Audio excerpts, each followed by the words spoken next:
Good afternoon, everybody, and welcome into the Boston Open. This is the last event for challengers, and well, it means we have to crown ourselves champion going into chance because that's what it's all about. I'm Spaceman, that is Dream Crazy, and today we're going to be walking you through some of the winner's side of the bracket, but of course we've concluded matches from yesterday, and with that, we'll get it going. But Ellen, it's first time in a long time. Finally, we get to be on land and rounding out the year with Boston. It's a big event for a lot of these players. How are you feeling? How am I feeling? I'm feeling great. Like, not to mention, this is like my first land casting, first of all. And yeah, it just, the vibes are high. It honestly feels like I'm walking into a land like for the first time 11 years ago. The passion is flowing. The games have been exciting. Of course, you got the typical Call of Duty smack talk, so I'm excited to hop into these games. Heard we've seen some 70 bombs, so we'll talk about that in a little bit. But speaking of things we need to talk about, let's get into the bracket because, well, we got matches we got to get through, and specifically, we have teams we got to look at. So, of course, Ultra Academy North America, AIM Esports coming up first, Red Wolves and Team Exposed following it up, and we round out the rest of today with Electrify Steel, Ultra Academy EU, so on and so on, and we will have a winners finals match to get through in the winner's side of the bracket. But when we take a look at quarterfinals, we got two of those coming up on main. We will jump into that action. We will start with Ultra Academy NA versus AIM Esports. Again, those boys currently on stage. For us, though, let's dive deeper. Let's get under the surface with this one. Ultra Academy NA, AIM Esports. We had a discussion late till like 2 a.m. last night talking about the roster changes, the moves that have happened. What is it about Ultra right now that makes them so special? Well, obviously, this is the back-to-back champs. I mean, all year, Ultra has been dominant. As we know, they are the favorites going into this one. But the biggest question for me was like, oh, they just took stage 4. Then they made a roster change, which is crazy. But do you see who they picked up? It's, of course, the World War II, the MVP, the champ. It's Adam Assault. So they've been looking hot. And as you know, just going into where they made it now, they've been dominating the competition and even took Breach. Yeah, if you've been watching North American Challengers, you would understand how good Assault has been playing this season, let alone the majority of this year. He has really been, whether or not it shows up in the stats, because that was the big question about stat-wise parallel, Mohawk has been statistically a better player. But Assault, we saw him in Toronto clutching 1v2s, 1v3s. We've seen him throughout the year making big plays and being a decisive factor for a lot of the late runs that he was able to make. Bringing him onto the squad, I think it was more than just about stats. It was obviously about cadence, and with Ultra now proving that they can not only beat their former rival, but also their former teammate Mohawk. Now it comes down to they have all the recipe for success. You're back-to-back champions, you're runner-ups in Toronto, the team that was in their way, no longer there. Bracken Company have split. Now you sit with, I would consider maybe an upgrade for Ultra. You could debate that if you want, but going into AIM, like, this is one of the bigger matches you're going to see on mainstream. And again, here is the schedule. This is going to be very tough for AIM Esports to get done. Yeah, absolutely. And I mean, the last time we saw AIM Esports, they were in that the Elite Four playoffs, and you know, it was close games between AIM Esports and Rocker. But then when they, War took them down, I feel like with ease. So just when it comes to this, it's just about who can clutch up the most, of course, who can bring it to maybe a potentially Game 5. But it's really going to be hard if you're AIM Esports because Ultra Academy, they've been looking hot, and I'm really going to be looking at those subs. AIM has fared better when they're able to extend the series to at least 4. When we've seen them go 5s against the likes of Team War in Stage 4, they did drop it in Game 5. Then in the playoffs, they run into War again. They get 3-0'd. They run into Rocker. It doesn't go their way. So if AIM want to potentially take this series, you're going to have to expect to maybe steal the opening respawn, potentially send it to 5. But there's a whole lot of what ifs, ands, or buts. Let's just take a look at the maps because this is going to be most interesting. We know that for teams, when you look at like Rocker Academy, you're thinking, okay, Berlin, that's a go-to. I want to know what the maps look like and what the vetoes have been. So we're starting off with Tuscan, and I was wondering if we're going to see Gav and Bocage later in the series. We absolutely are. Desert Siege to kick in the number 2 spot, and then a back-to-back Gavutu for both respawns following. Ellen, from the series layout we have, looking at the strengths of AIM Esports, the subs as well, the conversations we had, what do you see in this layout that gives them the favor? Well, this is the thing. Okay, you don't want to play. Obviously, that's been Berlin, one of the Ultra Academy's like better maps. But the subs for Tuscan, Journey, he's going to be the one that I'm going to really be looking at to take down, of course, Hixie. So those head-to-heads are going to be really, really impactful because, Hixie is always early on those rotations. Yako helped break those rotations, of course, with Journey faster because we know that Ultra Academy NA, like, they're so good at readjusting and rotating like fast and quick that it can catch an enemy off guard. So they got to be able to keep up. And, of course, shout out to the wonderful observers. Kate and Ryan, we love you boys. Thank you guys for being here as well. Let's get into the action. It's the winner side of the bracket, and man, we've already got ourselves a good one. Ultra Academy North America, AIM Esports. We've seen these teams go head-to-head before, but in these moments and times, you are wondering, what can you bring to the table if you're Journey, if you're Yako, with the sub pressure being what it needs to? Assault, of course, coming into this roster off of the change. Ultra looking to go the distance, going towards champs. This was not a roster move that was made lightly, and we know that they're gunning, of course, the ultimate prize at the end of the year. But so on, so forth. 17 seconds to go in this hill. Early lead for Ultra. Absolutely, and I mean, just starting off so strong, you already have Vico, who just won a really important rotational kill, taking down Super, so it's already in the driving seat. Ultra Academy looking so strong, such a hot start, and I mean, a little bit of scrap time does go to AIM Esports, but still, look at the setup from Ultra Academy. You have Hixie tucked away deep in the back, and he's the one that's going to be encountering these players from AIM pushing through. Yeah, they're going to have to deal from the subs, able to pick up 2, and on the break, you will see 1 player fly through. It's Yako and company trying to make sure that, well, they get the close spawns, and there they will be. But inside the point for the moment, Ultra Academy doing what they need to early on with a decent lead, but how can they build upon it? There's an opening break potentially for Eric Boom to capitalize on. You got Super working underneath and Yako up a couple steps, and now you get radio control back for AIM. So when it comes to the rebake, it was relatively clean throughout. You get about 30 seconds you can fight over, and now it comes down to Super, one of the statistical leaders in all of Europe. We've seen him do it with the AR. Most likely with the sub now, it's going to come down to Eric Boom in the hill. He will drop, and with that, Ultra get the break. Yeah, but I mean, at least they did stop a little bit of the bleeding. I mean, Ultra Academy, they got broken through the back, and of course, credits to Eric Boom, who had that huge 2-piece back church, but look at this setup now. Like, Ultra Academy, again, though, even though that AIM, we're able to get a little bit of scrap time, Ultra is still set up for P3. They're ready to go, and a lot of pressure is going to be on Super yet again to get these rotational kills, and he does get 1. So now all he has to worry about is scrap, and scrap just took down 2. So now Super's going to have to be forced to wait out as members essentially are pushing through. And keep an eye out on Assault, number 5 towards P1. He's going to be watching that green cut. So this was the question mark for Assault coming in, right? Like, how far back does he play? If Hixie's going to be the first one inside the point, your offense is essentially funneled through scrap. Where is Assault going to be? Do you want something more mobile, or do you want it more stationary? Well, he's going to be waiting for the push off spawn. You're going to have to hit 4 together. It's going to be hard to take out Eric Boom, how scrappy he can be in these opening hills.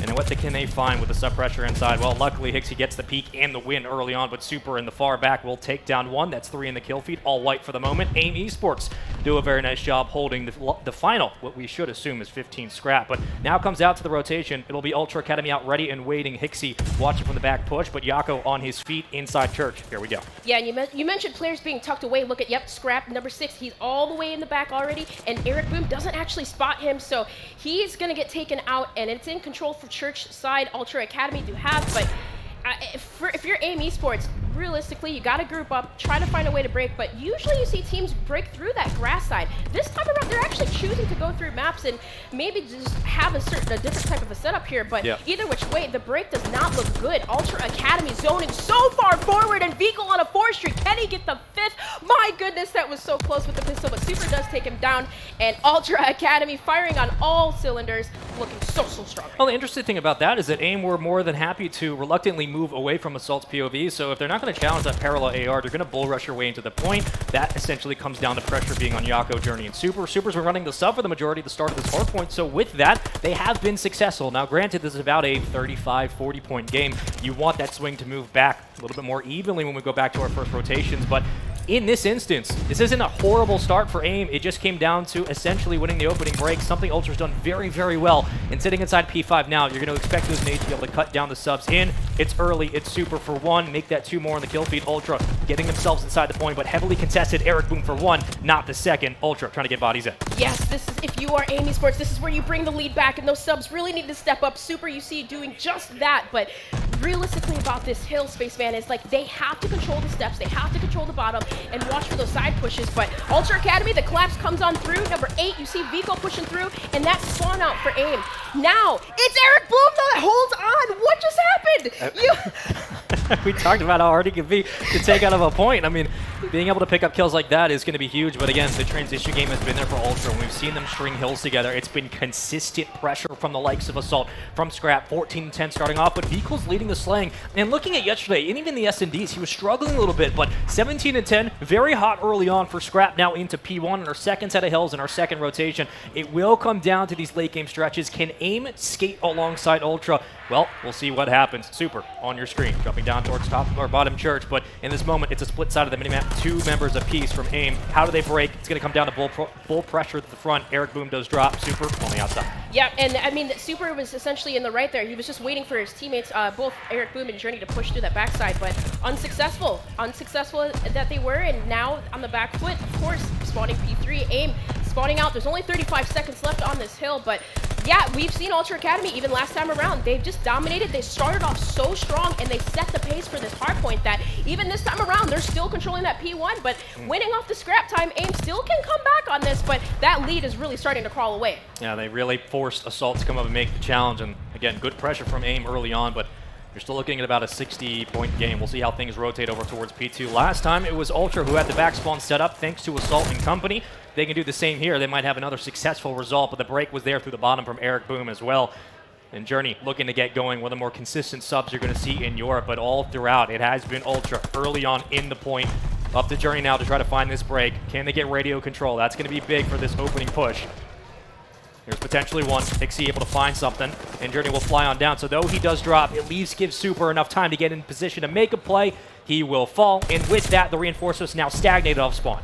And that was so smart from Ultra Academy because Vico actually flanked around, I believe, through maps, and he did pick up a kill from AIM, and then they flipped the spawns around. So Ultra Academy, this whole game, I feel like they're in a way controlling the spawns and doing exactly what they want to do. So flipping that with 25 seconds left, yes, AIM can get this scrap time, but Ultra Academy essentially have the preferred spawns for P3. So it's realistically, yes, if you're AIM, what do you got to do to win? I think it's just you have to try to get in those positions before Ultra Academy does, because the subs are completely getting shut down, and of course, got to look out for Assault, who's tucked away in the back. Yeah, they're going to have to continue to play cleaner on their rotations, and they've been doing it in some of these hills. Now, can they chain them together? That's going to be big. We move over to P3 towards back fountain. For Super, this has to be a huge hill. He has to get set up ready and waiting, more importantly, maintain his spot if they want any chance to rally this hill into positive time, but potentially take this lead back. Vehicle trying to open it up with the nade, and Super doing exactly what he had to keep his team in this game. Though his members are falling around, it's 20 and 14 performance early on here. He has not been challenged yet. Still gunning at range. Damage dealt. Kill picked up. Super takes down Assault. That's the parallel battle we were waiting to see. But 3 more will fall. Ultra do get the break. Super is the last one in the back, so if he could just hold on just for a second.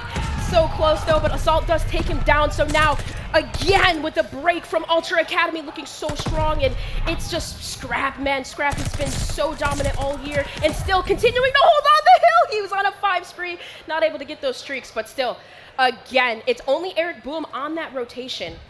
So this is just, he's going to have to tuck away, but Assault, I think he actually did spot him.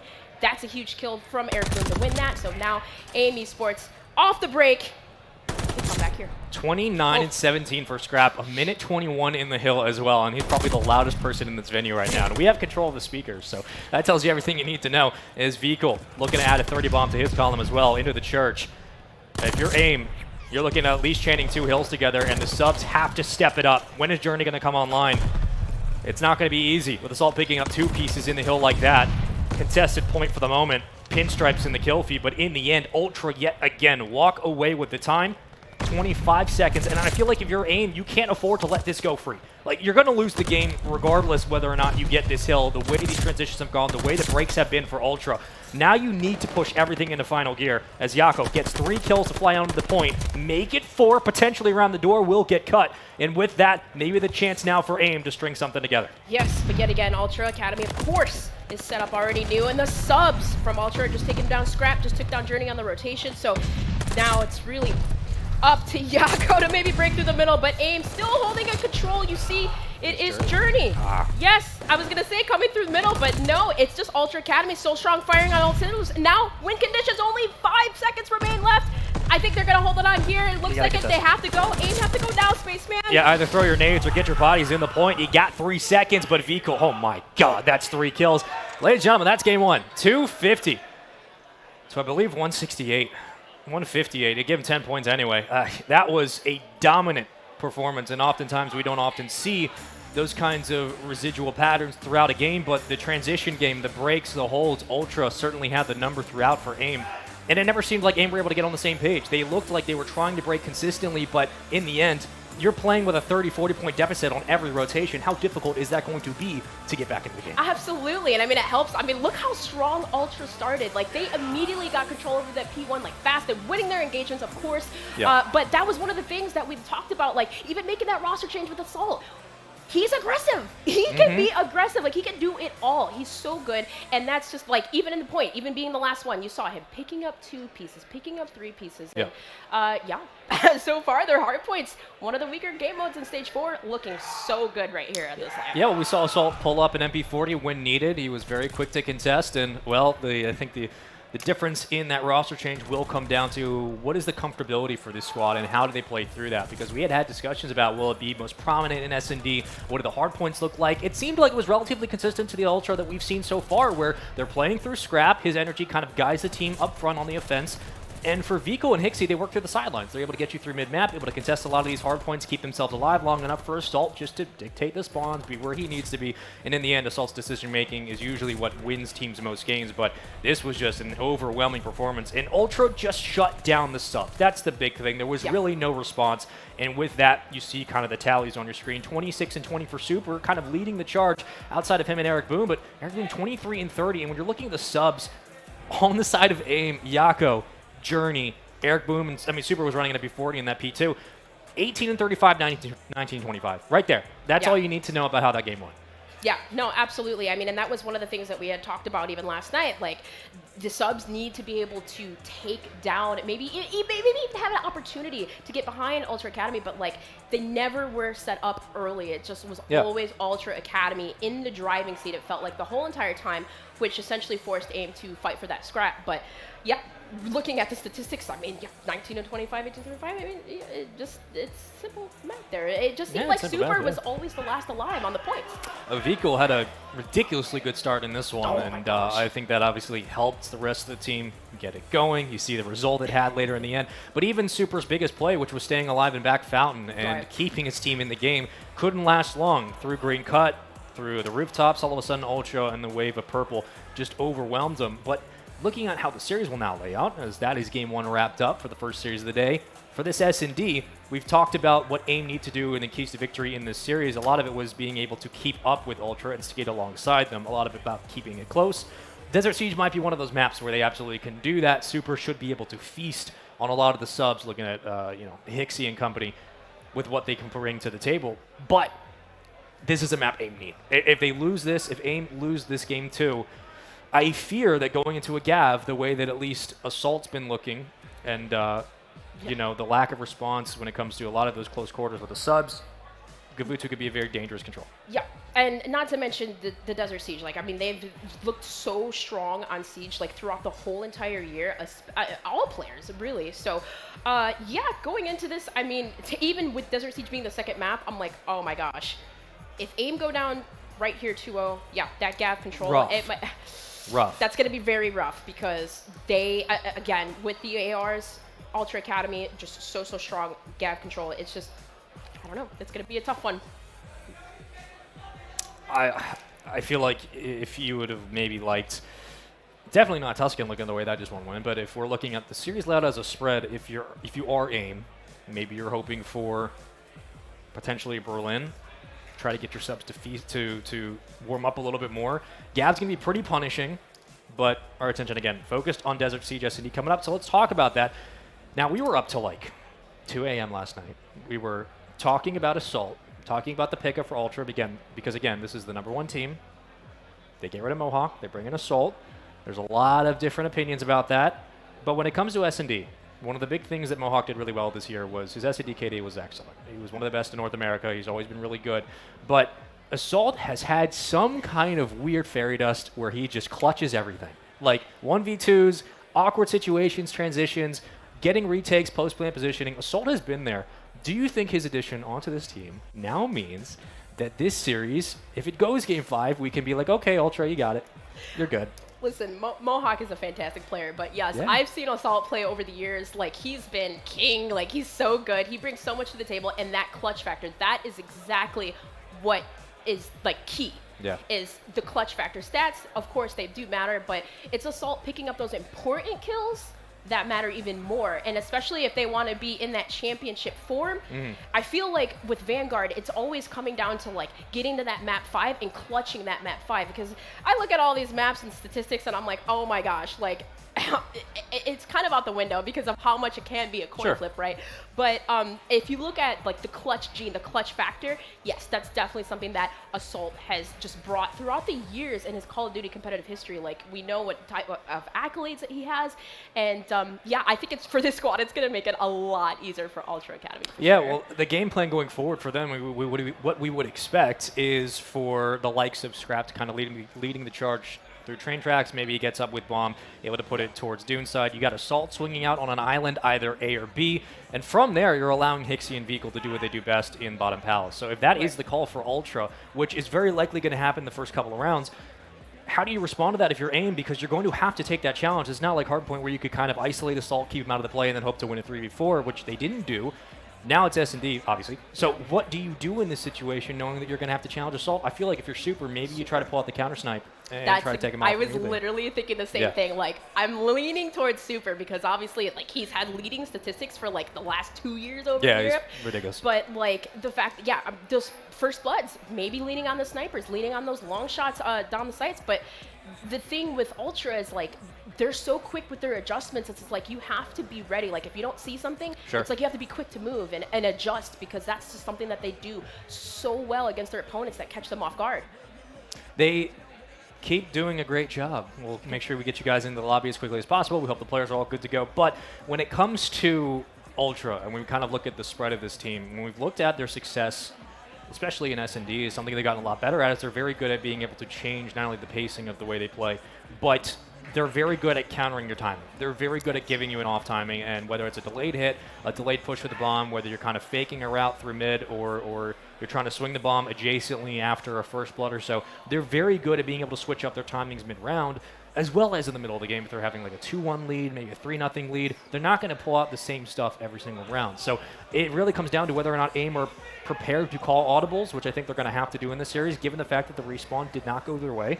And now their backs are clearly against the wall in the winner bracket. Yeah, no, for sure, absolutely. And like you said, a lot of those fights in Bottom Palace, University, with those subs, just playing those weird, awkward angles too. It's just like you have to really utilize those positions and play in a way to where, I don't know, maybe unpredictable, but either which way, I'm going to be leaning on Super getting those first bloods, of course, and a lot of those reps maybe towards A, maybe aggressive, maybe find a way to get behind, enemy lines. But it's going to be one of those things that I just can't wait to get in the match. Yeah, it's going to be interesting for Ultra and see how quickly their S&D has improved, because Mohawk, statistically, when we were looking at it last night, like, he's one of the best S&D players around, and you wouldn't really think it. If you haven't watched this team extensively, you might not think, well, he's not the same Mohawk he was in Cold War, where not a lot of players are the same they were in Cold War. This game is very more, I would say, lenient on having less of a role player and more of just, can you drop a .9 every game? If you can, you're probably going to be okay. So in this situation, I think Assault's obviously introduction to the team is going to pay dividends, because now you have a real chance to, again, put this series away. This is the winner side of the bracket. If you're Ultra, you're favored to win this event. You're favored to come in here and basically stomp your way through, given that your competition last time in Toronto has now broken up. So there's a lot on the line here, and Assault could get himself another championship, but also prove that this Ultra squad is being built for champs moving forward and not just for Boston.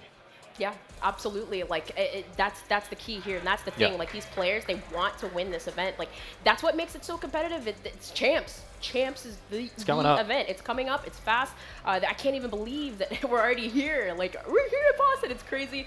But yeah, I think that when it comes to AIM, what's really good about this squad though is just like how since Journey essentially not on that Minnesota Rocker squad anymore, right? Since he's joined AIM, I feel like, I mean, if you want to compare the two squads, like, they've been doing really good. Like, they are in my opinion, between them and Rocker, like, the best Spanish team, right?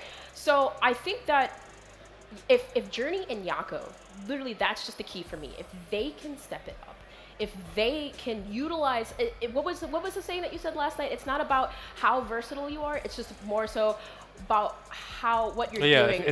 Versatility is not the question. It's just whether or not you're producing. Whether you're not producing or not. So this game, it's like a lot of players are very versatile, but if you're not doing anything with that versatility, of course, it's not going to get you anywhere. But yeah, well, I believe we are almost ready to go into the game. Again, we appreciate your patience and your poise throughout this difficult time. But game one was pretty much of a doozy. It was a blowout from Ultra. They didn't have any problems in it. They consistently won their transitions, the rotations, like constantly getting the early breaks, and they won it because of that opening time. But if you are AIM, the series is not over by any stretch. We're going into game 2 on Desert Siege S&D. If you're just joining us, first match of the day here on the mainstream, winner side of the bracket. We're the quarterfinals, AIM Esports, Ultra Academy North America. Again, we've looked at the parallel discussion all day. It has been about Assault versus Super. And I would really say like Journey for Scrappy, but I believe we're almost ready to restart the lobby. And if that's the case, I'm going to do that thing I do online where I ask you something and I force you to give me a prediction, even though it's the worst question possible. But I'm going to do it anyway because now we're in lane. I got to do it once. With that said, prediction. What do you got? 3-0 Ultra Academy. 3-1. Wait, you said 3-1? 3-0. Oh, 3-0. Are you going all the way? Okay, so Yeah. you're not even. You're I not didn't even even like. stutter. You're not. No, I'm just gonna say you're not even like giving me like a S&D prediction. No, You're just like, I didn't. okay. I didn't. I just went That's full fine. force. Okay. That's fine. We're just determined. We know. Oh, so you Okay. think it's gonna? No so doubt. just say it's gonna be a 6-0. Be honest. Oh gosh, 6-0. Now you're really pushing it. Okay, Okay. 3-0 was the I limit. gave you a Okay. prediction, but I didn't give you a map prediction. That's you. You're the key. I to think that. it'll be much. I think it'll be much closer than we might expect going into game 2. I believe we're almost ready to go, and I've said that 4 or 5 times. But here's the fly through. I'm not lying this time. Let's get into it. Game 2 on your screens. Here we go. S&D on Desert Siege Ultra leads this series 1-0. And with that, again, production, observing team, all the people behind the scenes, the players on the stage, we thank you very much for making Boston happen. Let's get into this one. A 1-0 lead. It was convincing on Tuscan. And if you're Ultra, a chance to put this series on match point, but more importantly, stamp your name down as clearly the favorites in this event. Going into Desert Siege, what do we expect to see off the rip? I'm thinking we're gonna see something really fast. I think they're AIM's just ready. They're gonna commit. Here we go, and there it is. Fast push, the first blood from Journey, and there's 2 down already. I actually love that call off start. Set the tempo early against Ultra, but V-Cool in a 1v2. He almost made it a 1v nothing. He was able to clutch that, but AIM get themselves an early round win. Good positioning. Control the Palace. They get the first blood very quickly, and we've seen some of these S&D rounds throughout the latter stages of the Elite Series, even looking towards more as of late.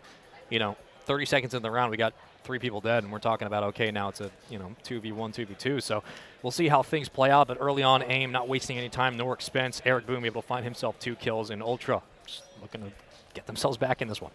Yeah, that's really it. Like, especially when it comes to Search, it's really been like a chess game, right? It's always been like that, but this game especially, it's like a lot of change-ups, a lot of crazy things can happen, but we saw last time around, AIM just decided to commit towards that B site, but Ultra Academy playing slow, Scrap in the back, it gets the first blood onto Eric Boom, and now numbers, Journey does trade, evens it up with a 3 versus 3. That's huge. I mean, the fact that you have to re-peek to get bomb, and Scrap is already making that challenge, let alone the first blood commits early on. A 1v2 for AIM. It's a Yako. Last alive against Hixie in Assault. Hixie putting the bomb down at B. So you guessed incorrectly for Yako, but he got plenty of time. And not enough Gunny. It's going to be round number 2 to Ultra, tied up. Yeah, and I mean, of course, Scrap. That's really what kind of solidified that round for them, despite having the first blood from Journey. It's just Scrap with the snipes, able to secure that bomb site and strengthen numbers. So Yako not able to do anything with it still. Either which way, 1-1 with those attacking rounds. See which way AIM decided to go this time around, but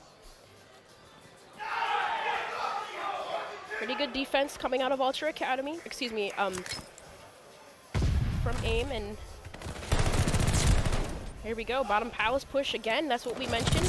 Journey takes the first blood yet again, and Super trades it out with a stun kill, but not before Vico able to take him down. So that bomb site, I think it's you're safe to wait. Well, it's actually not a horrible spot for Ultra to be in because you're going to give up Palace for free if it means Hixie can roam like he just did in 3-1.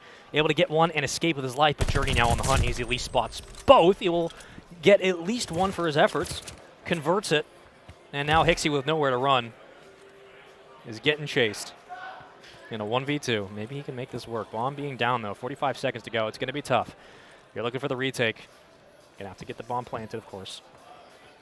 Yeah, and I think he has an idea that, the bomb essentially is not going to be swinging over towards B because he's essentially deep in their spawn, but AIM get this plant down. If Hixie can at least isolate one player, this can be doable, of course, but I mean, it's going to be very hard. You see AIM going up to the other side of the train tracks over there, get spotted, and now Hixie, I mean, if you're Hixie, you're on a 3 streak, maybe play your life, but don't it get was too manageable crazy. if he gets that kill on Eric Boom, but now, given where Bomb is and given the fact that they know his position, I doubt he sticks this, especially the fact you're on a 3. You would love to hunt for a kill. Maybe he's doing just that. Peeks for 1. Goodbye, Eric Boom.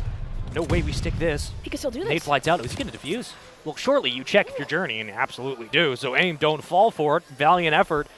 But in the end, AIM do a nice job of getting Bomb down and playing their lives. Yeah, and from Hixie, too, like, that was so smart to essentially, like, if you're the last one alive, wrap around the map.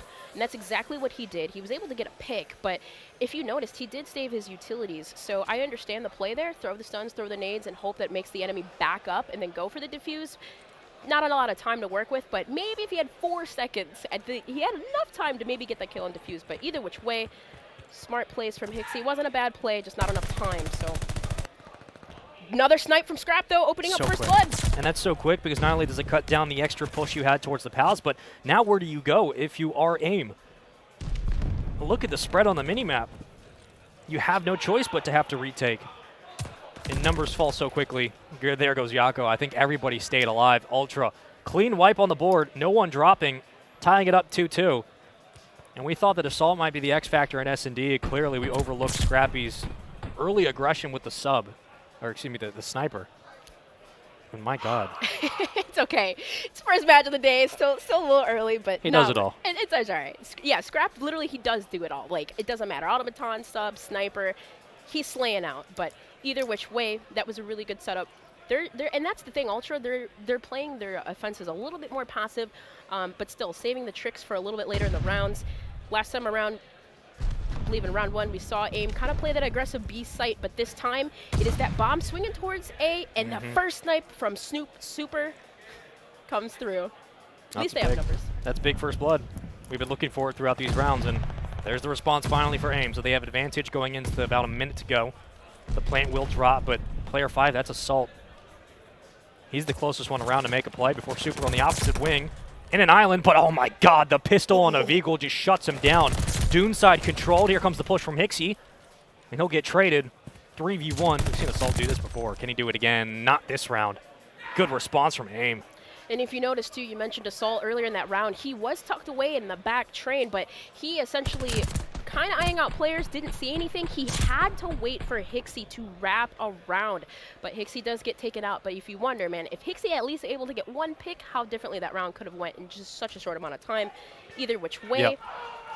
Well, if you don't lose the battle over towards the dunes, you probably have a chance to try to swing it behind the train tracks and then play for a pick through the flank, but that's asking a lot and for a lot to go right.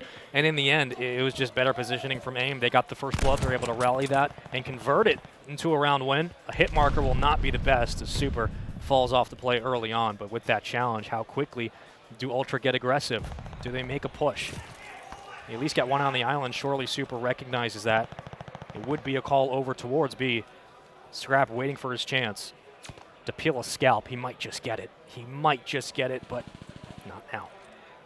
Nope, but Eric Boom does on the opposite side. At least able to take down Hixie, but that bomb is towards B.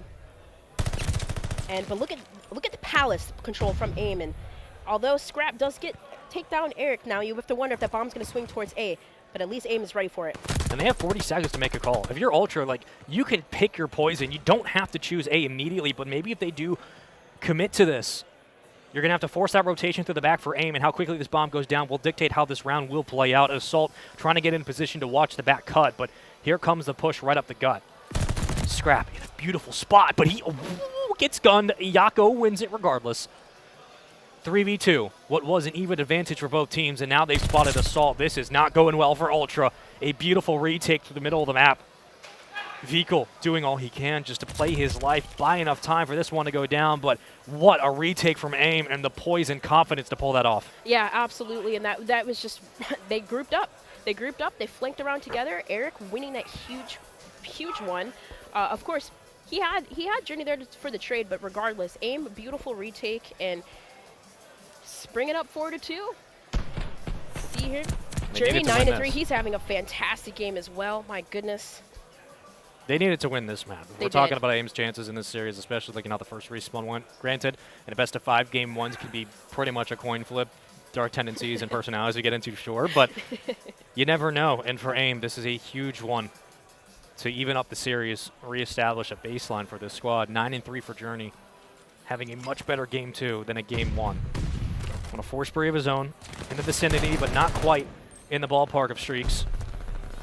We need at least another kill before that conversation becomes fruitful, and Hixie opening it up with 2 kills back-to-back. Make it 3. I don't think he got the 4th, but just give it to him anyway. Hixie gets a triple kill, and all of a sudden, Ultra are 1 round away from tying it up. And I wonder if the play there from AIM was his journey. He was about, essentially closer to streaks, the closest to streaks. Yako pushed bottom palace first, and I feel like that was just a ploy to bait out his streaks, but it just, it completely fell apart in just an instant. Ultra Academy waiting for it. Took down Journey, so the streaks are gone. And, well, that was a defensive round essentially that they needed, because it really has been coming down to these attacking rounds that both teams have been winning. So now on the offensive side that we've seen similar to round 1, it is Ultra Academy now that decide to go play that aggressive B. But look at this. Look at where Yako is. I don't think he spots him. Well, he's going to get caught by Assault if he moves in. Surely, there's Vico. He gets 3 in the round, so following up from his teammate in Hixie. It's 6 kills between the two in 2 rounds. Super will shut down the streak there on a 4 in a row for Vico, but Super, what can he do? Around the corner. Does he not see him? He doesn't, and he gets gunned for it. So for Ultra to get 2 rounds back-to-back in the fashion they did, with the fact that Assault is struggling in this S&D, it's not only buys time for Assault to figure it out, but it can't be understated how difficult it is to win a round or stay competent in a round when you're losing 2 members off rip. And the First Bloods have swung back in Ultra's way, and they've continued that for a second, and they're staying alive off that as well. Ultra are just clicking in these past 2 rounds. Yeah, and credits, of course, to Vico. I mean, he's 10-5 right now on a 5 streak, but he's been that player, I feel like, that kind of was a little bit complacent towards the beginning, but he's been getting better and better with every single game, I feel like, that I watch him play. Of course, a lot of these players playing ranked play has been helping with their Search and Destroy game, but either which way, like, he's been phenomenal all throughout the year. And Vico, he gets the first blood. 11-5 on a 6 spree. He's close to a glide, and Hixie's right there with him. If they get the glide, all of a sudden, you talk about a game that's monumental for AIM in this series to a best-of-5 that could very well hinge upon the glide bomb that Hixie or Vico, should earn. Ultra trying to give themselves the advantage, but Super looking to make a play bottom palace. So many members around in a 1v4. Choose what you want. It's going to be tough with only 46 seconds to go, and you have to plant. Yeah, and I like this. Don't feed streaks. It's as simple as you got it. Just try to take it to another round. Absolutely. That's the key. Don't feed the streaks. I mean, because essentially one more, and then he was gone. Yep. And that basically would have solidified the round after. So a match point here for Ultra Academy to go up potentially 2-0 in this series. And, I mean, they really ran away with the last 3 rounds here. Let's see They're playing a 3v4. Yeah. And it's not like a negative on Assault. It's just he's been alive later in the rounds, especially on offense. He's only run into a couple at a time. That's what's scary. Yeah. They're winning like this. I mean, if Assault finds first blood here, it's going to be tough. But finally, something breaks the way of AIM. Super was looking for the response on the opposite end at Dunes, but Bomb will go down regardless of all this pressure, of all these nades. It doesn't matter. Maybe you stick it here. Yako going to try to make a play. He'll be successful. Are we going to stake the defuse? Now we will. A little bit late, but here we go. Surely Hixie will check, and he will. Gets him off in a 2v2. Yeah, and that was the big thing right there was Scrap, but still Super does snipe Hixie and takes him down. So now it's Assault in the positioning. Can he get the 2? Yako's on the bomb, though. Yako is defusing. Assault, I don't think he recognizes it. There's only 20 seconds left. He's got to go now to get the pick, but it's Yako. Okay. I was like, I thought he got off the bomb for a second. No, Yako did get it. Okay, whew. Now we even it up the odds. For a second, I was like, oh my gosh, did he just leave the bomb after that stun? But no, we're good. Final round, my heart is pounding. Oh my gosh. If Assault holds that line, he might pick up both. Yeah. And if not, if he just quickly challenges. But again, that's asking a lot in the moment where we have 20/20 vision. And in this moment, for Ultra, you needed that clutch. 5-5, round 11. Big swing in the series, what this could potentially mean for Ultra. First blood for Eric Boom. He will take down Scrap, that's huge. Bomb carrier will be Yako. Looking for positioning towards Palace. And on the outside at A, it's all of Ultra. So if you get one break to B, you're going to have to force the rotation, and the post-plant positioning better be there for AIM. Yako gets Vico too. Well, it's all up to Assault and Hixie now. The bomb is swinging it over towards B, and I think Assault recognizes this, so kind of similar position that he was last time. Let's see if he can clutch up. He does tag Journey a little bit, but bomb has been planted. Super with the sniper in the distance too. He's got to be careful of that. Takes the shots and makes him back down, but too much pressure for Ultra Academy. Hixie last alive. Where do you go? Where do you turn? That's going to be game 2. AIM, great response round after round. They slip up a little bit in the middle of that S&D, but in round 11, in a very crucial round 11 in that game 2, they do tie up the series. And for Ultra, like, there were positives there, sure, but I think the big takeaway is if Assault has a better game, all of a sudden you're looking at a 2-0 lead. Yeah, I mean, and that last round, I feel like, yeah, it could have been a potential clutch. You saw him just holding down that card, essentially watching the B bomb site. But realistically, yeah, that clutch right there. And you saw Scrap too, kind of trying to wrap through trains. I feel like if he didn't get picked off by Yako right there, that would have been a completely different round too, because he was working the reach around. Now you see the dangers of what Vico and Hixie can do, especially on Desert Siege, with how quickly their presence was felt inside Palace. You're looking at 2 kills back-to-back in the opening First Bloods that were untraded. And of course, here's the replays. It was a ridiculous start for Scrap. You're looking at 2, maybe 3 rounds in a row where he finds that pick with a snipe. Then the response came on the opposite end from Super. And with that, we saw the resurgence of AIM. They were putting rounds together. Their post-plant positioning was fine. But in the end, it really came down to how quickly can they get the first blood. And unfortunately, it is as baseline as that. They just needed the advantage to give themselves room to breathe. Yeah, absolutely. And then that, like, in the beginning, too, when we were trading rounds, you saw Scrap picking up those snipes, and then Super just started to really turn things up. But really close game between the two. And yeah, Hixie and Vico 11-7 from the two of them. Nuts. So absolutely insane. It just was really, really close. I really thought that Assault had that round. I really did. Yeah, I mean, again, we talked about in-game. If he yeah. holds that site, maybe he finds that peg. But we were into round, I believe, number 7 or 8, and, you know, Assault was 1-4. Like, he just hadn't had that many engagements. So you're looking at the opening picks to be heavily on the shoulders of Scrap. Hixie and Vico were doing all they can, picking up 2 pieces left and right. But in the end, that flurry of trades and that flurry of aggression that you had from Ultra just came a little bit too late. And for AIM, composed down the stretch when they did give up rounds. Credit to Journey, credit to Yako as well. And Super doing a very good job on the parallel side, being able to respond with the sniper. But that's game 2 locked and loaded. It's a 6-5 win for AIM. It is a Desert Siege win in a 1-1 series now. Ultra took the opening hardpoint on Tuscan, 250 to, I believe, 158. 6-5 win. Been relatively close in the slower moments, but now we go to Control, I believe, on Gavutu back-to-back, and we'll have a book-ended bocage for the series. If you are Toronto, tough round 11 loss, but not something that's at all backbreaking, and now you're going to Gavutu where you have to feel that you have a relatively good chance to, again, take the series lead. Absolutely. And, I mean, we had mentioned, like, with Toronto Ultra, like, Academy, like, their Stage 4, their respawns kind of had slowed down a little bit. Yep. But with picking up Assault, their respawns have been looking amazing. So going into Gavutu, you would imagine, you'd think they'd feel comfortable. Sure. Search and destroy sometimes can be like that, but, yeah, we'll see. We'll see what happens, and we'll get all the players ready to go in the lobby. Before that happens, though, we got Game 3 coming up next. We're going to go to a commercial break. When we come back, we continue on with this series.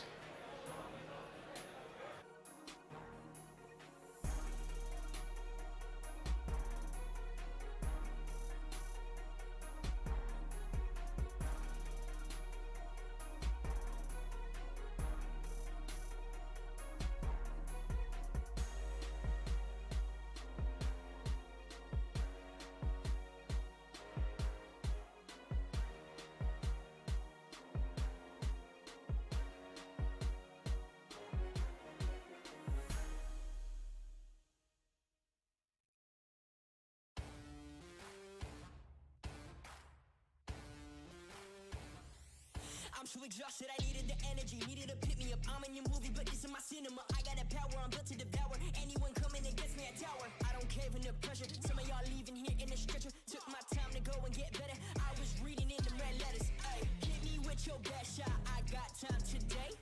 Feeling like a matador with that Red Bull. Oh no, you can't stop me. I'm running my own play. For the game win, I came to pin anything that gets in my way. Been here, done that. You all know what we came for. Been here, done that. You all know what we came for. Energy, energy, energy. I need that energy, energy. Energy, energy, energy. I need that. Been here, done that. You all know what we came for.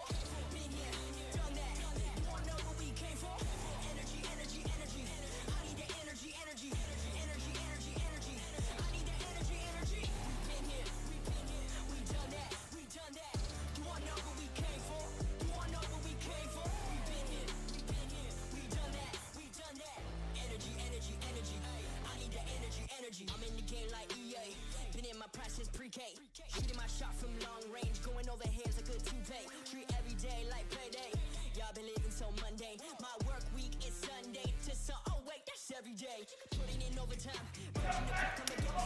Welcome back in. Happy to have you.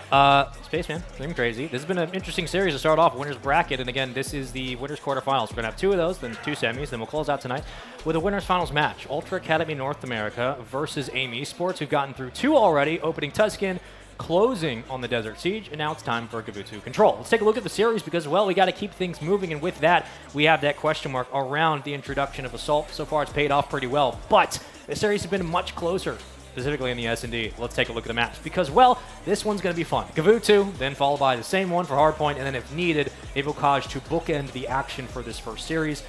What are you thinking now going into Gavutu? I think if Super continues to trend well, and all of a sudden the subs wake up like they have in that game too, as good as I think Toronto are, this could be an interesting one for AIM. I think they have a very good shot given the ways they can work Toronto out of the play. See, and I think, I believe they do, because of course we're on Say land, on, baby. We are on land. We're not online, but looking at stage 4, right, for AIM, I'd look at Gavutu, not their best map. Control, not their best game mode.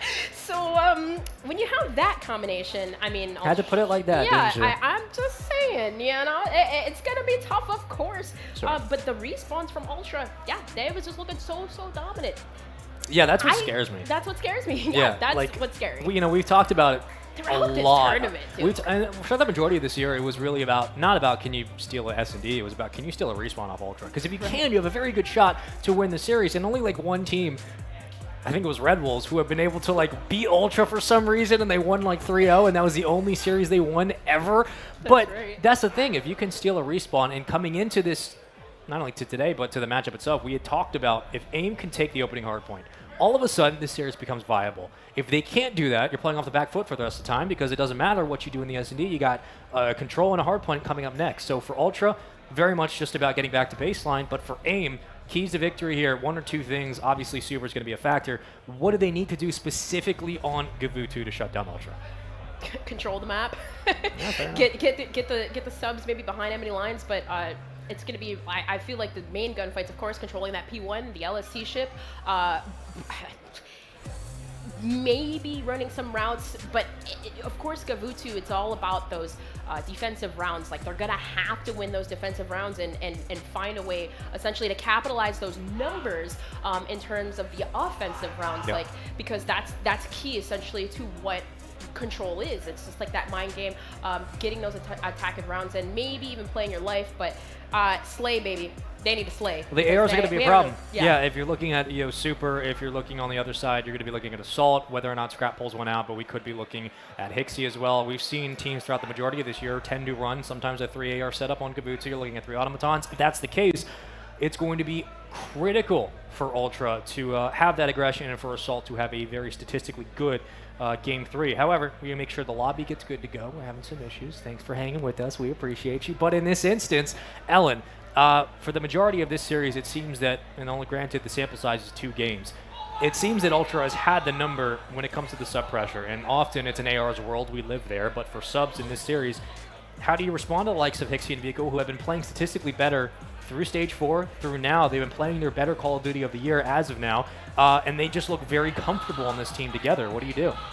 You have to find a way to get to where they're at first. I feel like, like with the subs, getting them in positions maybe back green, over flooding, but try to find a way to get all around or behind Ultra. I just feel like their subs need to utilize positioning more.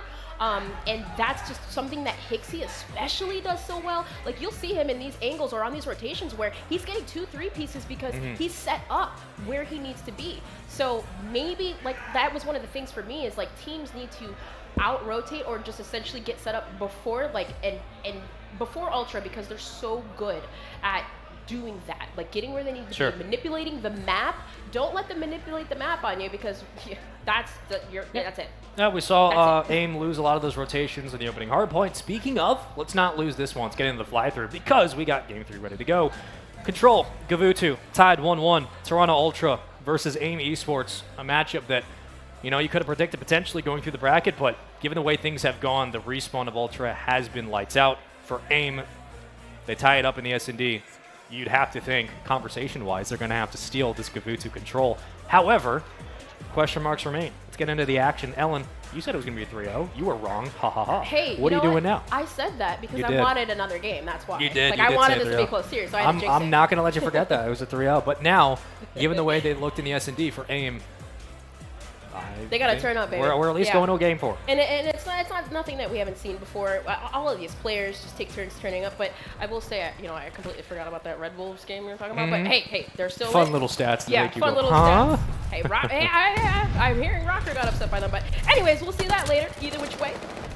Very, very good start, it looks like, for Ultra Academy, of course, on the defensive side. Already getting control of that LST ship. You see Hixie dancing around a player. And this was going to be the question, whether Hixie or Assault would be kind of primary position towards the top boat. And if that's the case, you're going to have to deal with that if you are AIM. So far, they do so. Pinstripes in the kill feed early on, just a couple of trades, 27-25. Not a huge breakaway by any stretch, but Scrap get himself involved and Vehicle over towards Top Gun. So you have positioning here. If you're watching the beachfront, and for Ultra, you want this spread. You want to isolate AIM as much as possible to keep reinforcements away from A. Defensively, it's been very clinical so far for Ultra. Yeah, and I mean, you saw AIM kind of trying to work towards B, maybe split the push, but either which way across the map, it is Ultra Academy getting complete control. So there's a little bit of an opening over towards that A side, but Scrap and Hixie just already set up. They're already rotating so fast, and there's only 28 seconds left of this round. And Vehicle is far out on the left side of the minimap. I mean, he has been an absolute nuisance, forcing the likes of Super off spawn to have to take that challenge, and that just slows down the push. AIM have nowhere to go and no lives to give, 23-14. This is a very quick round. 13 seconds, and, well, get yourself some water. Have fun. Hang out. Text a friend, because that's going to be round 1 for Ultra unless a miracle comes through. It's 22-10, and with the spawn all the way back P4, GG's in round 1. Yeah, that was very quick, and we had said that. You need to get to these positionings first, but you need to, of course, be able to win the gunfights. So strong from the break. AIM really couldn't get out of that cliffside. They could not get out of their spawn. Set up P1, of course. Yep. There is a couple of pushes that tried to happen there, but yeah, that was complete domination from Ultra Academy. Only 8 deaths that round. And with Vehicle being far out, playing on his own, winning gunfights, buying you 15 seconds, and continuously putting AIM in a position where they don't have enough lives to give at that point. I don't care how good you are. No team's going to come back from that. And off the start already, Vehicle 4-2 for him. The majority of his kills came on that spree, but a shutdown towards P1. And AIM finally gets something going their way. Some positivity here on the defensive end as Ultra look to attack, and it's Hixie once more on the top of the boat. Kills continue to fall for Ultra. One more on the bottom boat. Yako traded, gunned, goodbye. Ultra get what they need. And that's the thing about AIM. They were not able to capitalize or cap a single tick from A or B. So even if Ultra, let's say, loses round, whatever, the attacking round, if they get even a tick, they'll swing that round 5 towards the defense. Yep. So even in lives, AIM able to successfully defend here, but it's Vehicle, and it looks like that tick may be secured. Oh, there it is. Now 7-4. Oh my gosh, Vehicle and Scrap just lighting up the map. I mean, it's good kills at mid-map from AIM, but the ratio and the rate at which AIM are falling, it's consistent from the AR. Scrap and Vehicle have just been absolutely annihilating the contest. And that's kind of the reason why A is so close to being done. Halfway through tick number 2, the progress continues and Vehicle doesn't stop. It's Super in the far back, and Eric Boom might be the next victim underneath. He will be. Assault does get the kill, and with that, the time will stop. 38 seconds to go. Can we put another minute on the board? Pressure now for AIM mounting towards the P1 side. You have to give up A. At this point, you're losing too many lives. It's 20-15. You got 38 seconds, but you're going to get another minute. There's no reason to contest here. That's right, and Vehicle was huge in the back, but look at Super, flanking all the way around, gets a huge 3 and through that P1 side. So now only Assault left in the back. He's gonna have to play his life. You see Eric looking for him, but Super already going for the push aggressively. Now on a 5 spree, trying to do the same exact thing that Ultra did to them last round and trapped in that back cliffside. Super still going off. I mean, that is such a turnaround in Super. 1 away from a glide bomb. How this could break open the control, who knows, but a resurgence. What was a 20-14 game is now a 10-12. Oh, Super, right below you, buddy. Cut timing can be so brutal, and he's going to get punished for it. He will get cut down off the streak. Shout out to the window bar. We love that. 58 seconds to go. It's still a 1-round advantage to Ultra, but the defensive resurgence from AIM Esports has been absolutely perfection for Ultra. You still have the life lead. 48 seconds to go, and with all that happening, that's the takeaway. The spree from Super gets cut. Ultra still maintain the lives. It is only 2, but you have to mount a push on the offensive end. Journey trying to play spoiler through the back, and he might do so. No, gets gone, and Hixie for 1. That's right. That was a key play here, but now if see Hixie, he's going to have to wait. Really, who's going to be vital here is Vico and Assault working around back green, but they can get these opening picks. Scrap does get one. There's only 23 seconds left, so now that P1 control Yako does continue to have, this is going to be crucial. They have to take down Yako P1 to be able to at least get onto the site. And stopping the push, it looks like AIM 5 to 7, 11 seconds left. Ultra Academy, they gotta fly. Well, you gotta fly and you gotta get contest, but there's 2 from Eric Boom, a 3rd from Journey. You're gonna have to deal with him as well. The only one around in the point, still staying alive, and there's the spawn back for AIM. They get themselves in, and they get themselves the kills. That is round number 2 to AIM Esports, and that was a ridiculous comeback on the defensive end, being down 8, 9 lives and being able to get back because of Super Spree. You get close to streaks, but they wiped Ultra off mid-map, and you see the results of it.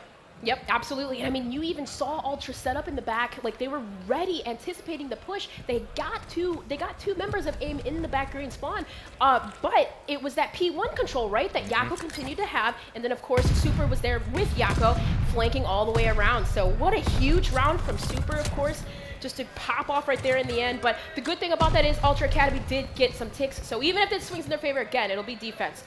Pay attention to those ticks.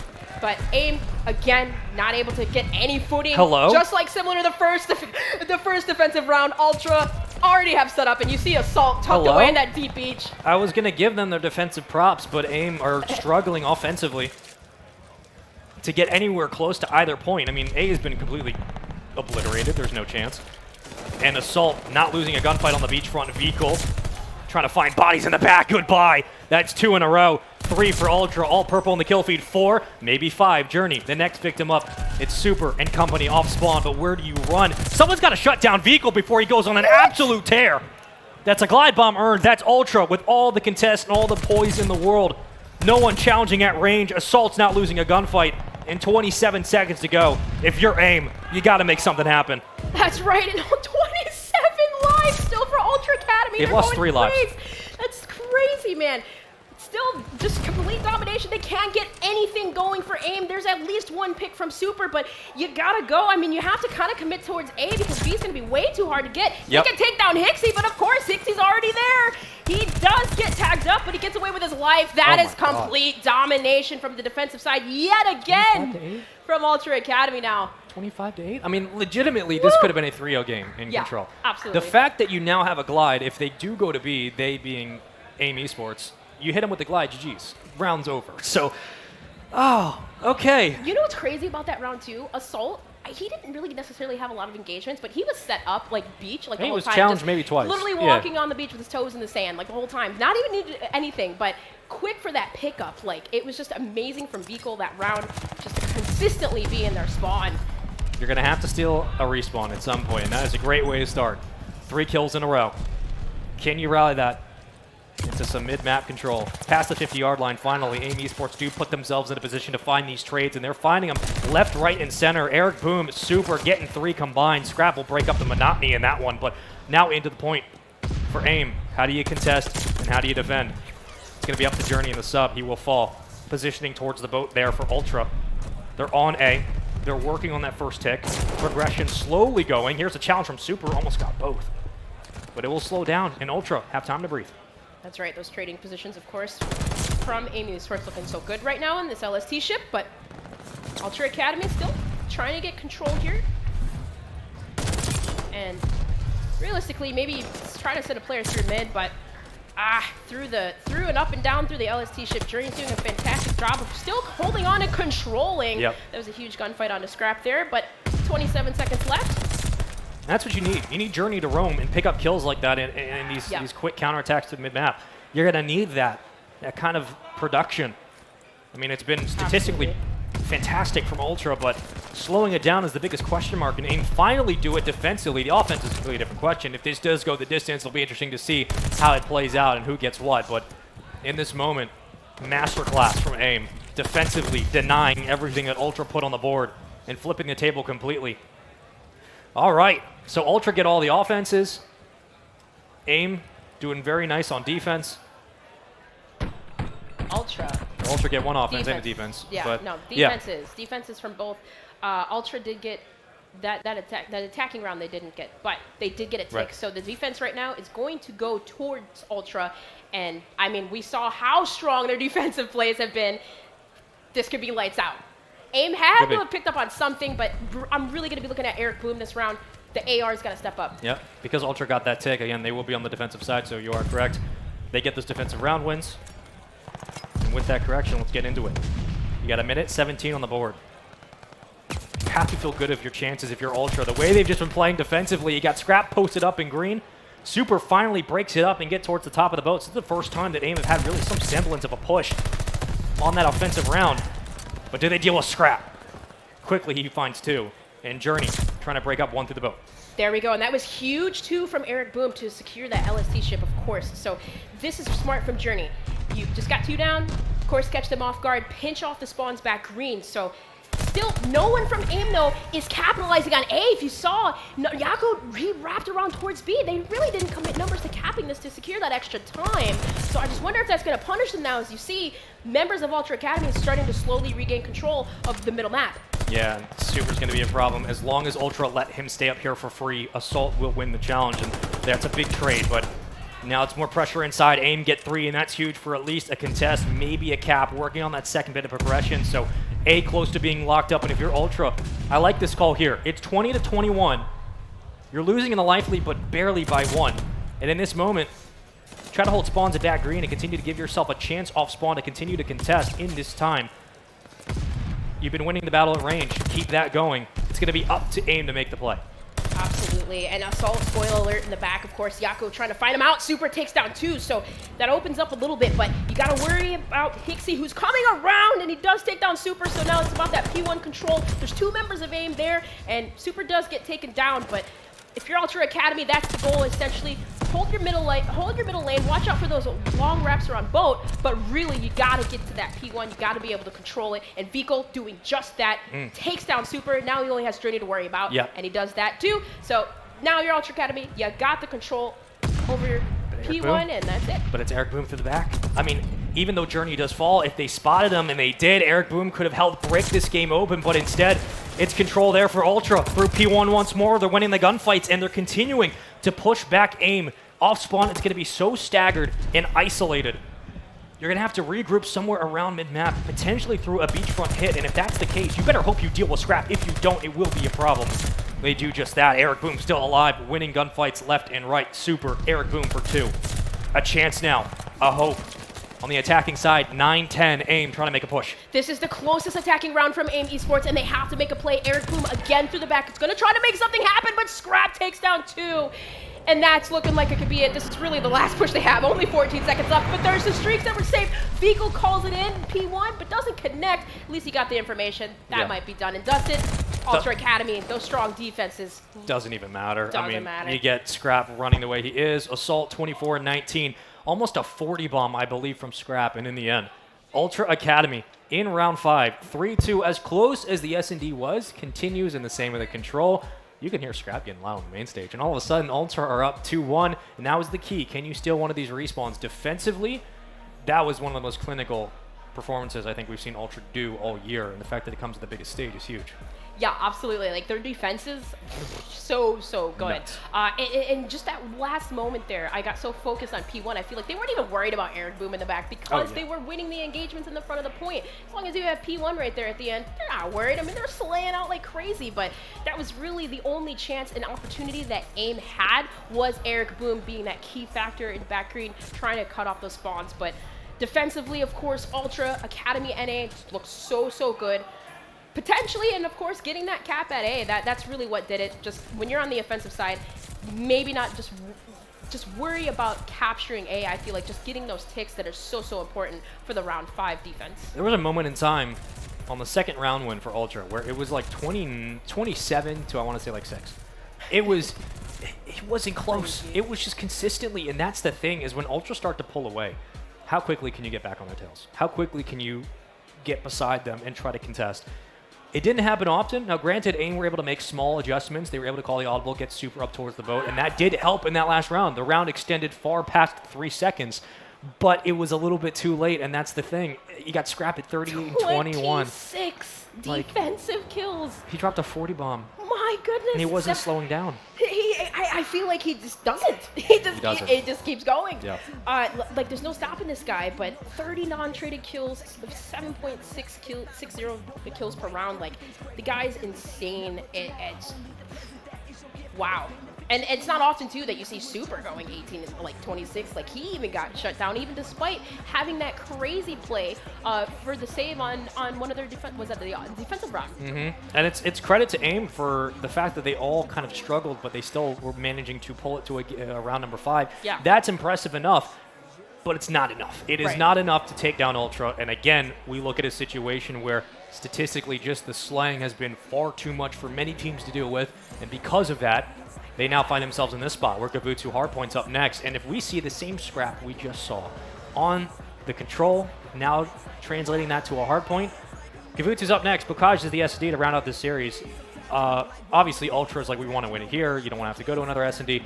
But if you're AIM, you're going to have someone like Super in the boat consistently, somewhat at mid-map like Eric Boone with the Automaton, be able to match a lot of the pressure right off spawn that Ultra bring, because Ultra are very quick to respond with 2 or 3 kills, and all of a sudden you're losing numbers around the point. That is the key. They need to be able to respond to the pressure, and I feel like, especially the subs of Hixie, Fecal, they're overwhelming their ARs. So their ARs really need to be able to step it up, be able to, like you said, lock down the LST ship, lock down the lanes, maybe have your subs work the middle, but either which way, they started to show a little bit of life in that last attacking round, I will say that. So maybe they're picking up a little bit on Ultra's tendencies. Sure. So maybe going into this, yes. I still believe we could go to a map 5, but I will give you my series prediction once the series is over. So then you'll know what I was thinking. Prediction after the series. Then you'll know what I was thinking, 100%. That's very smart. Well, listen, the way that Super had been playing, it was a high point and a strong start for AIM, and certainly nothing to scoff at, but it's going to take an Eric Boom and a Journey and a Yako to get this done. Like there is no cutting around it. Ultra Academy are going to hit you with everything they got, and Assault, the longer he plays, the better he gets. That's a dangerous thing about him. He did, how many times over towards Beachside was he just posted up waiting for 2 engagements that he would eventually win, and there was no response there from AIM. They were struggling to be able to meet that, and whether or not he was the key factor for a lot of those defensive wins, I don't think he was. It was just the overwhelming pressure and the slaying. But the fact that he wasn't getting traded, the fact that he wasn't being broken out of position, and we had the discussion about the fact that Assault or Hixie's going to be top boat, and if you don't respond with that, AIM, you're going to have to find a different way to win. And they eventually fell to that pressure. Now you go to Gavutu again. Hardpoint up next in this series, down 2-1 for AIM. One thing, one player, who's it got to be? To what? One player? One player on AIM. Who's it got to be? Who's going to win them this game? Super. Other than Super. Oh, other than Super. Yeah. Okay, I was like Super. Other than Super. Journey. I think Fair. it's going to be Journey. I mean, he's had the experience. We've seen what he's done throughout the years. He is that player that has always been crucial. And I just feel like, yes, he's going to be the one that really sets the pace, that really is going to help the squad turn things around. But you got to take, you mentioned, okay, Hixie, P2, rotations. You can't let Ultra chain those hills, right? Hixie's the leading factor in those rotations, I feel like, and especially controlling that ship so well. P2 to P3, P3 to P4, that is where it's going to get hairy for me. If AIM can capitalize on those hills, they can take this. They absolutely can. This team has the skill. And we've seen them They do. when they push it towards the distance, when they're pushing it towards a Game 4 and a Game 5. They can fight along the best of them, but it's how quickly do things fall apart. That's for a lot of teams, especially in this stage of the year. And Ultra has built their roster now, what seems to be, for champs moving forward. Like the team that's already auto-qualified, they're not worried about it, but obviously making a statement to respond to the second place finish in Toronto, but also because champs is coming up and you're seeing what potentially will become the final form version of Ultra. And this is a great way to get practice and get it figured out. AIM are just kind of on the blunt end of this, and we're not, trying to sit up here and say that AIM have no chance. No, that's not. There's no question. No. The AIM are absolutely capable of winning this series. It's just like Ultra coming in, #1 seed for a reason, best team in the bracket for a reason, doing what they do and making the change they did for a reason. Like this is the biggest dog in the fight. Yeah, absolutely. Biggest dog in the fight for sure. They've been looking so strong like throughout the year, of course. This team formulated, they qualified in the stage 3. They got second in that open. And you know what's crazy? They got second at the Toronto Open, and the team that they lost to they're not even here. Essentially, essentially they all split up. They got pulled up to CDL, and that's essentially what these teams, of course, anticipate, right? Playing really well at these events, of course, and getting called up, getting the call and the call up. So, yeah, absolutely, this team is looking final. I can't wait. And you know what's crazy? They just having that player. They just picked up Assault. This is just the beginning. I feel like. The beginning. Yeah, if you're going to do it. They're looking this strong. If you're going to do it, I mean, I think at this point in the year, given the way that Assault's been playing on his trajectory, how Ultra's been winning everything, this is the best time to do it. And again, we look back to the team that Ultra lost to. I believe it was 3 Kings at that time. At the Open? Yes, at the Toronto Open. They got second. Right. So it's Brack and company. Shady Kings. Shady Kings, that's right. It's old Call of Duty roster. For those of you who know 3 Kings back in the ETG days in New Jersey, shout out to you. Shady Kings. You look at the fact that Brack in that entire squad has essentially been blown up, and some of them moved to the league. Others, though, you had Brack coming in here with Valor Esports, which was mine, Noisy, Welly, and Brack, and we're thinking high hopes for them. Things go relatively well. They're playing Toronto Ultra EU side for top 6, so there's positives and negatives here, but I think the big thing is Ultra NA, at least for this roster, feel like this is their best chance now to make up for the second place finish in Toronto. Right, absolutely. And I mean, you mentioned some upsets too. Of course, Red Wolves, that squad with Juju Katani, Pro MR, and Wheat, like they upset Rocker 3-1. They upset Phantoms and Co 2-1. So I'm really excited to see, of course, that matchup, or if it's not already going on, of course, between him and Team Exposed, which is Clayster. That Rocker match is a huge upset. That's insane. So that's pretty insane. I'm excited. These games have been absolutely mad. But look at this strong start from AIM as they get P1 already. Can they hold? Eric Boom was that factor that we mentioned that needs to step it up. It's 2-0 right now.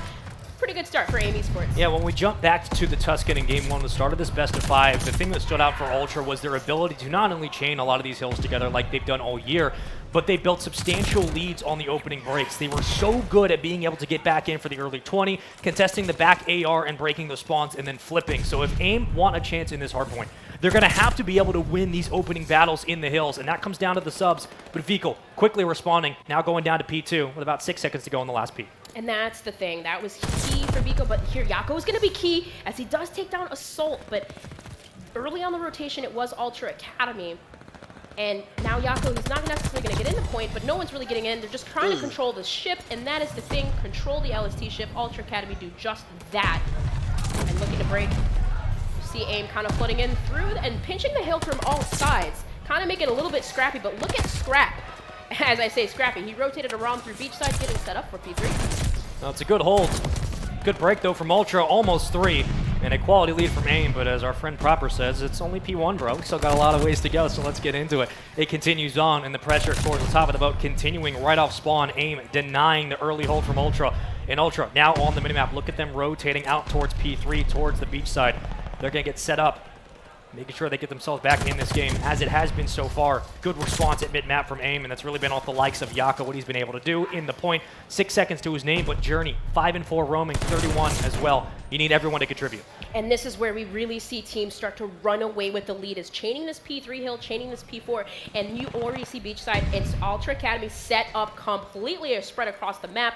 You got Hixie watching middle, you have Scrap watching P1, and of course with the help of Vikel tucked away in green, this is like the perfect setup that you want if you are Ultra Academy to hold, swing the lead in your favor. So if you're AIM Esports looking to break this one, I mean, at this point, I would say maybe trying to chalk it and get set up, because that's the thing. You don't want the hills to be chained.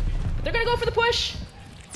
Well, they have the next hill to their back, but now it just comes down to the contest in the front, and Assault, who did this similarly in the previous control, doing it once more in the boat. And we had wondered whether it was going to be Assault or Hixie inside the point.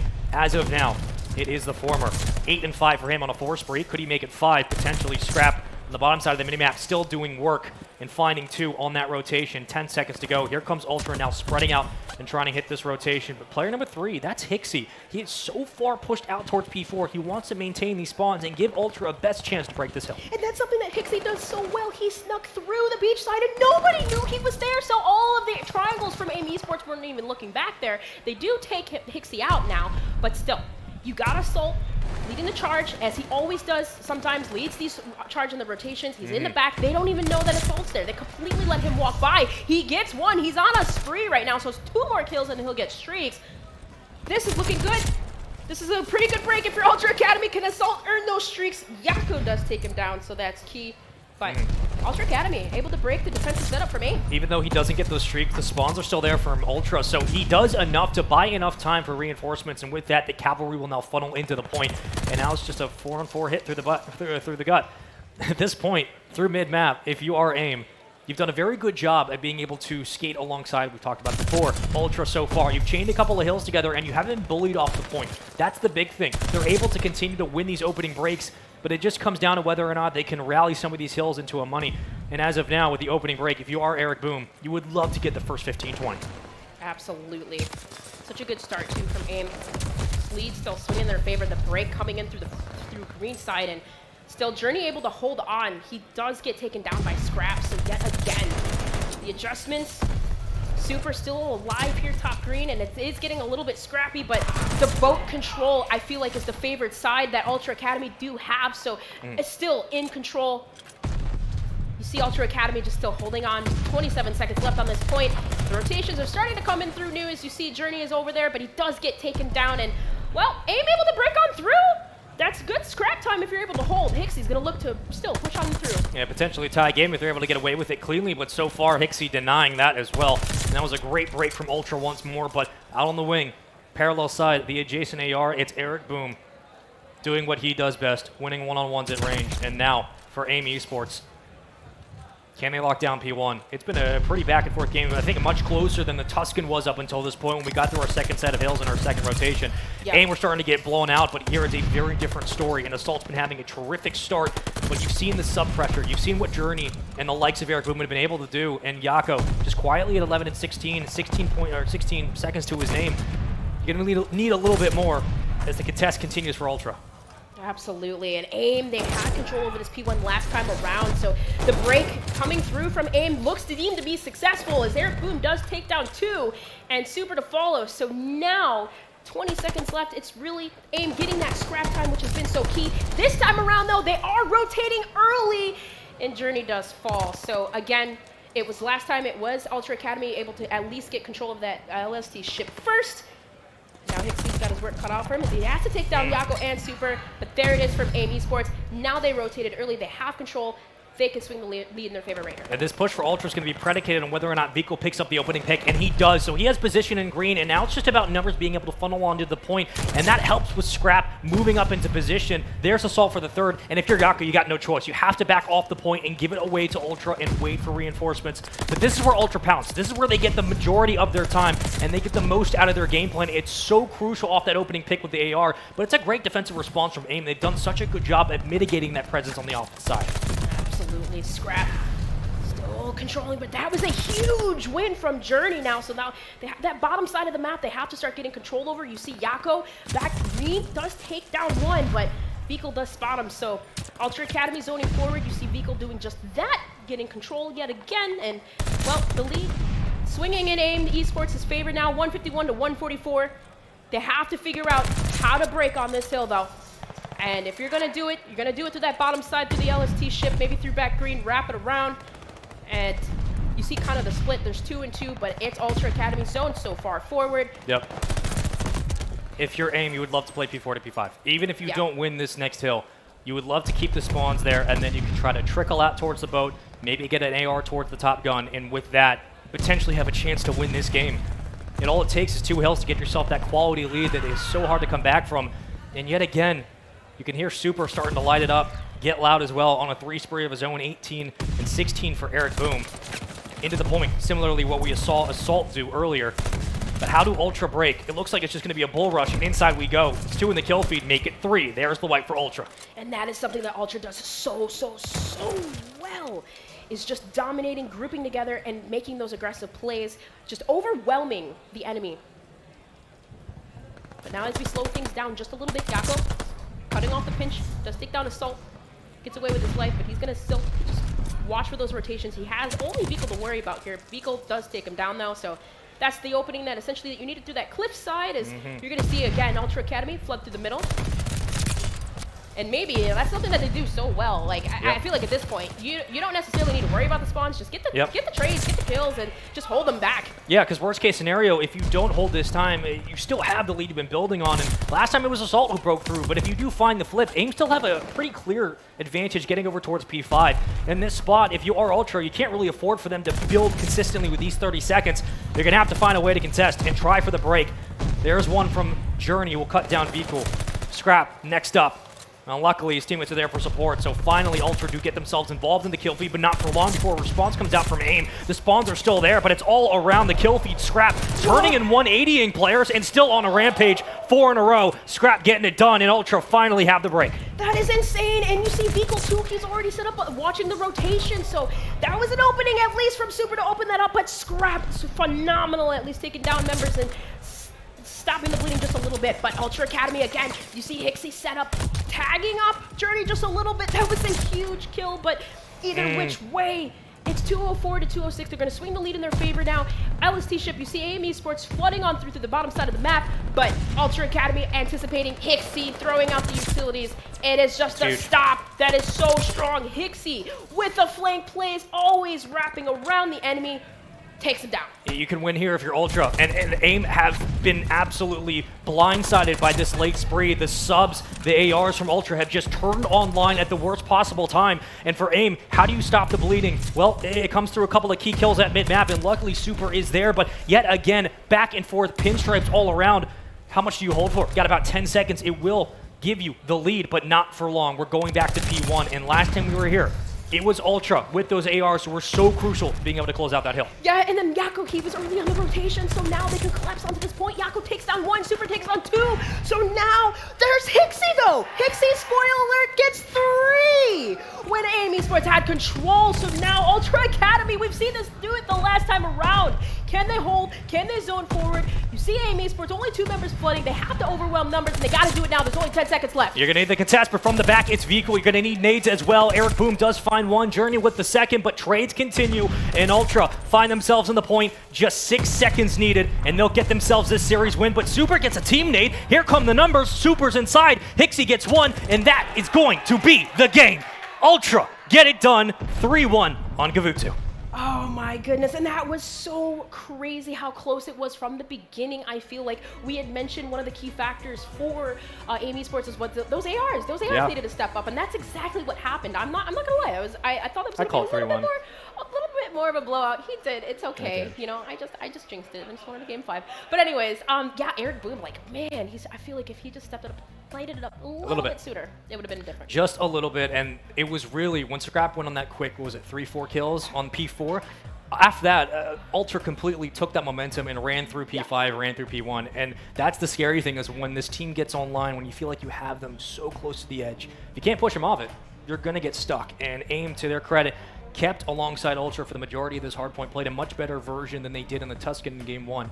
It just came a little bit too late, and the slaying power there from Ultra was just ridiculous. Yeah, not to mention their breaks. I feel like Ultra's breaks are so good, like, because they do that. They overwhelm, they position themselves perfectly, and then you have Hixie, like playmaker Hixie, always early on those rotations, but wrapping around and getting behind the enemies. Like, so many times we saw Hixie tucked away deep in that beach. They didn't even know he was there. He was always early on those rotations, and getting set up early, that's going to benefit you. Well, here's a look at the replays of that last game, and you know, that hardpoint was really AIM's to win. They had it for the majority of the game. They were winning a lot of the rotations. They were able to keep their spawns intact. As much as Ultra had tried and thrown everything, including the kitchen sink at the wall, AIM did a very good job at mitigating that pressure and shutting down the ARs up until the final hill. And from that P4 over to over towards P5 and back to P1, Ultra just took over, and Scrap was the reason of it.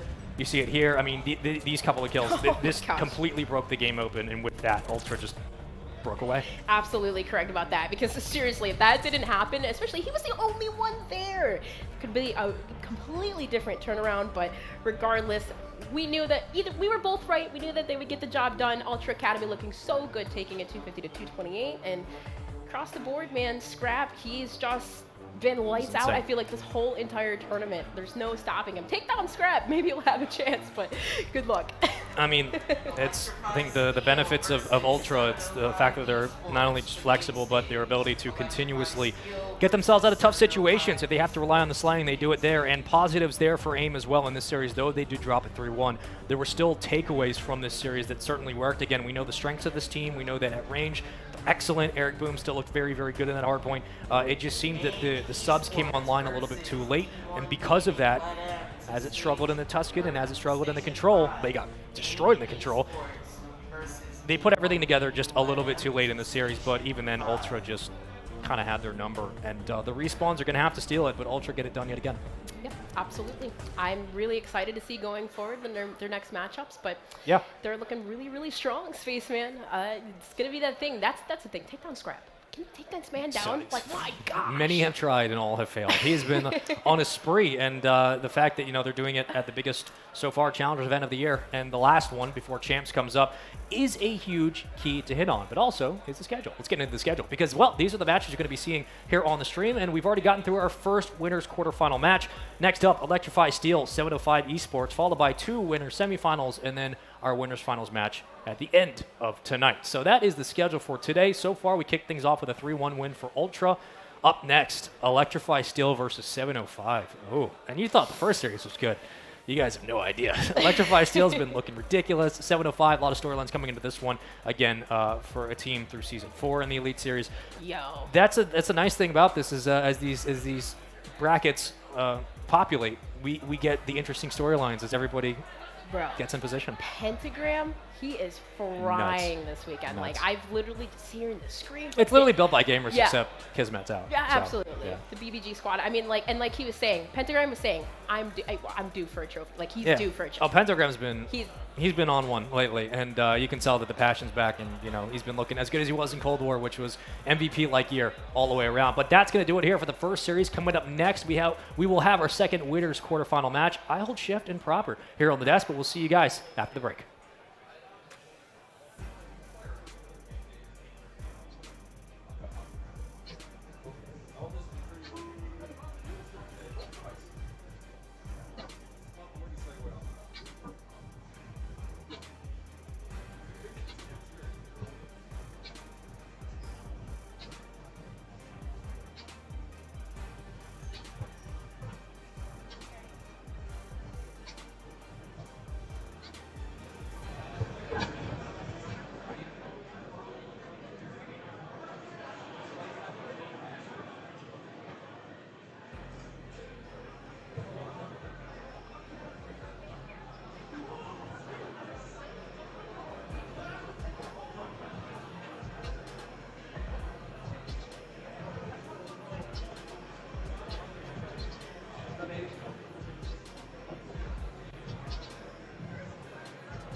What's up, all you COD Crazy fans? We're back in Boston. And there's a Dropkick Murphy song that I really want to reference, but I'm going to spare everyone's ears for now. My whole shift with me proper, and oh boy, we had a really good start to the day with the first winners quarterfinal matchup between Toronto Ultra and NA. Really looking strong, maybe a little bit of search and destroy woes here or there, but this next matchup is a rematch from Toronto. Electrify Steel going up against 705. Just give me the opening appetizer. Palate me. Well, I hope you got a palate cleanser, because this one is definitely going to be a banger, to say the least. Yeah. Look, both these teams on LAN have been looking fantastic as of late. I mean, specifically 705, they came to play this weekend, man. Oh, yeah, man, they're looking super good. So you take a look at kind of the schedule, as we kind of mentioned, Electrify Steel, 705, ready to go. Ultra NA and Team Exposed are going to be the first winner semifinals. We'll be bringing out both the semis, by the way, from the upper bracket. There's a lot to kind of keep in mind when it happens to who's getting eliminated in the same time, but of course we want to focus on how exactly our teams are getting to winners finals before we consider the championship Sunday tomorrow. Team Exposed looked good. They 3-0'd, wiped the floor with Louisville Red Bulls, and I think that a lot of people are very excited to see what Clay's team can do eventually. Absolutely, yeah. I mean, that Team Exposed, look, at the end of the day, on paper, you're expecting them to put in the work. It's just how the back of house leading into the event kind of led to their success this weekend. Absolutely. But of course, keeping our focus with Electrify Steel and 705. Weirdly enough, these are like two of the only rosters who come into this event having not made any moves. It's just the same tried and true that we had from Stage 4. Yeah. Same thing from when they played at Toronto. Of course, the biggest thing about that kind of moniker was what Electrify Steel did last time they were at LAN. They looked great all weekend long. People were sleeping on them constantly, too. And even if you go back and you see what their Season 4 of the Elite looked like, yeah, maybe you might have the same thought process, but you have to take a look at what these four individuals look like on LAN, underneath the same roof, playing side by side. They've been damn near undeniable. Kevin Fame on LAN is just a different beast. He really is. On top of that, of course, with 705, hey, runners-up from Season 4. That's right. I mean, it was a little bit surprising, I think, just because we weren't really sure how to assess them after Toronto going into Season 4, but they really put together a consistent palette from start to finish, leading to that playoff run where they just fell a little short of Ultra NA. It's the explosivity that you don't really expect when you saw this roster getting formed together. Agreed. When was the last time that we saw Persini play? He got lit a fire underneath him when he played that Sure Optic did. match, when he was subbed in for Atlanta, man, and he came, and he has been looking really damn good. I would like to say that Royalty on LAN as well has been putting up really good numbers. Diamondcon, the sniper rifle on the Search and Destroy, has been paying dividends. Dude, he put up like montage-worthy clips during the playoff run. Quick scopes left and right. Little jump snipe over the tank. Oh, dude, that was sick. I had nightmares about that for a solid 3 days. I'm not gonna lie, it was nasty. Some nightmares, I personally just kind of was like in this lucid dream state where, like, I don't know. I don't even know where I'm going with this. All right. Just ignore it. But it's going to be interesting, I think, just to see as far as a proving point is concerned, because, I mean, everyone knows. I mean, the online atmosphere is obviously very different than what we get on LAN. And a team like Electrify Steel have really put together one heck of a show, at least in their first instance. That's the whole thing. Being consistent in these open events has been a little bit of a struggle for some of our squads, unless your name happens to be Ultra NA. But with that in mind, let's take a look to see what exactly we have in front of us for our 5-map series set. I know we have a lot of kind of discussions about Tuscan in particular from the perspective of 705. It doesn't seem to matter what the mode. They love the map, and they're going to have the ability to possibly see it not just for the control, but also for the second hardpoint if we get there. Yeah, it's interesting to see that the Tuscan was allowed to actually be coming through for the control, although you can't necessarily say that it's too surprised catching up with the Electrify Steel boys. They never want to see a Gavutu control another day in their life after what happened against Ultra Academy NA in the Elite Series. So we won't be seeing that at all, but you're very right to bring up the simple fact 705 feel at home on Tuscan. Tuscan hardpoint yesterday specifically versus a Webabubs, they were damn near undeniable. They were outpacing on every single different turn on every single hardpoint. Yeah, this is a really interesting map set because the opening hardpoint should be good just based on history and just routine play time for Electrify Steel when it comes to Berlin. They played it a lot, even though their hardpoint record was less than stellar throughout Season 4. It was still fine, and on Berlin, it was really kind of where they baked their bread and also buttered it. But the Desert Siege on the opposite side, that has been the playground for 705. So for these first two maps, honestly, you feel like there's going to be some pretty significant favor for one team or the other. It's very hard to be able to gauge it, right? Because when you look at the recency for stats, you have to go back to Season 4 of the Elite, or if you were just, like us, just walking around the venue like a bunch of crazy individuals yesterday. There's a whole lot to decipher, there's a whole lot to unpack, but we're going to get a whole lot of answers what the SMGs look like, how the teams are feeling here on LAN. All of our notes can mean absolutely nothing. Trust me. As both of us know, we do a lot of spreadsheeting and noting, and it's just like, why do we even do that when you get in location? Everything just seems to change. We got Kate and Ryan giving us the overviews. Love those guys. Yeah, they're pretty all right. I've seen worse. I'm not going to say I haven't seen better, but I've seen worse. Oh, man. But for Berlin Hardpoint, the thing about this, you know, framing up and just kind of putting the bow over the opening conversation, knowing that Electrify Steel love this map, and then going to map 2 where Desert Siege is hugely favored for 705. Really, the win conditions and the keys to victory is you have to win your map picks in these first 2, depending on which perspective you're looking at. I mean, obviously the picks have to come through. You have to be feeling comfortable with it. It needs to be all well played out going forward. If you were having it in the playbook, obviously it was being scrimmed. Gonna be feeling pretty darn good. Goofy Block 824, by the way. What's going on, Pander? Welcome to the lobby. Starting off with the favorite side, though, will be 705. They'll be in the hill first. Yeah, we'll be calling Pander by his actual name. We will not be saying Goofy or Block 824 all that often. So just make sure you keep that internalized as we jump on into the first hard point. 705 donning the red and white. Doing pretty well from the favorite side when it comes to holding position, but missing out on the hard point time for now. Diamondcon looking to change. That 1v1 with GodRx will be swiftly won, and all of a sudden 705 get the cleanup and the ability for Pristini to play off a pinch. Yeah, I mean, that pinch is going to be massive. You can see what it actually is doing to the spawns itself. All of Electrify Steel spawning up essentially for P3. Now, that'll give them B lane control, so they should be able to get players at least looking towards the rotation, but they don't want 705 to feel comfortable with the scrap time. Well, Classic is just going to go ahead and confirm nonetheless. That's a really unique look as far as a breakoff is concerned for 705. Love the energy for it, especially with Diamondcon just kind of holding his life and taking 4 kills in his opening play. But now as we transition back over to Mailroom, Electrify Steel much better on the rotation, cleanly deal with the quick rotators to 705 plus the favorite spawns, and now they're in for early time, and Royalty is going to be the first one to kind of break down doors and windows, try to find an entry, and goodness, he finds it very swiftly. First 2 kills are good, trade's decent, but numbers still hold with 705 as Pentagram looks to finesse.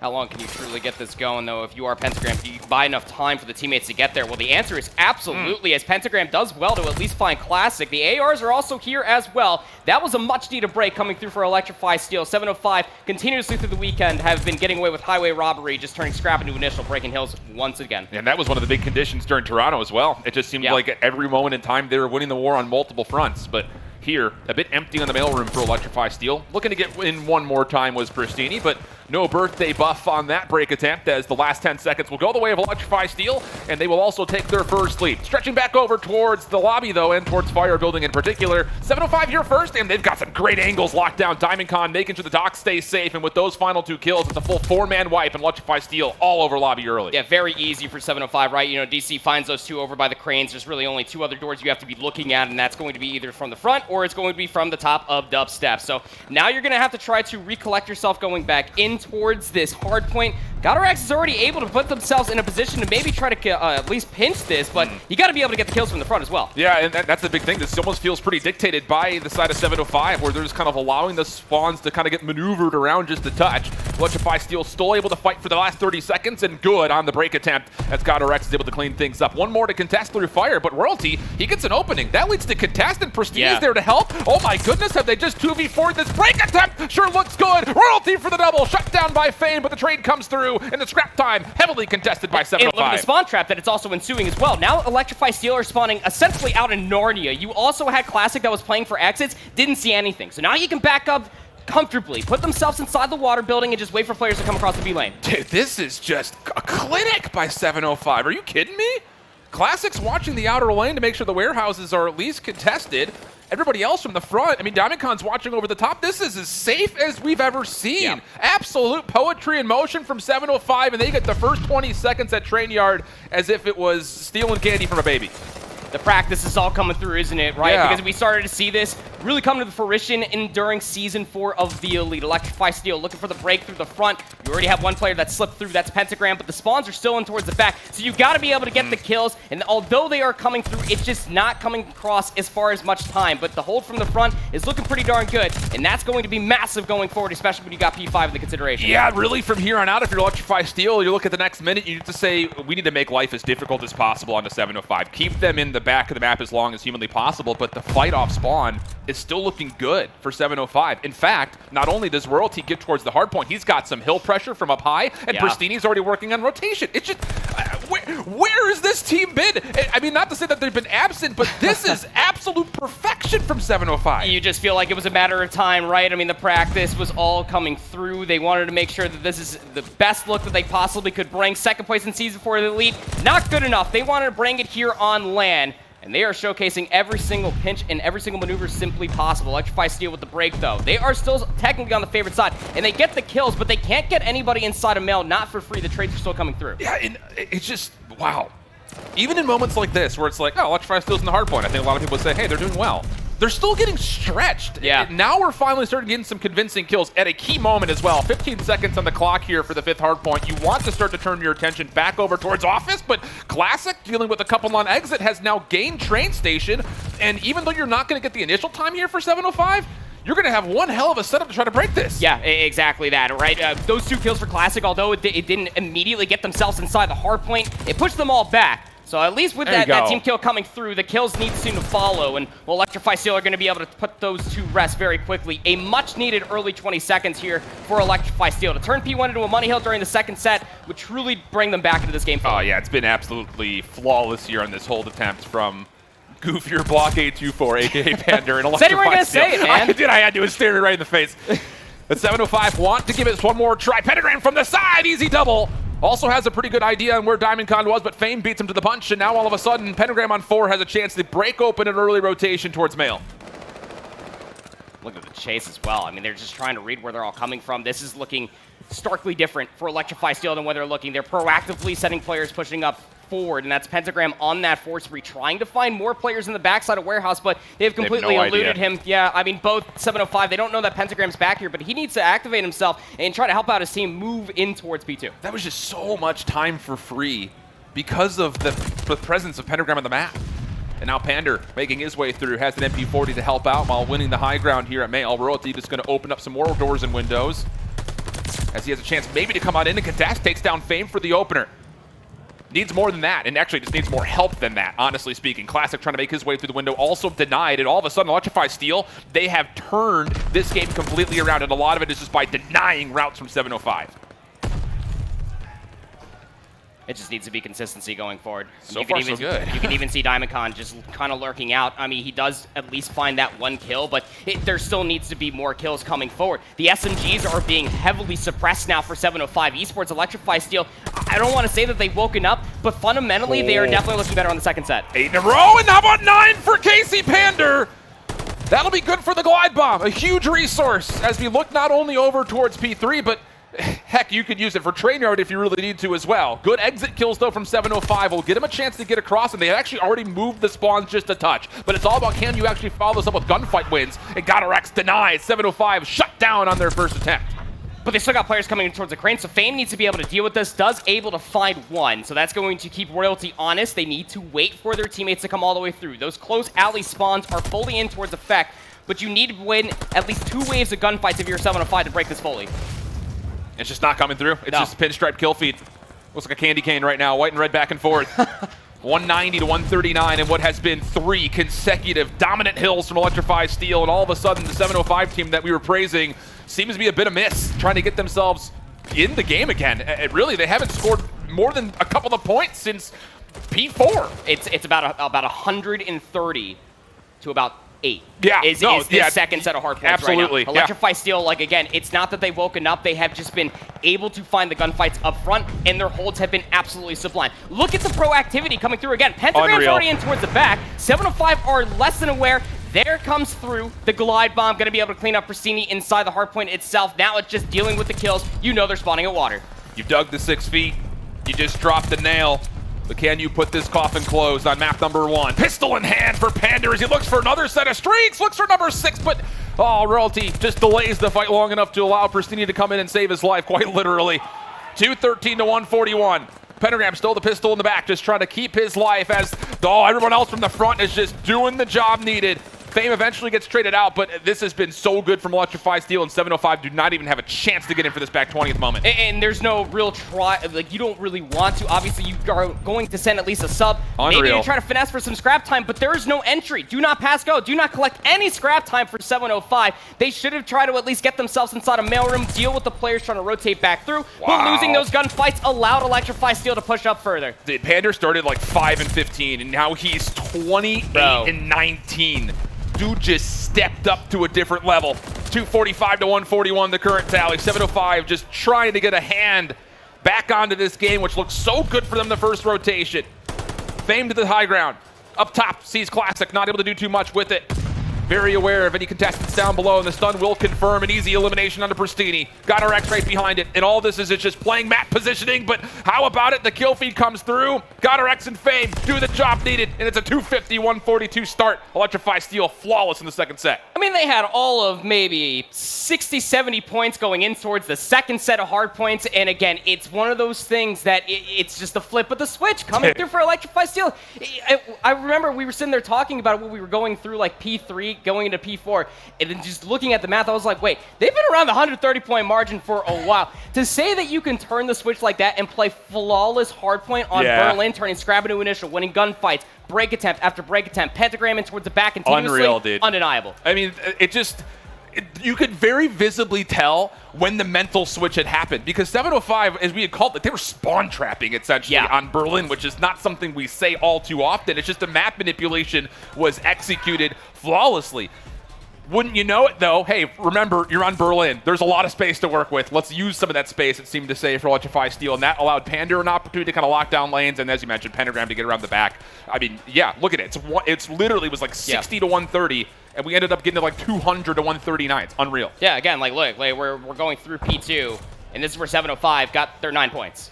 And then they didn't even touch the hard point again until P4. That was the flip of the switch right there. Even look at the very end, too. Again, it was 130 to about 60 at the end of it. These stats will be quite telling. DC did have a great opening first set of hard points. All of them really did. They were completely playing aloof. Electrify Steel could not deal with these lurking players, and they simply were getting, well, exit spawned more than anything else. But Electrify Steel, like you said, I mean, the turnaround for Pander specifically with 3,400 damage, bringing in 29 and 20 around the back. That glide bomb, being able to get that for the break going in towards 4 was massive. Oh, it's just to get the confidence up too, right? Yes. I think Electrify Steel, they were saying when we were kind of seeing them kind of warm up and stuff, they were like, we haven't played on the main stage yet. So there is something to be said about getting familiar with the setup too, because as much as it's obviously the same venue, which by the way, the venue looks great. Great job, Helix. It's dope. Great job. It's so cool. But just getting familiar with being in that space, because you're not next to everybody, essentially. You're not right across the way.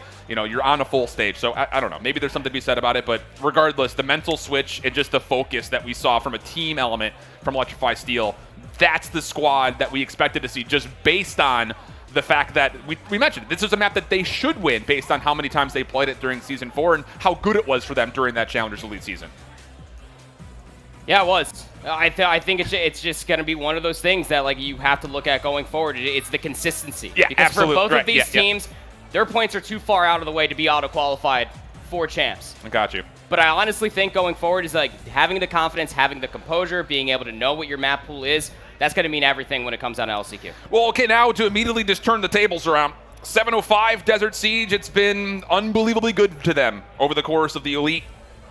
And so can they find a way, as we mentioned, just to kind of keep the win condition built? Yeah. You look towards map number 2, said this should be our win. Maybe you were feeling a little bit guilty about the fact that you started off map 1 so good and you weren't able to close it out, but this has to be where you establish how you very well may be one of the best search and destroy teams here on the weekend, honestly. And it's this guy right here. You got to be watching out for it. Good shout here for Cade and Ryan to try to see if DC's pulling out with the sniper. Well, it's got our extra first blood, actually. And look at the follow-up from Pentagram quickly through the middle of the map. This is something that we don't often see from Electrify Steel. 705 are very patient around the middle of the map in particular. And it looks like Electrify Steel have gotten a pretty solid read on that. Punishing early. First 3 kills come through. Diamondcon, last one left. Deals with Pander at distance, but I don't know how you go any further without a bomb here in a 1v3. To answer it slightly, you don't. You just don't. Yeah, DC's pushed all the way back in towards their spawn, essentially. You're watching this if you are Fame, gets the information on the cross, and there will be the final kill. It's just immediate control of the main building in University came through Electrify Steel. They had the game plan. They had one player at least looking at the BS&D site. They saw one player across that A lane. That was DC, Yep. but it was all University control for Electrify Steel. And I love that. And again, just if we were to narratively build how 705 play this map, it is very much so not by playing in the University Palace area. Yeah. They love to just kind of keep them at arm's reach. And defensively speaking, what you should expect here is Classic to kind of open up a hole in the wall and just poke and peek. And we'll see if Electrify Steel has done their homework. Are they going to be prepared for that? There is the peek. Classic not going to do anything initially, stuns over the top, and Pentagram is actually watching for this. Look at the stack. Electrify Steel, Dude. they know that 705 are going to be watching for this play, and they're giving them dictated information to kind of keep this defense planted in the middle of the map. Stuns come through. They're not going to find anything, by the way, because you can see at least one cross being looked at as Royalty up top. City does find first blood, and Pentagram's still going to try to get this bomb down in the 3v4. I love the call for it. This retake should be through mid. It looks like Electrify Steel is pretty aware of that. Pander will watch the long angle. Pentagram is already back into mid. He actually takes down Classic. Oh, and Fame watching over the top gets a second. Electrify Steel. Homework was due at midnight. They turned it in at noon. And it's looking good as they're going to rewrap around the back. Diffuse not going to be there initially for Royalty. One more to find his Diamond Con over the top, and the trade is good. Electrify Steel looking solid through two. In a 3v4 nonetheless. That first blood comes through. And much like you said, I love that call coming through from Pentagram. You were in a 3v4, but the option was absolutely still there that you could watch that B lane, get that bomb down, force out the situation from 705 Esports, played right into their hands again. When they can dictate the pace of these rounds, Alan, it gets very, very scary. Yeah, and here's the thing, and I know for a lot of you watching, you may not have the in-depth looks at 705 throughout Season 4, but believe you me, this 705 team is largely successful on search because of their ability to control tempo. Yeah. If that gets out of hand, this map could follow suit and very quickly have the lid blown off of it. So an important round here for 705, but it's Pander to take down DC at range, and a huge weapon for 705 is immediately taken off the table. Yeah, I think just off of the positioning alone, Diamondcon might have been playing with an AR rather than the sniper rifle itself. Regardless, 3v4, 705 still trying to push up, take the space, but the cross is being watched by GodRx. He's going to communicate that to Pander, but he will be traded out. 3v3. Yeah, Pentagram's having a real tough time locking down Classic. You see what the attempt was here for Electrify Steel. It was Pander watching on one side, a full flank coming around the back. Fame on the way forward. He's going to catch one for free, no problem.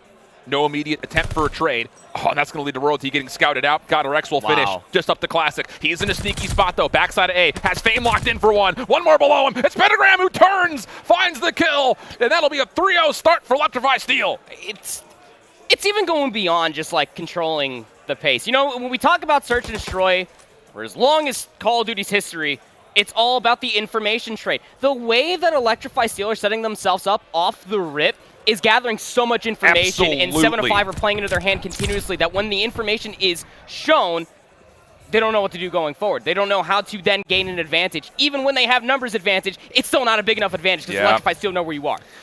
So if we were to get any sort of a symmetrical start with 705 dominating the opening rotation of Hills on Electrify Steel's map, and now Electrify Steel's dominating the opening rounds of 705's map, we should assume that 705 will start picking it up right here. You're leaking the script, man. You're leaking the script. Hollywood cannot keep the lid shut on that. But look at 705, already different. Very aggressive defense through the middle of the map. GodRx aware of it, gets to the second floor, finds first blood. Royalty also traded out. It's a 2-for-1 exchange. And Electrify Steel hold the numbers as they look to get over towards A. Yeah, in 705, they can't push going forward. You saw even Classic on the minimap. He was thinking about maybe trying to get inside that B site, but he might find some timing. Maybe if he pushes all the way through and he's going to give it up and just hold it. He should try to rewrap all the way through. He's got that silence to maybe try to make that play happen. Oh, it's going to work out beautifully. Fame immediately deleted as soon as the plant came through. So he hits the pinky finger, but then hits the left eye. So now a 1v1. GodRx cannot finish off the final damage needed to get rid of Diamondcon. 30 seconds on the clock. Has to make a move with the scope or the pistol. And GodRx is going to just take away the angle. This is so smart from Adam.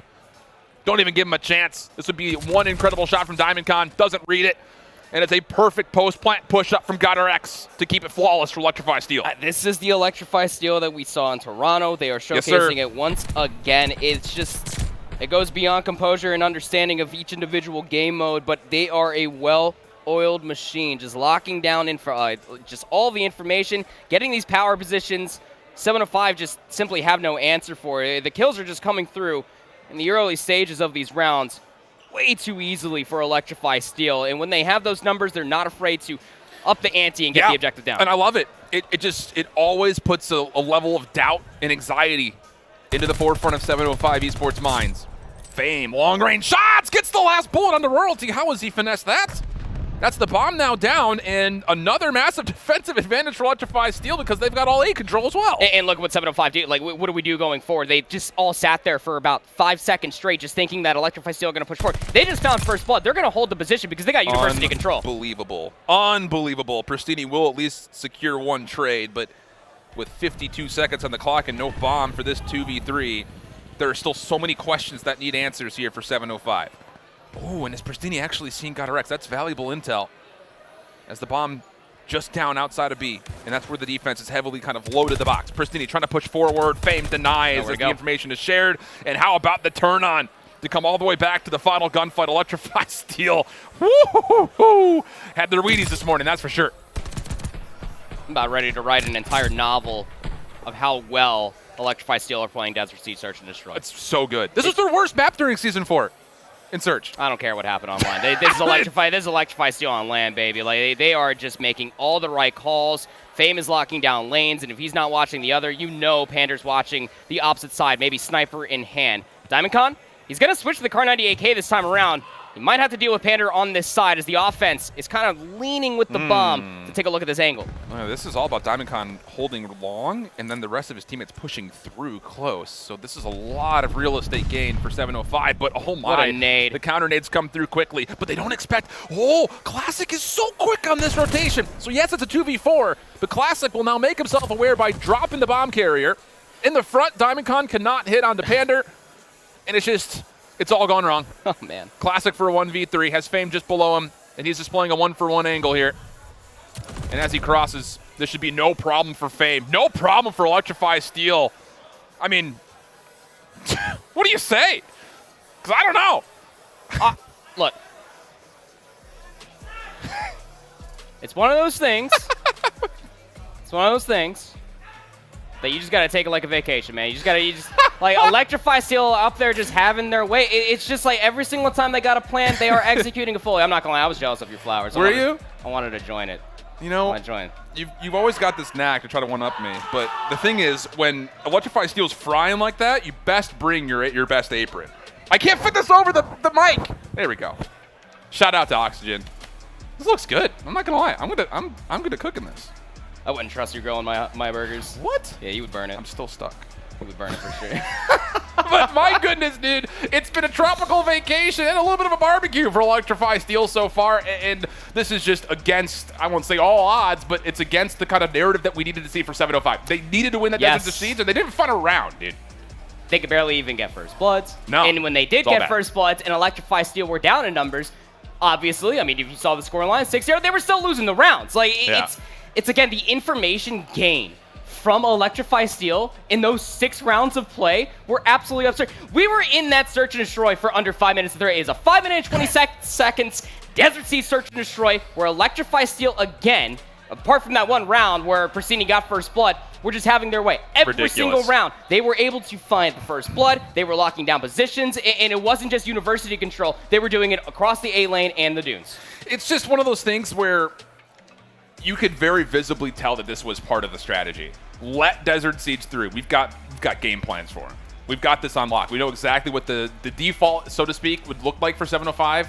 And it was immediately countered. Their hard veto is Tuscan. Like they have these strats across every other search and destroy map. It is so well rehearsed for Electrify Steel because they know how much this moment means. Again, their points are way too far gone. They're not going to auto-qualify for champs. But what they can do is tremble a lot of the other competition with just how good their 3 game modes look. So far, so good, man. Honestly. It's not bad. It's not bad. I've seen worse. I've seen much worse.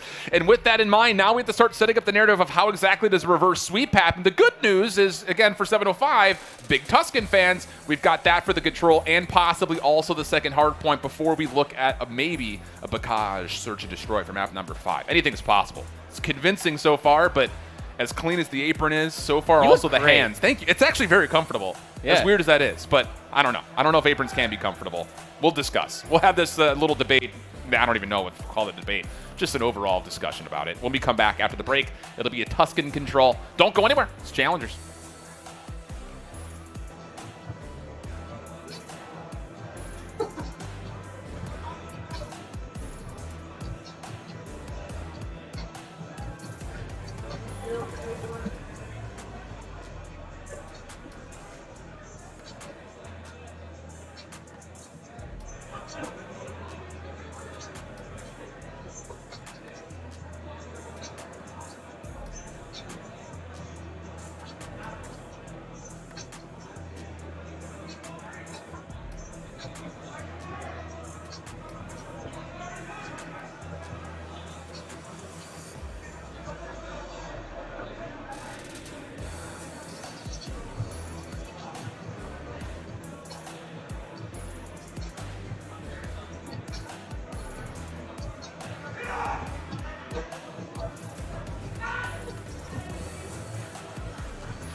Welcome back. You guys came back a little bit too late. We just had a huge pop-off from Doug and the Boston Academy boys, which, by the way, if you're kind of vibing with the floral get-ups, of course, I'm sure most of you guys saw it on their Twitter, but you can go to their website and find where to get some of that merch. Not necessarily for sale, but for earning privileges. One of the championship trophies, this thing it's kind of heavy, I'm not going to lie. Like, this isn't just like a plastic mask. This thing is pretty weighted. It's pretty dope. It's glowing and glittery gold. I think we'd be a good game show host. Like, you think so? Yeah, like where you just hold up the prizes. I'm just here to look cute. So what? I'm the Pat Sajak to your Vanna White? Absolutely. I'm the cute one. Exactly. Oh wow, okay. Those things are heavy and they are really freaking they're cool, man. They're super cool. Shout out to Boston. Yeah. And the Action Team and Helix, I'm telling you, this venue is just lights out dope. Such a cool weekend. It's cool. There's like a little bleacher set right in front of like the mainstream stage and the screen and all that. And of course, obviously, everyone's close enough to still yell at each other. Maybe smell each other too. But outside of that, needs to be a reverse sweep here. Electrify Steel up 2-0. It's a double dose of Tuscan to get us kicked off for the potential top deck of a reverse sweep for 705. The good news is their Tuscan control has been really, really good. They're Tuscan everything. Yeah. Really good. Again, you know, heading in towards that break, we were sitting here hinting at it that this back two maps leading into the Bocage Search should be very good for 705. Though, again, all notes are off the table because Electrify Steel have damn near been playing flawlessly ever since that second set of hardpoints in Berlin offense. First 705, they want the B zone, Alan. A little short of the first take, but it does get locked in as Classic takes a double. Trades will deny any further progress for now, and then on top of that, Fame will also take down Classic to really impede any further progress to be made. So off the respawn, 705 have a pretty clear pathway to A. Just need to get through Pander, which may be easier said than done. Prestige keeping hopes alive towards B, but the trade comes through, and now 705 need to figure out where exactly are we going, because we can't keep split hitting both zones at the same time. They got to get mid control first, but the moment that they try, Pander finds 2. Coming outside of L, all plans get absolutely shut down. You get punched in the face like that through the middle of the map. 705, no answer. Gotta Rex has been moving Diffie on lane. He's on a 5 spree. Dude, what? This does feel like Toronto in a way for Electrify Steel.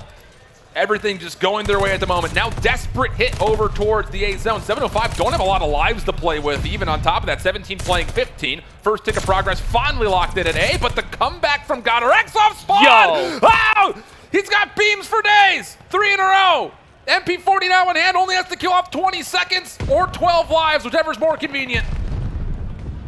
He's going to play on top of Monument. Persini has no idea. He might have actually lost the timing. Got Rex unaware where Persini was coming from, so the kills come through. 13 v 11, 15 seconds. This is doable if they're able to extend the clock.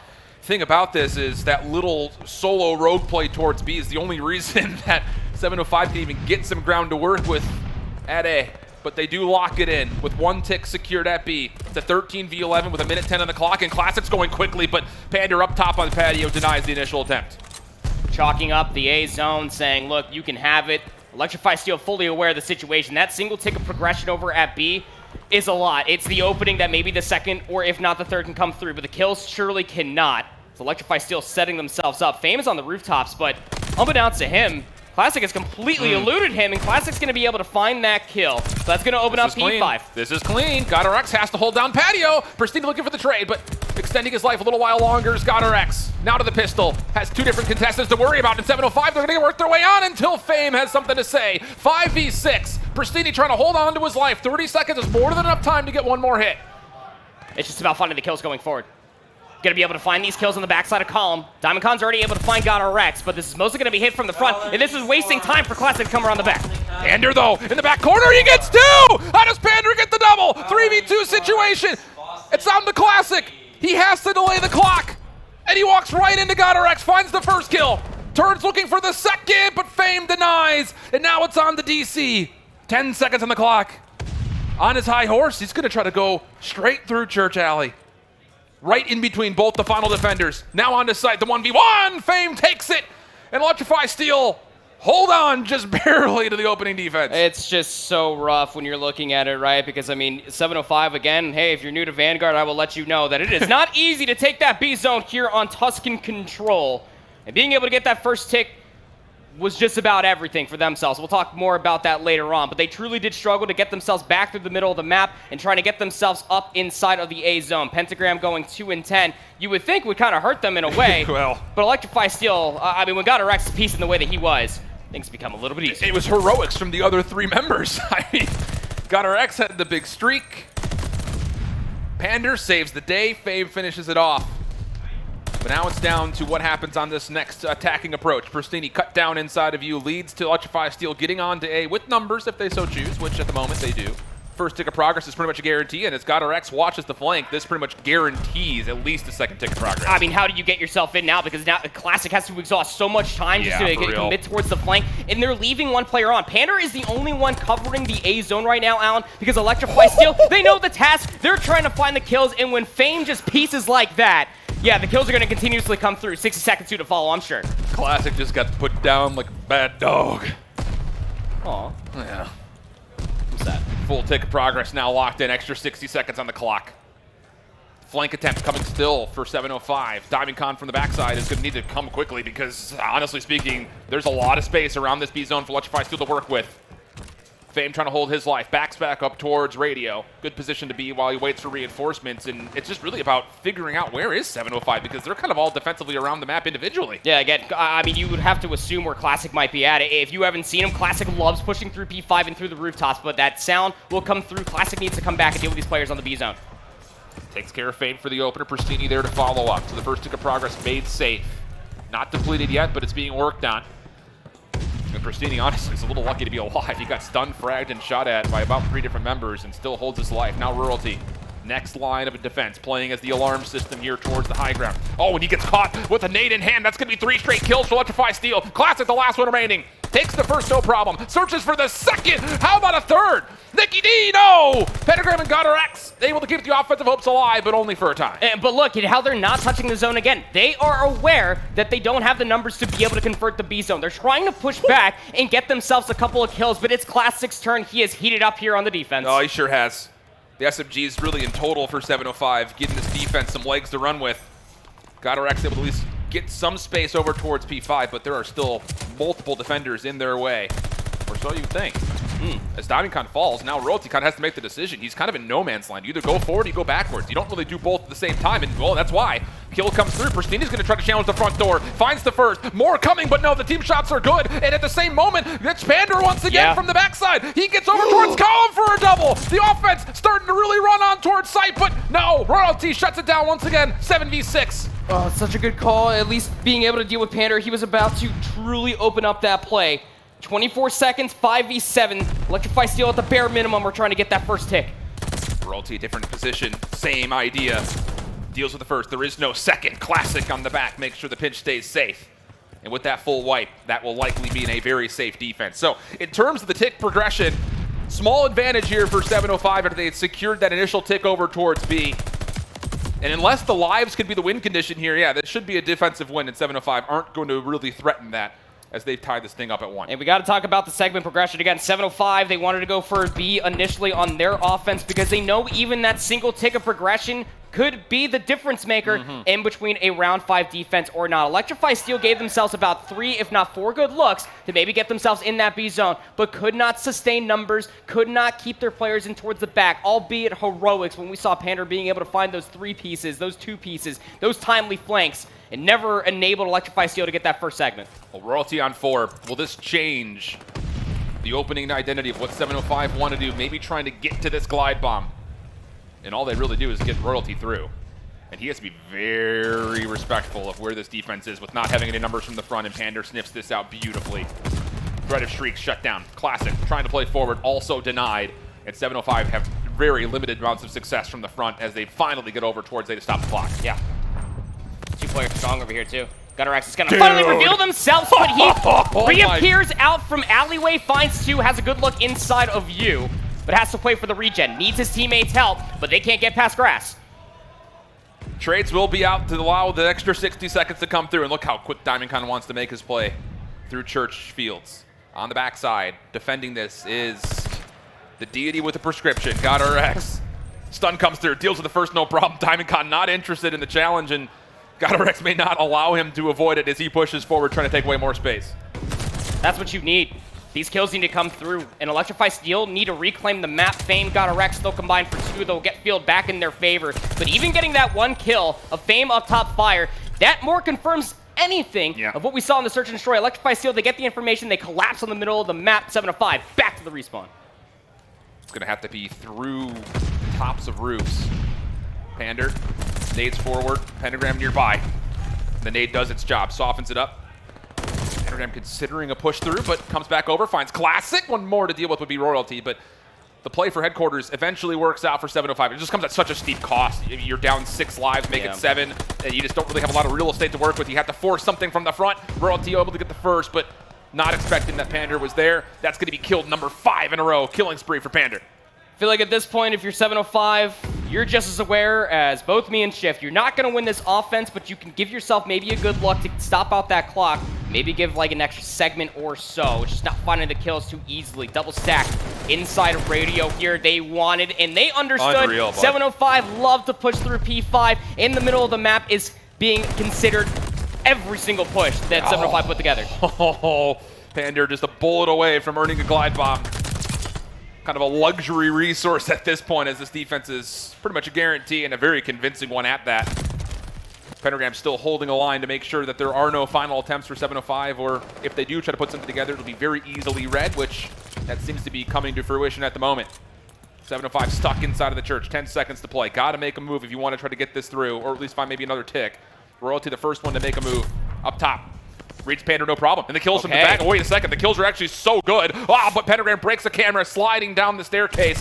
Diamond Khan's on for a time, but He's going to be overwhelmed by sheer force of numbers, and that will confirm the defense without any further progress being made. Looking for streaks, trying to get themselves segment progression. It's just 705 just could not get themselves comfortably past the middle of the map. And it's something to be said as well that Electrify Steel, what they do so well in control, is they do their homework. There's a college joke in there for Fame somewhere, but they understood every single time that 705 are trying to assault the B zone. They're trying to get P5, and they're always sent Classic through the middle of the map. Denied, I want to say, 88% of the time throughout the entirety of that offensive attempt. It's either really good math from you or a very random number. I won't tell you the answer. I'm going to trust the math just to give you credit. We'll see. First blood good for Pentagram, just kind of being a distraction over towards P5 as the rest of the focus for Electrify Steel is largely towards the middle of the map and on towards A. First tick of progress, slowly making its way forward as Fame gets 1 kill. He wants to take over Pillar. He's avoiding the gunfight for maybe long enough, and yeah, help is there. Trade will be confirmed, and with that, also the first tick. In Pentagram, he already shuts down at least one flank, and he's already all the way in the back. Diamondcon does not see him come all the way through. Well, Nate's not going to be aware that Diamondcon was top patio, so won't be able to find much of anything besides a little bit of taking a look of the back column. 60 seconds will be added on towards the board. Again, Electrify Steel, they love getting this A zone first and foremost, but most importantly, they love getting the kills. Unreal. 3 down. How good is that read from Electrify Steel? Got her extra 2 through the middle. Fame helping out up top, and that leads to a quick transition over in towards Church. Pristini off the respawn, keeps safe the back. And in the same breath, Royalty is able to make sure that the high ground is controlled by the defense. The only one who slips the net at the moment is Got her X. Oh, what a snap. If he gets Royalty, I'd lose my mind. But will not occur here. And with that, 705 gain an advantage defensively in front of B. Holding inside of P5, but you don't have anybody that's watching this very long flank. Take a look at the minimap. Pentagram's already in towards the back. Diamondcon will have to watch this, but this is a lot of blind trust that the push to P5 is going to be successful. He's got help. I mean, Pristini's able to free up some space mid-map and then turns on to Got her X for the double. Trade will be there, and in the same moment, Fame is actually doing some pretty good work here at P5. Gets some impeded effects onto Royalty. Diamondcon forced to move forward to get the trade, but the threat very much so alive here for Electrify Steel. Pentagram from the side. Denied by Classic, and Pander will also drop, leaving us with a 16v16, minute 10 on the clock. And Got her X just got to post in towards the back, but the question, again, has to remain here. Is he going to have to give up that God-heady position to try to help out his teammates? Well, Fame will find one outside of P5. Knows there's one inside of Radio. Just has to play their life, wait for reinforcements, but Pander can't get past middle of the map. Oh, 705, they're trying to take forward ground, and now Got her X can make his move. The first 2 kills are good. Pristini's scrambling to get back over to take over this truck. And Got her X with a pistol nearly avoids it for long enough. 705 scrambling to get back defensively still, though. And Pentagram's making a mess of it. Not only him, it's Pander as well from the side. Even exchange comes out, but Royalty finally reestablishes a defensive advantage. Now they can take forward positioning. Electrify Steel so close to what they need. They need that 4 tick. Yep. They already, I would like to say, have the kill lead, but that 4 tick will be holding over their head. The difference maker in between a round 5 defense. Pentagram shut down. 25 seconds on the clock. Round 5 defense advantage goes the way of 705 at the moment. Pander denied on the backside play. Everything has to come from the front now. And the next one up will be Diamondcon. Deals with the first, no problem. Fame looking to secure the trade and just barely does. In the same breath, Pentagram also here to help. But now it has to come down to him. Gets the second kill, no problem. Around the corner, Classic gets involved to get the defense back on. So now Pander has to slide forward. He's not going to quite get there in time, and Royalty shuts down the threat of any reinforcements. To round 5 we go, into a 705 defense with it. And what do we learn today, everybody? That is why you got to go rogue sometimes to try to get that first segment over at B. It's the difference maker for 705. And very much so could be the difference maker whether or not they stay alive in this series. It is damn near impossible for most teams to be able to convert an offensive round unless you completely slay out. That's what Electrify Steel were looking for continuously in their offensive attempts. It would be very, very difficult to maybe try to go for the B zone because they've been able to at least guarantee those 60 seconds. They just need more kills in further map positioning once the 60 seconds come through. No trickery here from Electrify Steel. Almost the exact same break-off that they had from round 4. Pentagram, though, being more patient this time through the 5th hardpoint. Nades will actually open up space over towards A, but off the map. Pentagram not able to do too much, and then Royalty just from the top ropes takes down Got her X. And now the flank is a major threat that Electrify Steel have to deal with. Yeah, hey, it's going to be the immediate call for Got her X coming back through, trying to find these players, but Royalty is just moving He has 62 total engagements throughout the entirety of this Tuscan. He's going to try to at least bring himself out of you. Well, at least open up the floodgates, maybe for some trades, but that's really all 705 can find from that flank. Yeah, that's a big win off screen by Pander as well to make sure that there is no immediate second threat off the pinch. So defensively, Pristini's trying to force it from the front. Second tick of progress locked in. Classic trying to chase down one, but the help is good. Electrify Steel working on that third tick of progress. You've also got Pentagram challenging space up towards Patio, but he gets turned aside, and Electrify Steel will just have to be happy with the extra 60 seconds. Yeah. So now the relentless flank is going to come through once again, but it's not Classic this time. Whoops. Royalty is committing to it a lot more, and I've seen worse stuns. I've seen been better. there. Everyone's been there. I was there last night. But anyway, Royalty, how much is he going to be able to find through the middle of the map? That's the question. The information is coming through. The pings on the map as well. Needs to be able to deal with these players flanking around the back, but Pentagram is in on that God tank, and 705 are more than aware of it. 705's defense has just resoundingly lived off of this P5 pressure. High ground in P5 has been their recipe for success. And these little kind of solo pushes out are just keeping Electrify Steel more than at arm's reach. I mean, there's absolutely no one playing Patio. They're just wanting to take the challenge forward. And, oh, it could actually cost them a bit here. Yeah. 3 straight kills come through.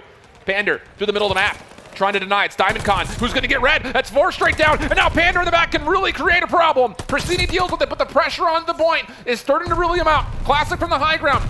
Needs to come back through to contest. And as he does, he takes down one with the help of Diamond Con. And a full clear will be there for 705. Clock starting to tick back down. 15 v 13.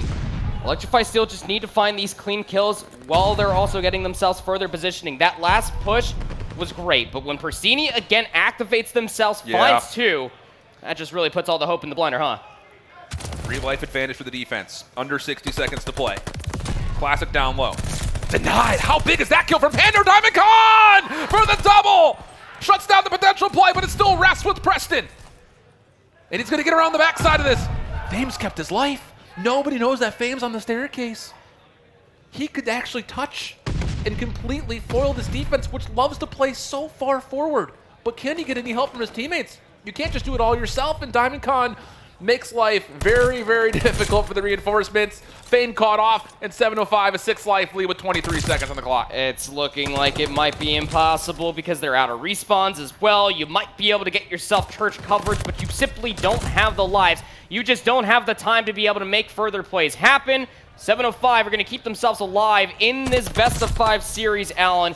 And it's by way of stellar defense in that 1 tick of progression that they were able to get. Last kill comes through, 705. At least make this interesting here in this best-of-5. You never love to sit there and say that a 5-round control was decided in the first 30 seconds but of it round was. 1, but it absolutely was. It's not even the first tick of progress. You have to keep in mind that Electrify Steel were almost able to stop them from grabbing A. How big would that have possibly been for round 5? Lots of ifs, ands, or buts. And fortune telling. It's alternate dimension type stuff that we're going through at the moment. I've been watching too much Stranger Things. I'm feeling the upside down. I need to finish it. It's so good. No spoils out of you. None. Not this weekend. We can watch it together. Dude, I'm already on my second watch through. Woo! So some of these replays are going to be quite telling. And I think what will be further discussed is yes, Electrify Steel, after that first segment came through, that was that initial offense, they almost completely denied that A zone. It was the right call to chalk it. You didn't want to lose more lives, and you wanted to set up for the B defense because, well, let's be candid here, 705 could have given themselves a really good opportunity. But this defense from 705, again, it is a different type of confidence. Oh, yeah. When you play that pushed up further forward, we know that Classic and Royalty do love their flanks. They always love to make teams feel uncomfortable, but to continuously do it and get away with it on a defense, Tuscan, that says something. And I think the cool thing about that defense, just for like what it's worth, it's multifaceted. Yeah. Where it's not just high ground control. We're not just controlling radio bunks and patio. We do that at times, sure. There'll be times where we don't actually push forward into you, but the ability for them to threaten and keep that headquarters location in their favor was a huge problem for Electrify Steel. And when you're really trusting that your ARs are going to open up space for your subs to get in, and you have a tough close quarters area to work through, it just kills off so much time on the clock. 4,600 damage for Pristini, though. 36 and 30 overall, 11 offensive wins, and he was the main guy who was really kind of focused on getting the objective work. 4 tiers captured by him. I urge everybody to take a look at that damage. Yes, Preston absolutely went off. The amount of times he was finding value in the middle of the map with those 2 pieces. will give you nightmares. But Electrify Steel, you look from top to bottom, look at all the damage they were able to find. But the inability to be able to convert those into kills. We talked about Pentagram coming away from that round number 1. Not exactly the sexiest KD ratio in the world, but when you're finding all of that damage, it kind of like flips the script what you were just talking about with 705. If the ARs are finding damage and they're finding opportunities for the SMGs to push on forward, those SMGs need to be able to find those kills. That's just something that Electrify Steel just did not have for themselves. Pentagram could not convert. So now we start to look forward, because as mentioned, it was not just this Tuscan, but also a Tuscan Hardpoint coming up, which has been a huge success story for 705. That was their most played map during Season 4. It was also their most successful. I think they were like 6-2 on it, the 8 times that they had played it. And then that leads us to where the reverse would have to come to a conclusion, which is a bit more of a mystery. The Bacage Search and Destroy is waiting for us in map number 5. And as much as that is not a bad map for Electrify Steel, it's also not a great one. So when it comes to like the probability of getting to a reverse sweep situation, the odds have definitely started to kind of become more steep here, as 705 has some favorable maps in front of them still. It was talked about when we saw this best of 5 map set. Did not take a look at all the vetoes, but I was able to catch up with the players and try to get inside their mindset to allow these Tuscans to come through. Electrify Steel were more than aware of it. Tuscan is quite literally 705's playground. The back 3 maps definitely a lot more favorable, or I'd probably say the middle 3 maps. It's just, again, all notes out the table, because that 5.5 minutes that we spent on Desert Siege was something I'm definitely going to go back and watch. But you need to be able to win this map 4. Obviously, it'll keep you alive inside the series, but it could also ride the momentum for how well they've been dictating the pace through the majority of those rounds. And to be completely candid with you, how they were dictating the pace within the first set of that Berlin Hardpoint needs to be a continuance and a consistency here in the 4th. It has to be pressure on the subs here, right? Yeah. Has to be.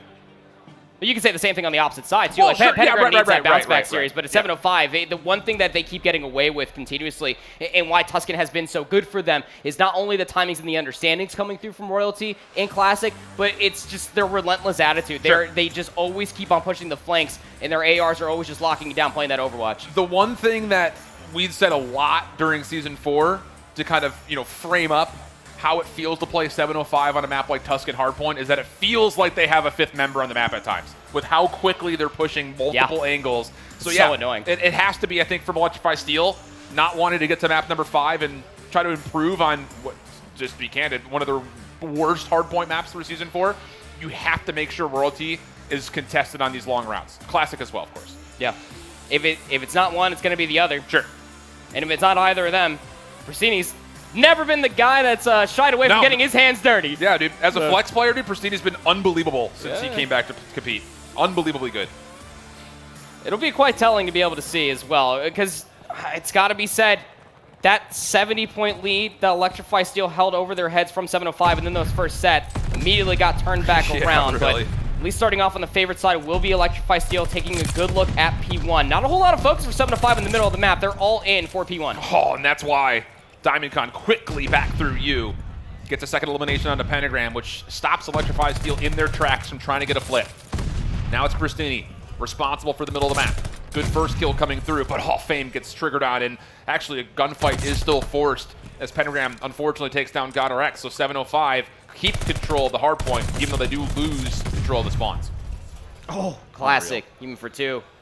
Kind of puts the pressure on, right? Because you can see what it means. Royalty's already in towards the back. Now, that won't influence the spawns, obviously, but it'll keep Electrify Steel very, very questionable about where some of these players are located at. He won with the bush. Oh, and he is. Okay, well done. He is the bush. In full bloom. Spawns are still going to be blocked and contested, though, as look at Fame. He's just going to make sure they're stuck in the back, essentially. First gunfight, though, not all that favorable. Changes up the angle, denied. That's going to be a spawn flip coming through favorably towards 705, but Electrify Steel from the front. Look good to get into the hard point and actually take away some space around the column itself. Pentagram not going to get the double. Classic on the way forward, but watch out. Fame in your back line. DiamondCon able to deal with it, and 705 finally take the advantage with the spawns by getting back into the hill. This was a realistic look to maybe hold this from the front, but as difficult as it was to break inside the B zone, Electrify Steel struggling to get themselves back inside P2. Nothing. 705 read it. They press on further forward. They'll leave Pentagram as the last, and although he will find a trade, that's all they're going to get. 17 seconds remaining, and Electrify Steel are going to fully chalk this and try to turn P3 into their money hill. This is an abusive start by 705. even while they're still trying to collect spawns, they barely gave away any time at all on the second hardpoint. That is unbelievably good. And now with that win from Pristini, that's going to guarantee you rooftop spawns. In fact, it's just Pentagram, the last one left. The second hardpoint was still active, so Electrify Steel spawning all the way out. Have to get over as fast as humanly possible to help out Pentagram. If he even needs the help, Pentagram! A triple comes through, and he saves the day as Electrify Steel get to Fountain first. He didn't have the greatest Tuscan control, but damn is he having a great Tuscan hardpoint. 7 and 4 for Nate, and that is going to be quite well considering that both GodRx and Fame have a combined 3 kills to their name. Still close spawns. They need this 30 seconds. And the kills are good. Cleaning up any remaining players. 705 need to make a decision here in this last 25 seconds. If you commit, how many members are going to go through this? And look at Pentagram quickly off the backside, catches one completely off guard. And now all of a sudden, if you're 705, you're kind of stuck. Nowhere to really go, just kind of driving your tractor through the mud. I don't know why I went there, but I did.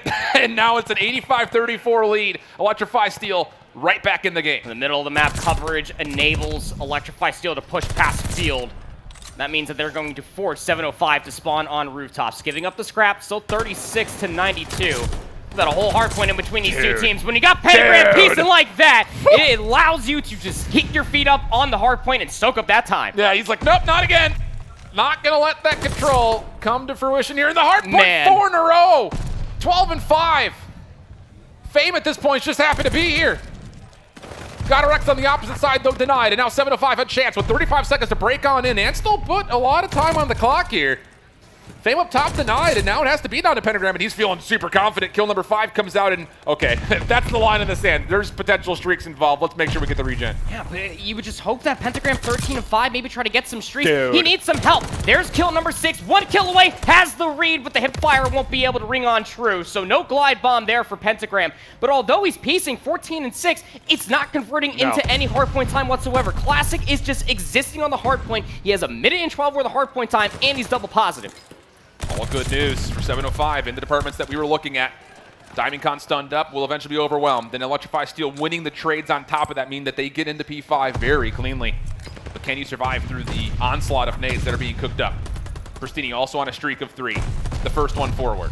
Tries to get in, but Pentagram just bounces his way in, no problem! Nate, what have you done? What have you done? 4 in a row, it's finally Fame to put his own teammate down, but 705 bounced out of the hard point again. Someone had to stop Pentagram. This was Fame. 90-118. This has been a fantastic string of hard points, all at the back end of Pentagram just piecing. Will be taken down once again. Royalty for 2, Classic there for the 3rd. So 7-5 will be able to break back in for the 15 seconds while they're also getting middle of the map coverage thanks to Royalty. Pander's gonna try to finesse here. Every kill's a good kill here for Pander. Right back into the hard point. He's got a pretty solid read. Okay, and that's good information. 2 members still on hold. GodRx blocking off the exit, and he's going to have a really good look at the middle of the map. This is a great moment here for Electrify Steel, pending, of course, that they can hold off this inevitable hit from the front. Good start for Pentagram over the top. Oh, he's really feeling it. Little heat check over on the second. Eventually denied, but the kills are still good for Electrify Steel. Yeah, again, 21 in 9 for Pentagram. You really feel like that if he just got some help from somebody else, it just has to be one more person, this game would just spiral out of control. Electrify Steel need to be able to put themselves in a position to be able to keep these hard points in their favor. 35 seconds to let the battle over, and it's Fame that steps up, finds 2. DiamondCon, of course, there for the trade, but reinforcements here for Electrify Steel. Oh my gosh, he's just not missing. GodRx there to finish off. And credit another assist. Pentagram, oh my goodness! What do you want? MP40, automaton? Pistol? I don't care, just give him a knife. You'll still find a way to make it work. 125 to 138. Lead swap feels inevitable at this moment in time, especially considering that not only is the scrap time looking all right for Electrify Steel, but they've got numbers towards new. 126 v 147, and they're looking for more as well. Even being able to find that 1 kill, shutting down the push from the back is GodRx. It's going to make Pentagram just lark here inside P5, make 705's life rather difficult to break this hill. Pentagram's just gone rogue. Where are they? I don't care. I'm going to go find them. He's heat-seeking right now. 3 in a row. Last one up is DiamondCon in the corner. Pentagram not quite going to see it, but he will be denied if the wallbang comes through. So now the break is down for 705. Starting to really move with some speed. Fame from the hard point, though. You want someone to wake up proper? You want someone to wake up? How about Fame? 3 in a row, off the reload. Pentagram will beat him to the 4th, but it's a full team wipe. Electrify Steel now in control. There's that help. Now Electrify Steel are looking rather scary. You got Panders beating down people in the face. That's rude, but it's almost like the Berlin all over again. Electrify Steel coming in towards the second set. Facts. They are just piecing everything together. Middle of the map coverage. They are finding rotational gunfights in their favor as you have Pander already pushing out through Ivy. This is going to be a nuisance towards what is the expected spawn here. For 705, Pander snaps on one as he was stunned into Diamond Con. Got Rex able to follow up the trade. Leaves Royalty as the last one standing for 705. Spawn still good for the team in red, coming from the rooftops, but got RX, making sure no one gets in for free. Eventually, though, 705 get the numbers they need. Kills are looking solid, and the route from Fame denied. 705 right back in, 165, 185. They needed that. Shutting down Fame over by the rooftops as well, so that way Spawn stay in their favor as well. But you got to be able to take a look at the middle of the map, and you also have to be able to deny Electrify Steel as they're stacking up, coming out from L. The push is about to be coming through from Vines at the same time. Pinstripe kill feed is not going to be favorable. 705 hold the line. A lot of time for 705. And you can obviously tell Electrify Steel do not want to give that up for free. And a little popcorn nade comes out of Fame to neutralize the hill once again. And Diamond Con actually can't even get in right now. That allows Fame a chance to come forward and actually win the 1v1 on Scrap. At the same time, Pentagram for the new spawns also takes a 1v1. And you're going to get to about 200 points off the initial time here for Electrify Steel. 705 need to put together a quick break. Pentagram 35 and 15, making sure that the flank will be here. He's playing so isolated from the rest of his teammates because, of course, you are. Pentagram is having his way as the rest of his team is just locking down shop on field and in church. Nade's on the way in. Royalty the first one to drop. Classic trying to work at some sort of an entry, but no, it's not going to work out. And now things start to get very scary for 705. 215, 177. Next setup for 705 coming to the middle of the map with Royalty hitting over towards field side. You have to find an opening some way, somehow, and the nades may just provide it. Now Royalty in from the back, trying to deny any respawns. Can he find the kills, though? Nobody can get in and actually touch the time. It's 224 to 177, and 705 are just going in piece by piece. And they have to keep challenging out for all the scrap time as well. And with this leader's advantage that Electrify Steel have built for themselves, they can favor to just send one player continuously over because it's one good break. One good attempt is all they need to put map 4 away, but 705 very much so could heat up, but you gotta deal with Pentagram. He's found kill number 40. Will be cut down with convincing kills coming through for 705. Nades and stuns on the way forward. Classic in the corner is red, and it's a 2v3 that got our X and Fame take absolutely flawlessly. 705 spawning towards fire, trying to find a way in, but it's denied once again. 242 to 187. The last one that could touch is Royalty. He's got to find a way to get through this. Stun on the way in. Nade to follow up. You got to touch the hard point, though. Diamond kind of gets in for a moment in the contest. It may just be good enough, but no. Goddard X shuts it down, shuts him up, and they will move on to the winner's semifinal. They are chatting up there, Alan. They are feeling it. Pentagram with a 40 bomb. He was just running around crazily. Demon. Again, like, you go back, you watch that Tuscan control, you almost feel like we're online. It's like, whose host are we on? Like, how's Pentagram not shooting back? And then he comes into the Tuscan Hardpoint. That's composure, ladies and gentlemen, about how good Nate can truly be in this title, especially when he's getting gassed up from the rest of his teammates. There was at one point that Pentagram was reaching about 20 kills, and combined, his other 3 teammates were barely even scraping past 12. That's how much influence Pentagram was finding through the first set. Just doesn't matter. Bro. He's just a little different. And the thing about it, and you hit on this, it's the fact that 705 in the opening were getting so much value out of their subs. Yeah. Classic was double positive at one point, as you pointed out, with a minute hard point time over that. Yeah. And he finishes not even with only a minute 37. So when it comes to that win condition, talking about 705 needing their subs to kind of lead the way, it was solely denied by one player on the other side. It was Pentagram. I don't know if we're going to be able to see it in the replays, but look, I said it during the game, and I'll say it once more, that it really did feel like a reprise of map 1. I mean, apart from Pentagram just going AWOL, Electrify Steel just couldn't piece things together within the first set. They could not break, they could not hold. But going in towards the second, everything started clicking. Yep. That little extra help came through, and although Fame, again, I've seen sexier KD ratios, 18-25 is not the greatest, it still set up so much room for success. The turnaround from Goddard X specifically, as well as Pander, paid dividends for Electrify Steel to be able to get themselves in a prime position to close out map 4. I need everyone who's watching right now to take one deep breath and then refocus your eyes on 41 and 17. Just for one more time. 4,000 damage. Look at everybody else's damage in the lobby. It's not even close. that is one of the more masterful performances we will likely ever see on Tuscan Hardpoint. Honestly. 27 seconds of hardpoint time. Doesn't matter. 12 kills in the objective, 41. He was everywhere. Yeah. Pentagram was Tuscan. He was Tuscan. Quite literally Tuscan. The embodiment of Tuscan is Pentagram. That is unbelievable. So with that, they make their way on to the winner semifinal. Of course, coming up in our schedule, we will have both semifinals staggered so we can watch, of course, both of them. Naturally, it's the way that works. Lower bracket stuff, I haven't really been able to catch up with too many updates, but I've been hearing more than I've seen. Yeah, we'll need you to believe that upsets are still coming through on a pretty regular basis. And we kind of have flirted around this conversation, but this is a major event when it comes down to potential implication towards challengers, champs.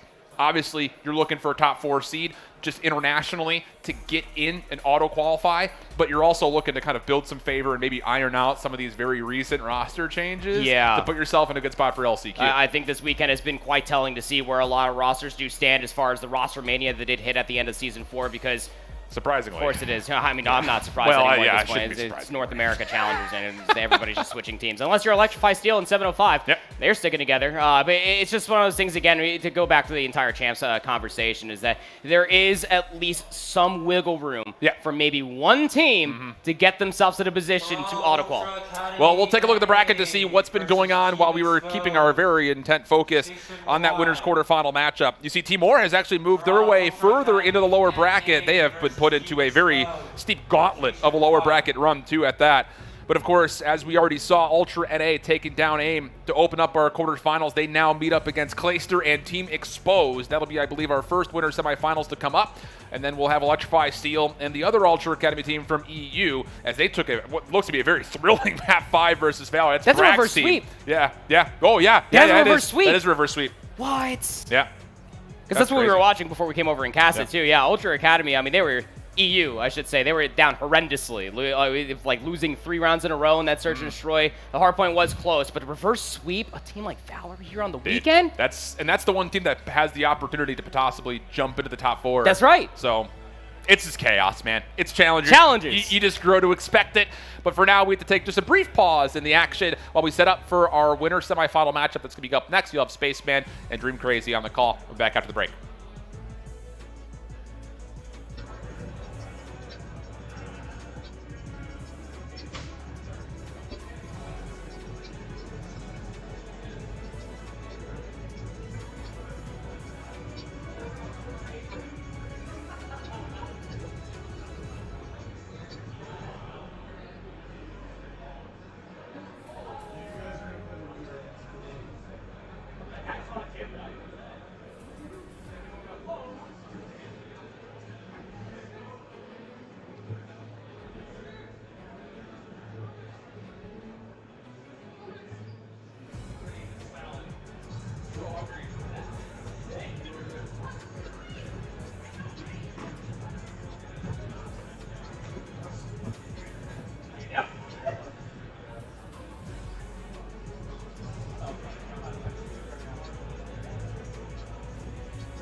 Yeah. Or you just come in for a week. They were losing 130 to 70. You guys just saw that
There wasn't much for you to do. There really wasn't much for you to do. What do you think outside? So, how much do you guys counter-strategy? Really? You guys play like a fucking bill.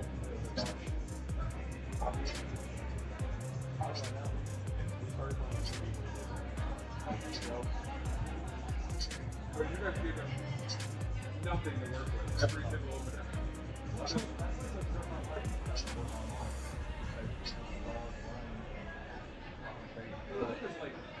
The 7-5 default defense is really easy to read. It's fast, just punches the hole in the door and just watches for it now. And if he sees anything, everyone else was staying there, waiting for the hit. And like Intermission was like throwing shoulders to keep him there the whole time. And you guys flooded back around me, and I was like, dude, this is literally the perfect counter strategy. Weird that you guys didn't plan for that at all. We've been playing this as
yeah, that's such a pro. I don't know that is never a goal. And it wouldn't get to see. But it wouldn't go.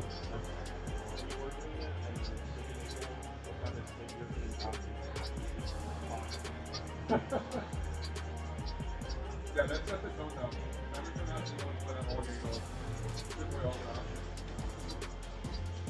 I think that's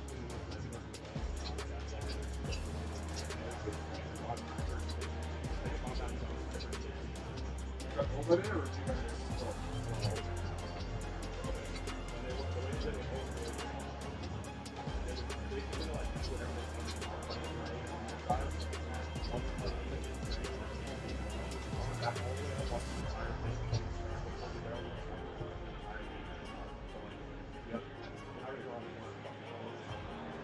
right.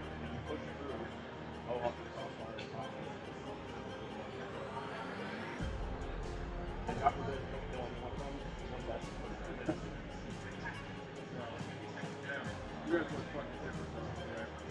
We were talking about that much control. Opening A defense. It was one round earlier, one round of the hoping that they could only play for a team. Don't defense all back. If that 1v1 goes early, you guys have to really hard time. So yeah.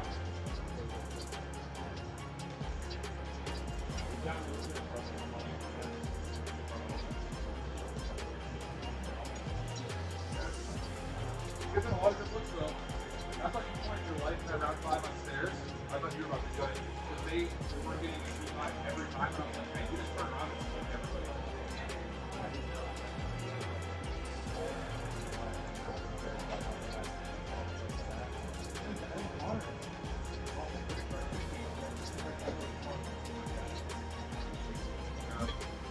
It was a good match, really.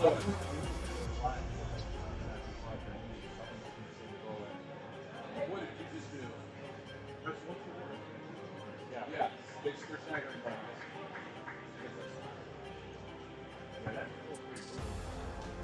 Yeah. Their first round. We were just talking about that. Yeah. Okay.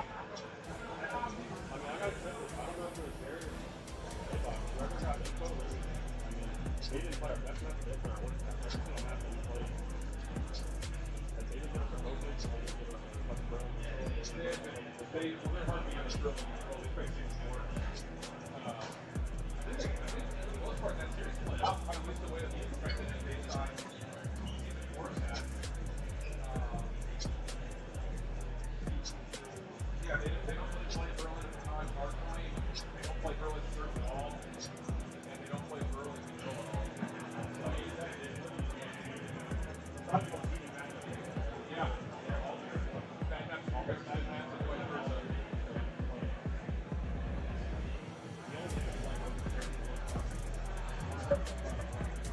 Yeah? Good to know. I don't want anything to play for crowd service.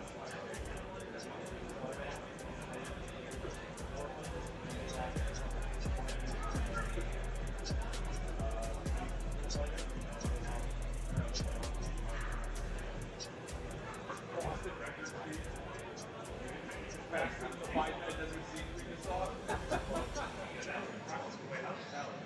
was alright. There's no chicken or anything in it. It took like 15 minutes to get out. I love my milk deal up there. I'm tired of telling you, fucking turn off my milk deal.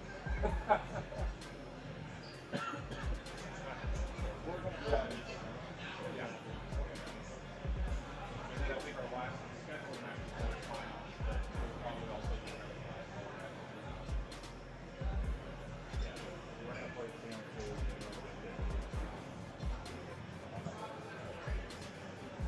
Sick, nasty. Look at that. You guys are bad.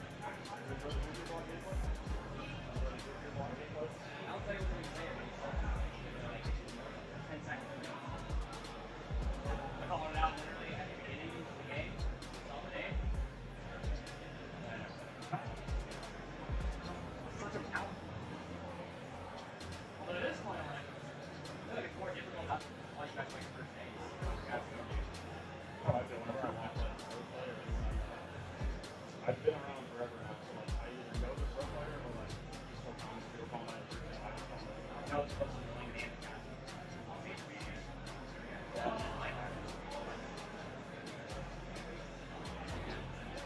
very long. Like every single time Yeah, I was just gonna commander and then I thought about it. I was like, you know what? After the last of that,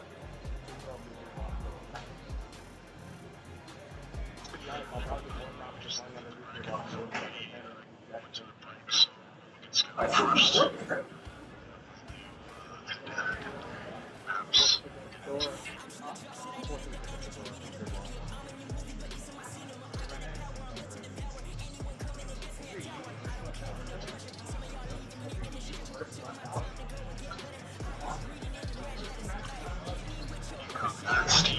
Yeah, I thought we were going to play Tyler.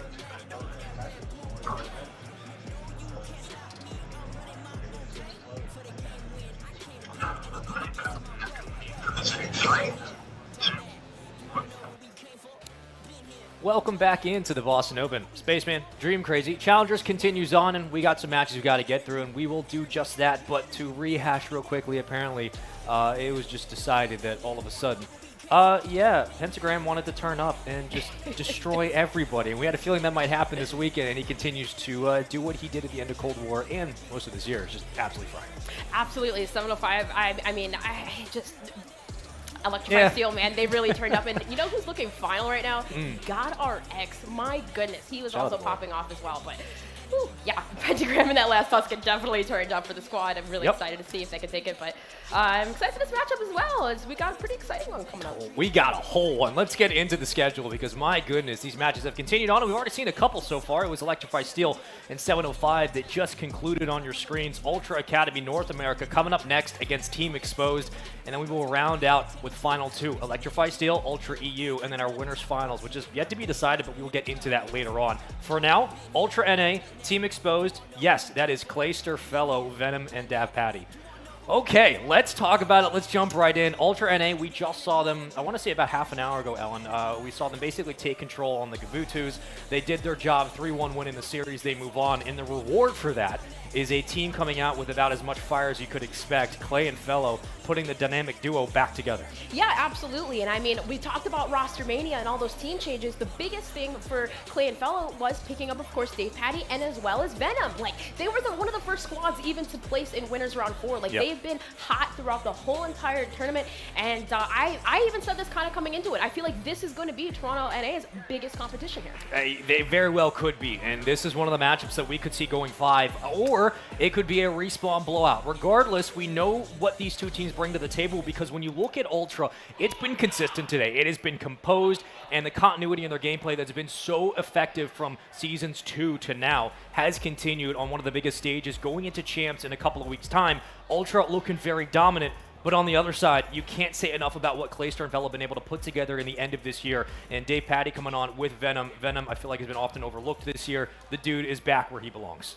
Yeah, absolutely. I mean, because he was just coming off of that Trash Bros roster, which essentially, yes, like, I just felt like this guy just needed help. Yeah. And, you know, with the slaying power, he was essentially on that squad the leading factor of statistics across the board, like having a 1.07 in KD, 1.26, excuse me, in Search and Destroy. Like, he is just a fryer. And now he finally has those players around him that helps him secure these wins. And it's been a while since we've seen Venom and Fellow together. I believe it was back on Easter, if memory serves correctly, in Cold War, and that was back when Phoenix was coaching. Of course, now the coach of Seattle Surge. So there's not only history between the players, but in terms of the amalgamations that this roster could have become, I think this is the best version that Clayster would have wanted to end the year on. Now, granted, the competition on the other side of the stage is nothing to sniff at because, well, Toronto Ultra are just as damn good, and they've proven it so far today, looking absolutely clinical in the hard points. Yeah, absolutely. And that's one of the things, too, if your team exposed, like, you look at Ultra and it's like, what is a weak point? Because these guys are just so strong across the board.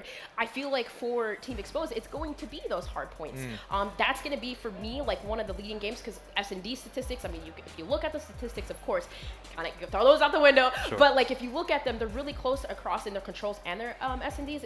Really, the slight edge maybe is Team Exposed has it in those hard points. So they got to take, of course, this map forward. Well, it's one of their new teams, and, well, specifically, let's get into the maps for this series because this one's going to be a doozy, and I can't wait to see how it unfolds. But with that said, Tuscan, Desert Siege, Berlin, and then followed by Gavutu in Berlin as well. So you see the Berlin control, right in the middle of this, and that does start to sway my opinion of how this series might go, given how good we have seen Toronto play on it, given the fact that it's whether or not you have Clay and Fellow as the number 1 and 2 options, especially with needing to win a lot of those AR battles. I think that when they bring in Dav Patty on kind of that 4 spot as kind of the slower AR, you saw him warming up yesterday, and you said that he was, not only his mobility was there, but with any weapon, he was at range just doing damage, and with that, it could be a factor for the series going forward. Yeah, I feel like too, like with that pressure essentially from coming down from that Florida Mutineers roster, like Dave Patty had that, you know, there was that debate like with him being too much of a slower AR, but you know, essentially playing with someone likes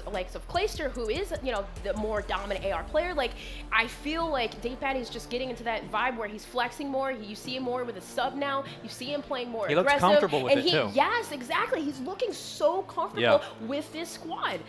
Also, a quick shout out. Observe, this game is by Cade and Ryan. Of course, you guys are amazing. Like Spaceman says, we can't do our jobs if you guys don't do yours. I had that one slip up one time. You never let me forget that, do you? I know. I'm literally getting bullied. Cyberbullying is a crime. All right. It's just we love you. Let's get into game number 1. Exposed. Toronto Ultra. This is going to be a hell of a best of 5. This is going to be a grand old time, and I'm excited to get into it. We hope you've been enjoying the action. Let's get right underway. The dynamic duo, Fellow and Clayster, back together again, which seems like the longest time since World War II on E United. Now on the opposite side of the stage, Ultra on an absolute rampage, trying to become, you know, one of these teams that wins multiple championships in this Vanguard season. They've done it in the Elite Series. They're trying to do it now in Boston after runner-up in Toronto. And that's what we just saw off the break. Dave Patty with a sub in his hand. I mean, Fellow had that AR in his hand working the outer script, and Dave was working the middle. So picking up 2, securing the control over mid, really just leaves Assault to push by himself. And now the collapse coming through. That was a great start from Team Exposed, of course, but it's going to be thinking about that P2. They got to start pushing through Church. Fellow's been incredibly aggressive in the latter stages of whether you look at Elite Series, look at some of the Cups, but I've been very impressed with his turnaround in the middle part of this season. He's been playing great all year, but he's had such a stellar standout already at 4-2, leading the lobby with all those kills combined. Now over to P2, we will start to hit the rotation. It's Vehicle ready and waiting with that nade, so trying to cut down the front push early on. Ultra not denying much, will get a challenge out and traded, but with that said, Purple in the kill feed. Time now for Ultra as well. Early time to the boys in purple. That's right, and look at Scrap too. He's actually going all the way around trying to cut off the pinches here, but Venom does spot it, take him out, not before Vehicle's gonna do the same route. So the defensive push from Toronto Ultra Academy do deem successful from the front, leaving last alive is Fellow. So a really good hold for Ultra Academy is now the good advantage is there's 25 seconds left on this column hill, and Ultra Academy have the rotations essentially set up for new. Yeah, Exposed had initially tried to basically break through Church, and they were unsuccessful. They said, guess what, we're going to hit 4 at a time and come through the P5, and with that happening, Ultra weren't able to pick it up just in time, but regardless, they do find the kills, and therefore the time as well. We hit the rotation once more, back out towards Vehicles POV. Now it's a long route for Team Exposed to get in position to be able to contest this hill, and early on, it again will be Toronto Ultra. They're set up, ready and waiting. And with these gunfights happening on the outskirts, it's a 2-2 pinch, 2 split towards the mid-map. And if Team Exposed have their way, they should be able to find the break, but they're going to have to deal with Assault and Hixie up close. You know what's crazy about this game, Spaceman, is it's this close, and Scrap doesn't even have a kill yet. He's 0-6, and it's this close with the scoreline. So still holding on. Scrappy getting on the board. The Flood is coming through fire right now, so realistically, it's up to Vehicle to hold on to. Yep. And you see the dance around Vines as well. Fellow trying to break on this from Team Exposed. So all sides are essentially wiped down for Team Exposed as Clayster's last, and well, that was a successful hold, and now Scrap still only 1-7 to his name. Ultra Academy in the lead. I believe Fellow might have spawned out there as well towards P1, so it pulled the attention away from the hard point, and Ultra had to allocate those resources away from the initial point. With that said, it's all come down to just a couple of scrappy key gunfights, and once more, shout out to production for giving us the overhead, and now you can continue to watch that rotation unfold towards the bottom side of the mid-map. Player number 5, that's Scrap, looking to get things going off that slow start. 4-7 for him. He's certainly turned it around, and that's kind of helped Ultra maintain this lead. Now just building upon it with 50 seconds to go. You are looking at a breakthrough bottom Church and potentially up towards the fire window, but Scrap cutting down players left and right as they run into the point. And with this, it's just been a relentless assault from Ultra. They're not pressured, they're not contested, and it's been Scrap who's doing the dirty work. And it's crazy, I said that last hill, and look at Scrap just got 7 in a row. So he went from 1-7 to 7-7 and just get taken down. So regardless there, I think the streaks were earned. And what's crazy about this is that this initial break attempt from Ultra Academy, Team Exposed, it was Clayster going on through that grass side and winning the gunfights. Team Exposed was winning from the top. But Assault, we mentioned him being such a key factor in the hard point. He's getting these rotational kills. He's 13-8, and he's securing the time for Ultra Academy almost to that 100-point mark. Well, now over to P5, and here's the interesting thing. Scrap getting back into this game, has earned himself a glide bomb, so that streak will be utilized at some point. Whether or not it's on rotation or just going for the break, he could be looking at a P1 investment. If that is the case, this next rotation hills becomes very, very important. However, things start to slow down now. The nades now checking out in front and keeping it at arm's length as Clayster has to back off the play, but Venom will get the call to push on up. If he finds anything, it could start the break, and maybe it begins here. Flying his way in, finds two. That is a huge kill and a break potential. Here comes a potential nade as well. With all these challenges happening on the lower side of the hill, it just gives more way and room for Venom to work. Dave Patty and Clayster finding two. Trades back and forth. And once more, Ultra find the hill. And there's Assault again, 18-9, 3 with the leading charge on the breaks. And although Venom picking up a couple there, now Assault has a sub in his hand and of course is zoning forward. So doing such a good job at securing this scrap time Ultra Academy. 125-76 now, Assault on a 5 spree. And man, look at this rotation though. That is huge from Team Exposed for Clayster to win. And Dave Patty now, who has an assault rifle in his hand, seems like they switched things up a little bit, but Team Exposed, they can come back here. They got the setup working in their favor. And you know that right now, Team Exposed are thinking, how much time is too much time? Because so often, Ultra not only rotate early, they get set up, but they win the opening 20. And from there, it has been a foot race to get back into this game. It's consistent pressure and wins from Ultra. But finally, things start to turn around a little bit. It's Dave Patty lighting it up with 2. There comes the contest from Ultra, but is it enough towards the middle of the map? It might be. Numbers around as a 3-on-2 in the point. Spawn's certainly there for Exposed, but it's just about finding those kills in rhythm, and they just won't find them. Yet again, Ultra find ways into the point. They basically brute force their way through the front of the hill. Doesn't matter what nades you have in your pocket, this contest time just helps Ultra. And that's something that Ultra Academy does so well, is overwhelming one side of the map together. They break so good, but either which way, not deeming successful on this P1. And the rotational kills, if you see, Dave Patty just won a huge one on the other side of the map, over by maps. So this for Team Exposed, they're set up for P2. This could be deemed to essentially flip the script and get the lead back. This could be a huge rotation. It always has been, and it continues to be so as well. Last time, Ultra were relatively uncontested in this hill. They didn't have a lot of pressure, and once that 4-man hit came through from Exposed, it was swiftly dealt with, and once more, another chance from the top. Radio control will be there. Down to the point we go. For Ultra, you're stacking up off spawn together. It's going to be through Church, but how quickly does it get read by Fellow? Numbers quickly trickling towards the back.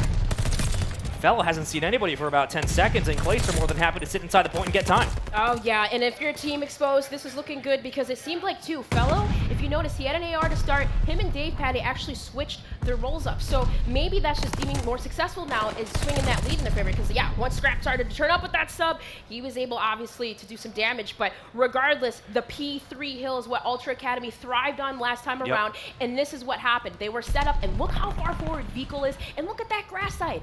They're so far pushed up in the middle of the map. Yeah, because as soon as you die, you can immediately fall back thanks to where Scrap's in position towards the fountain, and immediate player 8, that's Assault. You know he's going to be far pushed back like we saw in just series ago on this same map mode, Game 1. We'll see what kind of damage he can do starting off. It, again, is Vehicle, and, you know, having a slower game, but not by any detrimental stretch. 15 and 18, certainly, if he gets things going, going to be a very different scoreline. However, they're only down by around 20. As Exposed have worked their way back into this game, Clayster's been able to find a way to break through the back. Potentially 2 in front. He will be good for 1. Fellow combining for the 2nd and the 3rd from Clayster. 1 more around. Fellow and Clay getting it done. A full wipe, and Ultra have to try again. Oh my gosh, and that was a beautiful coordination from Clay and Venom too, because they utilized their nades. Clay essentially picked up Assault in the back, who was tucked away. Then that was the key, right? Take out Assault, and that could be one of the leading factors to winning your hard points, because obviously he's the one securing the lines. But regardless, great hold this time around for Team Exposed to hold P3. The rotations and the race over to Church is starting to happen, and Scrap would be the one who's cut off those rotations. Essentially got taken down. So now Team Exposed, take a little bit of a breather here. 200 now, hitting that 200 point mark.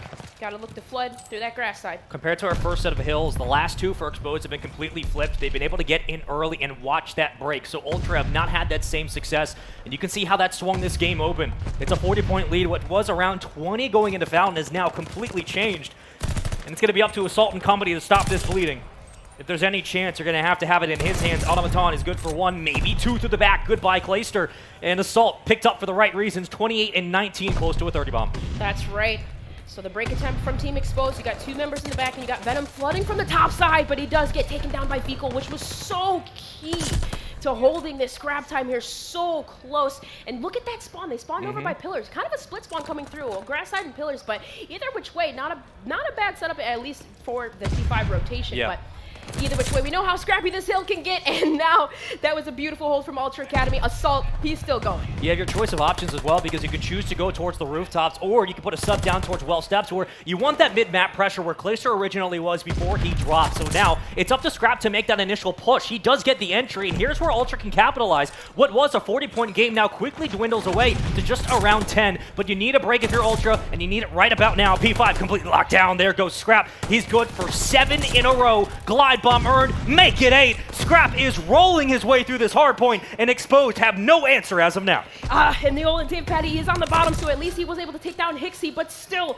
with the trades, it's Vico, and we saw that last time around. Vico and Scrap going off on this P5 hill, continue to rain havoc, and there's the triple nade from Ultra Academy. Now, Vico on a 5 spree, if he gets streaks, this could be game over. What was a turnaround and now complete mid-map dominance. Ultra have found a way to break through the monotonous grind, as Exposed have nothing as of now on the board, but you got to start throwing darts somewhere, and maybe it comes from that pressure from Clay. He's able to find one in the church window, maybe 2, but here comes a glide bomb. This can help to break open P1, and if you're looking at the minimap, the stack right now from Ultra is there, so you have numbers immediately off spawn to quickly get the contest and find a way to push out that AR just like they did there with Clay, and Scrap is back in. Any weapon, he has it, he uses it, he's got it. 34 for him, could potentially be a 35, but Ultra just 8 points away from winning this game. Absolutely. I mean, and this looks like it could be game over. There's really only one last push if your team Exposed, but every angle, every corner is held, and Ultra Academy take it 250 to 213.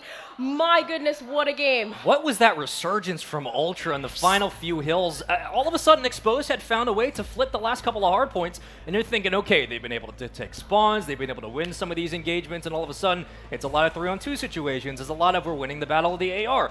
Then, Ultra all of a sudden, I guess it was because of Scrap, wake up, and they just dominate their way back into this game. Bro, listen, they were basically on the, like, a marginal lead. And Scrap was 0-7. It was 20 points. It was 20 points. Literally. One it's just P5. crazy. And then we said, so as soon as he turned up, like, literally just went insane. And that really, like, my goodness. It was one single P5, and if Scrap doesn't have that performance on that specific hill, this could have been a very different game. We could have been looking like a 250-245 game, given how back and forth it has been. The tug-of-war, though, was won by Ultra in the end. And that's the question mark for a lot of teams going in against the #1 seed. Can you keep it close? If you can, you absolutely have a chance, but Ultra tend to pull away, just like they did with Scrap, and Scrap went absolutely massive. We saw it here, though, in the replay. This is kind of when the string started to happen. Exposed were working off the back in Clay and Fellow. They found those 4 kills. They get the fountain control. All of a sudden, it's a brand new game. But Ultra don't go quietly, and they never have, and they just continue to show you that they're #1 seed for a reason.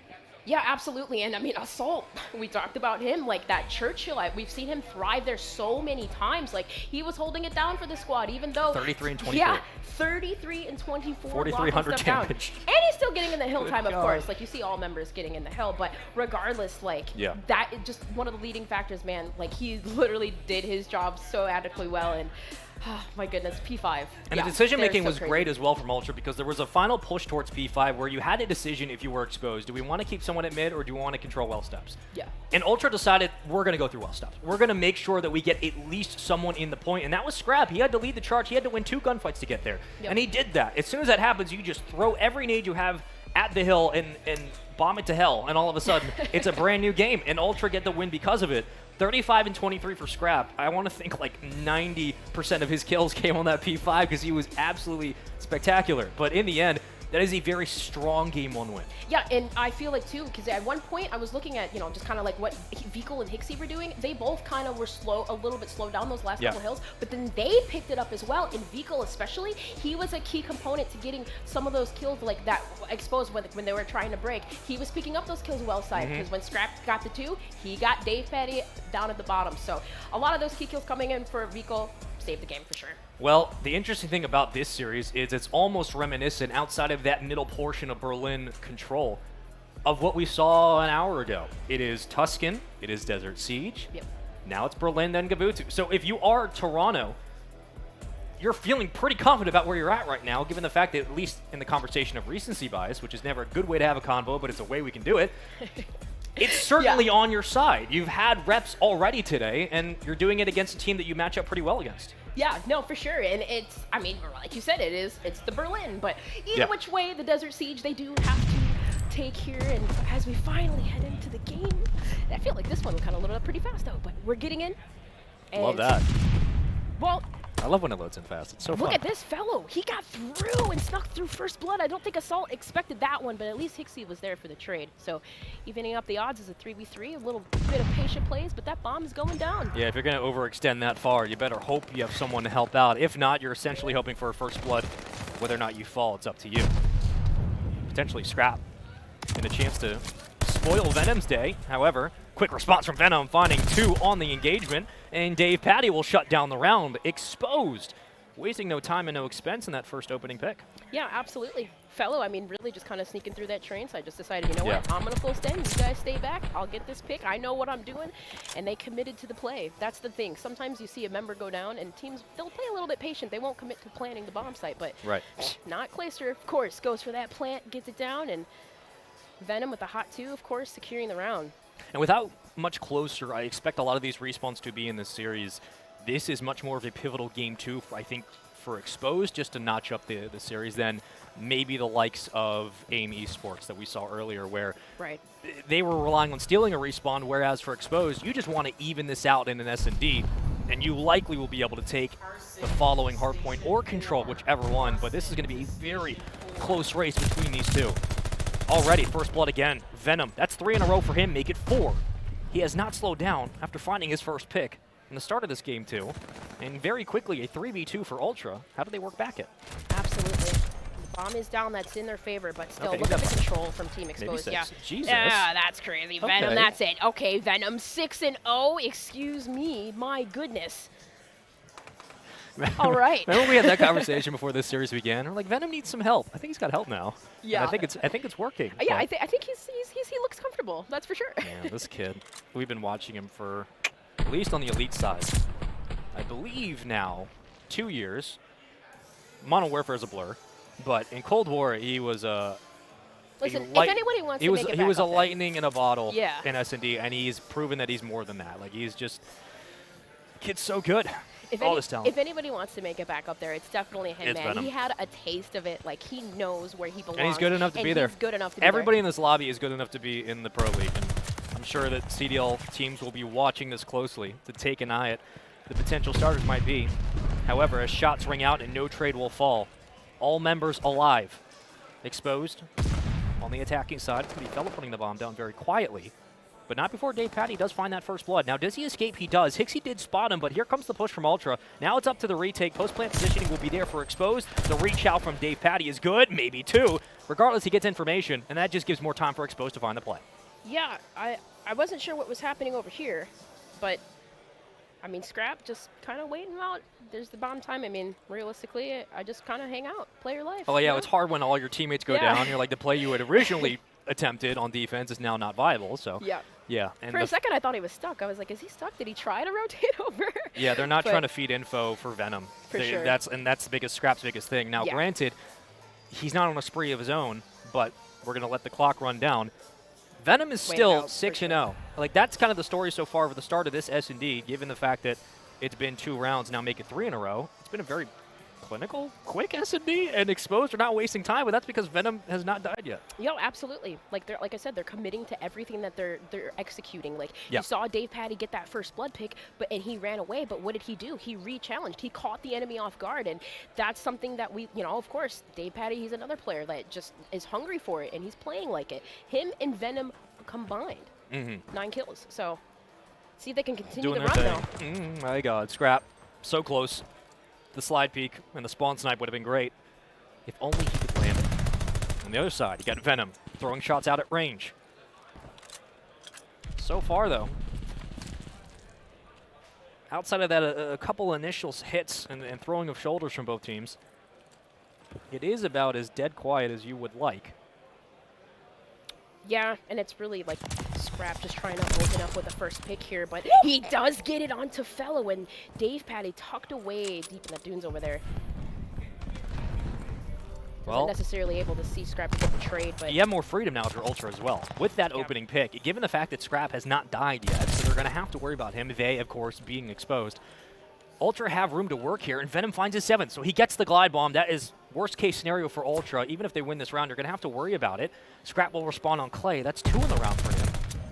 As Venom, just trying to play spoiler, can't clean up the kill, and I don't know if that was verbal frustration on the main stage, but that might have been from Venom. Regardless, any weapon, the pistol up close. Oh my god, I thought we were going to see something disgusting. Scrap does shut down the streak, but not before he gets the glide.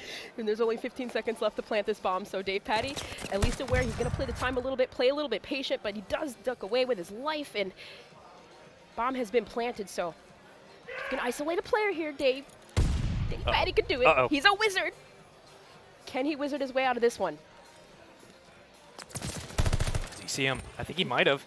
It's been a couple of awkward timings on these crosses, but just doesn't pay off. Ultra do get around back, and that's a huge one. Often, what's the biggest curse? Either being up 5-0 or 3-0 sometimes. It's just the way it works, but that's a big round to stall the momentum.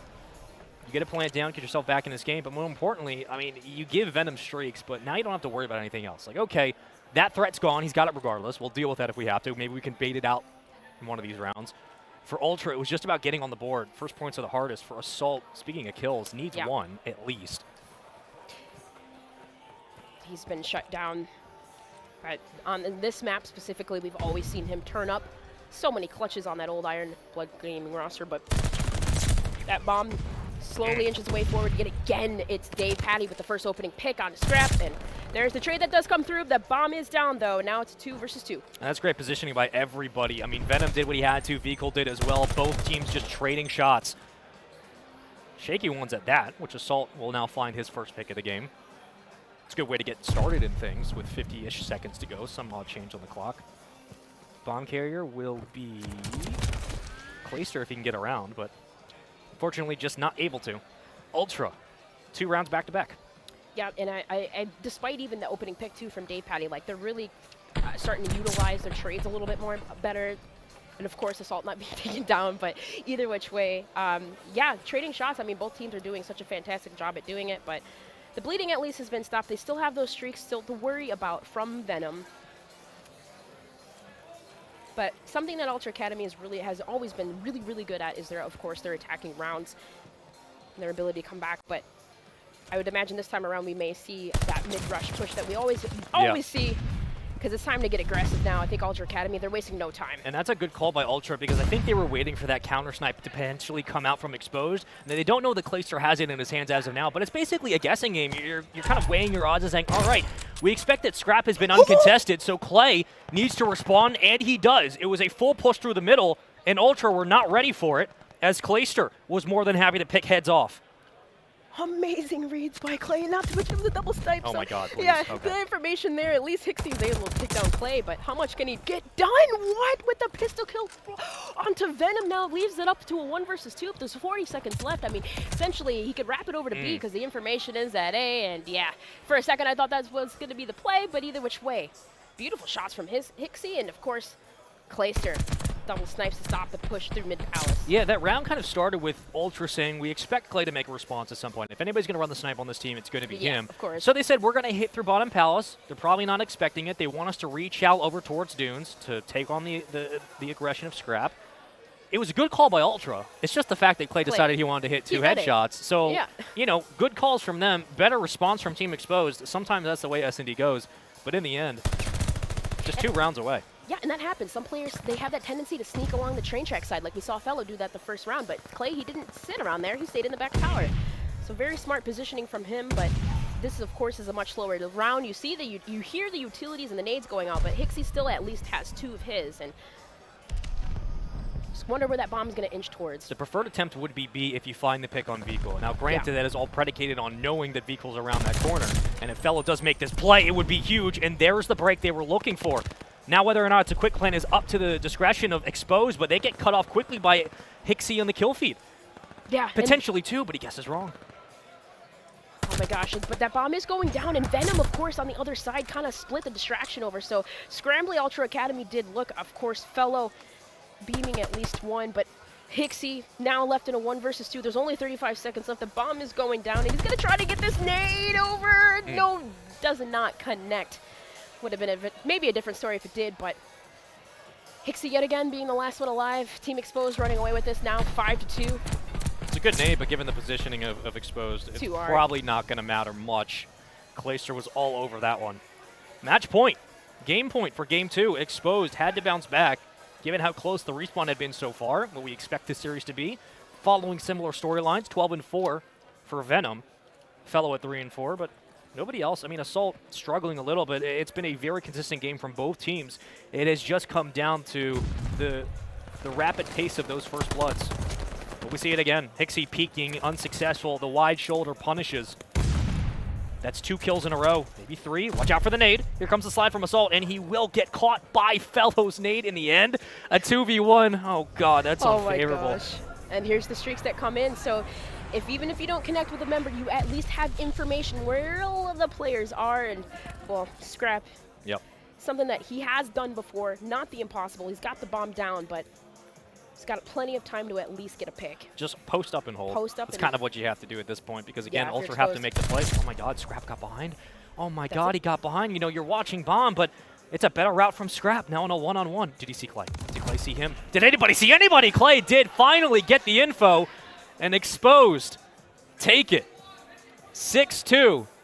You can hear him talking on the stage. That is a great way to respond in this series. Absolutely. You know what's crazy, too? Like, we talked about the versatility. You know who's been doing that even round by a round-by-round basis? Was Fellow. Yep. He was literally switching his routes like every single round. You saw him push aggressively. The first round through tree inside, caught him off guard. What did he do? Then he pulled out an automaton. Like, Fellow has been doing that throughout both games, just constantly catching the enemy off guard. That's the thing about Fellow, and at least in the terms of the scope of this roster, one thing he's done really, really well is being able to fit within the gaps of what Clay provides, what Dave Patty has brought in as an addition to the squad. But Fellow and Venom and Clay, I mean, they all have history together. Yeah. Fellow and Clay, Fellow and Venom. Fellow's play has not waned in any regard. He continues to play that fast pace, and it's really helped a lot during the SDs, which is how you're going to have to beat Ultra. But that's a great response and a very quick one as well. Not looking back to what we saw earlier from Ultra, which I think it went to around 11. But here, 6-2, pretty clinical, and thanks to Clay's prowess with the snipe. Like, yeah, this is the kind of, okay, our heads are back in the game, and this series is brand new performance you'd want. Yeah, absolutely. I mean, of course, Venom. 12-4, 12-5, like I kind of helped it went 6-0. Yeah, 12-5 it was. Like he absolutely just throughout the whole game was just going off. Well, it helps that he started off on a hot streak and was able to get a glide bomb, which in the end didn't amount to much, but it did help you at least close out this game. That threat was always looming. It was whether or not it got invested. Ultra tried their best. Assault a little bit slow in that one, but you know, was in the right place at the right time for a couple of kills. Exposed, however, a team effort. 5 kills at least for everybody, which is always good to see. Fellow and Clay. Venom, Dave Patty, all doing their thing. 1,100 damage for Venom. I mean, granted, he opened it up with like an 8-0 spree, so it's not too unheard of. But the big thing is the first bloods, right? Like Dave Patty 3, Fellow 2. It was constant first aggression and using that advantage. The numbers against Ultra were constantly there. Yeah, absolutely. They just were outplaying them in every given situation. It felt like even despite having numbers, it just Team Exposed really did their thing. Venom, of course, locking down that A side. He just couldn't be stopped. So as we go into this Berlin Control, how are you feeling now there, Spaceman? I mean 6-2 in the search, and you know, you asked me that question, but luckily I don't have to answer it because I'm going to a break. So guess what? When we come back from this break, we got Berlin Control coming up next, and we'll continue the discussion then. We'll see you in a second.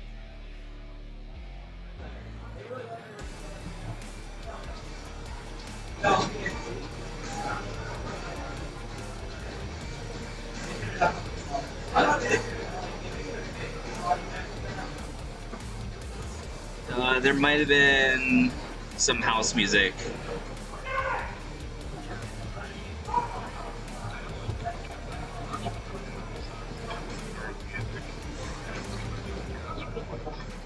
Yeah, you just want me to ask it and turn off music.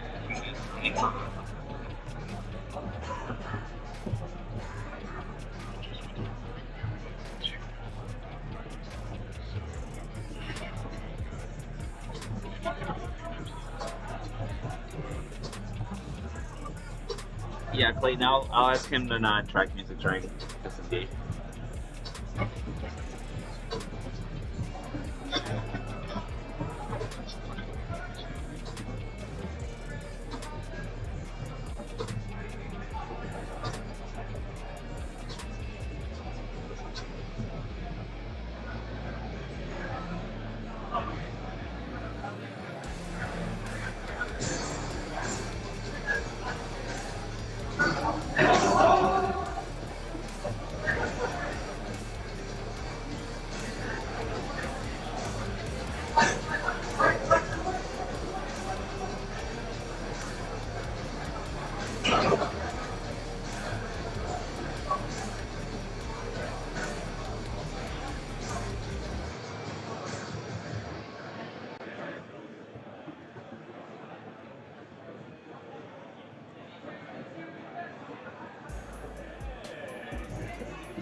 Welcome back to the Boston Open. I'm Spaceman. That is Dream Crazy. And this is a continuation of the series we just started about 20 minutes ago. And that's a Boston mask. We hope you've been enjoying it. It's been making its guest appearance on the desk. Exposed Toronto Ultra NA. We've seen Ultra twice now on the mainstream today. They looked good both times. Exposed do, however, fire back in the S&D. And with that, we have a tie series. Yeah, absolutely. The only real difference is that S&D, right? It was 6-5 on the Desert Siege, and it was 6-2 versus Exposed. So, yeah, they're going into this control now. They've lost 2 Desert Sieges today. 2. They have lost 2. That's quick math. That's why they pay Wow. us. Oh my goodness. All right. Well, proud the of last time you and I got to see a Berlin control together, it was one of the most hectic, I think, maps I've ever seen in my life. It was Team War and Awoba Bobs, and we had a whole replay. It was all strange, but the defensive stops from both teams were electric. I hope we see the same thing here. Getting into this one, let's continue the discussion we had before we went to break. For Ultra, there's certainly keys to victory as always, but for Team Exposed going into this, now that they've tied up the series, what do they have to do specifically on this map mode to be able to take that series advantage? Win those defensive rounds, of course. I mean, I would say just, yeah, get those defensive rounds in, honestly. Like, that's obviously key to winning. But for Ultra, of course, you need to at least get a couple ticks like you did last time around. But either which way, this is still not a bad start, it looks like, as there's a B is almost captured if you are Ultra Academy. Well, Ultra doing a very good job being able to get themselves quickly with another minute on the board. We've seen this a couple of times now as Stage 4 concluded as the year has gone on. B has been preferred. Now it's about shifting your attention over towards A. Pixie on a rampage of his own. 2 in a row. 4-1 to start this one. Scrap and Assault lighting up the kill feed as well. Ultra doing what they can to essentially put this round in the dirt, but so far, we'll see how things play on the defensive end. It's a 2-stack inside, and if your team Exposed, you better hope you're able to deal with Ixie here as these nades continue to fly out and no kills have fallen. Yeah, absolutely. Ixie's got to be dealt with. He's on a 4 streak. He's 6-1. And the push, I mean, essentially, it's just Team Exposed is going to have to isolate into this one lane, but they're going to have to rely on those utilities. And of course, the break attempt coming through, but it's Ultra Academy still holding on. It's 2 trying to work underneath if you are Exposed in purple. You need more numbers around. Ultra, uncontested on A, very quiet. Round 1 win, and very simple moving forward. Again, the colors are flipped around. We'll make sure the names are as well, but that was about as clinical as you'd want. Yeah, realistically, I mean, simple strat. Get the extra time over at A, wrap it around, go over towards B, but ultimately, they won those initial gunfights. It was Scrap and it was Assault on the front line, and of course, Hixie. They're both on a 5 streak right now, too, so potentially streaks to be earned from both Hixie and Scrap on this round. You're definitely going to see them play for those. Well, you saw how round 1 went. For Ultra, it wasn't close. They did what they do best in control. They dominate. That vehicle already starting off with the first blood. More numbers in and around the point, but Ultra dealing with that pressure very quickly and having something to say about it at mid-map. Assault still alive, still dealing as Hixie tries to work his way to the back and try to break up this hold from Exposed. However, giving credit to Venom and Dave Patty for what they've been able to do, it's been a relatively clean resurgence. And because of that, they buy themselves some time to get back towards mid-map.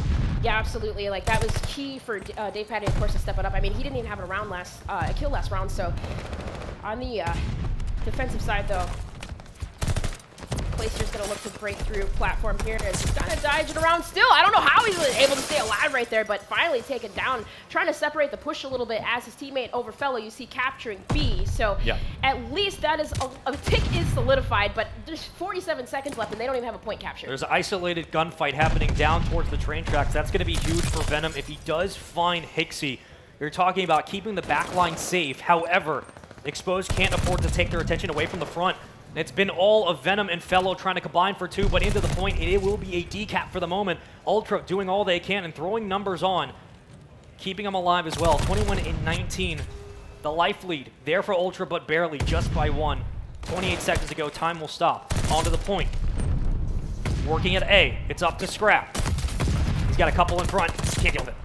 Yep, gets taken down. Of course, Hixie there, though, for at least with the trade. And I mean, if you're Ultra Academy, you got to look at Dave Petty, though. Look at him in fire. He's waiting for this play. So that is B, and the extra time secured. And if your team Exposed, numbers. You got to worry about your numbers because the live advantage is 18. Now even, actually, 17-17. Dave Petty, huge right here. He can look to maybe cut off the spawns, but Scrap takes him down.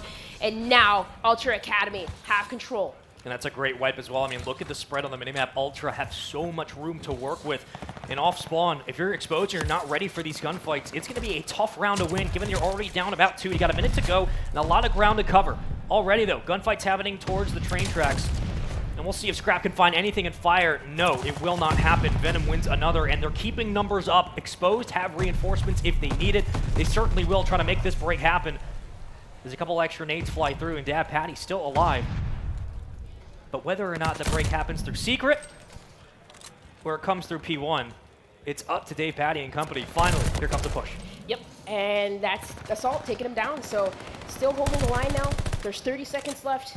And like you said, maybe they'll send a player over towards fire, maybe not. Just decide maybe a frontal all-assault push. Yeah, you got to do it now. If would you're work, gonna do it. but yeah, they don't have a lot of time. Maybe it would be Dave Patty to go around, and you see him double steps kind of working around for the pinch, but there's only 14 seconds left. They don't have enough time.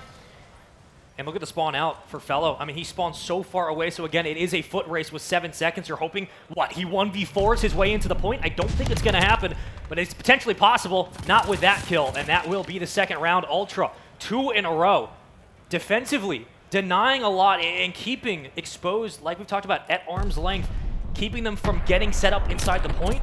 But how often did it seem that there were numbers certainly there for Exposed to make a play? They had 4 up. They just couldn't get themselves forward and progress further onto the point. And from there, Ultra were happy to sit ready and waiting. Absolutely, absolutely. And when you look at Dave Patty too, obviously he's 4-12. They need a little bit more slaying power there. But Ultra Academy is just, they're setting up, they're committing to those plays, and they're executing. And it just came down to that attacking round, right? They started off so strong in their attacking round that carrying that momentum into the defense looked strong throughout. So similar to what we saw round 1, the play to go towards B for Team Exposed. Got 2 members there. Excuse me. Ultra Academy, stop the push. 2 members there for Ultra Academy. Ultra looked like one of the best, if not the best, control teams today. They've been clinical, so if you can't stop this push here, if you're Exposed and you have no idea how you're going to approach this next round, better start crossing your fingers for the hard point, because it has not gone your way. Hixie's been on a roll, 18-6 for him, and the pressure continues. Building more progress inside A. First take locked up. B almost done as well. You're looking at a potential extra minute. That's around 2:20. They could put on the board to orchestrate a hit together. And with these constant wipes from Ultra Academy, it's going to be so difficult, even off spawn, to have numbers around for a challenge, let alone a contest. Now it comes down to the decision making. If you are Exposed, you have to commit to B. A is going nowhere, and you only got 1 tick to work through. Yeah, that is so crazy for Ultra Academy to capture A right off the bat, but that's exactly what they did. They separated the push, they overflooded and overwhelmed the numbers, and then you see Team Exposed having the flood through Riverside, but look at where Assault is. He's forcing the spawn out, so that could be it. That's it. Ultra Academy, that's GG's. Quick, clean sweep 3-0 on the Berlin control. I mean, we thought that the Ultra versus aim control was bad. That was even worse. Ultra just smoked Exposed in about 5 minutes. I really wasn't expecting that. That was a control game that was about 5 minutes. Oh my gosh. I mean, Exposed got nothing set up. They oftentimes, when Ultra would elect to go B off the start, like we've seen many teams do, there was no response. Even in the end, you're thinking somebody has to contest. Scrap's the only one in. He's playing by himself with an automaton inside the hill, or inside the point, and no one was around. They were constantly losing the numbers to get into the point. That was like... That was, yeah, that was complete domination. And oh my God. Oh, it was hard too, of course, because in terms of just being able to set up, it seems like Dave Patty could never get anything going. Yeah.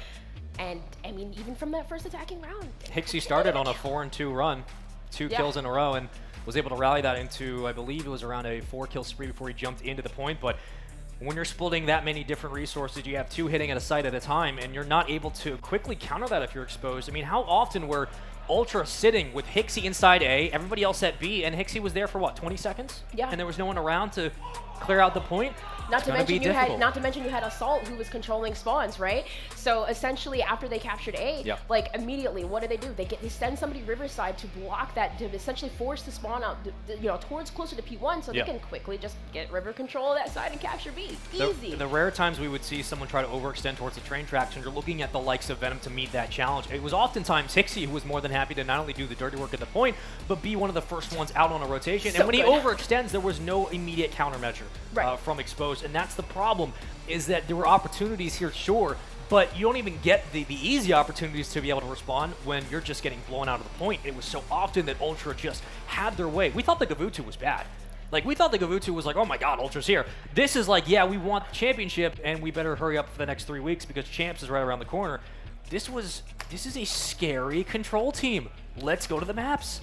Okay. Like I said, Spaceman, for Team Exposed, they had to win, I feel like, that first map. They had to win the Tuscan. But at least they did the search. But regardless, now as we go into this, Gavutu Hardpoint. Well, we saw a Gavutu Hardpoint an hour ago, and I'm going to tell you, Ultra looked pretty damn good. However, the first Hardpoint was much closer, and I think that might play more of a factor here in this series. Yeah, this is going to be like an AR's world. Of course, you got Clayster, you got Dave too, of course, on a more comfortable map. But either which way, yes, going to be really about those battles. Of course, as we saw earlier, holding P3, P4. Here's the interesting thing. Gavutu's coming up. We know what the X factor is going to be. We know so far of what Assault can do towards the beachfront. We know what Hixie's been able to do early on in hardpoints, like we've seen today. This is where we had that discussion about Dave Patty, kind of at that number 4 spot, right? If he's going to hold down the back line, Venom and Fellow are the 2 keys for Exposed going into this hardpoint. Venom's going to do what Venom does constantly, but Fellow needs to be able to break up a lot of the holds, or at least contest the first couple of holds for what Ultra bring to the table. Because Fellow's going to be the key to victory here. It's not going to be Clay. It's not going to be Venom. Fellow is going to be the one that can help cut down some of those resonance patterns that Ultra have when they start getting into a swing of a hardpoint. If Ultra just have their way with a lot of these hills on rotation like they did in that first game, GG's, the series is over. But Fellow can absolutely be the one to turn the series on its head. And you think who do you think he needs to take down then? He needs if Hixie's going to be the first one in terms of a sub presence, then yes. Yeah. Yep. Fellow has to be the one to respond. Absolutely. Well, here we go. Off to the races. And it's Alter Academy. Assault with the first blood and on the point. It's going to be a fun one. Game number 4. 2-1 series lead for Ultra. And Hixie could very well be the MVP of this series so far, the way he's been playing. But early on, a couple of trades for both teams back and forth. We go into P1. About a 20-point lead, cut down to around 10. Good response so far from Exposed, but not enough on this P1 for us to get any semblance of how this game will go. Pinstripes all around, but as of now, it's Exposed in the point before Ultra break again. Yeah, good hold there for Ultra Academy, and the rotations, of course, coming through to the LST shift, which Team Exposed don't have control over yet, but Dave Patty pushing through green, he would be maybe the first one for your first engagement. You see Hixie, we mentioned him having to be taken down, so at least there's some control on the green side, and the flood's going to come through from all angles, from middle, from green. Team Exposed looking to break that LST ship. Ultra Academy have a huge Ultra lead right now. Venom is 0-4 to start, so if you're Ultra, you're going to capitalize on this slow start from that opposite sub, and if that's the case, you could build yourself an 80-point lead very quickly in this game, knowing how dominant they are under the ship, and where Scrap can have an absolute field day with Assault working towards the top boat. Early on in transitions, these counter swings from the ARs that have just been so deadly for Ultra, and they have continued that pressure. However, towards the top, it is Venom and Clay trying to work together. Clay will fall, but not before Venom does find a kill. And with that, you try to slow some of this bleeding. Around 20 seconds, you can still fight over. And Scrap time should go to Exposed, but Hixie not letting him have it for free. And that's something that we saw during that AIM Esports game. Like, we saw Ultra Academy, even though they lost control over P2, which almost looked like Hixie got it back, but they decided to just give it up and rotate early. And that's kind of one of the things that you see start to set up. You see Assault doing just that, but it's Team Exposed. Venom able to pick things up, get 2, and at least flip the spawn. You think maybe Assault wins that gunfight. All of a sudden, there's a chance for Ultra to string this hill together, but a great hold on that back spawn from Exposed, and they keep themselves involved and invested in this hard point. Assault on the beachfront, trying to stay alive for as long as possible. Numbers certainly around, but for Ultra, it's going to take a lot more than one AR on the outwing. 3-5 start for him. Now a tie game lead back there for Exposed. And you mentioned Venom kind of slowing it down, but look at that. He sped things up 7-7 now to at least secure a little bit of time here, but the flood through front breach is coming through for Ultra Academy NA, and Assault is the last one alive there. Excuse me, him and Vehicle, the last 2 alive there, do clear out the point from the front. And now 20 seconds left. This is not a bad spot to be in because you have control over P4. You really just got to swing it over towards boat and lock down middle, and you'll be all set. Yeah, and now that you've had pressure into the point and Venom's starting to get online, you've afforded yourself the real estate to push out towards P1, towards mid-map, and try to take those gunfights getting ready for the rotation. Fortunately, they do fall, but at least it is worth noting that the positives are there, and Exposed are putting themselves in better situations to potentially string this game along to better money hills. Now it comes down to P4, who set up early with it seems like Ultra for now. We'll see how the break potentially unfolds as Glacier trying to work his way through the back. Spawns should be there for Ultra, but it's player number 3, that's Vikal. He actually gets spawns towards the lower boat, so now you're going to get pressure from behind, and Glacier wasn't ready for that read, and because of it, Ultra do get the break. And that's the thing, Vikal actually was set up at both the whole entire time. Glacier snuck through, and he was able to take down one, but Glacier deciding not to take the challenge, try to go for the break and make some damage, but either which way, not deeming successful. Ultra Academy now, still hold on, Scrap starting to zone forwards, gets 2, and look at Hixie wrapping around through beach thinking, hey, I'm going to P5, see ya. Yeah, Ultra's given Exposed a little bit of room to work, but not enough to breathe with, and because of that, they have managed a lot of these different cuts and off timings very well. That's why the lead has gone back in their way, and it's not just been a 15-point swing. We're looking at, again, another 40-point lead for Ultra, where all of a sudden, they're starting to walk their way through this game. Now, it comes down to being able to slow that momentum if you're Exposed, and all of that happens inside this next hill. Glacier, the first one inside P5. We'll see what he can do. Yep, and looking to break, you see Vikal, Beach, Scrap through the front, does get taken down, but that bow control still in control for Team Exposed. And, well, the break is coming through green side. The kills in favor of Ultra Academy. Scrap from top does deem successful, and it looks like Ultra able to break on through the back. So successful to the front. The boat spawn still for Team Exposed, but at least Ultra Academy able to get on through. Now 30 seconds left on this hill. I mean, once Glacier went down and once Dave Patty went down, there was really no one else around in position to help for Exposed, and Ultra are more than happy to not only win the battle at range, but if they take you out of the point, they're not necessarily forced to go and get that time. They'll play the neutral as long as they hold the lead like they've been doing, and with that, Glacier, 8-13, trying to get himself back in the swing of things. We go back to P1. Last time, it was pretty mixed. I believe Ultra did have around a 20-point lead before things kind of evened out in the end. But as of now, if you're Exposed, this is where the start needs to happen. This is where the run has to begin.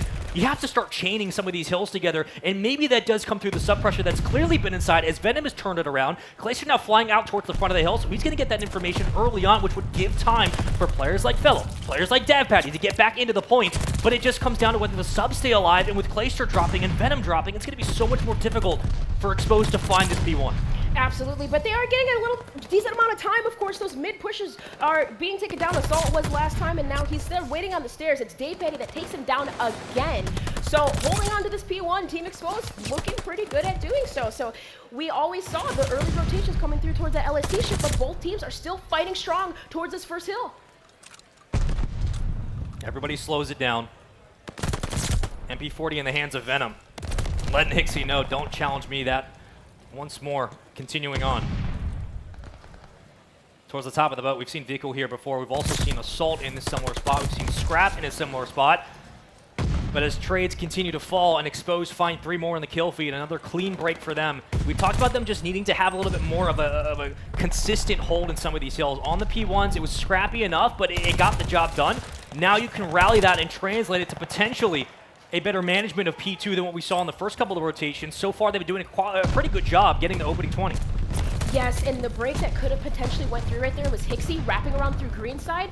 Team Exposed recognized that, and they were able to take him down. So the collapse was almost there for Ultra Academy. That would have been key, but still, at least the scrap time to be won for them is there. And now last time around, we kind of saw Team Exposed on that other opposite end getting the scrap time. Now Ultra Academy have to work and figure out how to break through for that next hill. Assault, he's going to be the leading factor to be taken down, and Glacier secures that. Yeah, you're waiting for that read as well, because Assault's usually one of the first ARs for Ultra to rotate out and get towards the beachfront on this map mode. So you're more than happy to take that challenge. If you have numbers to throw at it, you will, and take that sacrifice. However, Glacier now on a roam, starting to light things up on a 3 spree of his own. And watch how he's moved from back P1 over towards green. He took down Assault. It's this constant spread that Clay provides that all of a sudden gives you a chance to get this lead right back. At 20 and 15 for Venom inside the point, he will get naded into oblivion. And a break once more for Ultra, but how long will it last before it immediately falls back into the point?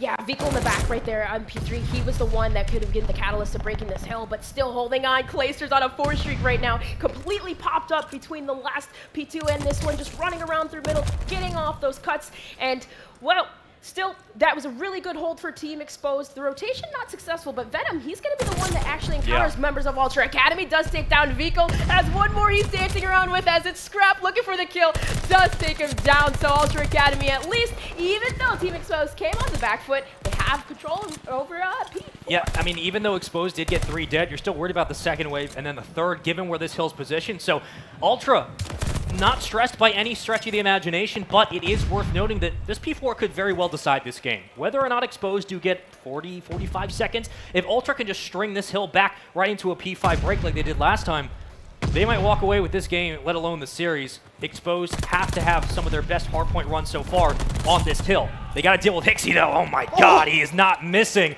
Continuing on, Purple in the kill feed, and now it's right off spawn for Exposed. They got to find a break. Yep, and look at that. The beach side is actually the opening that they could look to break here. As you see members of Exposed going through, but Fecal, Scrap, Assault, they all make the plays for the stop. So now they're quickly going to rotate. You see Fecal already set up top LST ship, but does get taken down either which way. Scrap's there for the pickup immediately, and this is kind of what we saw similar to that Amy Sports game. They really took it away with P4 and cheating into P5. This is a tough Seems like it's position. happening right now. It's so tough for Exposed because you're so far away for even a contest. You would have loved to maybe put a foot in the point just to slow it from being a 2-10 game. The fact that now we're at this point, you win on scrap time alone if you're Ultra, and they know that. So they're probably not too worried about getting pushed out because, well, you have a chance just to contest and win it off that. But here comes 2 kills for Clay. That can help to open things up. And now the swing potential, but Ultra responding very quickly. The Automaton taking out everybody. Clayster put in the dirt. Assault up next. Dave Patty, a victim in the wing. Goodbye. Assault on a 4 spree. The ARs for Ultra Academy are just locking down every single cut, and Scrap still on the point is going off. He's on a 6 streak, so if he can actually solidify streaks right here, but it doesn't matter because Assault's about to earn them. Yep. So either which way, he's rotating over to the hill. 25 seconds left. This can be win conditions right here if they hold all this time, but they got to think about P1, of course.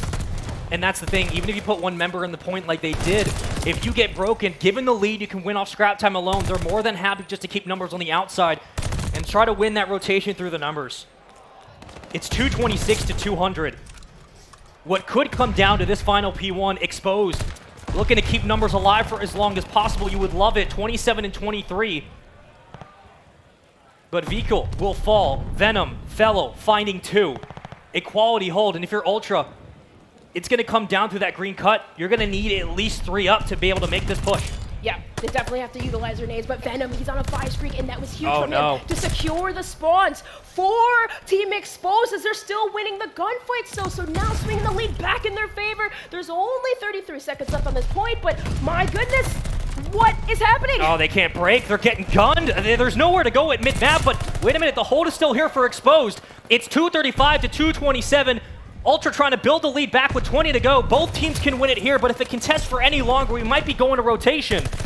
Dave Patty trying to stay alive. Shots ring out, able to find 1, maybe 2. He has to contest. He's got no choice. And he absolutely guns Hixie into the point. 6 seconds to go. You only need 10, but the rotation down to Clayster. Clayster here, he has to worry about Vehicle, and he takes down Vehicle and Assault from Venom and Clayster on the rotational kill. So now the point is open. There is only 5 seconds left. They just have to hold on here. Scrap would be the one to break through, but they get taken down. And Team Exposed, Dave Petty just went off. Win it! 250 to 232. The comeback. What in the world is this series? Man, I love it. Call of Duty is a hell of a thing. Is this what it's like to cast on land? This is what land's like. It's a hell of an environment. All of a sudden, what looked like an Ultra runaway, we had a discussion in the middle of this series about this is the time on this P1 or P2, regardless, whatever one you would talk about. This is the time to start chaining these together because it's going to come down to P4. Now, granted, Exposed didn't get a lot of time on P4, but what they did very well is once they got out to P5, they were able to hold for a little bit, get some extra time, soak that up, and they were an iron wall when it came to that third rotation. They didn't let anybody from Ultra get past mid-map. Literally, I was so, like, on that last rotation right there, you know, who was key for Team Exposed to secure even that P1 time was Venom. Because there was 3 members of Ultra Academy that were on the rotation, but he picked up 3. That literally solidified that hill right then and there to even just run away with that, because I thought Ultra was going to win it right there. I mean, every sign pointed towards an Ultra win, but in the end, it was the composure and the resilience in the game plan from Exposed that started to kick into gear finally when the game was getting down the stretch, and because of that, we saw the resurgence from Venom. We saw Fellow get a couple of big kills, and this crucial 2-piece from Dave Patty in the point cannot be overstated enough. If he doesn't get that, this is probably a much closer game than 250-232, but the fact that Dave Patty was able to find both and keep P1 alive and keep himself alive to get them back onto the rotation was absolutely massive. Clayster, 24 and 28, Venom leading for his team so far at 31 and 25, and the other side, Scrap had a hell of a game. but it was just a collective effort from Exposed down the stretch. Yeah, absolutely, collectively. I mean, you saw all members essentially picking up cuts, and even Clayster at one point was just roaming around the map, getting kills, getting picks just as easily. So as a whole, individually, yes, they all just did such a great job at keeping that composure. And of course, that last rotation, my goodness, Venom and Dave Patty, that was crazy. Well, it's only fair that this series goes 5. We had talked about it potentially could go 5. We thought it really would go 5, and guess what? It's going 5. So we're smart. Listen, this has been a ridiculously good best of 5 so far, and what we have seen, at least Desert Siege, I guess we want to call it an anomaly in the sample size, because today, as of now, 0-2 for Toronto Ultra. They have not been successful on. However, it's not the final map. I think we can take a look at the maps, the layout of this series. I would like to see, again, a quick refresher of what that final map will be, because given kind of the structure of how this has worked, you would think the momentum with that respawn win is now on the side of Exposed, but we've also seen that Ultra are very, very good in S&D. However, all those things thrown out the window because who knows how it'll play out. It's Berlin. I mean, Ultra looked good on Berlin, but it was a 6-2 win on Desert Siege for Exposed. But then again, Ultra are not looking great on Exposed. Or on Desert. Throw it out the window. So much. Throw There's it out so the much. window. I'm telling you, you can't rack your brain. There's so much. Yeah, there's so much stuff going on, and of course we saw those snipes, right? Scrap, Clayster, that's what I'm going to be anticipating. Maybe if we'll see some of that, but regardless, I know Berlin, of course, the fast strategy towards B, or, you know, maybe switching up towards A. Either which way, I'm really going to be looking forward towards, like, Venom. I mean, he went crazy in the Desert Siege. Can he do it in this Berlin? I think it's entirely possible. And that's going to be all the analysis I give you. Let's get into the fly-through. I'm excited for this one. You just want to watch the game. I do. That's why I'm here. I want to watch the game. Berlin. S&D coming up, Game 5. Winner moves on. Loser, well, you have 2 lives. You go down the lower bracket, but what? I mean, you're telling me that the #1 team is being pushed to a Game 5 against the dynamic duo of Clay and Fellow. My heart is so full. And Venom and Dave Patty. Dave Patty, of course, the recent addition to the squad. Oh my goodness. Yeah, he brings a lot of leadership too to the squad. Like when I was watching these guys scrim, like you hear him, like he's calling out, you go here, you go there. Like Dave Patty, he's got the fire lit, and even after that, coming off that Berlin, not doing the best, he definitely picked it up. Wants to take it here, secure that spot. He could secure himself potentially a first blood, but V-Cool was trying to get a little overly aggressive. He will get punished for it. Bomb going down. Here comes Scrap. This is a dangerous read with a sniper, but my goodness, if it pays off, I will scream. Venom into the play. Finding one. 3v1. Just going to stick the defuse. And 3v nothing. Yeah. Okay. Well, that's quick. Clinical, fast, and expected. Clayster there, of course, awaiting inside the office, just gets the first pick. Yeah. And, I mean, you talk about Clayster and his S&D stats, man, stage 4, he was sitting at a 1.25. He was excellent stage 4. Excellent with his search and destroy. I mean, across the board, too. Hardpoint, controls, but waiting for that diffuse, of course. Just sucking up a little bit of extra. Get the dead silence back. Dead silence time, yeah. There you go. Nice little play. Nice little round. Exposed, It's a nice little round. Yeah. Nice and easy. Nice and easy round. To be expected, though, right? Well, here's the thing. I mean, that's now, not that this has ever been a math thing or it's ever been a conversation, but I'm going to start it. That's now 7 rounds to 2 in this series for S&D for Exposed. So, I mean, and just looking at their consistency in this game mode, Dave Patty obviously brings a level of quality that they didn't have prior, but this team is so excellent in S&D, and it very well might win them, not the championship, but a chance to get that far. We'll see how it plays out as Assault will find first blood. And look at that bomb. Bomb swinging over towards A now. And Venom there with Fellow, essentially. They only have to take it down equal. Yeah, but they can't see him inside, and that's going to be the big thing. Is Fellow is going to check. Still alive. Fellow, he's right around the corner. Successful for his efforts. 2 in a row for him. Goodbye, Venom. 2v2. 50 seconds to go. Fellow's going to stick the plant towards A now. And the break attempt here from Ultra Academy is going to be a decision to wrap around. But Dave Patty laying down and waiting. Okay, they didn't see him. He was Houdini. Takes him down just as easy. 2-0. Clay's talking so much on the stage, and I'm so happy. I love it. Missed this. Letting them know. That was really it. I mean, Dave Patty just sitting in that angle, man. Takes down a couple. Fellow and Dave Patty both on 2 now. Plant was off. Team Exposed, kind of similar to that Desert Siege, looking off, looking strong. All members of Ultra Academy, yeah, don't have a kill except for Assault. It's crazy. Assault's now leading the charge. Flipping the script of game 2 on its head, but everybody else still trying to find their first. And there they will go. Vikul opening it up. Response there from Exposed. And very quickly, what was an opening push towards A now becomes a full Ultra Academy tent. As they have gone camping, they have a bomb planted, maybe not. They get it off in time anyway. 2v1 for Fellow. But how did he get away with If his he life? clutches this, I swear to everything, this would demoralize Ultra. Almost more than any close respawn will. This is a huge round.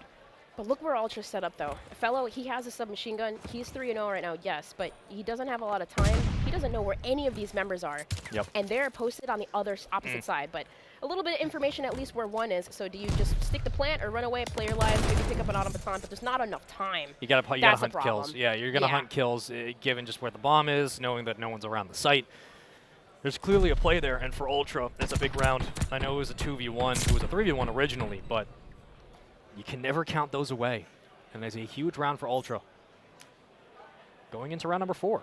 Exactly. They did not want to go up 3-0, go down 3-0 like they did God. last time. So that was huge. Yep. If you're just joining us, first of all, you missed a lot. Welcome in. It's Ultra NA versus Team Exposed. Tied up 2-2 like you can see on your screen. This game 5's been pretty clinical from both sides when they found those round wins. However, the respawns have been absolutely nuts.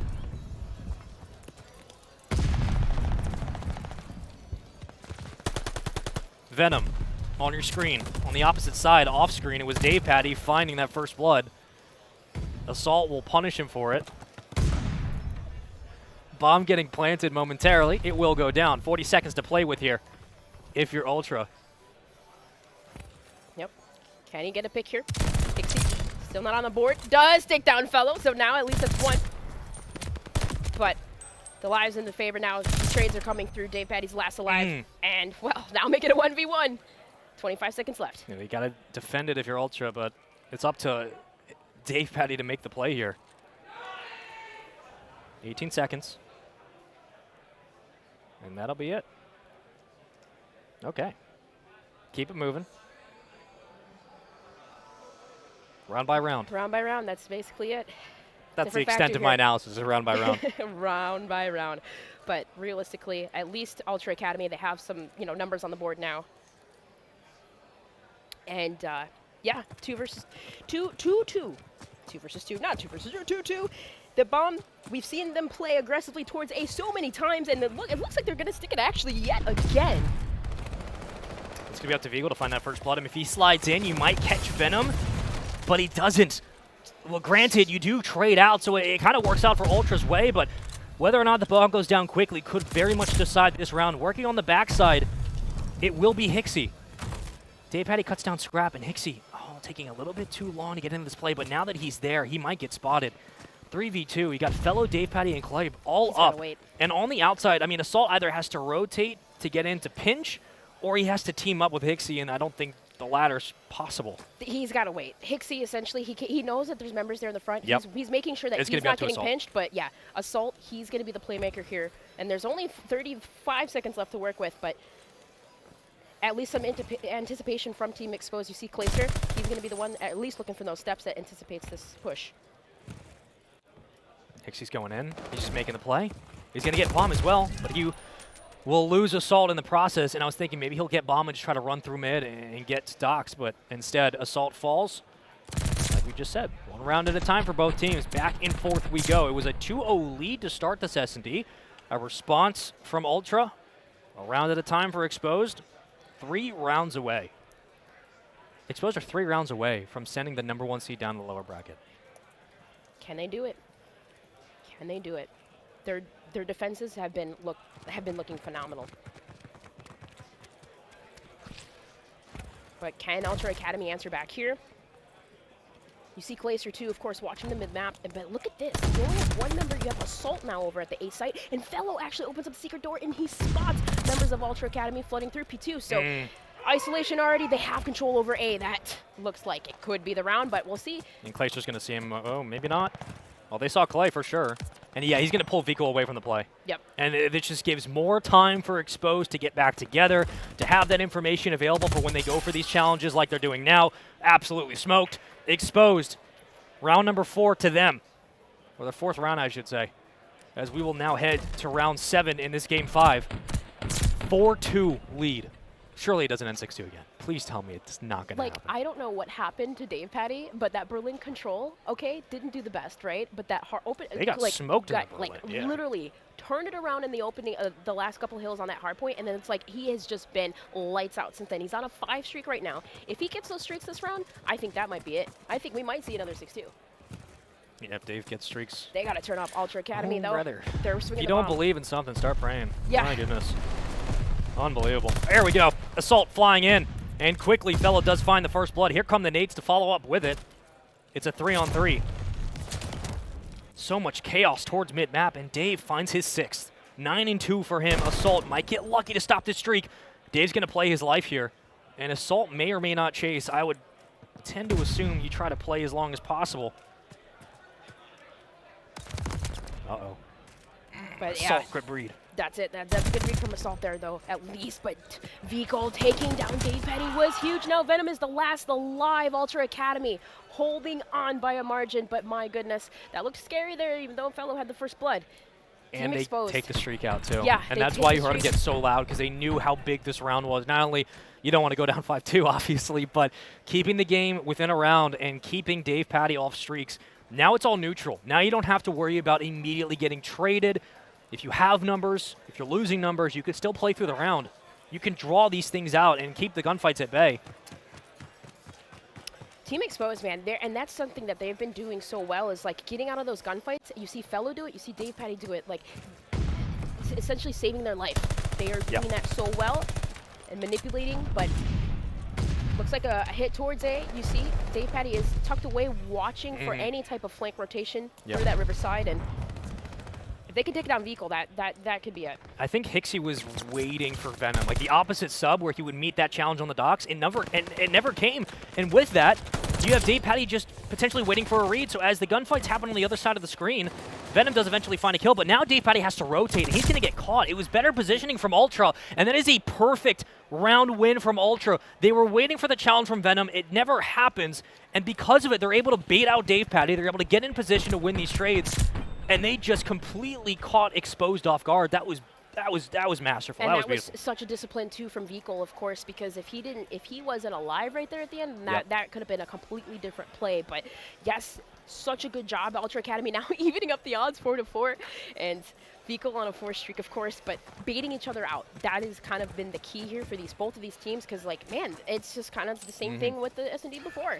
It's really just clinical from both sides, and well, we've seen a successful wrapped over here towards B, but if they can do it again. What could have been a 5-3 game with streaks is now a 4-4 game with a streak going for Vico. This is turned around quickly. 9-4 for Dave Patty. He has been carrying Exposed through this game 5. That's first blood, though, for Ultra yet again. Fellow will drop. And now scrambling to get numbers back into the play.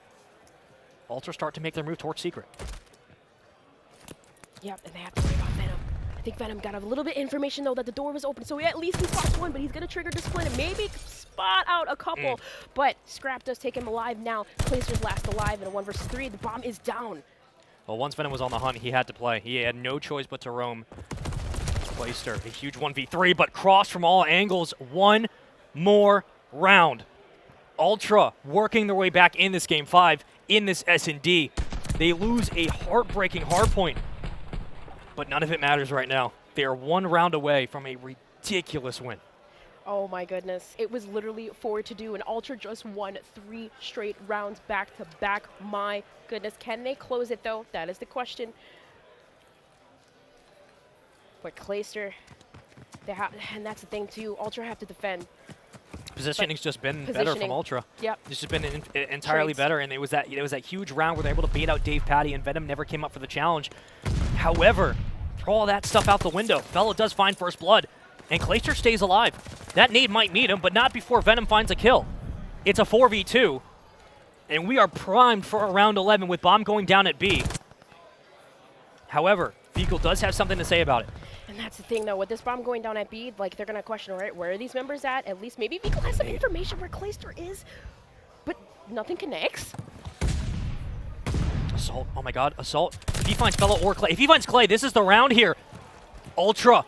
From a 4v2 to a 2-on-2. Dave Patty. Fellow's got nowhere to go. He's getting shot through the wall. Dave Patty, though. Dave Patty. 20 seconds to go. Dave Patty in a 1v2. He's got Assault in the wing. He's got him in his sights. He takes down Assault. Now he's got a challenge, but he won't. Ultra, get it done. Cool. Ridiculous on the site. The defuse, the round, the game, series, Ultra. Oh my God, Spaceman, that was absolutely insane. Like, my goodness. Numbers 2 again. It was a first blood to Fellow, but you hear the screams. You hear Ultra. They just won 4 back-to-back rounds straight. I mean, Exposed, they were up 4-2, and it kind of looked like the similar, like the Desert Sage. Just round by round, being up 3-0, but Ultra, they stop it, and the curse. It didn't happen. 4-2 with streaks. 4-2 with streaks? How do Ultra do it, man? How do they do it? This is #1 seed for a reason. Granted, Exposed played a ridiculously good series. That cannot be overstated enough. They played a phenomenal series. But Ultra, the questions now started to arise in the S&D with how bad they looked in Game 2. One of the clutchest performances in those final 2 rounds. And that read, I forget what round it is. That game was crazy. That read we saw just getting Dave Patty out of position and making sure you didn't get baited into a Venom push.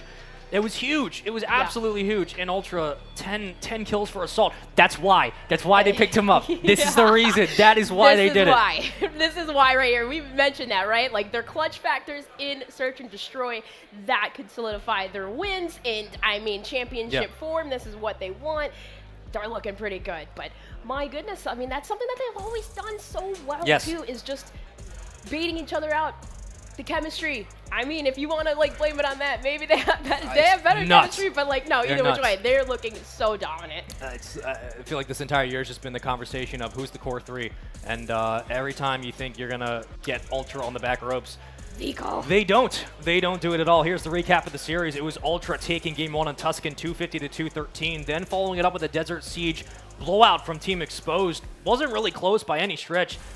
Then we followed that with another non-close Game 3. It was the Berlin Control where Ultra just smoked Exposed. And then one of the closer hardpoints and more exciting ones we've seen all day. But in the end, Ultra caught some of the blows on the chin. They dealt with the pressure. They caught the hook. They responded. They got back to the corner, and they did what they do best. Finding a way to win and converting their game plan into just incredible positioning and decision-making down the stretch. Yeah, absolutely. And if you really think about this, too, this could have been completely different. I mean, it could have been a 3-1 win to Exposed. It really came down to that opening hardpoint, as we said, like that Tuscan. It really came down to just a couple of key plays, a hill, and man, it's crazy how just things can just change so fast, Spaceman, in this game.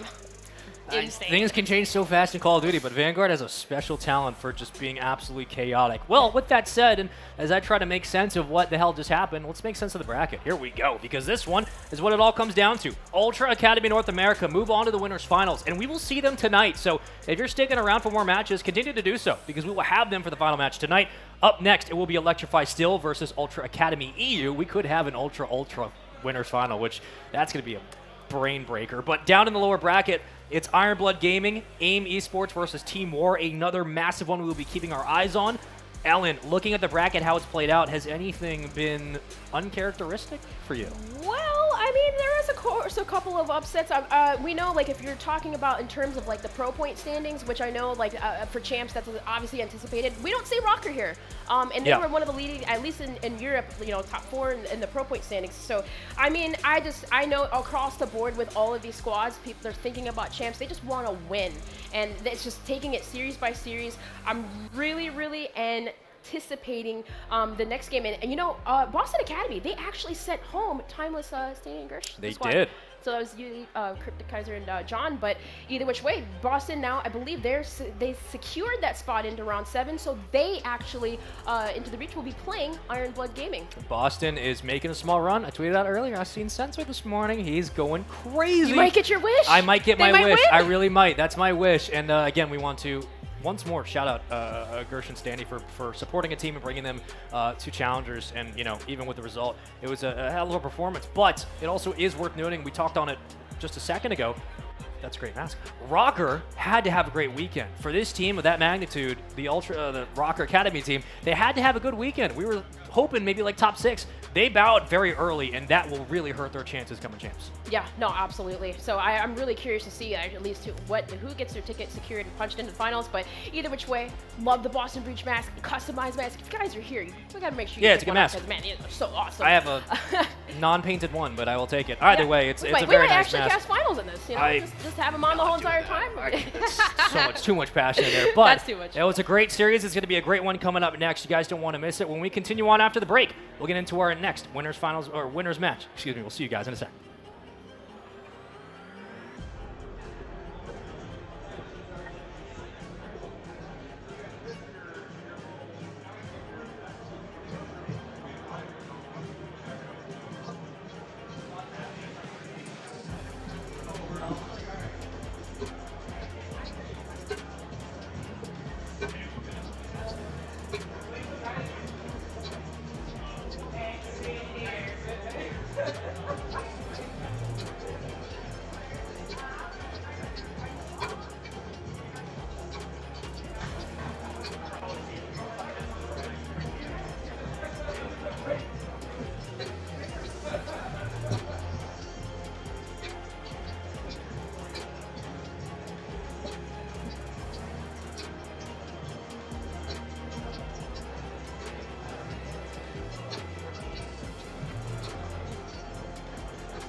Hey, you.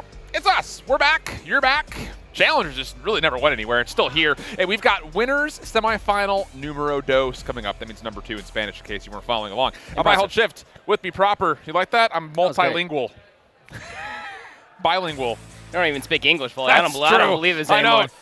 I don't believe this anymore. Yeah, DJ, I mean, challengers, you're not wrong. It's still here. It has been bumping. I almost wish that we could just bottle up all of the explosion that was just happening on the main floor and just feed it to you, because I want to drink it later on tonight. It has been electric throughout the entirety of Helix Esports today.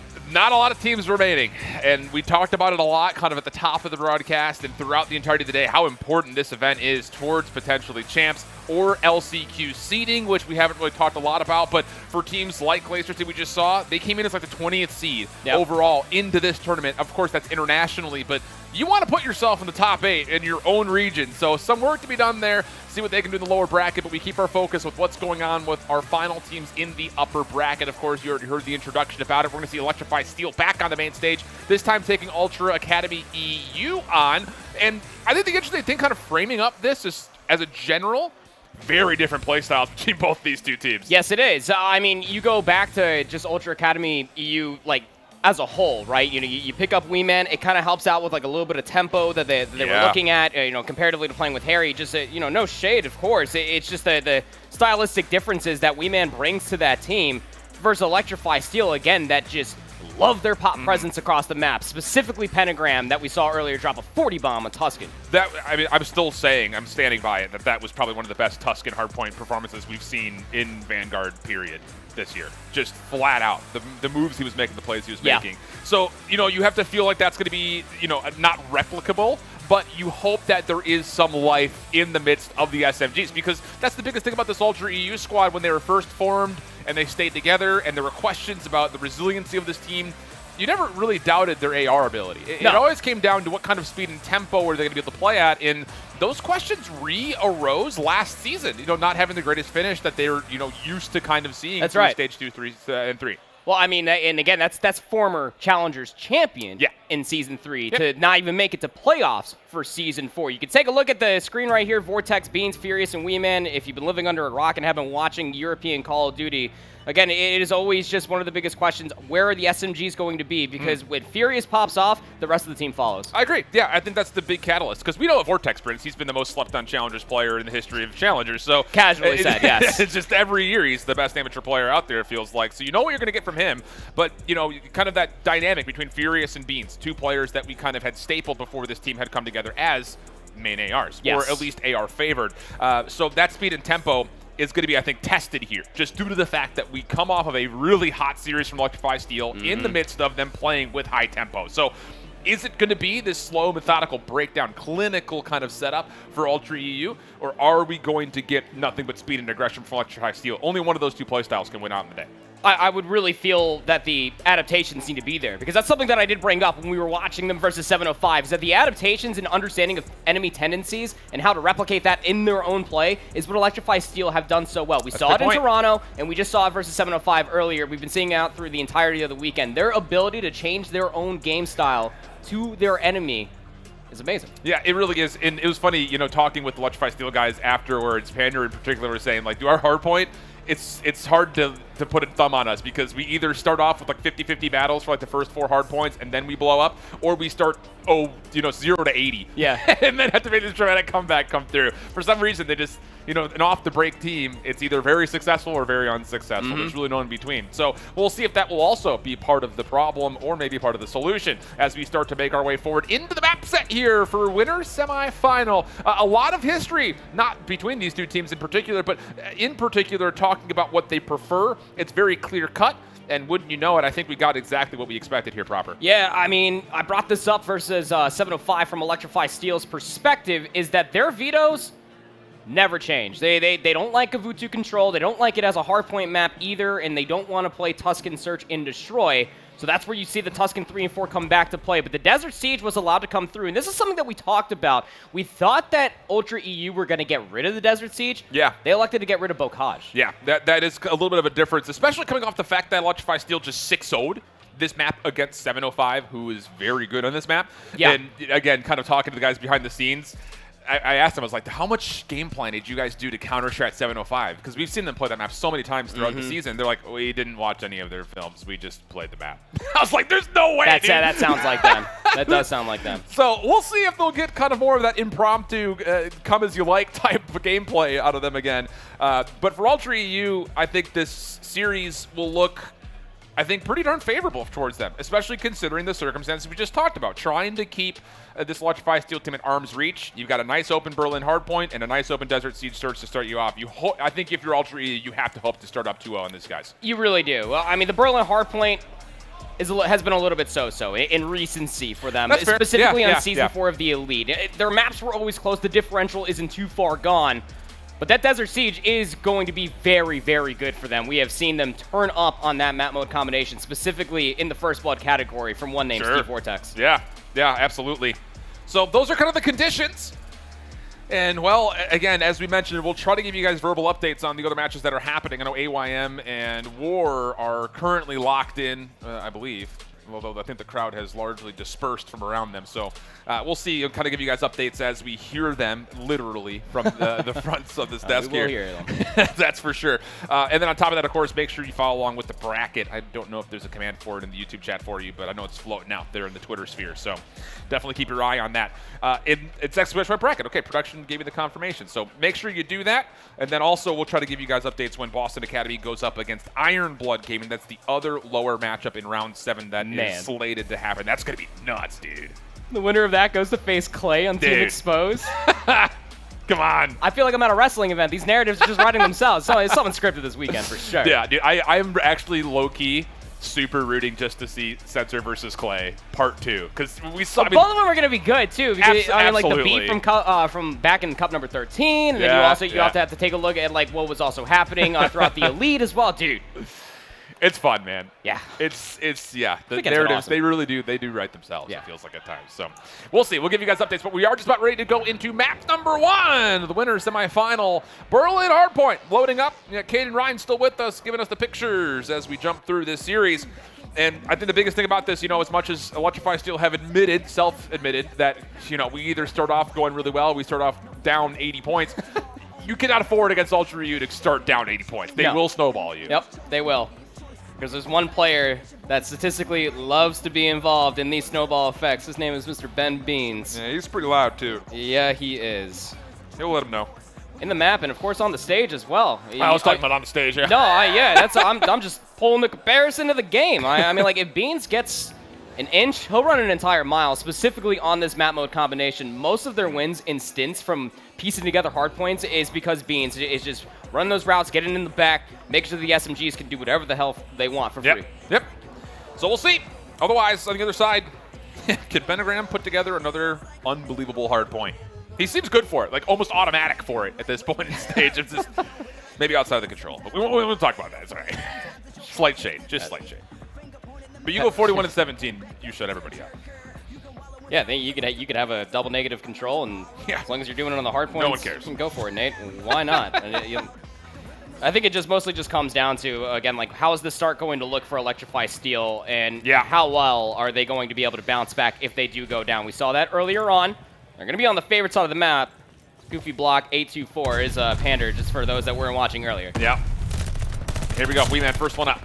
Catches Fame very cleanly as Pander's able to keep the middle of the map safe. The next hit comes through. Weeman trying to trigger some players to challenge, and he does bait out Pentagram to get involved. Got a Rex right there to find the response, plus one more. And the opening setup, good for Electrify Steel. Yeah, nice trades coming through from Gavutu. Oh, snaps on a Furious side door. Still 27 seconds left to battle over here, and I mean, Ultra Academy EU, wisely enough, are still trying to push it, but nobody watched the middle of the map. Pentagram did find an avenue, but came up with nothing. Yeah, the thing about it is keep that in mind. Remember moments like that, because Pentagram in those last 20 seconds is likely going to be the one to get freed up to try to stretch a route early. Yeah.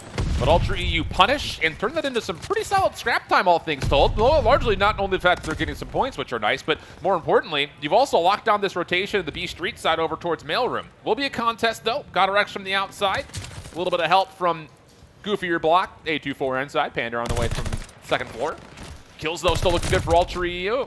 And yeah, 3 straight dead, 1 more to find is Pentagram, and he just has to back out, play his life. And that's impressive too, because the pinch was coming through. There was no B lane control either. Pentagram comes back in, is making an argument for it, and respawns are here, not too far away from Electrify Steel, spawning closer towards the warehouse. They will battle back through and force Ultra out. Solid contest. Oh, and how about Pander for the double? Turns over, but cannot catch the better part of Weeman over the top of the desk. And there will still be an opportunity for Ultra EU to soak up some of this back 30 seconds. One more attempt, though, for Electrify Steel, coming by way largely of the back door. Have to keep your attention on the focus towards rotation, though, as well. And it looks like Fame will be the one to try to finesse, get on in. Takes down 1, got her X to clean things up, and once again, last 20 seconds, you expect Pentagram to hit her out, and sure has. Yep, we'll be able to find 1, but you can still see Weeman spawn in towards the back, Pentagram unaware. The spawns will absolutely still be in effect for Ultra Academy EU. Just a little bit late to help out Pentagram, but not late enough to try to influence this rotation. This is going to be a really important set of kills that are constantly coming through. Weeman in the corner, he gets turned around, and that'll be good for Electrify Steel to flip the hard point, and with that, also the spawns. Ultra EU looking to break in from the front quickly, but it's shut down by Godarex and Fame, and that will mean time to pause and set things up if you're Ultra EU. The catalyst for this break is mostly going to be through Beans in and around the back, and he will end up taking down Pander in the back, through the front, a little bit more successful, trying to make a last little argument will be Pentagram. Spawn still in, though. Beans did find that kill in towards the back, but he did not get up closer towards the crane. But that doesn't mean that it's going to be good for Electrify Steel. A spawn trap is starting to ensue. Dude, what awareness this is from Ultra EU. And Electrify Steel are kind of forced. They have to still play through this old time. You can't just rotate through a street because you're going to get cut down the middle. So here comes the play for the scrap. Good kills and clean kills. That's exactly what the doctor ordered for Electrify Steel. But you look over towards the map, Ultra EU already in commanding positions, not just in the hill, but more importantly, in front, creating a line of scrimmage. While that was all happening, it was essentially a continuous 3v4 because Vortex was just down over inside a train alleyway for the past 45 seconds or so. Now he puts himself inside a mail. Close spawns. Furious is all the way in the back. Well, he's trusting his teammates to try to soak up the hard point. The Vortex is just such a nuisance right now. Took down 2, eventually traded out, but now it's to the ARs of Ultra EU. Just watching these 2 points of ingress very closely, and it's Furious to get the double. Panda able to at least neutralize the time for a small moment, but Beans will be there to, once again, keep the numbers in favor of our team in purple. Right back into the hardpoint go Ultra EU. Pentagram with an AR in hand is kind of left wondering, what exactly do I do from right here? And the answer is not too much. A little bit too one-dimensionally, and it did get funneled back over here because once the initial attempt was coming back through, you've already exhausted about 35 seconds. So now Electrify Steel, again, one-dimensionally coming mostly out of the train station, had no flanks whatsoever. Furious gave up that back position, now finds themselves on 6 in a row. Yeah, inch forward on your seats here, friends. This is a very important moment in this map early on. Not the most commanding lead yet for Ultra EU, but if they can find a way to rotate over towards the left side of the minimap and hold time around P5, this game could get out of hand very quickly. On the other side, Electrify Steel, with still spawns favored towards the left, they may not expect that Weeman is playing where he is. And as the ARs for Ultra EU just kind of keep the hard point neutral, Electrify Steel is kind of in pieces looking to find where exactly is this other team. And by doing so, they're getting a lot of good map positioning going forward. See player number 8, Godarex, is putting themselves in a position to watch the exit from Warehouse, but he's actually going to force the spawn out to occur. The biggest issue for Electrify Steel, you're going to be able to not only find the kills, you're going to be able to have the read, as Weeman does find 2. Yep, and again, just Ultra EU just essentially playing a virtual game of Where's Waldo. They force Electrify Steel into weird positions, and they flip the spawns because of it. So, yeah, we're going to have a tight game of the scoreboard, but huge advantage to Ultra EU as we rotate back over towards Office. Weeman on forward, looking for the fit, has the pistol in hand, and oh my goodness, Fame! He just, how did he even fit through that hole in the wall? Hello? Man just slid, and he was down on the landing. The acrobatics. Kevin Fame is just absolutely impeccable. 8 and 15 for Pentagram coming in towards the second set, and you look on the opposite side, Furious is 18 and 11, and I spoke about Weeman. He's not afraid to get his hands dirty. No, not at all. He is constantly just berating up close, by the way, with an AR. 18 and 9. Big influence on why Ultra is starting to run away here. And here comes that worst case scenario situation we were laying out just a moment ago. Ultra EU have absolutely taken control of this map. Electrify Steel looking to fight from the favored side, fortunately enough, for this back 30 seconds. This is an important 30 seconds as well for them, not only to get closer on the score, but once again, you have to keep your eye on what exactly does Pentagram want to do and when does he want to hit her out, because you also need to win the rotation over to P2. But Ultra EU making life difficult. One more attempt to try to fight for the scrap time. It's a 2-for-1 exchange. Purple goes to hard point for a time. A Pentagram for the double. We'll make sure it stays Electrify Steel, and now we rotate. Doesn't have all the kills, but those are a big influential 2. Could open up a little bit of a chance, but again, are you going to be able to read that you have lurking members in the middle of the map? Vortex doesn't even shoot a shot. He doesn't also see that Fame has gotten themselves inside of Mail. So this contest is about to be big, but he won't be able to find at least one. Furious will take them down, but numbers are still trying to pinch on in towards his 2 break. What a scrap this is for the initial time at Mailroom. Finally, it's Weeman for the double. He wins the moment to get into the hard point. His teammates starting to reinforce. And once again, the pressure starts to amount towards Electrify Steel, needing a quick break here with 30 seconds to fight for on Mailroom. Once again, Fame sliding on through, but Weeman will deny the entry. Pander from the back, pinching with GodRx though. They actually work their way back on. Furious nearly gets the turn, but it will be Electrify Steel breaking for the scrap time. A big scrap time at that. Again, it just feels like that ever since P1, where Ultra Academy, you were able to get those 45 seconds, Electrify Steel have been slowly building themselves back into this game. GodRx, I talked about it earlier, he's moving Diffie on land. Yeah, it really is. 20 and 13, trying to meet pace with Weeman on a 5. And he would love to get this glide bomb. Pentagram from the front. It'll be nades to enter. Pentagram likely to follow, and the nades do the job. Weeman now stuck in a little bit of a corner, just playing outside the window, and it's Pentagram and GodRx. They take a 2v3 essentially. Spawns are still good for right now for Ultra U, but only for a couple of members, and the kills are coming out for Electrify Steel. If they can get the last player in the back, they'll get the full flip, and Electrify Steel, life back in the lungs as they continue to frag out from the front. All the arrows immediately turn towards the upper courtyard. They know exactly where Ultra Academy are coming from. GodRx, by the way, was able to get kill number 7 amidst that escapade. Still on that 8 spree, but the glide bomb is going to be crucial, not only for the potential use of it later on, but you can start snowballing out of control because you are barely losing gunfights. This 20 seconds should almost be secured. Ultra Academy are trying to hit this one more time. They do not want to Electrify Steel to get all of it. Pander gets 2, just sitting in a corner. Pentagram only needs to find one more trade, and he takes down Weeman with no problem whatsoever. 13 seconds to fight for. And Ultra, you are not necessarily giving this up. They had Steve-O playing for exits, but that's going to leave him a little bit short-sighted on this rotation. Bean's going to get caught in the middle of the map, and now Electrify Steel, they've got a lot of real estate to work with as the glide bomb gets thrown in. It's the snowball that I was talking about. They were able to get a big bunch of time off of P3. The glide bomb's going to be able to find one from the front. You have players in positioning, immediately assaulting this back warehouse. The kills from the front are Unreal. good. They're already in towards the back, and Fury spawns out. How do they keep doing this? How do they keep doing this? Steve-O still existing backside of the trains. Teammates coming in from the platform side. Long-range shots from Pentagram with the AR gets the job done.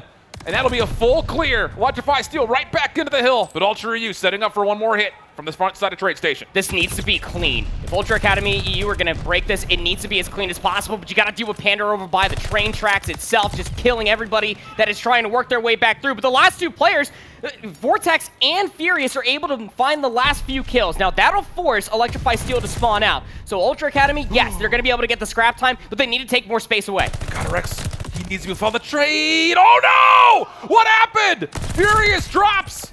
Thanks only to a teammate essentially being killed in the mix, but Electrify Steel kind of used that as a chance to get right back over towards the train station. This will cost them a little bit of time on P5. Furious spawns right back up on the left side, but has he realized how far forward Electrify Steel has gotten? Seems to have. First kill comes through. GodRx gonna reveal himself. Can the trade come through by Steve-O? No! GodRx for the double! Electrify Steel, hold on to the left side of the map. That's going to force Weeman to get off the time because he needs to push forward. He needs to make sure that these Electrify Steel members get dealt with, but GodRx get on another tear. Starting to push on forward. The kill's starting to come all the way through. Pentagram's clearing out Mail. The break is in. One more player to find. It's Steve-O.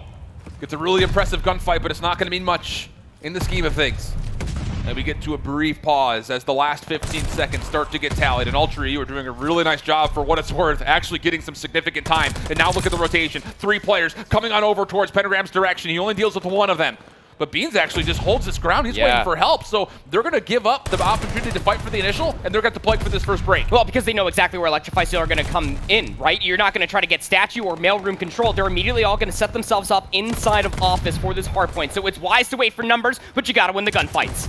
So far, it's all Ultra EU. GodRx stuck in a corner, put down, and it's a clean break from the front. Beans also on 5 in a row, looking to potentially earn that last resource needed to put this map away. Fame was something to work with, though. 2 in a row for him. Beans looking to get his 6th, but Fame has kind of slipped the net for now and has actually put Beans into a very vulnerable position on the outside. Now the break has to be good from the front, and the first 3 kills are solid. Pentagram in the inside.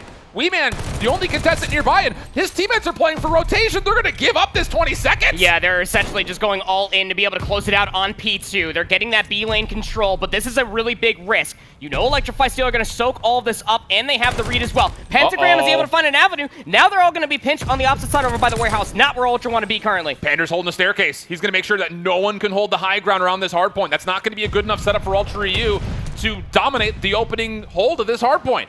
You've got to find the kills. And Ultra EU can't even get into the time. 241 to 223. Someone has to contest. It'll be Steve-O and Wee-Man to finally get involved. But now their backs up against the walls. They need 25 straight points, essentially.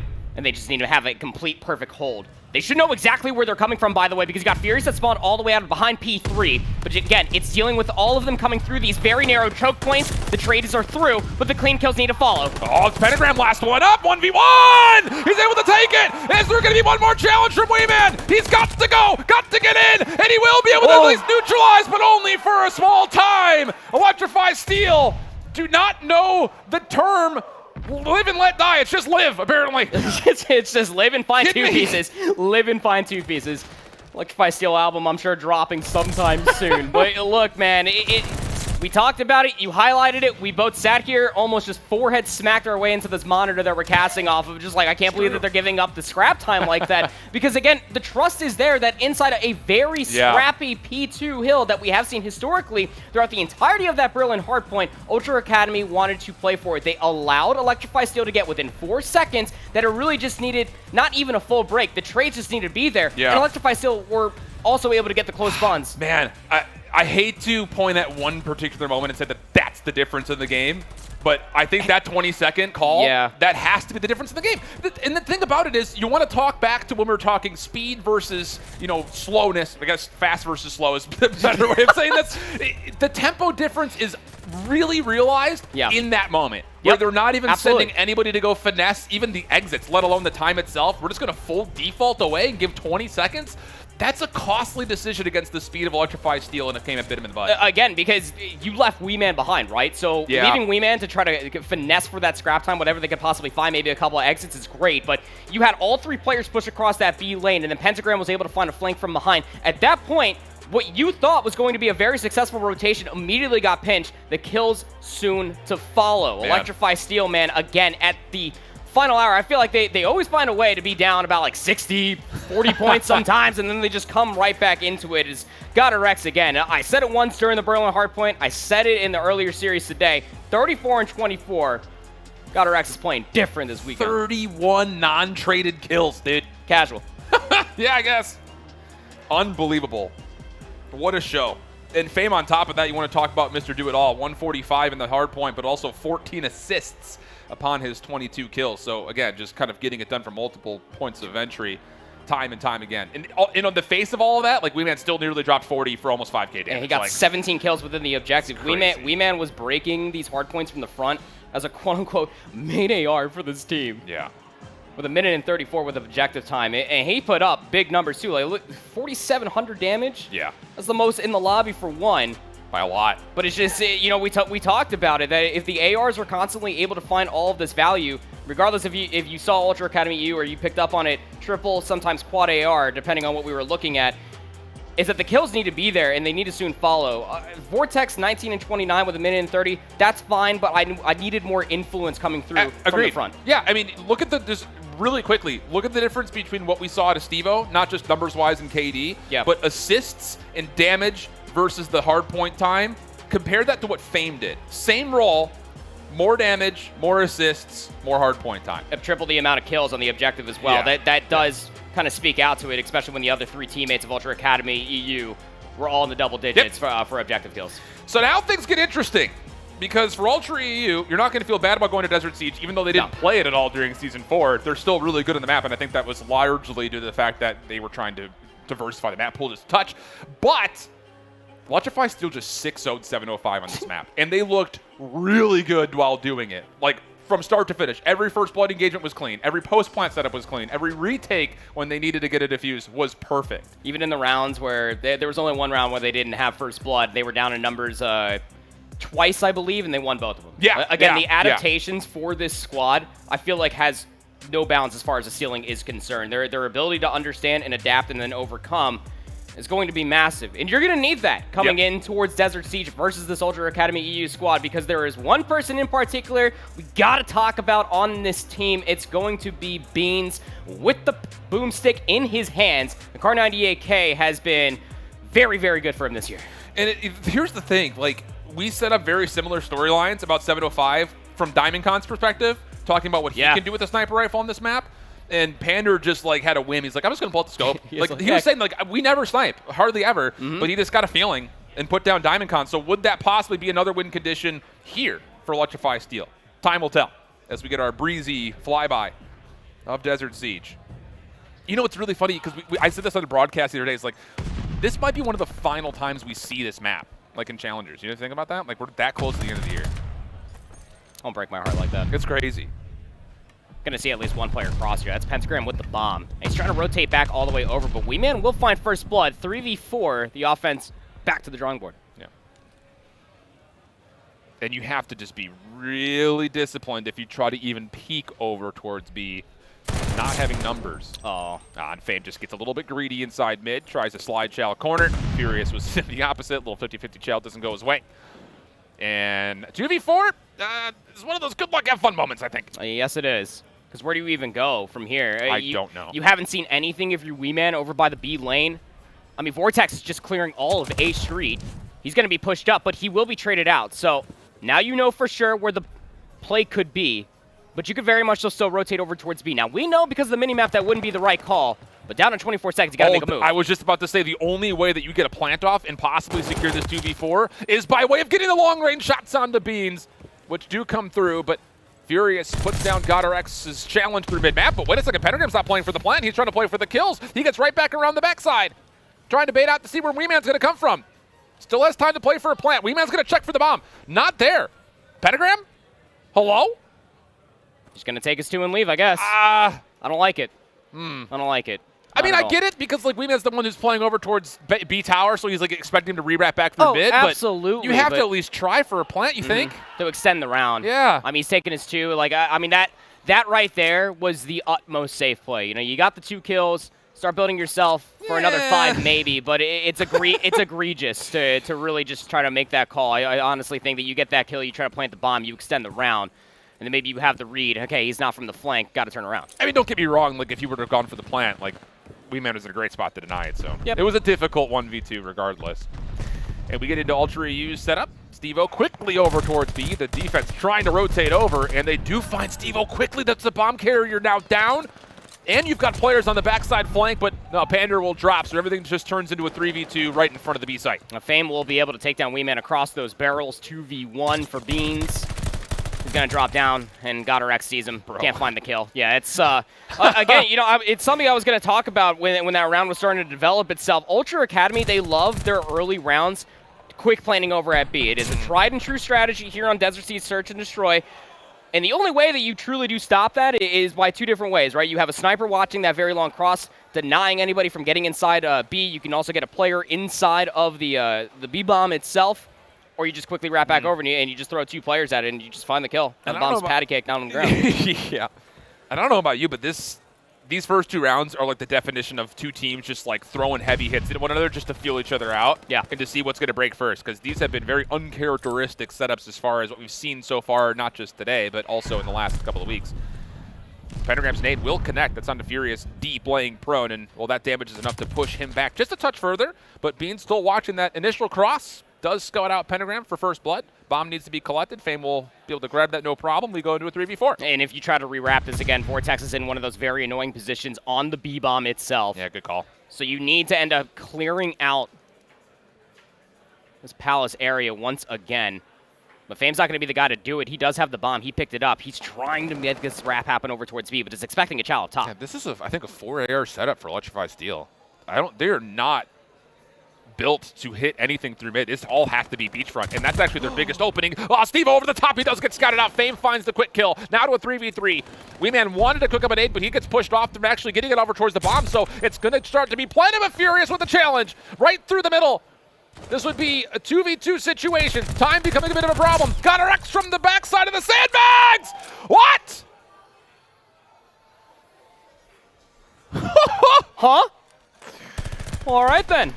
Line up, why don't you? Yeah, that's like I'm all for holding hands, but not when an AR is just spraying down lane with an automaton. That's tough. That's hey, well, you can put that in the file cabinet. That is one numbers disadvantage. Electrify Steel, the Hamburglar at that, just completely just run away with it.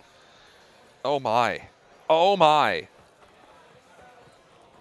It's just, you know that phrase, sometimes better lucky than good? Yeah. That's when lucky meets good. I think is kind of the biggest part of that. Fair. Quick hit, though, from Ultra EU in this offense right through the middle. And not expecting the tempo change at all was Electrify Steel, though. They're going to try to re-wrap back around here, 2v4 this, and flip the map on its head. The thing about this is Ultra EU is very aware of this potential play with Beans watching the long flank. And now this might be the one time that Pentagram really does want to have the automaton. He swapped back to the MP40. I believe that Fame also has an AR in hand. It doesn't even matter because Vortex is just locking it down. And well, you will find one on the flank, but that more or less just gives away your position. Would have to be the entire ace. You simply do not have the time. Has the ability to try to get the stun off, and oh, if he waits a fraction of a second longer. Like 0.2 of a second. Oh my. Heck of a prediction, but the quick hit on Ultra EU ultimately successful. And all of a sudden, that's the first round in my mind that starts to build this mental chess game into like, okay, now we have to be aware of this. It starts to condition your opponent a little bit, and I'll be curious to see what Electrify Steel do next defense, but of course we got to see what they want to do here in this next attack here in round 5. I mean, you know who's on that stage? You see player number 7 in the lobby? S&D Vortex. Yes, sir. There were a lot of different Call of Duties we've been singing the praise of this man, Search and Destroy. Loves his fast hits, loves that mental warfare that comes to play. Oh, they're going hard towards B. Oh my. It's an exchange of snipers. Wait, it's actually a 1-for-1 exchange for snipers. And the rest of the hit from Ultra EU was heavy-handed over towards the B site. Pander has read this, but he does get pushed off the angle for a small moment. Good elimination onto Furious still comes through, but the second guess is Steve-O here is now the current question, and with those shots, they'll be very aware that, yeah, there are multiple Ultra EU members nearby. Let's do our due diligence, clean things up in the same breath. It's got our X over towards A, cleaning up Wayman, leaving Steve-O for a 1v3. Man, I mean, Steve was trying to get all the way back to at least help out his teammate, but doesn't exactly help when you go back over towards a dead body. Bombs planted here at B.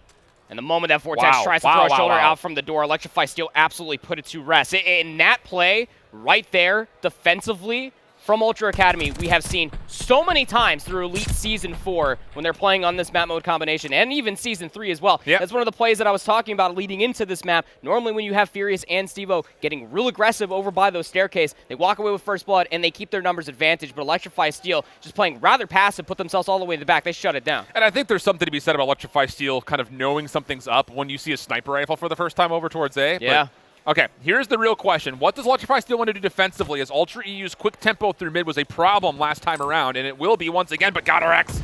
He's just watching through the windows, broken boards, gets first blood, no problem. Pander, opposite side, backside trains, will find a second kill. Trade starting to come through on both sides now all of a sudden, but it looks like for the most part, Furious, I was about to say, nearly gets out of dodge, but eventually gets turned aside, and it's just down to Weeman for a 1v3 of his own. He's got the bomb, so this is theoretically doable, but not when you have numbers and you have the understanding, hey, let's just hit through their spawn. You watch the back. Electrify Steel again. We asked the question, how are the adaptations going to look for them going forward with this mental chess game coming through for Ultra Academy EU? Their answer, if they want to get aggressive, all we have to do is just L-trigger and hold these line of sights and just wait for them to come in our crosshairs. This is a team that was 2-8 in Search and Destroys during Season 4 in Electrify Steel. And now you had a 6-0 win on this map, and you're up 4-2 with potential streaks coming for God or X if he can continue on his winning ways. It looks like they want to go slow here. Pop the door open, see if there's any challenge from Ultra EU. Once again, trying to condition themselves against that speed we've seen in 2 straight rounds from Ultra EU. But this time, the Ultra Boys staying very patient defensively. Yeah, again, you go back to that a few rounds ago defensively. Vortex is just waiting on that B, S&D. And they're expecting first blood to come through across that A lane, but they don't see anything. So that's kind of forcing Ultra Academy EU to maybe think about a repositioning, but Electrify Steel are just doubling on up, quadrupling up, trying to get University in their favor. And this is actually a really good read from Ultra EU. You have no one at the beginning of this round watching through mid, so you know that after about the first 30 seconds, the threat of a mid hit could be coming through, which is why Beans backs up, and wouldn't you know it, he takes down Pentagram for first blood. So now it's about recovering the bomb and getting enough clearance on this back defensive play at A to where you can even consider a plant. I mean, that's still a super heavy question. And in this 3v4, the Ultra's just not moving. They say, you have to come to us, and we're in a great spot to watch over both bombs. No reason to get aggressive, right? If they try to re-wrap over towards B, Vortex is going to be sitting there. Furious is laying on his belly in the sand. Had to snap onto Fame, but Fame will win that gunfight. Yeah, so many questions. Too many. Yeah. I really like that a lot. I mean, this chess game is really starting to get deep. It's in my head rent-free right now, yeah, too. I mean, again, like, we're Ultra Academy through a multitude of different rounds. We're getting aggressive. Now they fully understand, okay, well, Electrify Steel, they're trying to play passive. They're trying to catch us in these unforced errors. So let's just do the same thing. Yeah. Again, even when they got absolutely nothing, maybe a couple stuns connected, very long range, but there was nothing to be collected on. Ultra were kind of toying around with the idea, do we reposition, not just hold the angle, wait for the confirmed information, and it paid off. Yeah, absolutely clinical. And how about this? Electrify Steel quickly through B. Ultra EU. Very aware. Look at the stun check. Oh my God, they're getting so much information here. Now the nades to follow behind that. Can Pentagram stay alive? Sure seems to, but the defense is going to have to scramble as they tactfully back up and try to reset up. Yeah, 3 people just waiting for this challenge about to be coming through, and it allows Wee Man to get behind the window of this broken down truck for first. Unreal. What a blind counter from Ultra EU. Godorex is stuck. I mean, he's just sitting here trying to gain space to work with. Fame up top inside of Mid-University also needs to consider, what exactly do I do to break this post plant? You got nobody across that B lane as well. So Ultra Academy, they know exactly where they have to look. It's from the flank, and it's going to be from the front. Godorex is gun sticking out. Sure seems to be. However, though, Pander brings some assistance by way of the scope. But as Stevo starts to zone forward, the attempts of him being able to get back over to the bomb are pretty limited. And in fact, they're 0. So 4-4 in the count. And here's the thing. Now that we've kind of seen both teams testing out little pokey proddy plays with speed, does this just turn into a game of trading pawns now for the last couple of rounds? It might be. It might be. Like Electrify Steel, when we saw that 6-0 versus 7-5, did a bang-up job of just gaining information and collecting off of it as well. But this Ultra Academy EU roster, when they're forced to play this very methodical search and destroy and their aggression isn't going to be working out, they do an even better job at making sure that the enemy team gets absolutely no information off of them as well. This could be a war of attrition. We're going to be probably sitting here for a good bunch of time, but Electrify Steel still feeling the ante and the aggression. They're trying to go for University again. Oh, wow. This is interesting. Furious was actually trying to challenge inside University. He got a lot of shots into one player in the corner, but eventually got first blooded. So now it's down to the last 3 stalwart defenders. Wee Man making a play up towards B. Beans watching through mid, and then Stevo's trusted to lock anything down over towards A. Lots of damage for Beans, but nothing going to follow in. It's up to Electrify Steel to make the commitment. Where do you want to go, and when do you want to do it? I mean, look at the setup. Even it's a pyramid coming through for Ultra. They are just waiting for the exits to come all the way through. You got to leave at some point, and it looks like that they're going to try to take their adventures back over towards B. This is risky. Wee Man's kind of playing in an off position to where he can solo hold this, but Fame over the top. Lots of damage. Wee Man has to go prone. Godorex able to finish off the elimination. And oh my goodness, this is so patient. Too patient, in fact. Stevo gets a double off the flank, including the bomb carrier. Now it's down to Pander. He can't go back to get this bomb. He's going to try to win the round off kills. He needs to find a fantastic time to get back here. But even if you find Beans, you're not going to have enough time to try to fish out where Vortex is at. No. Doesn't fully clear it. Trying to go back for the bomb. This is going to be really tight, but you can see both Beans and Vortex. They're not trying to get aggressive with it. Pander's trying to play for the kill, waiting for the last possible moment. Wow. Beans checks it. Ultra Academy EU win 2 on the bounce. I mean, hey, you called this out right. I mean, it's the fact that it's a kind of a pyramid scheme, so to speak, with the defense for Ultra EU. Everything's in layers, and everyone's playing in individual spots to where they're not going to get stun checked, and they're usually going to be good not just for a 1-for-1, but typically they'll get the first kill and be able to finesse a little bit longer, maybe for even a second. That's exactly what happens for Stevo, who's now on 4, Beans on 5, and Ultra EU 1 round away from taking this map. Methodical style paying off. Has been no answer. The aggression has not been working out, and we're back to the mental chess Speed again. Here. Yeah, nades over the top, looking for speed to get this bomb planted at B. Fame not affected, though, by any of those nades. Can he get an angle onto the planter? Maybe he's just looking for information, trying to free up Pentagram, but as the bomb gets planted, Pentagram gets caught with the nade out and actually takes some damage of an incoming one as well. So now it's down to how do you break down this post plant? Something Electrify Steel has not been all that great at here in the last couple of rounds, but a good first blood for Pander. Opens up space around the back. Pentagram now from the front, not going to get anything done with the MP40. And for Fame and Godorex, it's just down to can you find these last remaining players, and can you clean them?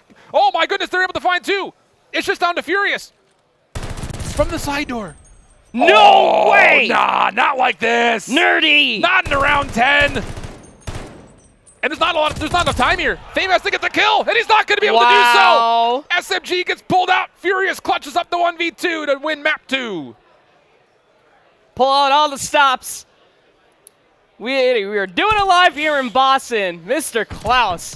Hey. Woo! That's I've seen some nerdy spots in my day through a lot of different Call of Duties, but that one just paid off. I've seen that in clips, nothing from pro players. To see it happen live here, that was everything. Man. But you got to talk about the mental chess again. Yep. We just witnessed about 4 rounds straight of Ultra doing nothing. Just holding angles, just waiting for Electrify Steel to pick up the aggression, and then that round number 10, they're like, all right, we're back to the speed.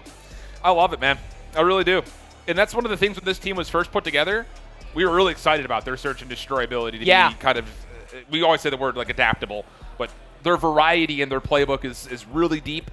And Yes, we saw just about all of it, I think, right there in multiple forms. And I think the coolest thing about watching that defense move around, even when it's slow, is they know what the timings look like, right? Like, you go back a couple of rounds ago where they've got the 3-man A stack defensively, and it's like, all right, after 30 seconds, we have to be aware of what's coming through mid. Like, those little nuances, they really do pick up on nicely, and that's the fun thing about watching North American play up against European challenger teams. They don't get a chance to really test each other out all that often, and so seeing what has been more of Electrify Steel kind of running and gunning, now having to play up against the slow mindset of what Ultra EU likes to do, you know, maybe that kind of sets us up for the rest of the series. The stylistic differences are all there. Like, if we didn't frame it up enough for you, just talking even before we went into map number 1, it will continuously be there, regardless of what may be offered. Where if you mostly just watch North America and you're sitting there questioning yourself, just like, well, why are Ultra, they found 2 kills, why are they not just pressing forward like what we do see quite often? There's just no reason to. Not when they have an advantage. They have the higher ground for all my Obi-Wan fans out there. There's just no reason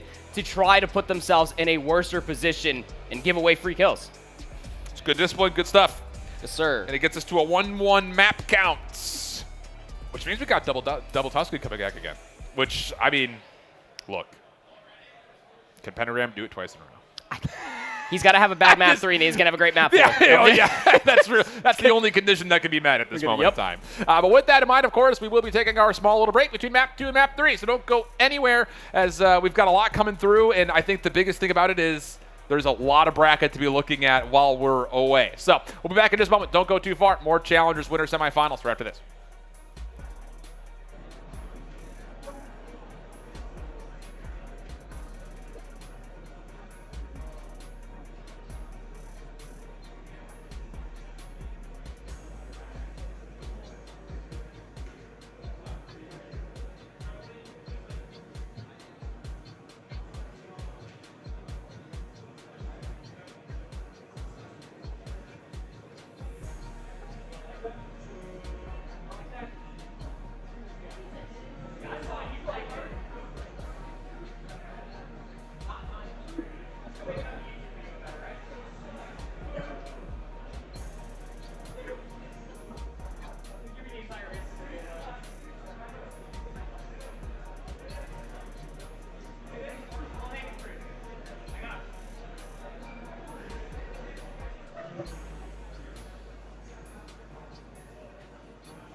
Welcome back, everybody. If you followed the assignment and followed instructions, you would have gone to the bracket and you would have noticed that Team War 3-0'd AIM Esports. So that was a really important matchup, not just for the two of them, but that's an important matchup for Europe, because now there's only this Ultra EU team that's still alive and Team War that's still alive. So better overall for the region when it comes to what they were unable to do at Toronto.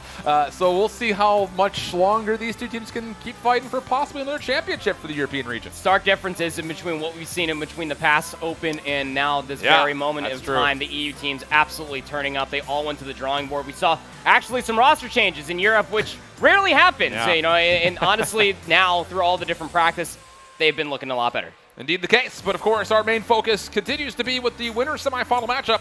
Electrify Steel, just more heroics on the Berlin Hardpoint. If you missed it, I'm sorry.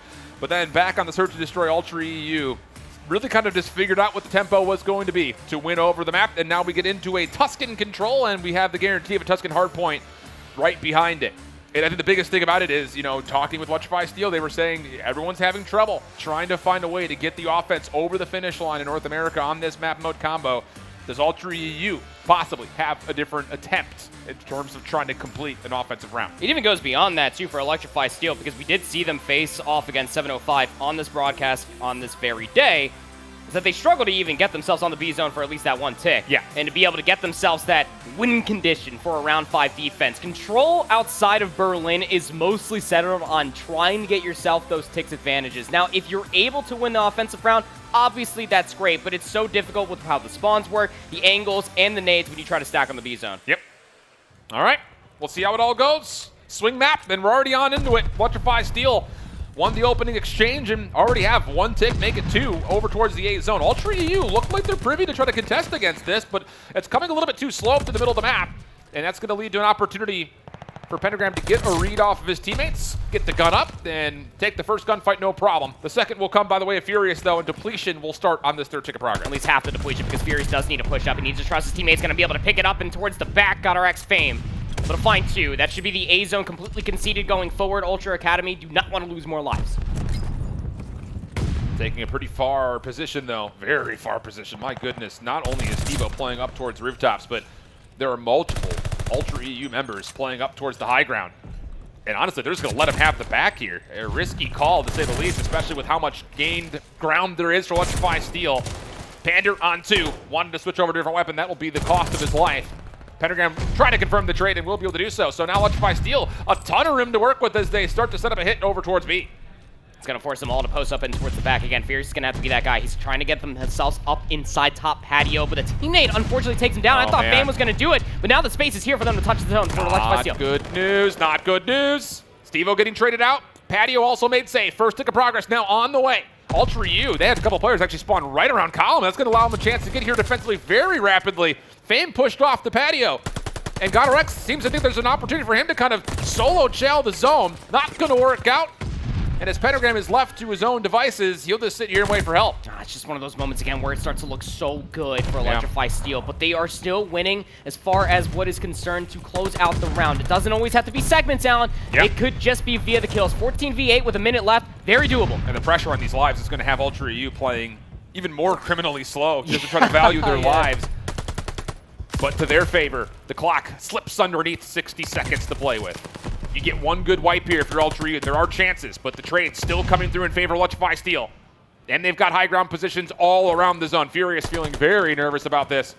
Tries to recontest backside the patio, but he realizes the vulnerability of his positions, but it may not make much of a difference. Finds the first, no problem. Long flank from Beans around the back. He could get here to help clean this all up. There's a double to come through, and the first tick of progress didn't get locked. It's going to be depleted. 7v3, 35 seconds. You gotta somehow read that Pander's in towards the back, but you can't even put a player in a position. You just have to trust that Bean's gonna be able to lock down P5. He's playing in the corner down these stairs, while the rest of the team is trying to sway any flank that could come through in radio. First 2 kills are good. Beans almost gets the lineup, but pushed aside. 5v2. Wee Man behind the door.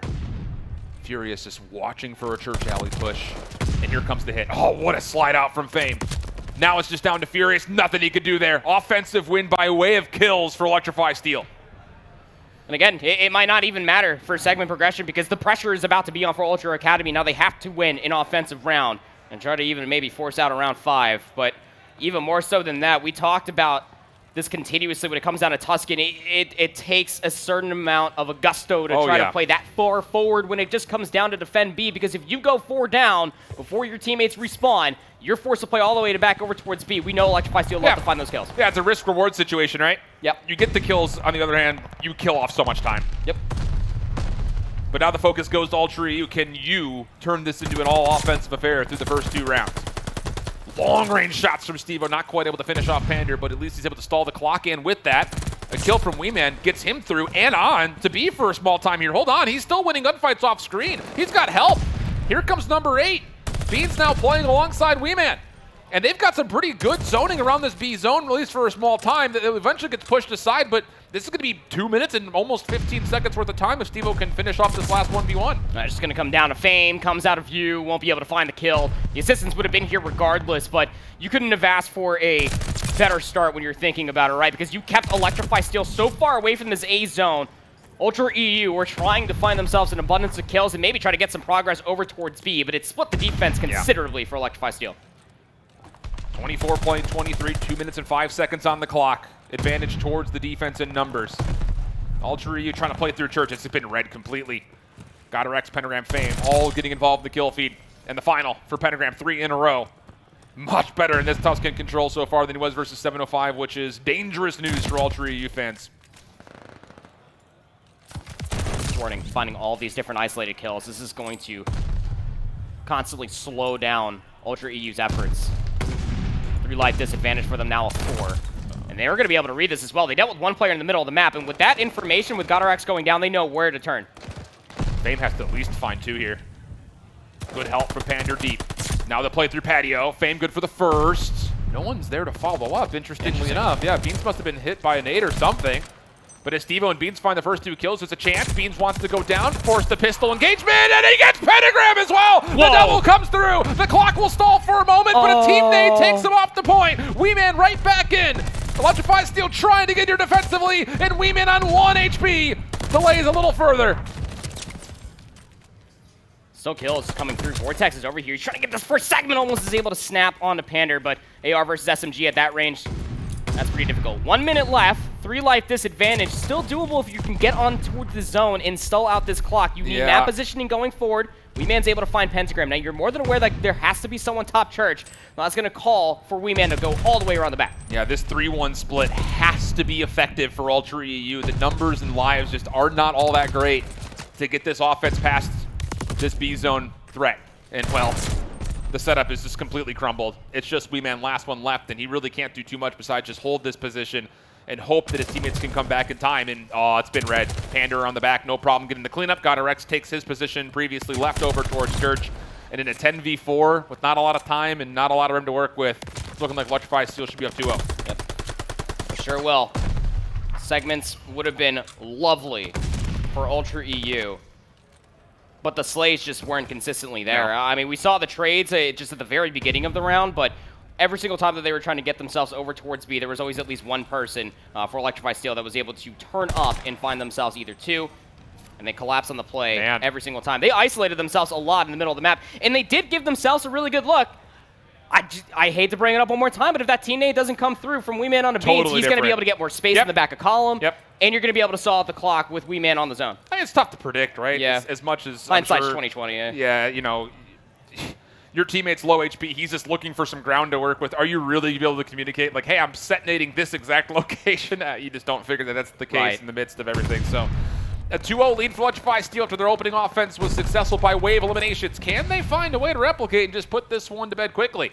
Opening exchange towards A leads to not much favor either way, but there will be a chance to not just stall the clock, but also add a first tick of progress here for Fame, pending he wins the 1v1 off screen, and he's not able to quite do that. Gavutu for the easy trade, and he will pick up where Fame left off. Yeah, it kind of throws everything a little bit off for Electrify Steel, because their setup is normally trying to get Kev on that A zone, and Fame will just slowly tack up that progression while you have middle of the map considered. But the flank does come through. It comes down to Pander to go big. Now, he does find a second. Yeah. But the trades are still there. So he got number 7, I think, overall. That should be Glide Bomb, I believe. So an opportunity for possible streaks to come through as well. And I'm not going to lie to you, Proper. If that was indeed the case, I'm hoping he just saves it as a defensive bailout tool. especially considering how this round has gone. There's just no reason to force it, right? I mean, it's 20v21. You're still struggling to get back on towards this A zone. Finally, kills do come through. Fame's able to get themselves in towards the back. And he's just waiting for more kills to come through for free. But, I mean, Pentagram's finding value over by Patio. He will be traded out, so it's going to be the call from Fame to try to pinch this, but it's late. Yep. Gavutu, though, on A. Avoids the nades. One more chow out of Steve. Oh, not contesting yet. Would need to hop on right here, right now. And he will just let it go. Looking for the kills instead. I mean, you've got a 3-life lead. Yeah. No need to try to win the defense just off an A defense. So I'll let the call. And Ultra U holds the life lead as we have a minute 38 for Electrify Steel to play with it. Pander's not done. He's already got the streaks. Might as well just keep shooting nukes out of the automaton. 18 and 12 for Casey. Fame's on. And Fame, yeah, I was about to call out Fame is already all the way past column, but there was no assistance. Again, you didn't have Pentagram try to come and pinch from the opposite side of the truck. You had nobody top green to overwatch that play. It was just an isolated one-dimensional play. Oh, with the pistol, Pentagram still alive somehow. Like Harry Houdini. He's in, he's out, he's pre-firing, and now he's going to have some help. Furious trying to play around the back.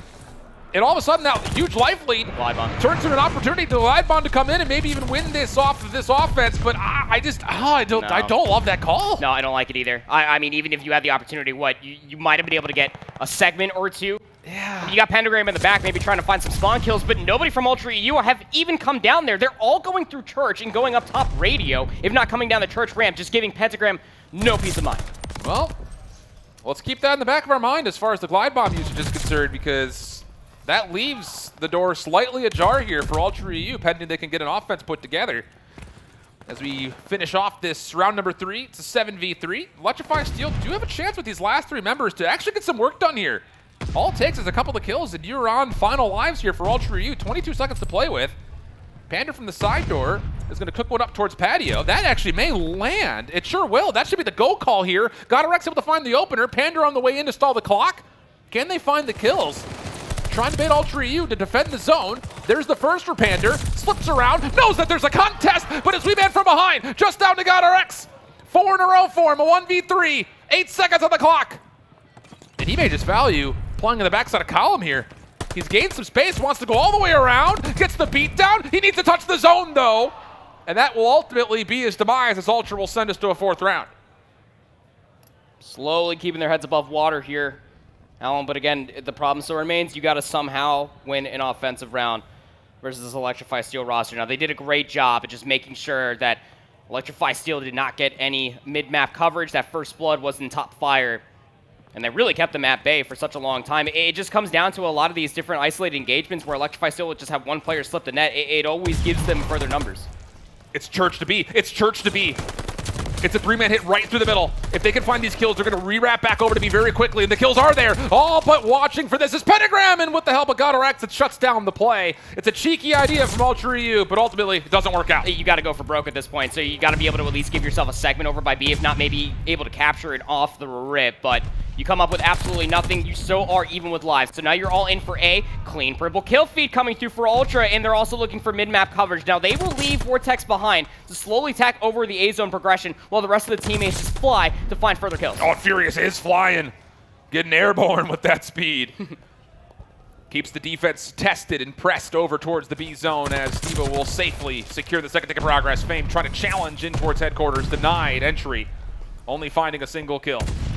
Wee-Man still holding positions. Pentagram on the inside. Dances over. Dealt with. Puts a full challenge coming through. Gavutu and Pander were part of this play. And the trades do amount to essentially even footing until Beans gets the final kill needed. And now we've got a minute 58. And lives are starting to amount here for Ultra EU. And that's forcing. Look, Electrify Steel are now not trying to force the issue. They are playing very far in the back. Very respectable defense coming through and just waiting for the kills to come to them. And it is working out wonderfully. Yeah, it really they is. are constantly finding Ultra EU in these unforced areas, trying to throw out nades, trying to play one corner. Electrify Steel are just doing a great job of just gaining information and collapsing on it. Fame on the corner. Keeping Ultra EU very much so at bay. Trades come out though. And Beans looks like he wants to take one further step towards Patio, but Gavutu will deny.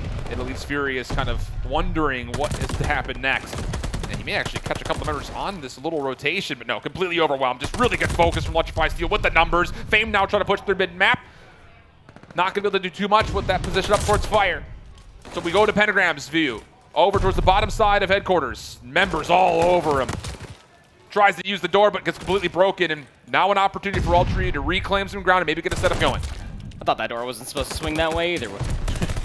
Very interesting stuff. That 4-life lead has now evened up 9-9, and they are stopping that clock. There's no glide bomb here, remember.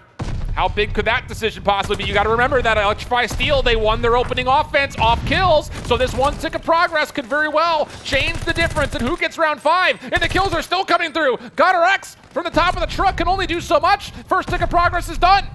How do you get back in? Wouldn't you love to have a glide bomb? Gunner X waiting for a little bit of help. The push now coming out of Fame from the front. Pander from the side, and they will get a little bit of clearance, but Beans is looking for a play around Column, and Weeman keeps the play alive by finding one more deep. 4v5, Steve-O onto the zone! Able to get a little bit out from Weeman. It's a 5v2. Ultra EU trying to get to round 5 desperately. Pentagram not going to be able to touch, and oh boy, wouldn't you love to have a glide bomb? I would, sir, I would, but it seems that it's a little bit too out of reach at this moment of time, for I have used it. My name is Electrify Steel in an offensive attempt to close it out in a 3-1 fashion. And even when you go back and you look at that defensive side, right? The kills were also there too. So even if it was even up for ticks, which it wasn't, you are oh boy, forcing the hand of Ultra Academy EU to bounce back. Beans has erupted. He is 32-24. Furious went big in that offensive escapade as well. Weeman is also loading in towards this one on a 4. Electrify Steel again. They did it in their first round. Got to do it again here in round 5. And just keep your eye on number 5 in purple. 4 kills in a row. Possibly could earn towards a glide bomb of his own. And how the tables would turn if that was the case. But now he's the only defender left, and oh my, the kills are so good from Electrify Steel. They're going to quick rotate back over towards B here. With Pentagram still playing a forward position, there's a chance to give him enough help to possibly get on towards B early, but the pickup off spawn from Ultra EU, absolutely perfect. Second tick locked in, looking for an extra minute is Pander. Yeah, really good trades. Much needed, because that was a snowball that was waiting to happen. 3-life lead though, and Beans able to get the Chow onto Pander, so that's going to stop the A zone from fully tacking on over. Now, you can go grab that 60 seconds, but Ultra Academy EU, they're more focused on making sure that their flank is secured, that there's no antics going inside a church or P5. Down just a couple of lives. Pentagram re-wrapping up towards the second floor church, clears out Beans. So the possibility of threatening this zone from multiple points of entry is very much so alive here for Electrify Steel. Weeman left to essentially just play a 1-for-1 position, wants to chase down these kills, and the timing of this play is absolutely flawless. Gets the first, no problem. Now it's just down to where did everybody else go, and Pander's just going to let them live on the backside of this. He just wants to stay sneaky. The whole play is, can you get up towards patio, clean this up for your teammates to join you from the high ground? So far, so good. He's going to join off on the hit. The kills are fine. Fame and Pander for the opening double. One more on the backside. Pentagram finds that kill, and it's just left to Weeman from the back. He needs to find kills. The progress is starting to come through. Gets the first, no problem. Now it's just down to, can you get enough help here to stop this inevitable hit? And so far, it looks good, as Gunner X will actually just throw his life on it. He gets absolutely denied. One more in the corner is Pander, but he will value his life as he backs down. Yeah, big kills coming through again for Electrify Steel. When they love to get themselves in an offensive take, they don't always keep players inside top green. They try to get those spawn kills in towards the back. 19v14 with 1:08 left. Electrify Steel, of course, they don't have to do it via segments. Alan, they just have to make sure that they get a player to stall out that clock, and they can do it via kills. Furious just throwing shoulders. Double hit comes through. Pentagram wins it cleanly. Beans the next line of defense. Rotating over is Steve-O. This opens up the complete middle of the map, and here comes Electrify Steel. 2-2 split. Steve-O in between. Oh, he doesn't take down Gunner X! But all from the backside. Weeman and Furious keep the defense holding strong for now. 16v10. 38 seconds. That clock is slowly becoming the best friend of Ultra EU. But the lives, that's Electrify Steel's win condition. You can see how they're setting themselves up. It's almost like they're trying to break this hard point when you're thinking about it, right? You got players trying to get on towards the back of grass, but they're going to give it up. Pentagram's now going to be tasked to kind of help out from top bunks, but the teammates are pushing out from P5. Steve-O, double for Steve-O from the front. Beans also locks things up. Pentagram will fall from the backside. And now all of a sudden, Electrify Steel, doesn't matter how many lives you had in your favor. The clock is becoming your biggest adversary, or maybe Steve-O himself will be just that. Pander, no way to get through. And I got to clear my throat a little bit. A little bit of a choke from Electrify Steel's Ultra EU steal away map 3. Would you like to have a glide bomb, Alan? I would have loved one. Yeah. Oh boy. It's a casual reverse sweep in control. Oh boy, Ultra Wow, Academy dude. EU. Look, again, when it comes down to it, some veterans of the EU scene right there, man, and you gave them one of the easiest unforced errors in trying to force out a glide bomb to win an offensive round. You said it. I was sitting there smiling at it because I was like, yeah, you know, you just hold on for a defense, right? Because we've seen control before, dating all the way back. moments. Yeah, just save that streak. Just make sure that you can win defense. You know, the round in the side, that is easier to win when it comes down to control, but you really try to force the hand. And Ultra just absolutely turned up Beans in those last few rounds, as well as Furious just went completely AWOL. And for as much as the mistake is the easy thing to point at, you cannot forget how good the offensive looks for Ultra EU started to get near the end of a couple of those hits that they put together in round 4. But then also on top of that, for them to put together a really solid defense when it was asked about them most, especially considering that they were down 6 lives at one point in time there in round 5, for them to still keep the trust to push forward, use the clock, that is incredible Call of Duty out of Ultra EU. It absolutely is. And I think you could also kind of coin that at the same time when Electrify Steel, we were sitting there just witnessing it, that we truly did feel like that they were going to have a really good attempt to do it again, win another offensive round. They just don't have anybody top green. They're going to go back, watch that VOD, and I'm sure they're probably going to be thinking about it at the same time. It's just that flank, being able to find that one kill from a flanking, I believe, Wee Man at the time. And you take a look at some of these numbers. Casual 5,300 damage from Mr. Ben Beans, 37-32, 27 non-traded kills. He was all over the place there. I mean, not in the first round. I mean, Electrify still had their way in that first round, but Ultra Academy EU on the latter half of that game just were going crazy. Yeah, that's the number that was in big flashing lights for me too, is that 5,300 damage. That's ridiculous. Absolutely ridiculous. So Ultra EU now turn the map set into their favor very heavily. You got a Tuscan Hardpoint coming up next, but the Berlin Search and Destroy at the end. That's going to be, I think, the really interesting one here if we get to 5. Just due to the fact that both teams have shown a lot of significant success throughout Season 4 in particular on that map mode combo. But I don't want to bite off more than we could chew here because we already know what can happen at a Tuscan Hardpoint after Pentagram loses the control. Yeah, I think that's like one of the easiest keys to victory to bring up for Ultra EU. Like, I mean, you make sure that that Pentagram doesn't drop a 40 bomb. Yeah. You could probably do quite well for yourself because there was a lot of moments in time when you go back and you watch that 40 bomb map out of Pentagram that the rest of the teammates were not finding anything whatsoever until, you guessed it, the second set of hard points per usual of Electrify Steel. But you almost have to feel that the team needs to be very cohesive. The teamwork needs to be there going forward for Electrify Steel again. They need to hit the boots on the ground absolutely running. Agreed. You made a couple mistakes in that Tuscan control, but you do not let it dissuade you. You continue to set the pace in the hard point like you did in the first match. Yeah, it's just it's easy as hitting the mental reset button here. Just don't let it affect you whatsoever. Sure. And you just come back into knowing what you had just done to 705 here. Yeah.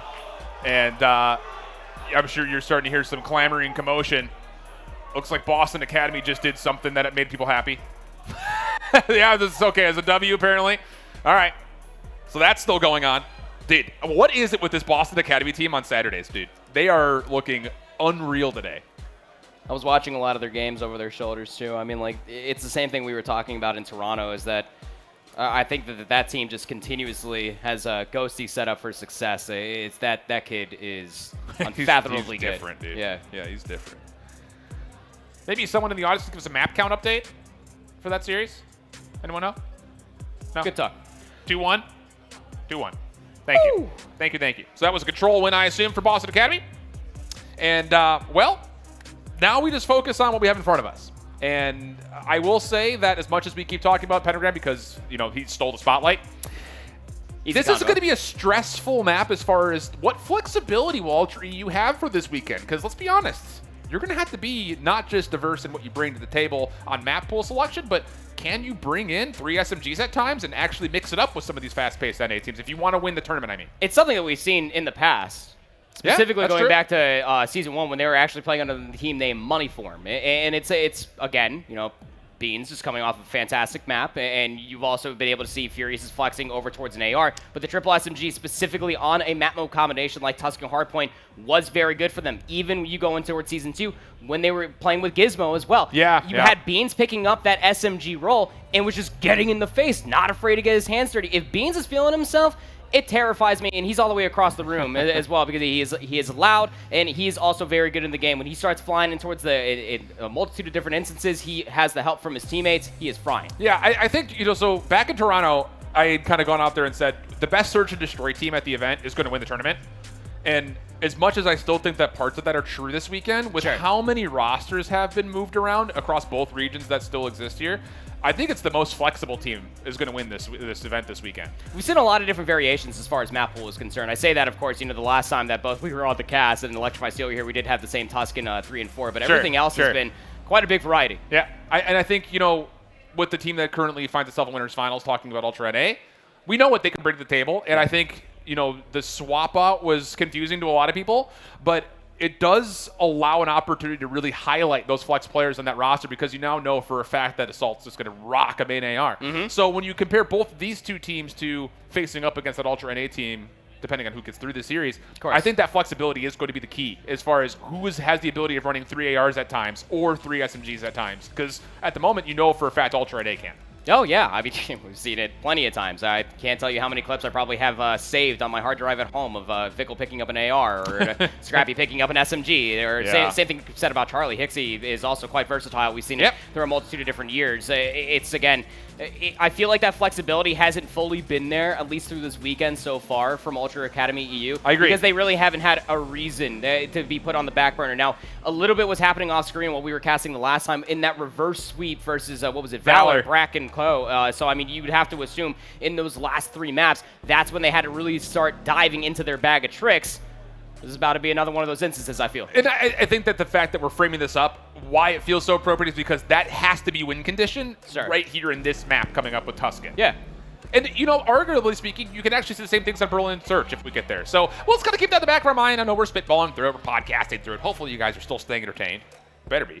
Hopefully you got 2 tabs open. You're watching both matches going on, and we've got both of them kind of playing through here. I know Boston is currently playing in the CDL while their Academy team continues to get work done here. Man, it's just... It's so surprising to see it happen. Now 2 events in a row that Boston Academy are still doing this. I feel like at this point, it's just shutting a lot of the haters up because, absolutely it is. Again, the conversations I've been able to have with Doug, he is very selfless, I would say, in moments of time. It doesn't really show it in his streams, but it does a lot in my opinion. If you really do listen, he is gassing up Ghosty a lot. This team has been putting in the work, even missing out on scrim time as well. Before Toronto, dude, Shawnee looks great with this team. It's just the anchor for that team just to pretty much do whatever they want, and they get away with it. Crazy scenes, man. Crazy scenes. Again, we're all just kind of looking forward to what's going to be happening with Challengers Champs, of course. And at this moment in time, we can't say for certain, but it's looking very likely that the 4 teams coming into this event that were looking good to auto-qualify for champ spots likely will. You're talking about both Ultra Academy teams, and then you've got Rocker and Team War, who put together some good showings. Rocker eliminated, but Team War still fighting as they're looking to get into the lower semifinals. They've been putting together a long lower bracket run, too, I'll tell you what. All of you have definitely had a better event here in Boston compared to what they had in Toronto. And Rocker, even considering the trade that happened with both Journey going over towards AIM and then picking up Sukri. He had to retire the bakery, I guess, eventually. But it's just one of those things that they look a lot better now comparatively to where they were even back in Minnesota. The same could be said about both Spanish rosters. I mean, absolutely. EU absolutely turned up this weekend, and they were able to show a lot of people how much talent is over in that. And I think the difference this time around, and for all of you out there watching that didn't get a chance to see it happen in venue, but it was a lot of EU eliminating other EU teams this time around, where in Toronto that was very different. It was North American teams beating EU teams. Not so much the case here this time around, and that's why we're seeing some elongated runs be put together. Just waiting for the lobby to start up, so thanks for bearing with us here as we're getting ready to go for map number 4. Of course, we're looking forward to winners finals. That's going to be the last match on the broadcast for today. Then tomorrow, of course, we'll be back early for the lower semifinals, the lower finals, and of course, the grand finals, which you have to remember, here in Challengers, we play best of 5, so there would be possible of 10 maps being played in that grand finals, not the best of 9 format the CDL uses. And the bracket was actually reset back in Toronto as well. Sure was. Yeah, go ahead and run it back, right? I mean, that would also mean that the script would have to be fully followed, that Toronto would have to make it towards grand finals. But which Toronto team? It could honestly be EU and NA. It could be a team kill that could be coming through. I don't know, man. Yeah. Anybody, in my opinion, could be anybody. From the teams that are left over here, trust me when I say, y'all, any team could beat anybody. I don't know what's going to happen. I'm just, dude, again, we could get Sensor versus Clay again. It's looking, I mean, at the moment, It's looking pretty good. Sensor 2-1 up. 2-1 up. Could happen. Bro. Stay tuned here, friends. But here we go. Enough fill, enough vamp, and into map number 4. Tuscan Hardpoint on the docket for us. Ultra EU up 2-1. But Electrify Steel have shown their mastery over this map by the way of Pentagram in the first place. So we'll see if that will be replicated. Otherwise, again, the stress here is can Ultra EU be flexible enough to keep pace with Electrify Steel? That's what it mostly comes down to. We saw that and we talked about it in the map 1. So Electrify Steel definitely want to be the faster team, but I mean, if you're Ultra EU, why wouldn't you be feeling yourself off of that previous offense that you were in defensive escapade back on Tuscan control? So far, so good on the opening break. Lots of nades raining out of Furious, but he stays alive through it and then can take the fight versus Pentagram, reinforcing the time earned here on B1. Play through the middle map out of Gato X, trying to find some way to contest this, but Weeman has got his eyes set on trying to push forward, but Pentagram, a little bit of help from a nade coming over the top, will not just find one, he'll take a second, and the scrap time now earned for Electrify Steel. And that's all while still holding the rotation. While Ultra EU were still soaking up time, they were trying to get middle of the map coverage, but they did not have an opportunity to try to push all the way through and try to flip out the spawns ahead of this very crucial P2 rotation. Now, you do have players inside of bunks, while you also have at least one of Weeman just kind of lurking up on side top patio, but the big play is going to be Vortex. He's able to get from behind, and although you do have Panda that's able to pick up one, you do have numbers here for Ultra EU. Yeah, this works out from the front here for Ultra EU. It just comes down to can you follow up with more eliminations to try to influence the spawns, and the answer is a very convincing and stout no. Electrify Steel go 3 for 1 in the exchange. Fury is stunned from being able to contest for a small time. Gets the opener, though, no problem. Help from Beans by way of nade over the top, and actually that puts a lot of stress all of a sudden on Pentagram from the high ground. And yeah, he's eventually going to get traded out, so once again, Ultra EU from the front, just as good as you'd like. Fame forced to still play and finesse for this back 20 seconds, and he's done largely well, but Weeman gets the read, and Ultra EU will be the benefiters of this scrap time. Hey, this is so devastating for Electrify Steel. You could see what's happening and developing on the mini-map, right? Is that you have all of them still spawning in back church. Oh, wow. So all of Electrify Steel have to go across the ruins where Beans is just lying in wait, finding themselves on a 4. This is the easiest scrap to initial I've ever seen Ultra get. And they've got a full setup. Weeman makes safe the well push. 2 of his own, make it 3 as Pentagram is just they're trying to find someone to work with. There's just no entry. These are just individual lines of fire from Ultra EU, and they're working out unbelievably well. But now the hit's starting to gain some momentum from the front, but Beans is able to put himself on 7. Glide bomb now earned.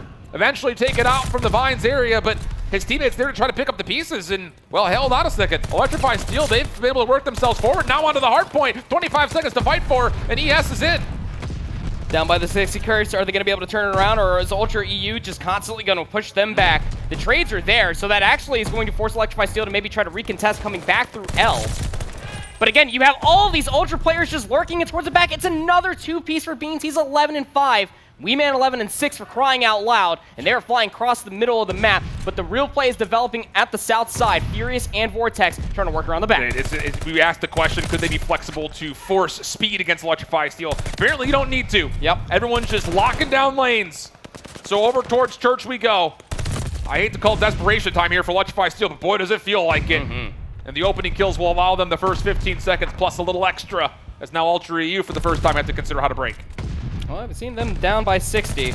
Down by some near 90 would be an immaculate comeback here on a map like Tuscan. And they do well to at least be able to find the kills, and they're also reading where they're coming from. Top 1 is where a lot of the players for Ultra EU are still trying to maneuver their way inside the hard point. Contest will be there for Furious. Last player to try to make an argument will be Beans. They will be dealt with. And although Vortex just threw their life trying to finesse for some scrap time, that was a much needed hill for Electrify Steel. This Electrify Steel team's weird, man. It's like they get one hold, one setup, and all of a sudden the whole game just turns into their favor. They start to get themselves really rolling, get that engine purring. So over towards headquarters we go as it opens up. It's a 1v1 Furious versus Pander, which Furious takes without much cause for concern whatsoever. Also, Arena Nagata Rex has to avoid the incoming nades, though, and is unable to do so. Stevo on the flank. Oh my goodness, the trigger just split. Stevo, what are you about to do? Opening for the first. Stops Electrify Steel dead in their tracks. It even finds Nagata Rex looking for more, but Pentagram turns it up. But Ultra EU all over the hard point. Oh man, Beans is letting them feel it as well. 16-9 for Beans. And again, this is all just setting up. They can play this hole in the hard point, and they could just allow constant flakes to coming through. If it's not Vortex, what you just saw on the play previous, it's going to be Furious to pick it up. A damn near flawless P5 coming out from Ultra EU. And the majority of those 64 points you see from Electrify Steel was that adoptable hold that they had back on 4. The 4v4 Team v Team moments have all trended to Ultra EU. Electrify Steel need to find a way to create some chaos somewhere and make Ultra EU uncomfortable, because at the moment, it's as absolutely good as you'd like. So 5 will end. Back over to 1. Beans feels like this is the time to call in the glide bomb. It'll clear out mid-map. That will keep Electrify Steel completely at bay. So the initial time is good. Beans now off his reflank from his glide bomb. Good to make sure the middle of the map stays in control of Ultra EU. And now you can hit her out and wait for the play through Church. Snowball, my name is Ben Beans. Yeah. The great coverage coming all the way through. And he even pulled it back to the middle of the map because he didn't want to get the team kills. But here we go. Electrify Steel able to find themselves a 4 down. It's battling for 30 seconds. Every second is good time for Electrify Steel going forward. But it's a double-edged sword. They want to make sure that they soak up this 25 seconds, get covered in the middle of the map, and do not allow to lose spawns going over towards B2. Another glide bomb, this time from Weeman. That'll be the call for the rest of the purple arrows to push on it. Oh, but Electrify Steel is not just surviving through this. They're fighting back pretty convincingly. The final gunfights, though, won by Ultra EU. And with that scrap time, they won't break over the double century mark, but boy, will they be close. Weeman trying to get to the rotation on column quickly. Not able to do too much, and Steve-O's gonna get stunned. Still wins the gunfight versus Fate, goodness me. Trade should be there, and it is. Electrify Steel will have a chance to get to column. You go back towards the first set of hardpoints, Alan, here on T2. Ultra EU held this from the front and spawn trapped Electrify Steel. All they need is to find themselves the entry. How about a double kill from Furious? Trade might be there, but you already have Ultra EU in. They're sinking their teeth in. Oh, they absolutely are. It's more than just blood in the water right now. Ultra EU all over it.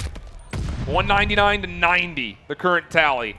And someone's just going to have to be a hero here for Electrify Steel. Otherwise, Ultra EU may just put this car in cruise control and just take it to a winner's finals. No, I mean, the 100-point lead, you know I love my phrase, leader's advantage. You cannot ask for a more comfort zone. Yeah. That is Ultra EU right now with about a 99-point differential over Electrify Steel's head. So go ahead and chalk it. 18 seconds left. We'll play for exits. We'll just post up inside P5, make sure that nobody's coming to the middle of the map, says Furious. And B's going to watch that A lane. So much help.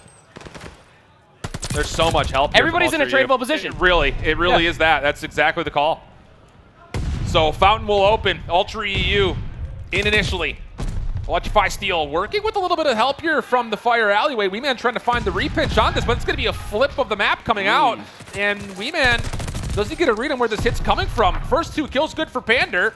Caught off guard a little bit here is Steve-O. He'll be put down, and Electrify Steel will guarantee a bit of a flip here on 3. Cannot allow yourself to become too one-dimensional if you are Ultra EU. Isolating yourself continuously. You gotta wait for the help. I love this discipline that's starting to come through. Beans was already inside of IV, but it doesn't mean that the help is going to be there, and it's not going to be as good as help as what was once shown on previous hardpoints, pushing them back off of the spawn flip. 17 seconds left to soak, and again, you can send one more player to try to finesse for some scrap time, and well, Vortex will win that, so it'll be about like maybe 218 or so. Nice shots from Gavutu, but that was never the play. Ultra EU just want to make it desperate so they can just win the rotation over towards New. And they also shut down the threat of a glide bomb out of Gavutu. So here comes the Church hit. First blood for Pentagram on the exchange, decent. Steve-O is trying to threaten, has 1v1 with Gavutu, deals with them no problem. And if you're Electrify Steel, you cannot afford to wait. You cannot afford to wait, but there's no choice. Furious shuts down the play from the field side. Spawns will flip. Electrify Steel have to break right here, right now. And Gavutu can only get 1. It's not going to be good enough. Pentagram now has to push forward. Not sure where to expect where Steve-O's coming from, but still gets the read. 1 more inside the hard point. Good shots coming through, but Furious at least able to find 1 guaranteed kill.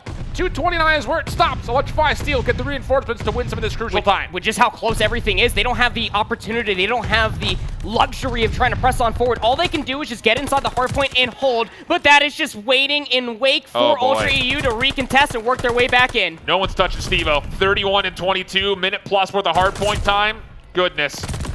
If there was ever a Call of Duty hat trick, he's pulled it. Teammate comes out, though. That will stifle things just a touch for Ultra EU, or will it? Furious is also in position. Oh my, Gavutu in trouble. And Furious, he wants it! He wants it! It's a double, but finally, Pander turns it around. Pentagram, the last hope, needs to win off all these final gunfights, and it's not going to happen. It's an all-ultra affair for the winners finals as EU does their job here in the second semi. We wrote it up. We said it was possible. I didn't think it was actually going to come true, but Woo! Take notes, Pixar. That is a very awesome movie that we just got to watch in that Best of 5, man. That was electric. Because, again, we framed it up. Are Ultra EU going to be able to step up and outpace, if not just meet it, for Electrify Steel?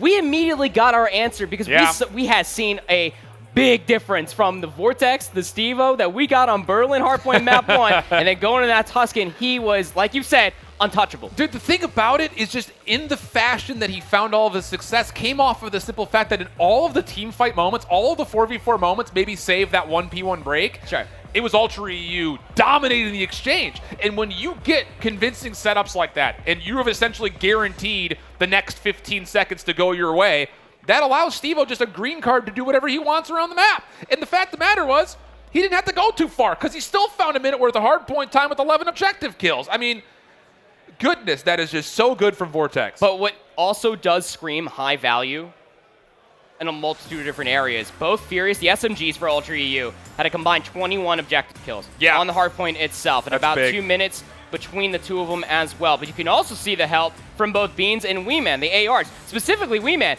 People are going to be like, oh yeah, only 40 engagements for you, Weeman. What are we doing out here? 20 and 20? 17 assists being picked up off of 3k damage.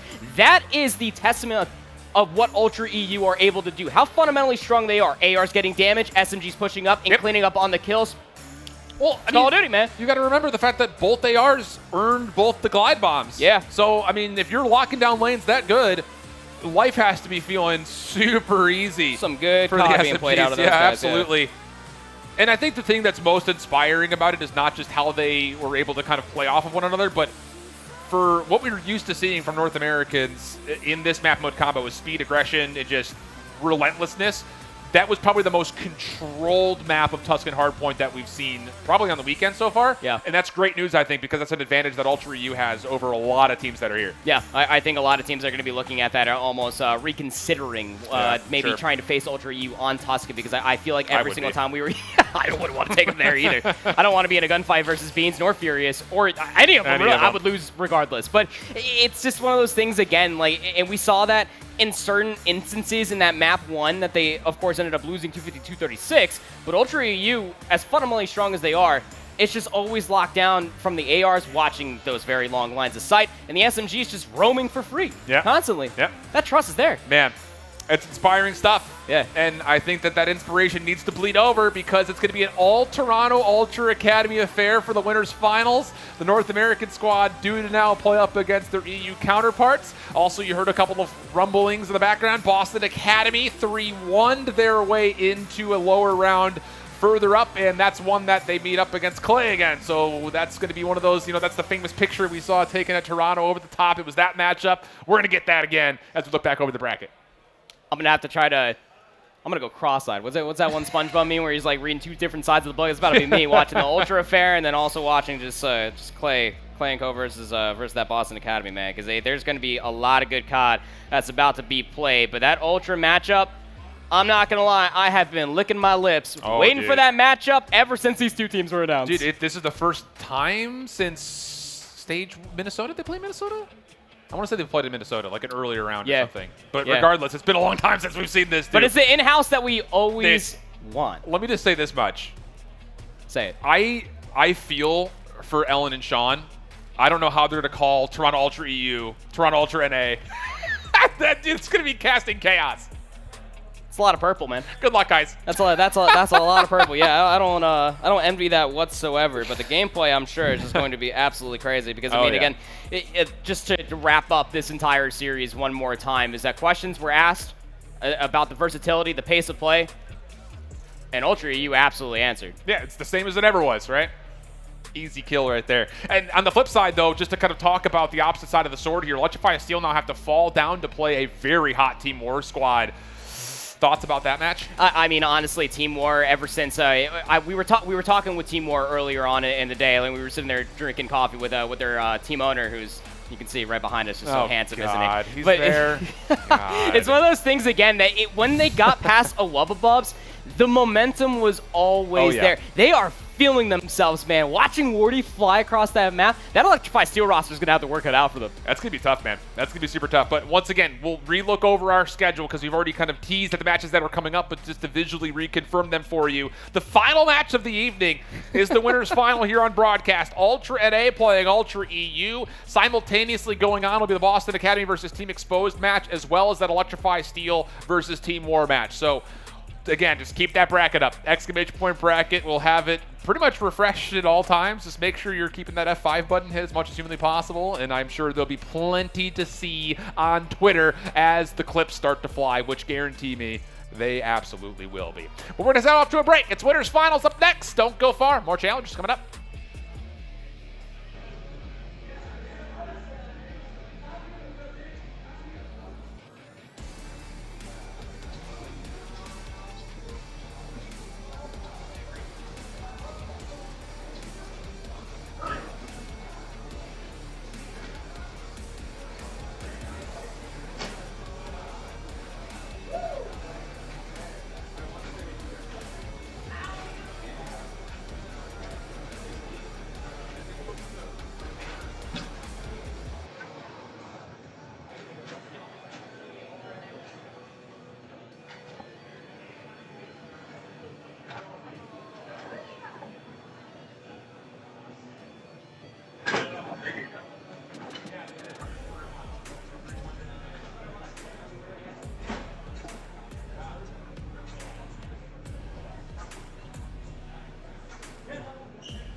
Team Exposed versus Boston Academy, Station 2.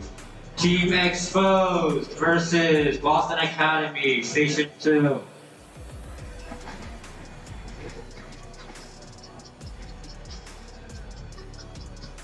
Electrify Steel versus Team War, Station 3.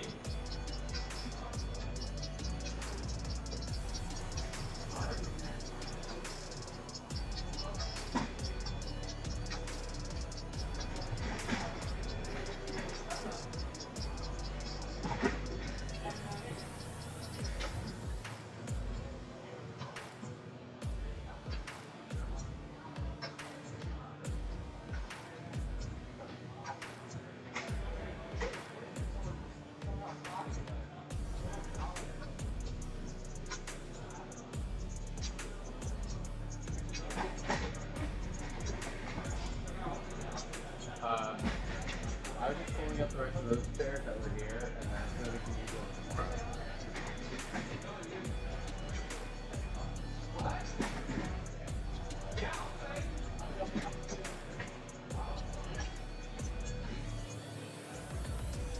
Three more units. Three.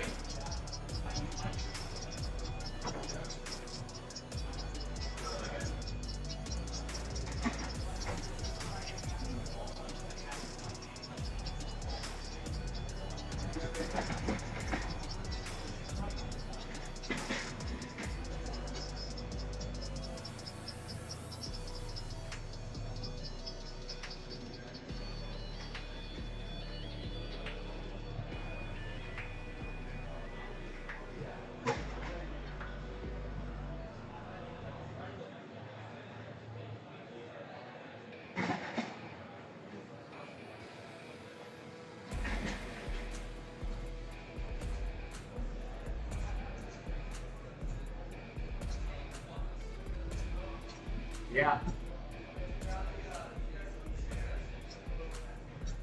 Okay, I have plenty of chairs right back there. On that table? Yeah.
spot.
Ladies and gentlemen, welcome back into the final match of the night. Winners Finals, Boston Open. I'm Spaceman. That is Dream Crazy. And we got a ridiculous matchup coming up for what could be preliminary favorites to win the whole event. Toronto Ultra continue to be the dominant team in Challengers. North American EU teams going bat.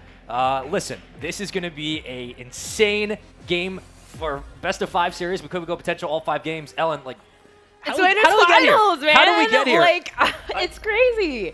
Well, obviously, Ultra has been destroying everybody. I mean, we'll take a look at the bracket here and get you updated on that. But, I mean, Ultra Academy NA, obviously, they 3-1 AYM, which we did earlier this morning. And then, of course, taking that 3-2 win over Team Exposed to solidify a Winners Finals.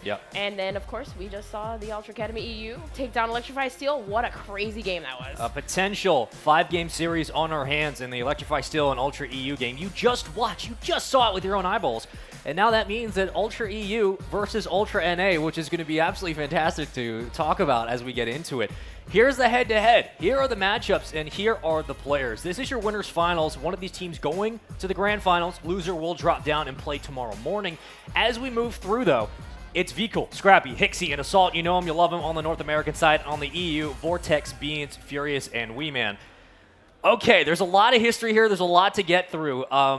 All I know at the end of the day is that Josh is absolutely happy right now, and I can't wait to see his reactions after the series. But looking at the breakdown, Ultra, NA, the #1 seed, EU, popping off on Twitter already saying who thought we weren't like a good region. Talking their smack, and rightfully so. The team turned up, and they did it at the biggest time possible. Now they have to go against their brothers on domestic turf. What are you looking at most, Ellen, in this series? Well, obviously, this matchup is going to be crazy. And for Ultra Academy EU, like, we love to see them here because we know, like, they didn't obviously make it in the playoffs for the Elite Stage 4. But just being here, right, is just amazing. I am looking towards Beans on this squad because he, I feel like, was the catalyst that, like, just in the games that just passed, he was the one that turned up in that Tuscan and carrying on over. Like, he just turned up, and I am so excited to see him carrying that momentum if he can continue to do that. The amount of history, you look at the likes of Vikul and Hixie that have against players like Vortex and Beans and Furious and Weeman. Like, it is an amalgamation of talent, some of the best in all of the Challengers world, and here is the series layout. We were wondering, what Game 2 are we going to get, and wouldn't you know it, it's Desert Siege, but first we start things off with Tuscan Hardpoint. Again, another quick pick that we had predicted. And then Gavutu Control, Berlin to round out the series. This is actually pretty straightforward. And for Ultra NA, you have to think that at least with the potential Game 1 and 3 slots, you could be favoring them to have a 2-1 series lead. Yeah, absolutely. And minus the Bocage Search and Destroy, like, this is basically the same exact layout that they had against Team Exposed. So already having some sort of, like, reps in this weekend on this map, obviously, just from the last series, like, going into this for Ultra NA, you have to be maybe feeling pretty confident with the picks. You certainly do. And again, there was also a Gavutu Hardpoint that was that Game 4 in that original series earlier today. I believe it was against AIM Esports. But when we start things off with Tuscan, we're going to jump into that map #1. But again, I also want to point out S&D on Desert Siege. Ultra NA is currently, I believe, 0-2 on that map today to start. They lost it against AIM, I believe, round 11, and they lost it against Exposed 6-2. It wasn't close the second time around. The first time, a couple of maybe small key gunfights to go their way, completely different story. They get the wins in those series regardless. That Game 2, more so than I think the Gavutu Control, could be the catalyst for the EU team to get a leg up in this series. But if we know anything, it's that Ultra NA in respawns has been about as good as you'd want any team in this bracket to be. Yeah, absolutely. That's 100% the case. So for that Game 2, obviously what we did see from Ultra EU was they did clutch up and take it against that Electrify Steel squad. So even for that, that is going to be a map that they need to take. They already were able to take it today, obviously with NA being 0-2 on it on the day. But regardless, I mean, I'm just really excited for this series. Like, I don't even want to throw any predictions in there because I just, like, this is going to be an amazing matchup. Well, the fascinating part of our first game on Tuscan Hardpoint is when we looked back to about an hour ago when it was Exposed versus Ultra NA, it was that P5 with Scrap. When he was able to go on that spree and really catapult Ultra into their winning condition, which was if we win individual gunfights and we've just locked down the rotation like they do so often, the game's done and they usually have a substantial lead they can build off with Scrap time alone. That's what they did against Exposed. That's what they've done all day in Hardpoint. And yet again, we find ourselves with a familiar ground here where Ultra NA are going into Tuscan Hardpoint to kick off a series. They get a Game 1 win, and they're feeling hot, and Scrap is getting loud. All of a sudden, you think that all the momentum is now shifted to Ultra NA, and EU have to find something in the gravel to be able to pull out. Yeah, absolutely, and that's where kind of what both teams are so good at is like just being able to adjust and read their opponents in that fashion to where they can do that. So getting off the back foot like right away, those breaks, you don't want the hills to be chained, but like you said, Scrap into that P4, that Churchill to P5, that's something that NA just did so well, but to put a stop to that with Electrify Steel trying to do that, I mean, it was Beans again. I mean, like, they literally, he was the one that was able to stop a lot of those plays. A lot of those breaks happened because of him leading the red. And of course, Steve-O, like, hello, Vortex, he's been dominating the challenger scene for how long? It feels like, years? Gosh, every year. So we always see him consistently in this position.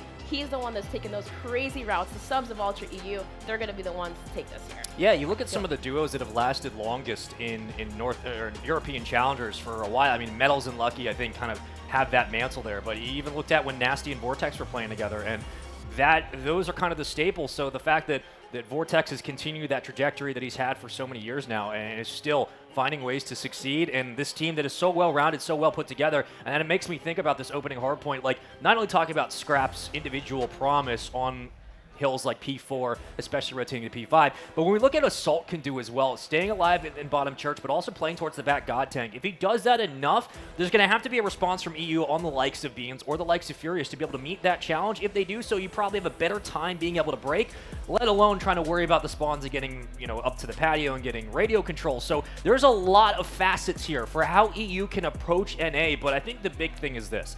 We've said this a lot about teams in Season 4. We've said it a lot about teams here. When it comes to playing against Ultra NA, if you can skate alongside them, if you can keep the respawns close, like the opening hardpoints, if you can limit their range to around 120, maybe 130 by the time we get to our second set of hills, you're going to have a real chance to be able to get that game to distance. If you don't, if you give them hill after hill of open time, free 20 seconds, and uncontested breaks, you're going to lose that game. You might end up losing the series. So whether or not we're talking about stealing S&D, stealing respawns, is there a game and or map mode in this series that you're looking at most and saying EU, at least for your chances just statistically, what do they have to do and what game mode do they have to do it in to swing this series if they do go down 0-1? It's going to be that map 2.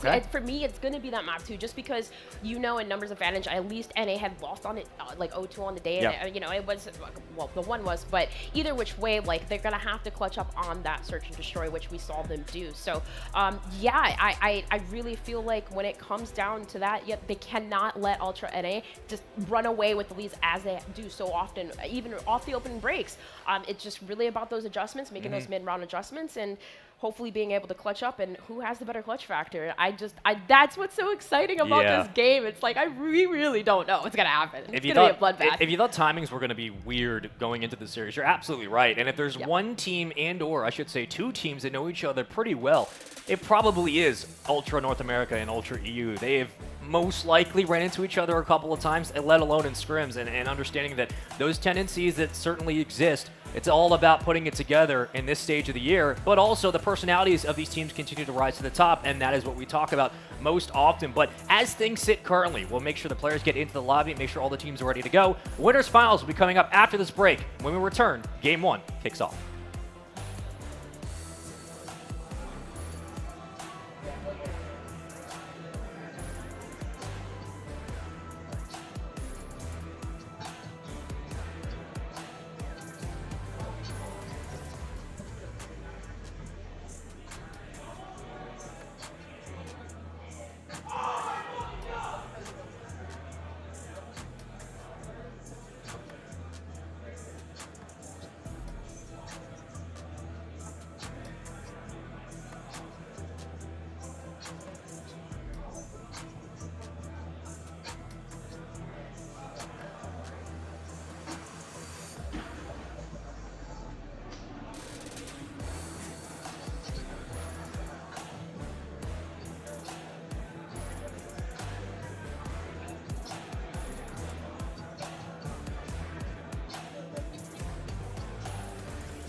Welcome back into the strangest winners finals you're going to see in quite some time.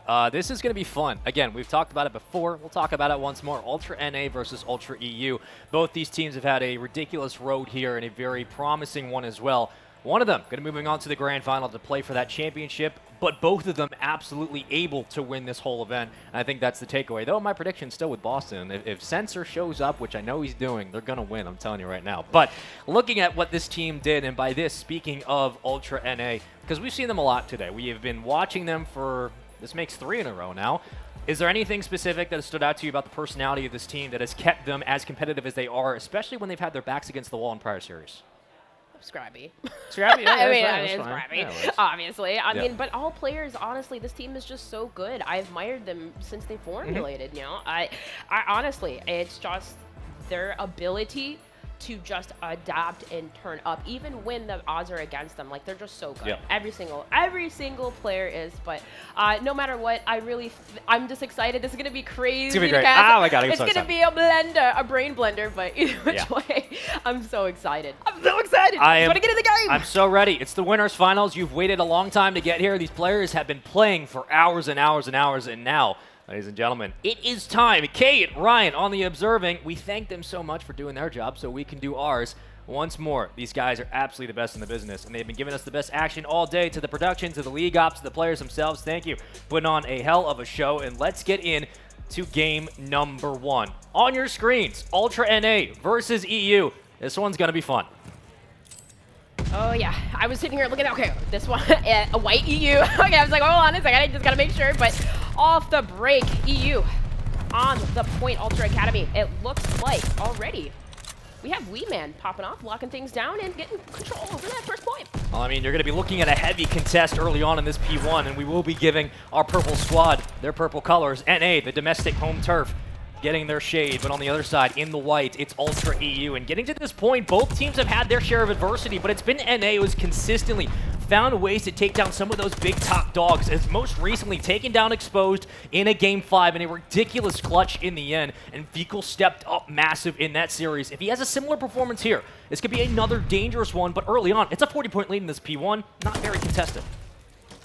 Absolutely, and what a dominant start from Ultra Academy EU, just immediately off the break. But NA have control right now, and you see the break coming through right now for Steve-O, going through map side, and he does take down 2, and Beans to follow with 1, so through the front looks good, but still, the gunfights are being won in the back. You hear the screams going on, but from the top side, it's Furious onto the point. I mean, it's a little bit scary, but listen, this game is not over by any stretch. It's only one hill. The problem, though, the pressure that started to mount inside Church was quickly dealt with and removed, like a cancer getting pulled off the play. And already, it's come down to these awkward trades where even in power positions like this, when Weeman falls down into the point, do you really expect Ultra NA right now to be winning these gunfights? So far, they have not been. Scrap trying to find 1. He'll be successful for 2, will eventually fall, but the damage is done on this point. If you are NA, send a number or 2 here to continue to contest, but now you have to win the battle on transition, and you got to rotate out early. Yeah, absolutely. Vico led that rotation already, and Beans to follow right behind him, but I think Beans able to swing on by. Scrap does spot him down, so that is a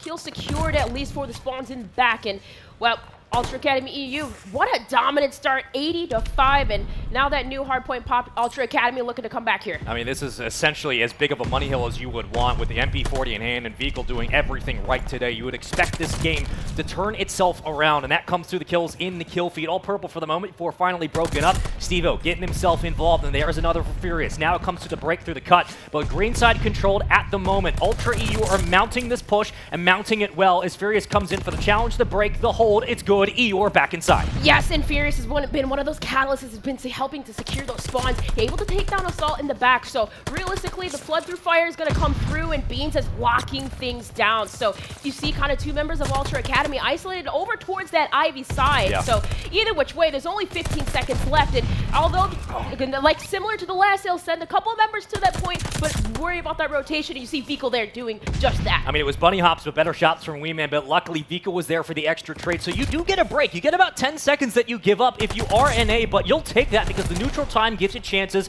to win these gunfights in rotation. However, every single hill we've seen up until now, outside of that P3, has been EU. They have been able to work their way into the point and hold it consistently, and Weeman is absolutely a reason why. He has been so hard to pull out of the anchor spot, and it's just allowed the subs to have that much more pressure. Vikal has to make some magic here. There's just nothing happening for NA. Yes, you look so dominant on this Tuscan and still continue to rain havoc. But if this one thing that we saw the Ultra Academy NA did was bring it back here on this Churchill in the P5, and the kills are coming through for Ultra Academy NA. Now they have control. Oh, beautiful break from Assault and Scrap. And that's big because not only do you have spawns back out towards P1 on the green side, but now you can start to splinter out onto the minimap. So though you do have time here for NA, you're worried more about that rotation. It's 15 seconds to fight over still, and that's another 3 dead, but you'll take that damage. Ultra sustain the opening punch. They get themselves the scrap time, and now they have to worry about the kills over to P5. And you mentioned that rotation, but it was Weeman who took down Scrap to help solidify this. So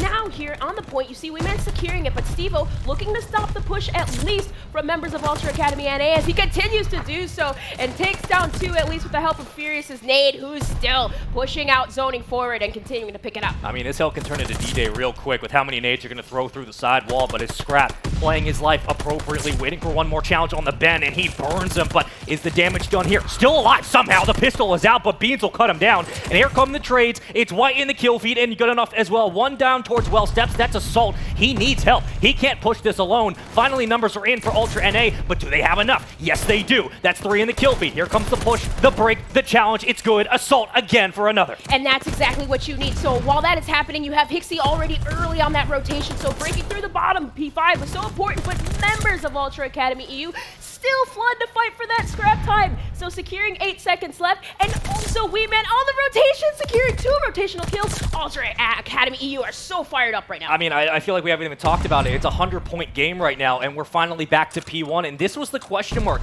Can you skate alongside NA and keep it, I don't know, 120 points or so underneath when it comes to the total tally of this hardpoint? It's been a complete flip. It's 175 to 55. Ultra EU are smoking the hell out of NA, and it has not been close. It's been consistent. It's been so weird. EU have just been absolutely dominating, and there's no end in sight. And look at this, like not only that, but they have the setup essentially for Noob. This is complete domination, but Ultra Academy at least stopped the bleeding just for a little bit. 20 seconds left on this P1. They have the scrap time, but they have to go as they are on the back foot. Ultra Academy EU.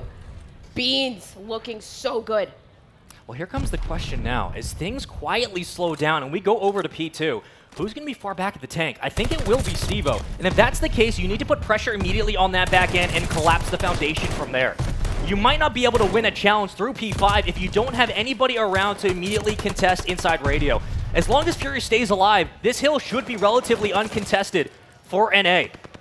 Same goes with Vikal too in the back essentially. If he's the one to stay alive, which he does, able to take down Weeman in the back. And then there's Stevo though coming through the flank, takes down 2, makes it a little bit scrappy, gonna get the 3rd with the pistol and still stays alive. How is this happening?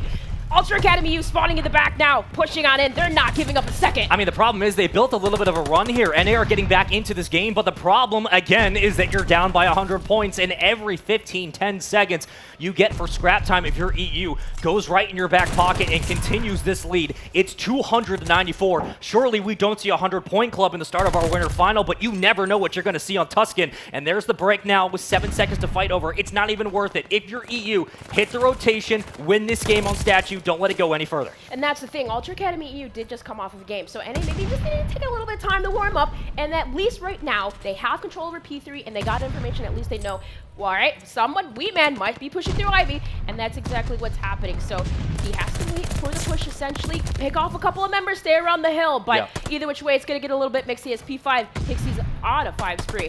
I mean, we've been here before, and who was it in the back? It was Weeman. Now, do they meet that challenge again already? Ultra, and I should say the North American squad are trying to deal with these nades in front. It's a 3-hit from the back. EU stacking off spawn. They don't want to give numbers away quickly, but Hixie has to deal with a lot of pressure up front, and Scrap opens it up with 2. So now is a chance on a 2-1 split, and one coming on the outskirts. It's player 7. That's Vikal. He's all the way back in church. He's cutting down Ultra EU before they come off spawn, and that's free time for NA. That is a beautiful rotation and an execution across the board. Yeah, but Weeman shut him down. So at least on the rotational kills, that is in control for Ultra Academy EU. This is looking pretty scary, but through the mid push is going to come from NA, and at least Vikal able to take down Furious, but there's a 3-man hit through the bottom, and it's really all up to the, from Weeman flicking around through middle to maybe stop the push, but it gets a little bit mixy. Now NA is in the back. Well, where are the spawns right now? Because you can see Stevo trying to hit this flank and break it up, and if he does successful, and he is, this is a huge hill. NA were on the resurgence. They were able to get themselves back in this game with, what, a 40-point hold? Now it's another break and a chance to put this game out of reach. You don't win it here for either team, but you extend it to another hill, and that's going to be the big factor. Whether or not NA recognize that they have to start contesting because, well, you haven't been winning the rotational game as of late, and they're getting absolutely gunned off the point. You're getting close to streaks on 6 in a row. Stevo just needs one more. He will get taken out, but damage is done. It's 226 to 150. You got to make a play now if you're North America. Yeah, absolutely. It's really going to be coming down to this P5 hill. But on the early rotation, you see at least members of Ultra Academy NA are set up there. But the floods from EU have been so strong. Their breaks have been amazing. Beans from the bottom yet again takes down one. We've seen Scrap go off here before, but he gets taken down. The kills, the trades do come through, but it's Ultra Academy NA that get again pushed out. You just need one hold. It's one single hold. Those 3 kills will certainly help. The only one around for NA is Scrap. Right off spawn, you got Assault. Through the well, it's going to be difficult, but those nades might help to open things up just to get a couple of chip shots where you get those trades. But he's watched from every angle. Every single lane is cut. The exit strategy is denied. And those kills are going to put this game away. You get one more push if you're NA. And this is it. Pixie coming down to the bottom. There's only 4 seconds left, but still, at least the contest does come through. And at least it is. I mean, all the kills are wiped from Ultra Academy NA, or excuse me, EU, and there you go. They have it. They take map 1, the Tuscan, which we've seen them do pretty much all weekend. This is it. 250 to 159. That was, I mean, aside from the fact that it was a 100-point game for about 5 minutes, that was an absolute masterclass of Hardpoint from EU, and what a way to have a statement game. Knowing that you have you have Desert Siege S&D coming up in your second game, the fact that they come out on Tuscan that hot early on, I believe it was, what, 80 to 6 at one point, and it never slowed down. That was a statement from the EU squad. That was them basically saying, I don't care what Scrap's doing, I don't care what Assault's doing, we're going to challenge Hixie, we're going to challenge VCool, and we're going to force the challenge to the back. Oftentimes they were isolating that back anchor, and they were able to win the gunfight consistently. Take a look at the replays on your screen. It was just clinical throughout, and Weeman was an absolute X factor in the first rotation of hills. Absolutely. Like, they just kept isolating in numbers and essentially pushing together, and even so, you think, okay, maybe they'll just give up the Scrap time and rotate to new. No, they're like, you know what, we're full sending, we're going. They committed to every play, and they executed so well. My goodness. That was... Not confusing at all. No, I mean, listen, you get used to it. It wasn't too bad, but the interesting thing was that it was a basically, for what we saw NA do all of today, which basically was just that. It was just beat teams by 100 points and have those clean rotations. EU clearly has the same Toronto DNA, and they've done the exact same thing. It was 28 and 22 for Beans. You're looking at a 3,500 damage performance from Weeman, and the ability for him to just consistently stay alive, and though he was getting challenged at times near the end, he still did enough to keep the hard points interesting enough to where those contests didn't even matter. Whether or not you're winning off scrap time alone, Weeman was an absolute nuisance for North America, and you can't overstate it more than that. He was so crucial for them building that 100-point lead. Yeah, absolutely. And Furious, of course, picking up key important kills. Essentially, Hixie being the one that was shut down, which we don't usually see often on Tuscan. I mean, he's usually the one turning up, especially on the P4 Churchill. But either which way, like, Scrap, that was a key factor too that we've seen at least in those last couple of hills. He got taken down, but it just, those breaks were so good, and Beans was the one, especially on that P5 through the bottom side, the well side, like they were just breaking every which possible way. You pick up Assault, and it's worked out so far, and I feel like the EU roster has been like, well, wait a minute. We're good too. We can do that, and we don't need a roster change. We're fine. And they proved it. Now, granted, if we go into Game 2 and NA win, throw the script out the book, because at this point, everything's going completely awry. But the way that Ultra EU just looked in that respawn, it's only Game 1. That is a championship-level hardpoint performance. That is a team that looks like they know what position they're in. They know exactly what they need to do to beat NA, because they probably have scrims against them and experience. And if that's the case and they do move through, this is a scary-ass team to beat. Yeah, absolutely, especially going into this Desert Siege where NA has lost it twice today. So, Ultra Academy EU are feeling so confident. You have to imagine, especially after that last map one. Then you think about the Gavutu control. Yeah. Oof. Yeah, the way that Weeman's been Furious playing. on that map. Oh, The way my that goodness. Steve-O's been playing. Oh my God. gosh. All right, are you guys enjoying the winners finals? We hope you are at home in the YouTube chat. The players here have been awesome all weekend. The passion's been flowing. It's been a while since we've been back in person with Call of Duty environment, and man, the passion pit is never died. It is still here. It continues on. And now that just means that Ultra NA and EU will as well. It's a 1-0 series lead for EU. They absolutely dominated the opening hardpoint on Tuscan. Now it is time for Desert Siege. We've seen it 3 times today for Ultra NA. They have yet to win it once. Granted, one was around 11, one was a 6-2 loss. Either way, they need to find themselves a win to notch off this series. Yep, and we've seen a lot of this kind of similar. Okay. Those fast pushes, Beans taking down Scrap. That's kind of what happened last time with Team Exposed. First blood, and then a B-bomb second. plat. And plan. Okay, that's a good round. Yeah, look at him go. Look at the little gremlins go. 4v2. Pixie's got nowhere to go, and you can hear him on the main stage getting absolutely loud, letting him know. Round 1, carrying momentum over from the hardpoint EU early on.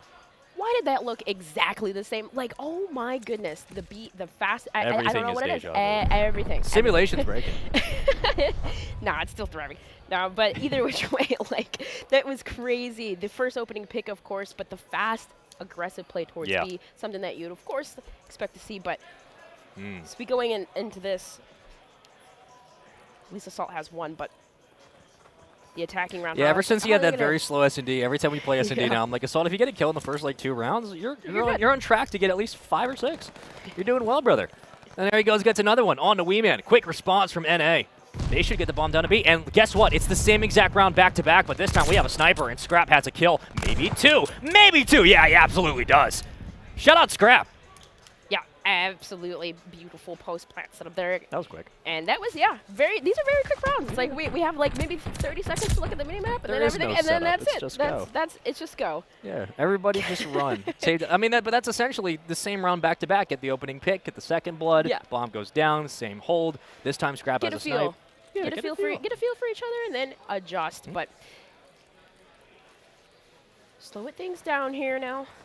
Surely we don't see the same round. We died. Rounds in a row. Maybe about a mid-pal switch, but we'll see. Well, you do have currently Weeman, who is sitting towards the trains, and if he gets lucky, or excuse me, he is over towards Dune side. If he got lucky with Scrap, I mean, you're talking about the ability to swing numbers back over towards B, and how that could open up middle map playing down through Palace, as Weeman will take down Hixie. So even though he doesn't find Scrap, he does find a first blood regardless. You do have a trade there from NA. Back to an even count for both teams, but Vico, uncontested on the side, is still doing so much just to keep his life alive and give his teammates time to help. Yeah, but you can't necessarily go for the defuse, though, with which way the bomb was planted. Beautiful nade from Weeman, but Assault and Scrap to get the cleanup kills, and that is a defensive round that Ultra Academy needed to lead up the series 2-1. But kind of clinical plays there. Of course, Weeman tucked away. It was just Vico. Vico able to essentially just get away with his life, throw that nade out, and cause some diversion, able to pick up 2.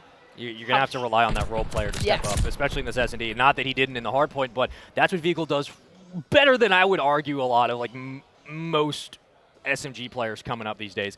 Vico's ability to play in and around the bomb and stay alive, just play his life, win a gunfight, and just consistently draw the round out, it's unmatched. It's unreal. And there's a reason why that round goes the way it does. Though you did have first blood with Weeman, Vico's ability to find 2 kills and facilitate the rest of his team moving forward is pretty much the icing on the cake for 2 rounds now for Ultra NA.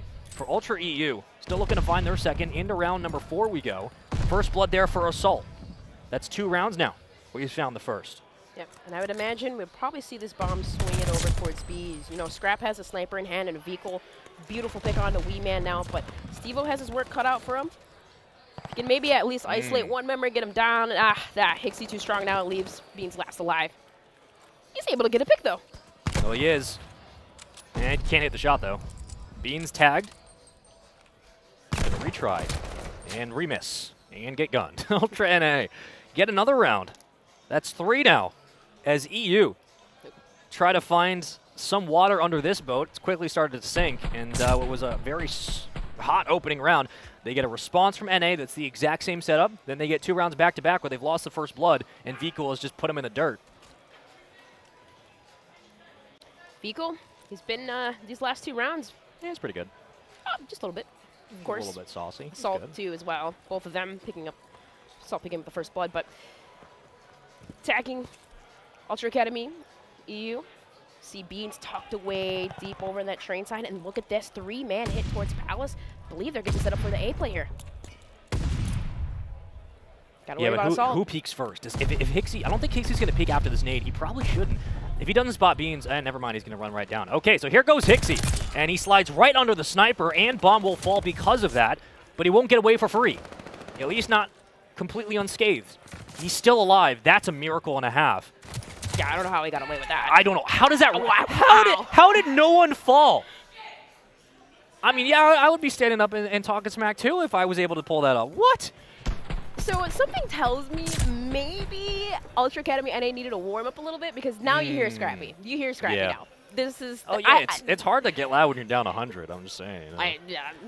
I'll get loud. I could be down at 200 to 5. I'd still yell. Yeah, I know, right? Yeah. You never give up until it says 0, okay? But You never give up. that's what's scary. Scrap's on a 4 spree. You got Vico on a 3 of his own. Assault on a 2. Straight down the line, 4-3-2-1. On the other side, it's been fine from EU. Like, sure, you could say Steve-O is 1-4, but it's also only round number 6. In this moment in time, that is not a detriment. Steve-O will find a pick there. So First Blood finally to slow that bleeding as EU finally get themselves an advantage. Yep, and they have that bomb down, so still plenty of time for Ultra Academy NA, though, to plant here, but I think it's going to be maybe Assault trying to make a play over here towards Weeman on that Dune side. Maybe a couple engagements. Yeah. But it's just a waiting game right now here. Yeah, and Beans is not going to move until he finds either information or his team starts to fall. Yeah. Like, if he cleans up Hixie, you're looking at a potential EU round. But once his team starts to fall, then he starts to make a small move. It's just about being able to be in a position to find a trade. As Scrap, still alive, in the top of the Palace, now making his move towards B.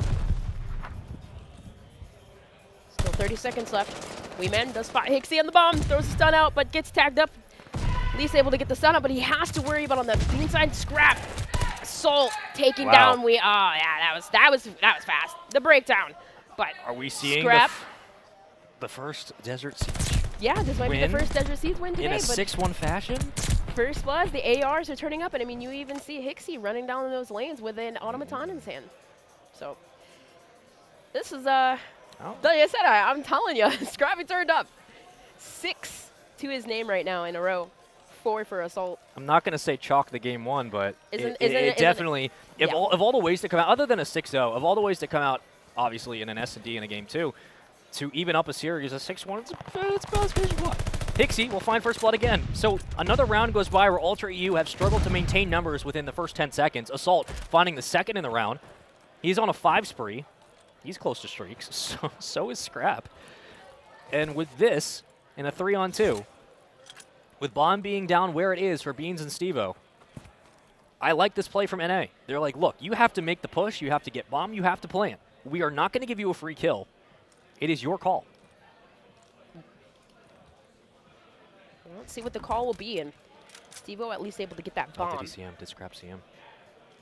He might have. They at least have the information it was picked up. Yeah, he did. He absolutely did. And that's why he was waiting. And he's going to give the call right over to Hixie. You could literally see it physically in the minimap. As Hixie's going to wait for the bomb to go down, and now the collapse will come through. The retake on your screen. It's going to be up to Scrap, Hixie, and Assault. Does Scrap see anything up Beans? He absolutely did. Assault will find one on the outer wing. Off screen, you have Steve-O now in a gunfight, winning it. 1v2, 26 seconds to go. Bomb is down. I mean, you have to defend here. Steve-O behind. Oh my god, Steve-O's behind.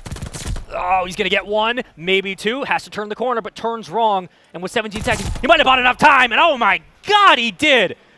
EU stay alive. 1 round at a time. Yeah, the plays too. And Assault, he was all the way over in that Dune side. I thought they were going to get away with that because he was able to take down Beans in that back top train tower area. But of course, Steve-O there able to pick up the trade. They read that. They're like, there's got to be at least 1 member of Ultra Academy over here. I mean, and that was a factor. Like, if they didn't take out down Assault right there, that would have been different. Completely different round. That's insane that you go from a 3-on-2 with how far pushed back Ultra NA were playing defensively. Yeah. They go for the retake. Bomb is down, and yet still that great route all the way through for Steve-O. And he gets a 4 spree. Not only does he shut down all the streaks of NA, oh my god, it's deja vu, but he gets a streak of his own. Oh, man. Say it ain't so. That stun's going to push off the centering, so the snipe will not land for anything, even a scope. No first blood as of now. That's a good sign for EU. How long can they hold numbers? I would imagine Scrap can get away at least, maybe. But no one's going to be pushing here. And you see even Wee-Man. Oh, there we go. The snipe from Scrap taking down Beans at least. I was going to say Wee-Man and Assault on the other side are fighting, but there's the rotations at least coming through. But Scrap getting down 2 snipes might solidify the round there. But Furious at least answering the trade. The bomb is down. Yeah, you get 2, you give 2. And now with the splintered hit, I should say, of Ultra NA, it's either regroup or take these gunfights individually. And they might have a chance to regroup, but it comes down to the timing. Player 4, that's Furious. He's in Palace as of now. Bomb has gone down. I thought he might cut into the site to check, and if he did, he might have gotten a free kill. But they're going to have to hit the defuse here. And for NA, do they throw another round away where they have a defensive setup? If he catches Hixie. Yeah. Oh, this is so doable. I was going to say, this is going to be it. Furious can get this kill onto Hixie, but the Assault is like literally right behind him. So Wee-Man tags Assault up, but that's it. The setup, the post plant setup so strong. Ultra Academy NA kind of took that one with ease. Yeah, it's 6-2. They do to EU what Exposed did to them. And you give one, you take one, but in the end, the game 1 blowout doesn't even matter. NA bounce right back in that Desert Siege. So they're 1 for 3 on the day. Yeah. But of all the times to get finally a Desert Siege win in a game 2 and a pivotal moment in this series, that was it. And you had talked about potentially Desert Siege being a pivotal game in this series. Yeah, absolutely. And like whatever that they had, obviously they played it today. They've learned from their mistakes. Whatever it was that they adjusted, we saw it here. Because my goodness, from that map 1 into that, like EU was looking so good. But yeah. Either which way doesn't mean that they're not looking good. You know, no, still you're right. Same respawns next, but either which way, Ultra Academy NA definitely learned from what they did. I don't want to say it was all in the patience, but it is important to highlight that Assault went 9-3, and how many rounds did he have first blood? As soon as he was able to get first blood, everything else developed because of it, and they looked more comfortable once they had that advantage. And again, we harken back to the conversations we've had earlier about why Assault was brought onto this team. When he's getting first bloods in these S&Ds, it allows for Hixie to push up, for Scrap to be that offensive initiator, and then for Vico and Hixie to kind of work the sidelines like they did. Everything started working in the game plan because Assault was getting first bloods and staying alive. There were multiple rounds back-to-back where Ultra EU just were down a man 10 seconds in. Yeah, but even like from the start though, in the attacking round, you saw they like aggressively off the start. We saw them push towards that B site, and it looked like they were just full-out aggression. But Ultra Academy NA, kind of like similar to what Ultra Academy EU did to 705, just slowing down their gameplay a little bit. And like you said, you had mentioned it earlier this morning. Assault being that one tucked away deep in the map, like that's what we're going to be worried about, even in the respawns, even in the searches. And I mean, just holding down those lanes, he did his job. Well, that's game 2 locked and loaded. Game 3 coming up next. Again, we go to Control. It's a tied series 1-1, but before we get there, we have to go to a commercial break. When we return, continuation with Winners Finals.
Welcome back in, my little Call of Duty gremlins. I'm Spaceman. That's Dream Crazy, and we continue on with Winners Finals. Don't give me that look. I saw the look. Don't give it to me, okay? They're little ranked gremlins, okay? Little psychos. I just picture you like in a pot of Little like brewing psychos. little cod gremlins. I've seen you like, guys. "Hello, I've seen little you guys slide gremlins." cancel. You guys are psychos. All right, I can't do that. But what we can do is continue on to Game 3 because we have ourselves a series layout we got to get through, and the maps so far have been predictable, but the results have not been. It's been a Desert Siege win in Game 2 for Ultra NA. We didn't predict that. We also didn't predict the Tuscan to be a blowout and basically a 100-point lead for the majority of EU. But with that said, all of these collide now into a very interesting control coming up because, my God, this series is going to be predicated on the performance from both teams on Gavutu. Absolutely, and we saw obviously on Gavutu earlier, AYM, it was Ultra Academy NA winning those defenses. But yeah, how crazy this is going to be. Both teams going wild on it, and this prediction, absolutely. I thought it was going to be the other way around, to be honest. Yeah. I thought, well, or maybe potentially too wild because Ultra Academy EU are just so dang good on Tuscan. But either which way, maybe it's 2-0 up. I don't know. This could be. This is. Here's what's so wild. Here's what's so crazy. So crazy. Okay, so if we talk about the Gavutu and how it's looked today for NA, I mean, they have on defensive rounds, they have mopped teams nonstop. We're talking about like an 8 or 9 life lead by the time we get 20 seconds in. Yeah. They have looked so clinical, and the question, I guess, that only exists because of that is what do they look like on offense? EU is really going to be the only team that might push them towards that state where they have to start winning these offensive rounds. But I don't think this is going to be a battle of the ARs like we see time and time again. Like, the subs are going to, I feel, dictate the majority of this Gavutu more so than what we saw earlier from NA. That's fair. I agree. And that's kind of what we saw consistently was especially Vikal getting in the back line, Hixie getting in the back line, and I expect to see the same thing from Furious, of course, and from Steve, from Vortex. Like, just getting, being annoying. That's the one thing in Control is like when you spawn up and you see a sub right in your face, like, that is constant pressure that needs to be applied, of course, to solidify these wins. And when it comes to those attacking rounds, sometimes strategies is just maybe not necessarily work for the point, but play for the kills. Something that we saw, of course, Electrify Steel do. Just play for those offensive kills, not necessarily winning those offensive rounds based on the ticks, but based on your eliminations. And of course, we do end this series with back-to-back Berlins if necessary. Of course, we will be seeing a Game 4 Berlin, so we're guaranteed another Hardpoint, given the fact that mathematically we have to go there. For the Berlin S&D, we'll get into that because that is a whole other storyline that we just saw with Exposed versus Ultra NA. God knows what that might turn into. However, with all things being neutral, absolutely, and with all things being neutral in this start of the series, I've only asked you once today, so I'm gonna ask you again. What is your prediction? I'm talking about this game specifically. Like Gavutu itself, what is your prediction for this one? What do you think of? Man. You must. I've seen both teams fry in this map, but I guess I think it's gonna be EU. I feel like you can't pick wrong. I'm gonna pick NA just for the sake of the Tuscan. That way, you know. Honestly, that was just a random. That was a random guess. When honestly, I am correct, I will let you know that I have the Giga Brain. But regardless, both these teams. You look at the recency of the respawn for EU. You look at the dominance in the S&D. All those coming together in the perfect game mode. It's Control. Let's get into it. This one's going to be fun. This could decide the series going forward. Whoever gets a 2-1 lead, potentially putting it on match point to punch or take it into the grand final. Early on inside, it is Stevo working on it. Yep, but on the other side, of course, Assault picks up that first blood. And the typical strategy, of course, send members towards the A site and solidify time. And there it is for Ultra Academy EU. You got Beans locking it down, working his point. Stevo dancing around the A site, but the only one to really play spoiler alert right here, right now, is Assault. Well, they haven't matched Furious up top. Well, as soon as I say that, okay, 3 go down. Thank you, Vanguard. But the interesting thing about this series, again, is going back to that conversation of NA have not struggled on the defensive front. They've been able to wipe consistently. EU is a very different team. Ultra EU will not be giving you that much freedom in the middle of the map, so you're going to have to meet these challenges one-on-one like we've been seeing so far. And for the moment, NA have been walking away with these wins, but it hasn't been as clean as maybe you would have saw earlier today. So far, though, Assault on the top of the boat, letting a couple of nades ring out, but we wait to see what EU's progress will be going back to A. Yeah, and if you're Ultra Academy EU, you might need to split the push a little bit, but you see 2 members going through middle, and Hixie playing spoiler alert, as usual, through the flank. Stevo at least able to take him down, but you can't really commit too much time going towards B. Yeah. So, of course, Stevo's going to wrap around from that P1, and he does get taken down by Assault. Ultra Academy, defensive side, still looking good. This is a little weird because you're committing so many lives for both teams. It seems like the decision has been we are committing to A and A only as of now. It's 17 to 14. NA do have the life lead. But if we put another minute on the clock, how many lives are you really going to have if you're EU? It can't be much. You're going to have to fight through P1. You're going to have to fight over towards the beachfront. If you're NA, this is a perfect round to win, and they're doing it so far. 5 lives above, and with 12 seconds to go, you got to think they have this round in the bag just by the way they've been slaying out towards P1. Maybe the decision to go to B is now, but is it a little bit too late? I think so. Yeah, maybe go to B, wrap around through mid, and go back towards A, but there's really not enough time. They have to slide in now, and it would only be Wee Man, but Vico there in middle, locking it down. Ultra Academy, NA, the defense is still looking strong. I mean, it was a little bit closer down the stretch. EU were able to push this round further than most teams have today, but again, they had committed so much with such little time to do so, and we're talking about the resources being those lives. There just wasn't enough, even if they put another minute on the board, to get themselves towards B to hold for another wipe or two. That's just good presence of mind by NA to continue to take that challenge at A and not give it up for free. Absolutely, absolutely. And it was like consistently Ultra Academy NA rotating over, picking up that mid side, but we'll see this time around. Scrap. Ooh. Looking to push on to the site, get that mid lane control in.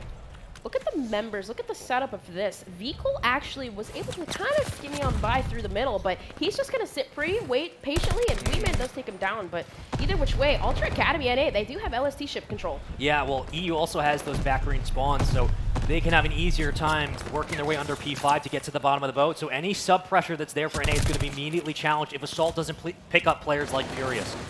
This is going to be one of the bigger gunfights you're going to see in the early start of this round. You're not worried so much about the AR in green for EU, but as Assault falls, maybe a chance now to clear off the attacking side as NA get themselves inside A, working on that second tick.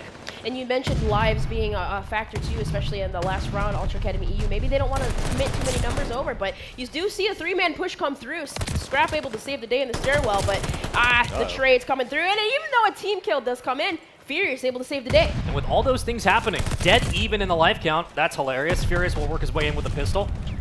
As Assault is 8 and 6, but he's been an absolute nuisance on the ground and continues to do so. MP40, Automaton in hand, doesn't matter. Shots ring out at range, and he's good for at least 1 or 2.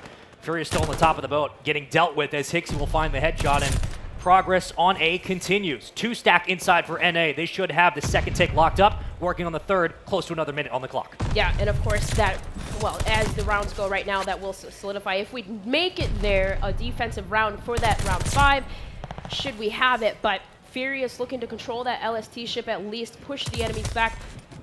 That back cliffside does get taken down by Assault, but look at Beans. Look how far tucked away he is, getting set up at least for the trap.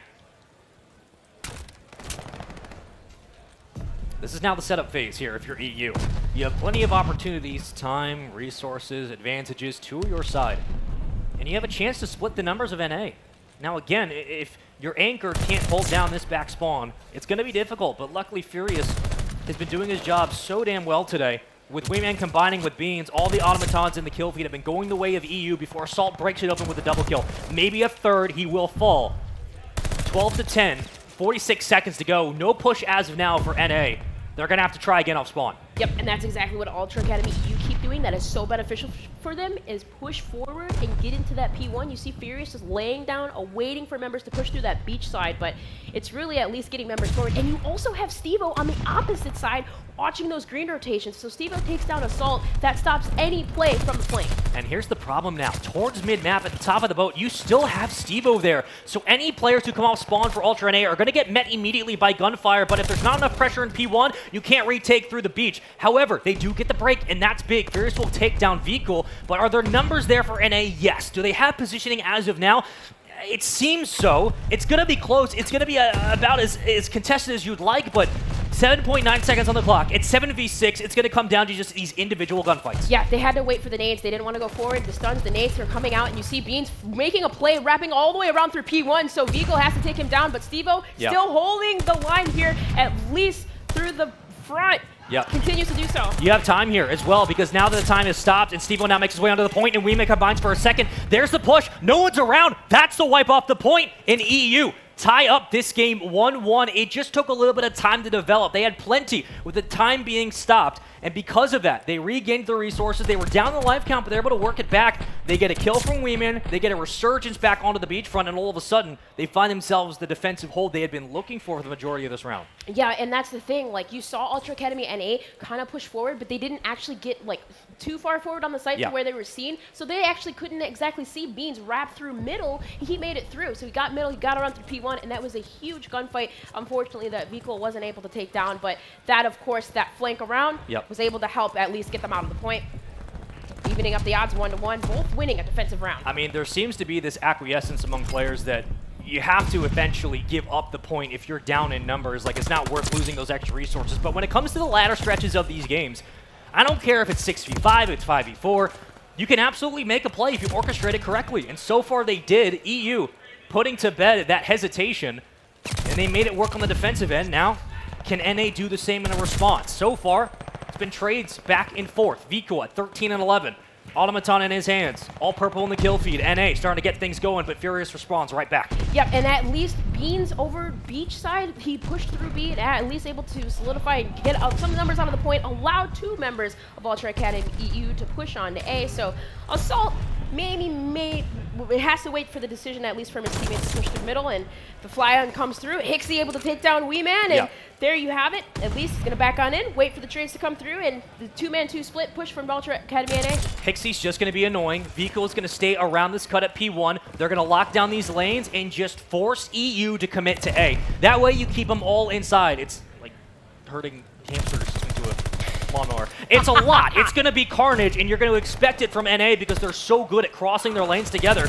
And it continues so far, though Beans does find 2. Assault quickly finding another. Yeah, and look at the speed of that. Like, you see Steve-O immediately going over and winning a huge cover to P1 and then getting onto the B site. So the ticks and the time is going through, but of course the full man flood from Ultra Academy NA to clear him off the point, but at least EU had the seamless fight to capture NA. Yeah, they had to commit to A, and though they do get it. Now, again, we put another minute on the board. 125, you would think that's a lot of time. It's enough for maybe a hit or 2, but how long will it take to orchestrate? Because you used all of it in the last round. And up towards P1, NA have been undeniable. They have not let you get anywhere cleanly, and they continue to do so, winning these individual gunfights. But the initial, there from Steve-O. Now working to the back with Beans. Here comes the push through green. NA are ready for it. Scrap, there, finding a kill. And look at the spread at the minimap right now. NA have so many eyes in different lanes. As soon as they get pushed from somewhere, though there's a break from the back from Beans, they're going to immediately turn their attention back to the point. Absolutely. Assault is the one, too. He just took down Weeman from the flank, so they're spread all across around the map, but either which way, Beans, the one who has been lighting up for this squad in the last 2 series, like,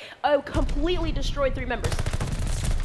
Beans got another. He's on 3 in a row, and this is the type of break they needed. They needed Beans to get 4, to get into the point. Somehow he continues to roll into this control. That's 4 in a row, potentially 5.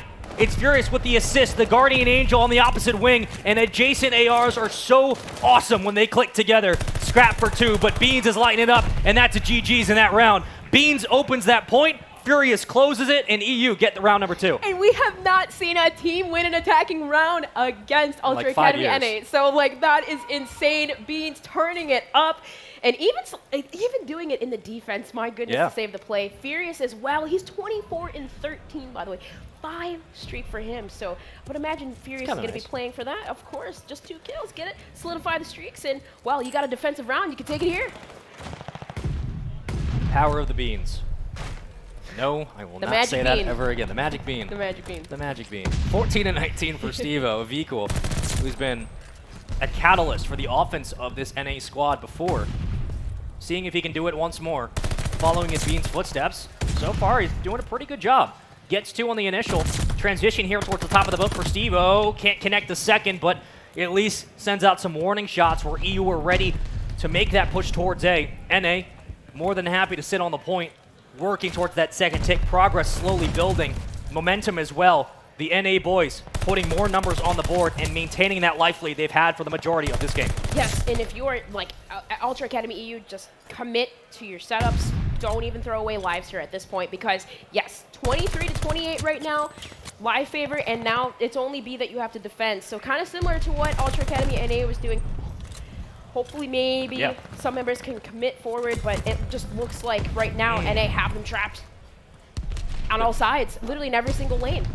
You literally sneeze near Scrap and he goes down. But in this instance, the fact that he does stay alive just gives you more time to wait for the push to orchestrate through the back.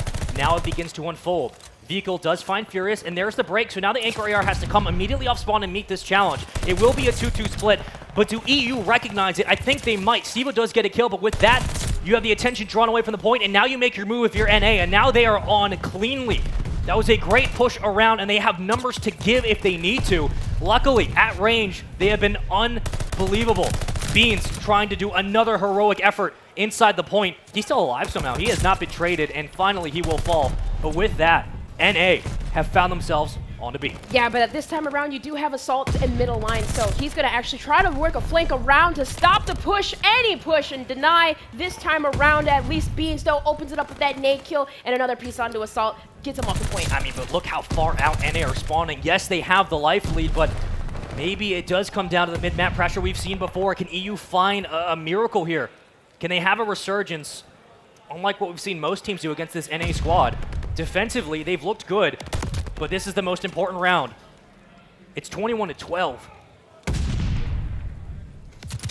You're going to have to hope you can hold on for a wipe or two.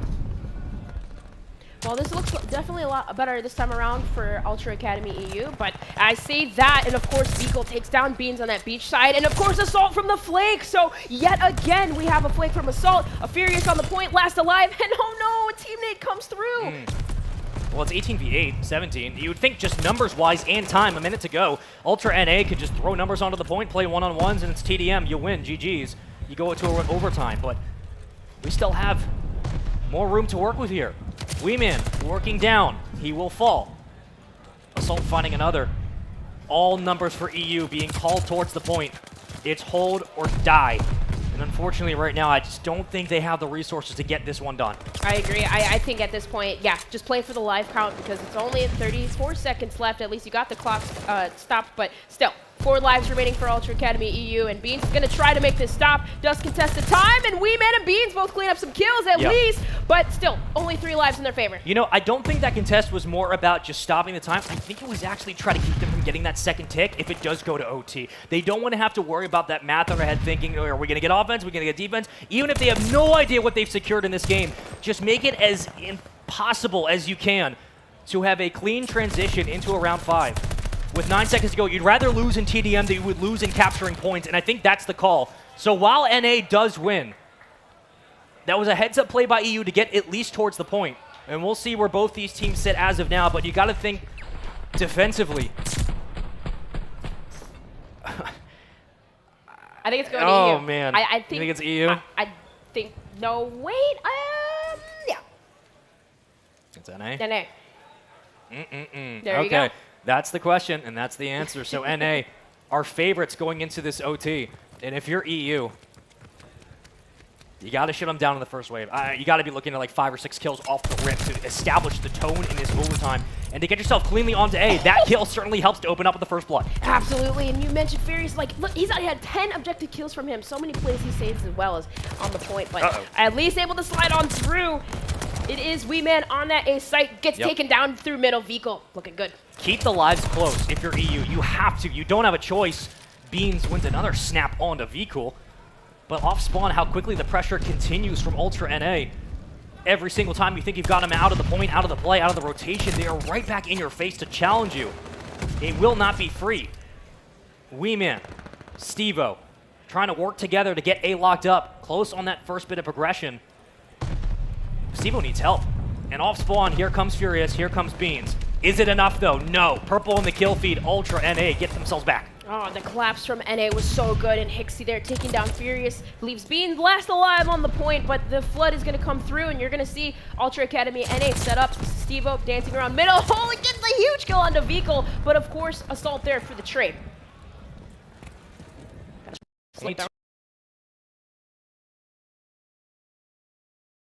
Look, A has not worked at this moment in time. You can continue to commit, but maybe you go B. If A doesn't continue to work, if you get wiped off once more, I feel like you have to. In this spot, though, you're going to have to throw everything you have at the point. You have given yourself A every single round. Now you got to do it again. You got to do it better. 21 seconds, stopped on the clock, 16 to 18. They've kept the lives close. They just got to work on that bit of progression. As Scrap trying to deny it, he will get in at least for the contest to take off one player. Maybe the second, he will fall. EU on to A. Yep, and there's Vico. Oh, Vico would be the one to play spoil alert, and he wins those initial gunfights. So now there's only 10 seconds left on this point, and Wee Man, huge nade kill at least, but still, they gotta go. They gotta flood in. There's only 5 seconds left. You need a wipe of kills. I don't think they're going to be in a position to get it, but here comes one. It's Wee Man, the only one around. Assault shutting him down at range, and too late to the party as NA on defense continue to be just as excellent as they were 4 hours ago. 3-2 in OT. And they take a 2-1 series lead in back-to-back maps. My goodness, that was such a good game too, especially considering the fact that, yes, Ultra Academy EU, like, no one has taken an offensive side on them, and they did just that. Their defenses are looking so good. It's the same conversation we had about Ultra NA for the majority of the year. We talked about this in Season 2. Or earlier seasons, because this year's been a blur, they consistently win the life count in controls. We have talked about that as a staple of this team. It continues to ring true for multiple seasons in cups, in these types of events. They are so good at holding on to their lives and putting you in a deficit that it shuts down the extensions and the ability to filter through your options progression-wise on the field. Yeah, absolutely. And I mean, so many game-saving plays too. Like, just, it seemed like they had the right ideas. Like, they were setting up for the plays, but I mean, even with Hixie being shut down in some certain scenarios, it's just, yeah, the Ultra Academy NA picking up each other's lanes. Like, it just constantly, you saw that ebb and flow happen. And of course, Assault was a really key factor of that because he was making those plays, wrapping around and getting behind the enemy. The permutations were there for NA. For EU, it was close, but they consistently went to A. Every single time they had a chance, they went to A, and I don't hate the call at all, but when it came to, you had 26 seconds, and you're about 17-17 in the life count, at that moment in time, maybe the decision should have been go over towards B. It may not have been any more successful, but at least it's something different because it was completely locked up by NA. Assault, 31 kills. You had almost a 40 bomb from Vico.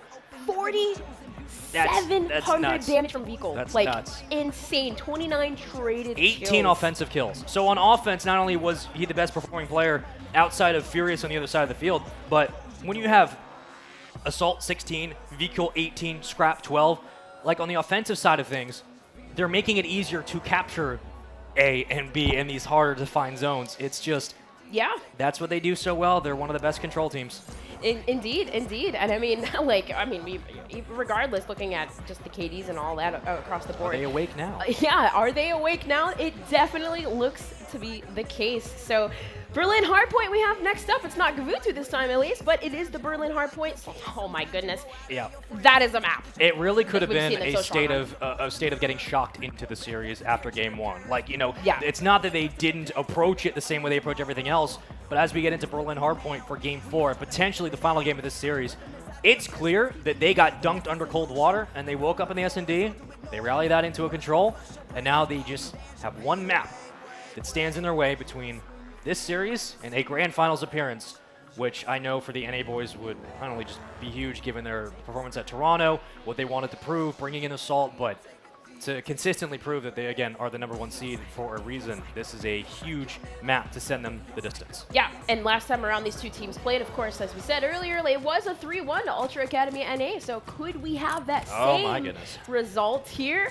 We'll find out. But all right, opening up on this Berlin, hop it on board with Beans. And, well, the preferred side going to essentially Ultra Academy NA. They're already on the point, but look at Furious rocking around. And if I'm NA, I am trying to do the same thing that EU did on Tuscan, build myself a comfortable lead and win the game on Scrap time alone. So far, though, contested as you would like. Into the point, and already Scrap letting them know with 2 kills to boot. That's a hard stop and an easy pickup as Ultra NA have themselves a 20-point lead. Oh my goodness, and this is exactly what you don't want, that we've seen Ultra Academy NA do so many times. They run away with the leads in the opening hard points, but at least Furious able to stop it a little bit, gets 3 and cuts numbers in half here on this P1 hill, but no one actually over that rotation towards new, at least Ultra Academy EU. Closer. Well, they're going to 3-stack inside, but it all comes down to those kills in transition, and now the exit gunfight's up to Fecal and Furious. Furious can't win it initially. Here comes the challenge. Fecal still wins it and stays alive. Now it's a one-on-one down the stairwell, and this could be for a huge chunk of time. Furious does walk away victorious, and with that, potential chance for the opening 15. And even though that did happen, yes, but at Pixie, he took a route all the way around, solidified a spawn, and at least was able to get the closer spawn. So regardless here, they are successfully break. They just got to push through Riverside, but holding on really strong. Ultra Academy EU still. They have, this is actually a good setup right here that they have. Perfect, 25 seconds left. They just got to hold. And once you start a P1, you get a hot start, like 30, 40 points. It's only P1. You got to do the same thing on P2 and so on and so on. But we often see teams start to make their bounce back going into the second hill. Now we get set up for third, and we have to start watching that rotation towards top side of the minimap. Well, Beans is already out towards the docks, finding a kill as well. He's going to be one of the tougher outs you're going to find. Somehow he's still alive, and he just absolutely pooped on Scrap. That was hilarious. 3 and 6 for him off the start.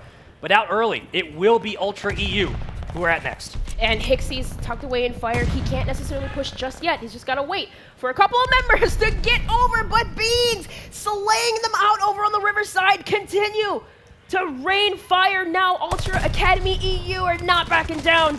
This is where you need the subs. As good as the ARs are in these tight corners, you're going to need someone like Steve to shut down the push. Here comes Scrap. Good for one on the slide. And the extra pressure there from NA, and the pistols are out, but it's not enough from Furious. However, reinforcements have funneled on in, and because of it, you have this current hold from EU thanks to Beans and Weeman's 2-spree. And there's a great break and a retake. So EU get themselves around 20 seconds of free time. I don't think we're going to see a challenge from Vico unless the spawns get a little bit wonky. Then he's going to push up.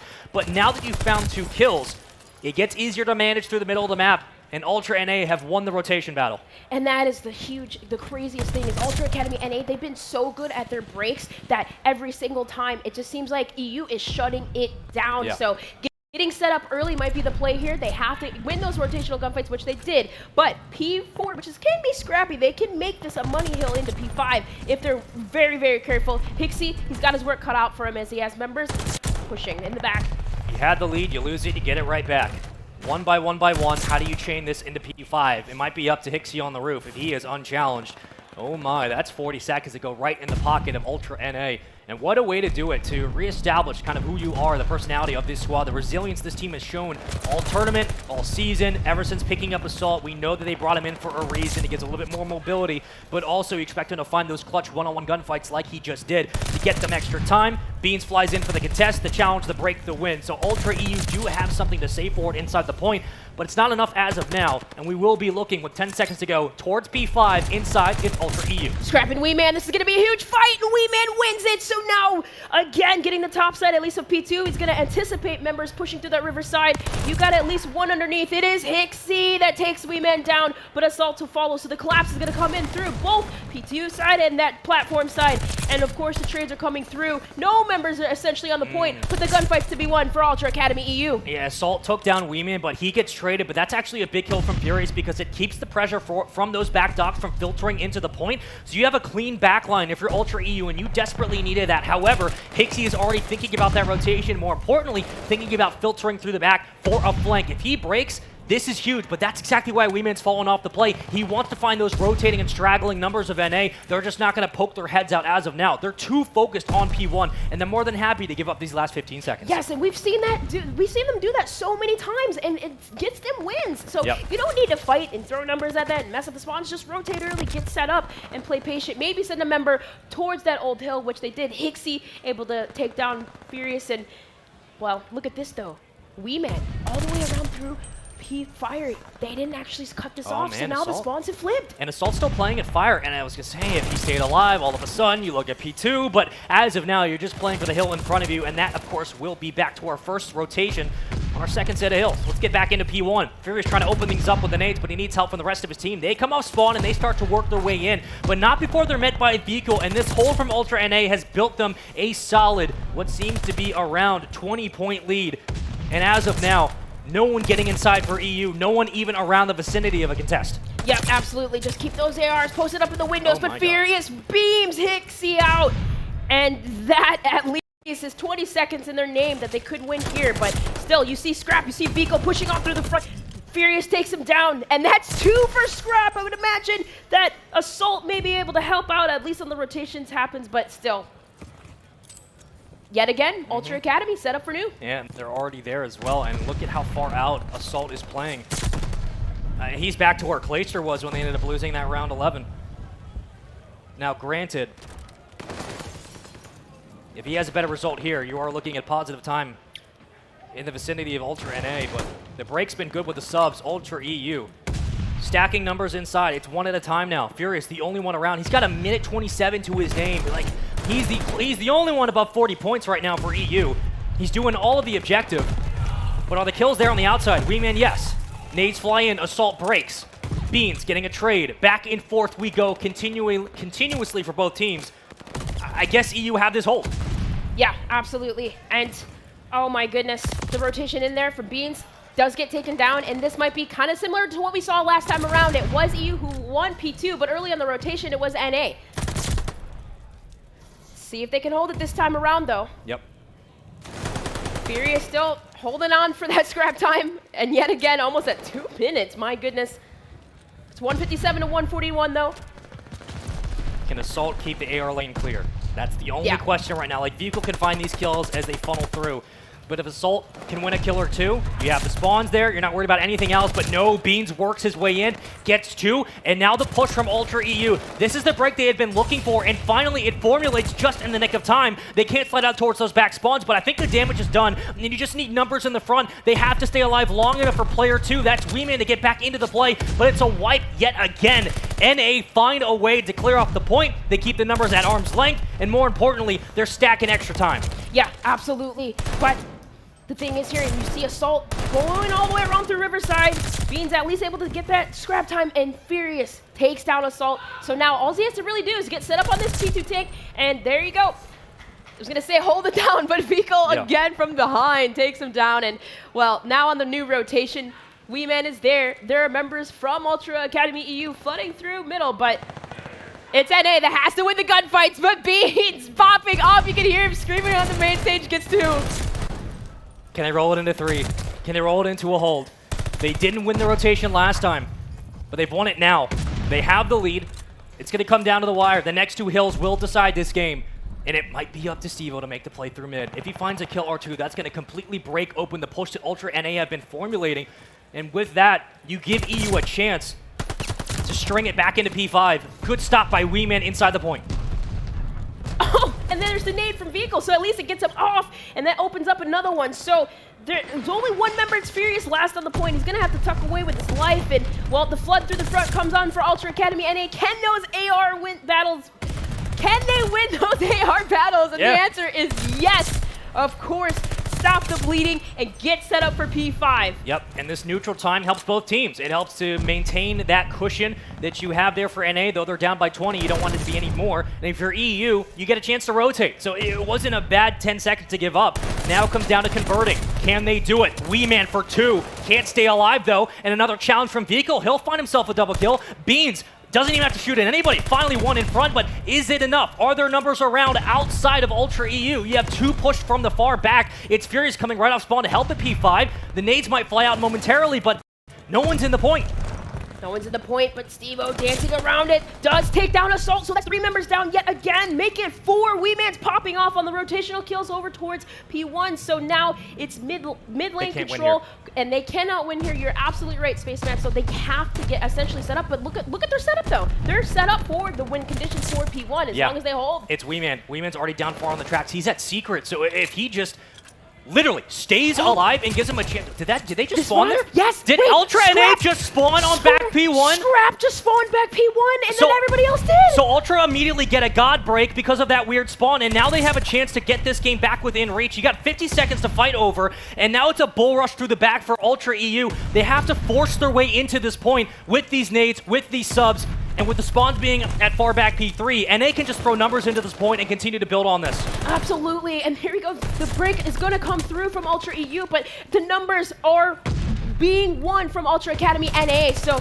realistically, if you're Weeman here, you maybe try to flood through the double steps, and you have Stevo going to the platform side, but still, regardless, that is a lot of time that Ultra Academy NA would take. If NA hold this consistently, it'd be a 1-point game. It would be a 249 to 231.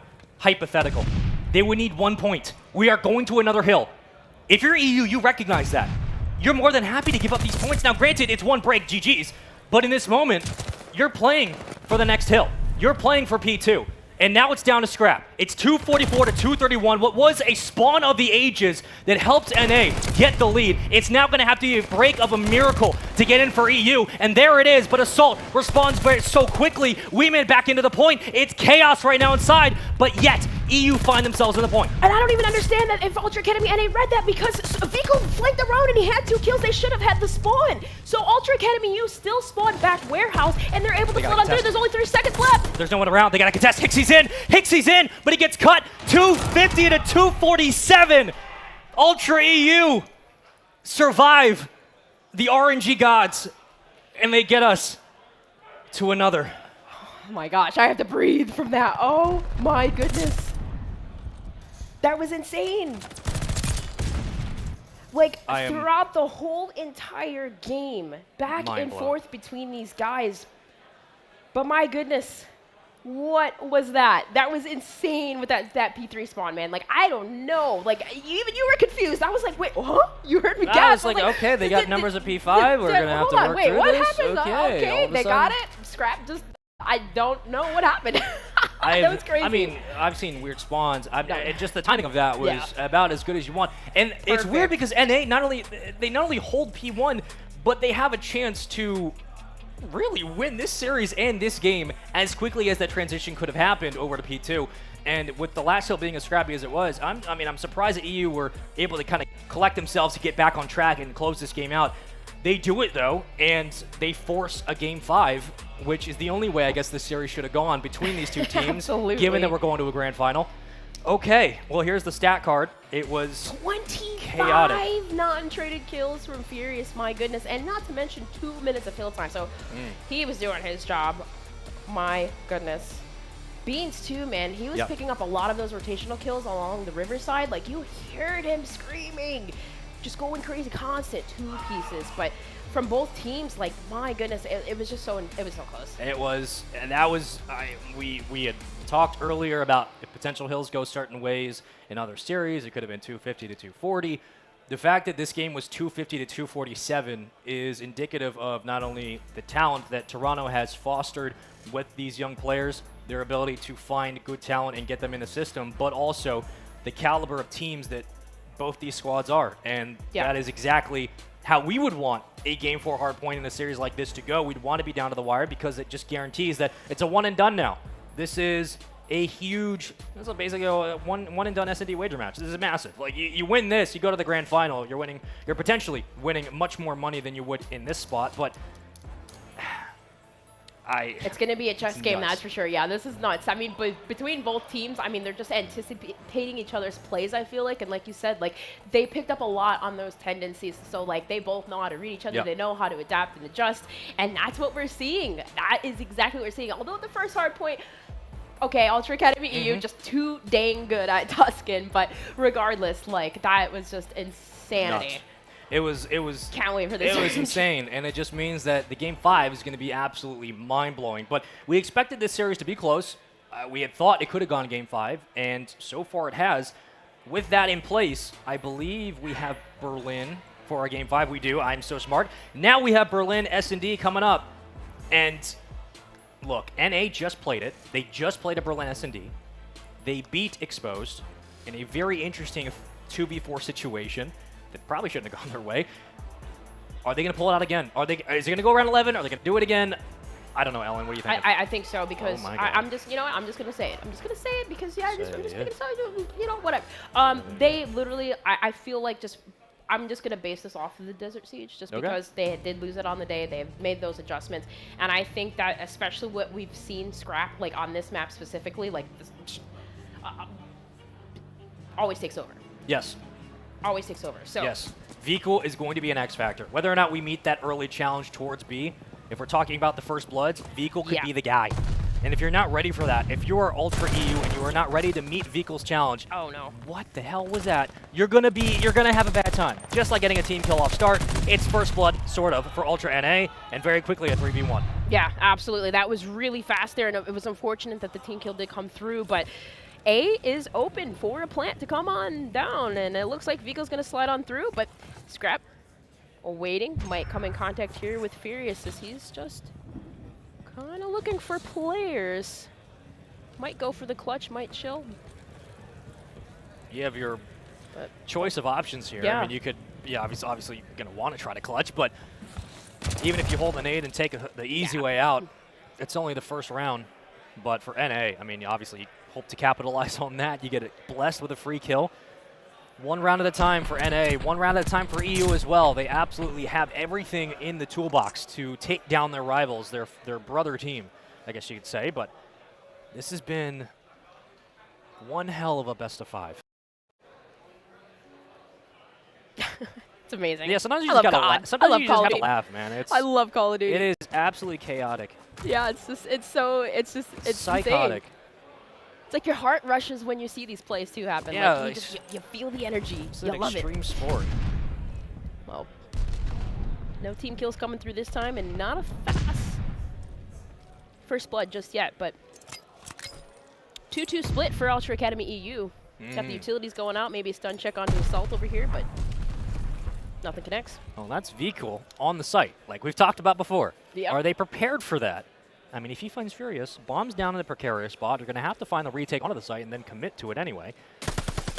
Furious checking the challenge to the right corner, but V-Cool, if smart, trigger discipline. Just wait. There is no reason to challenge this.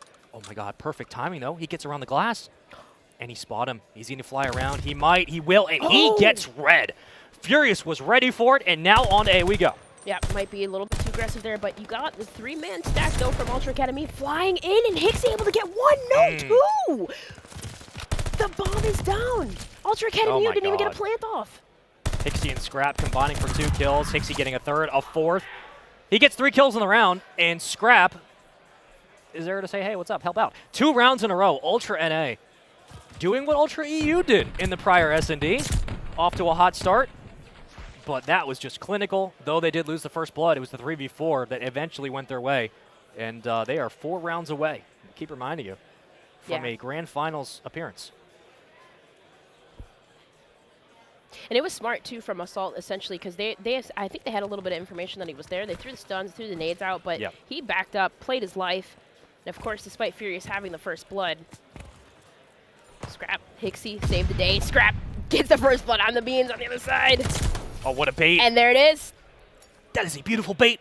That's so classic. I love it. Use your teammate just to pull shots away. 3v1. Again, you get the first blood, you get the second. Quickly, it's a 2v1, 3v1 situation where Ultra have to work off the back foot, EU-minded. And now you have a 2-0 lead. It could potentially be a 3-0 with 30 seconds to go. You got to find the defuse. Look at the stack inside. Like, this is a triangle. It's an isosceles. You got nowhere to go, dude. Yeah. Like, Weeman, you're going to have to pull off the map. a ridiculous spree, and maybe that is the call, and that will be it. And, yeah, that's smart. Don't feed streaks if you don't have to. Exactly. At that point, like, these rounds are going by so fast, and Ultra Academy, again, they're just committing to that ace, like, getting those first bloods, and my goodness. We're not seeing a breakdown. I'm not saying that. Breakdown. We're not seeing that. But what I am saying is it doesn't feel like the momentum is flipped completely for NA, but it does feel like right now EU are taking, like, they're so slow to getting started, and they're getting caught off on their timing so quickly. They're losing first blood. They're not able to set up in the middle of the round like they want to. Their timings are disrupted because of how quickly they're losing a number, and NA are just pouncing on that opportunity. Oh my god. Not to mention Scrap getting those first bloods, obviously, mid lane. That probably helped. That helps, of course. And, well, now I say that, now it's Assault. First blood. Keep seeing this bomb go over towards A, too. Like, I'm just surprised at Ultra Academy. They're not really, like, switching up, I feel like. Because the A site, it's so dominant from Ultra Academy and A. Gotta try to get a pick, I think it's a little bit of that, but also they just don't want to deal with potential pressure from Hixie or Vicul. If they are at B, they might have a better time being able to kind of pull them out of position and zone them out with a nade or a stun. And you can work through Secret a little bit easier than you can towards the docks because there's really nowhere to go. It's a 1-lane hit. So in this spot, in a 2v2, it's Beans and Stevo with that bomb versus Assault and Hixie. Oh, but they had a free plant at A, and they're deciding not to go for it. So they're going to wrap around and come in contact with the members. But now leaving it up to 1 versus 1, that bomb is down. Assault is the last alive. 25 seconds left, and and he can wait. He can just sit back and wait. Yep. Beans on your screen. Back over to Assault. Oh, Assault's going to see him. He will at range. Assault picked up for a reason. That's a 4-0 lead in Game 5 in the winners finals. Of all the times for Assault to have a 1v1, you're thinking, oh, we got to get early, blah, blah. Why did we pick this guy up? Right there. And it sounds stupid because you're like, it's a 1v1 at range and the guy was looking at him. But it's just the ability to position yourself appropriately and wait for the right challenge. Assault does it. Yes. And a difference between a 4-0 game and a 3-0 or 3-1 ball game is monumental in S&D, given the fact that it's game 5. Yeah. Well, the positive light in that is they were able to shut down Scrap off those streaks. So you don't have to worry about that because obviously that would have solidified another round, potentially. But again with the Go to what works. The only reason I'm saying that for NA is because you see the 2-stack right now on how far pushed up Furious was on B. You'd probably lose that challenge. And A is working. They're not losing these gunfights, and they're getting in for free with basically a clear plan at this point with how far back Weeman's playing. But they're actually doing a fake hit. They're going to get first blood. Now, do they get caught in transition? Furious with the pistol is able to connect and clean up the kill. But with that said, Assault right behind is a Guardian Angel 2v1. The only one alive is Weeman. Like, this is for the game. This is for the winners finals. If you don't win this round, it's gonna have to be a full sale. Yeah, absolutely. This is it's gonna have to be. But Weeman might pick a perfect timing here. At least the bomb has been planted. He does get tagged on the Scrap, but no. I thought maybe with some small margin that Weeman would have been able to walk away with that. Ultra Academy NA, my goodness, they have just looked dominant on Berlin. Don't play them on Berlin, okay? I looked over at Ultra EU, just kind of getting a look at the face cams, and I looked at like the NA side. NA's composed, you know, dabbing up each other, fist bumps. On the EU side, visible frustration. Obviously, there's not the situation we'd want to be in, but when we looked over as that round's concluding, it looked like they had gotten to that point of exhaustion. Like nothing they're doing is working. They don't know what the next game plan should be. And it's not discredit to the game plan they came in with. It's just not converting right now. Scrap has the snipe. This is essentially just to put the entire game away. Ultra NA are 1 round away from going to the grand final, a team that came in as the #1 seed and has proven that they are clearly the best as of now. But it's first blood there for EU, a response there for EU, and now finally an advantage in this game. Yeah, that was the start of the full sale, exactly like you said. And question. If you're Scrap, you pull out a snipe. I'm probably overthinking. That's my job. Now that you pull out a snipe and nothing got used of it, it was not converted, everybody falls. Do you go back to the automaton? Do you go back to an AR and just be like, nope, we're not doing the snipe. I'm not even worried about it. Absolutely. If it's not working, absolutely. But in this case, I mean, yeah, well, Scrap has an automaton out, but yeah, if it's not working, you just got to switch up the strategy. It was 1 round, and it's like, well, we can try to win it here. If it doesn't work, back to what worked. Right. Just keep sticking with what worked. And, you know, in that instance, they could have just stuck it to A. At least they were able to swing it back to B, but A's been working every single time for Ultra Academy NA. But Stevo this time has got the first blood.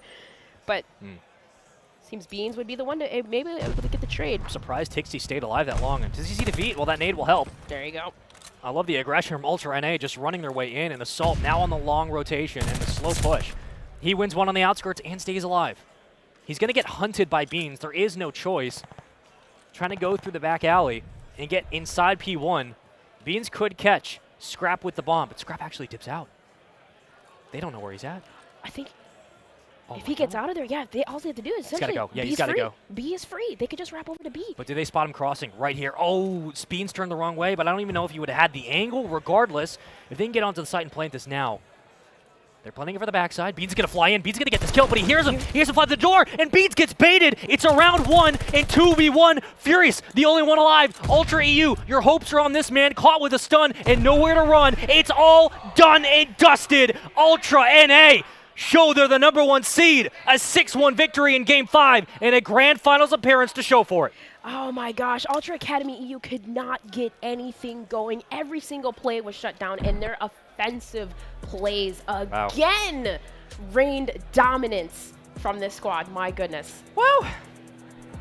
That was fun. That was a hell of a Game 5 from Ultra NA. I mean, looking at that final round, it was a quick conversation. We're like, does Scrap put away the sniper? Yeah, he did, and look what happened. And he had first blood there, I believe, for Ultra EU. NA respond very quickly. It was that quick rotation. Assault stays alive, and again, we've honed in on the point that the change in Mohawk was a big one because statistically, Mohawk had been the better player, at least so far this year. Statistically, But when it came down to Assault's just positioning and ability to clutch up these really strange one-on-ones, he's been able to do it. Yeah. And it's not only a one-on-one that gives him the 4th round, but it's a one-on-one in round number 6. There, round number 7 there, that gives him the 6-1 victory, Right. that he stays alive in mid-map, and he's alive long enough to rotate as a lead blocker for the bomb to get down. And with that helps secures them around. Exactly. He's always there immediately to pick up the trade, and that's Yeah. exactly what happened. Vico got knocked down with the bomb in the back with Furious, but what? Well, who did you say would be around the corners tucked away? It's Assault around. So, Wow. yeah, 7-2. I mean, from Scrap, 8-2 from Assault. It's just dominance from these guys. Assault, it's back-to-back S&Ds, Desert Siege, Berlin. He's been lights out. Assault's been the best S&D player on this team. Here's a recap. It was Ultra EU who took the opening hardpoint, and folks, it was not close. I don't know if you joined us. Didn't. Hi, welcome. It was not close. It was a 100-point lead consistently, and it was a blowout near the end. Ultra EU took the opening game.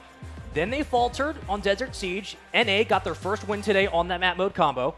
Then we go to Control. Defensively, a masterclass from both sides, but NA get the win there, go up 2-1. Back and forth we go to a tight hardpoint. And we round out the most lopsided part, I think, of this day, though there was a 100-point deficit in that game 1. That 6-1 final game 5 S&D was not close in hindsight. Yeah, absolutely. And that's kind of, well, yeah, you don't want to say the traditional line, search and destroy wins the championships. It continues to be true. It continues to be true. No, this game, it's really about who can win the game 5, I feel like. It's a little bit different this game. But either which way, Ultra Academy NA clutching up those Berlins. Amazing from them on the day. In the Siege, obviously, they were able to rebound from that. So being 1 and 2 on the day for Desert Siege, not bad. But either which way, we followed them throughout the day. They continue to reign dominance, now securing that spot in Grand Finals. I can't wait to see who gets to go against them. Yeah, that was your winter finals matchup, Ultra NA versus Ultra EU. Both of those teams, again, coming head-to-head and showing the prowess in the class of not only the Toronto Ultra organization, but their ability to foster young talent and build this scene up. And what they've done for challengers cannot be overstated. Both their squads make it to the winter final. That's a huge accomplishment because EU's not out. They go down to the lower bracket. They have a second chance now.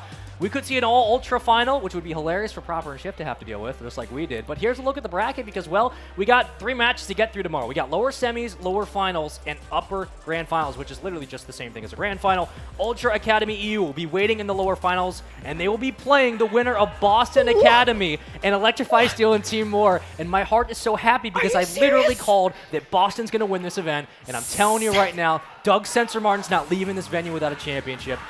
I'm telling you right now. He did it again? I'm telling you right now. Are you kidding me? Doug Sensor Martin He did it again. He knocked Clayster out. He's That not is human. crazy. He did the same He doesn't thing lie. Sensor in doesn't lie. Toronto. Oh my gosh. He doesn't Amped lie. up Boston Academy. That's going to be crazy if we see a grand final between Sensor Ultra Academy does and not Ultra lie. Academy. He is the GOAT.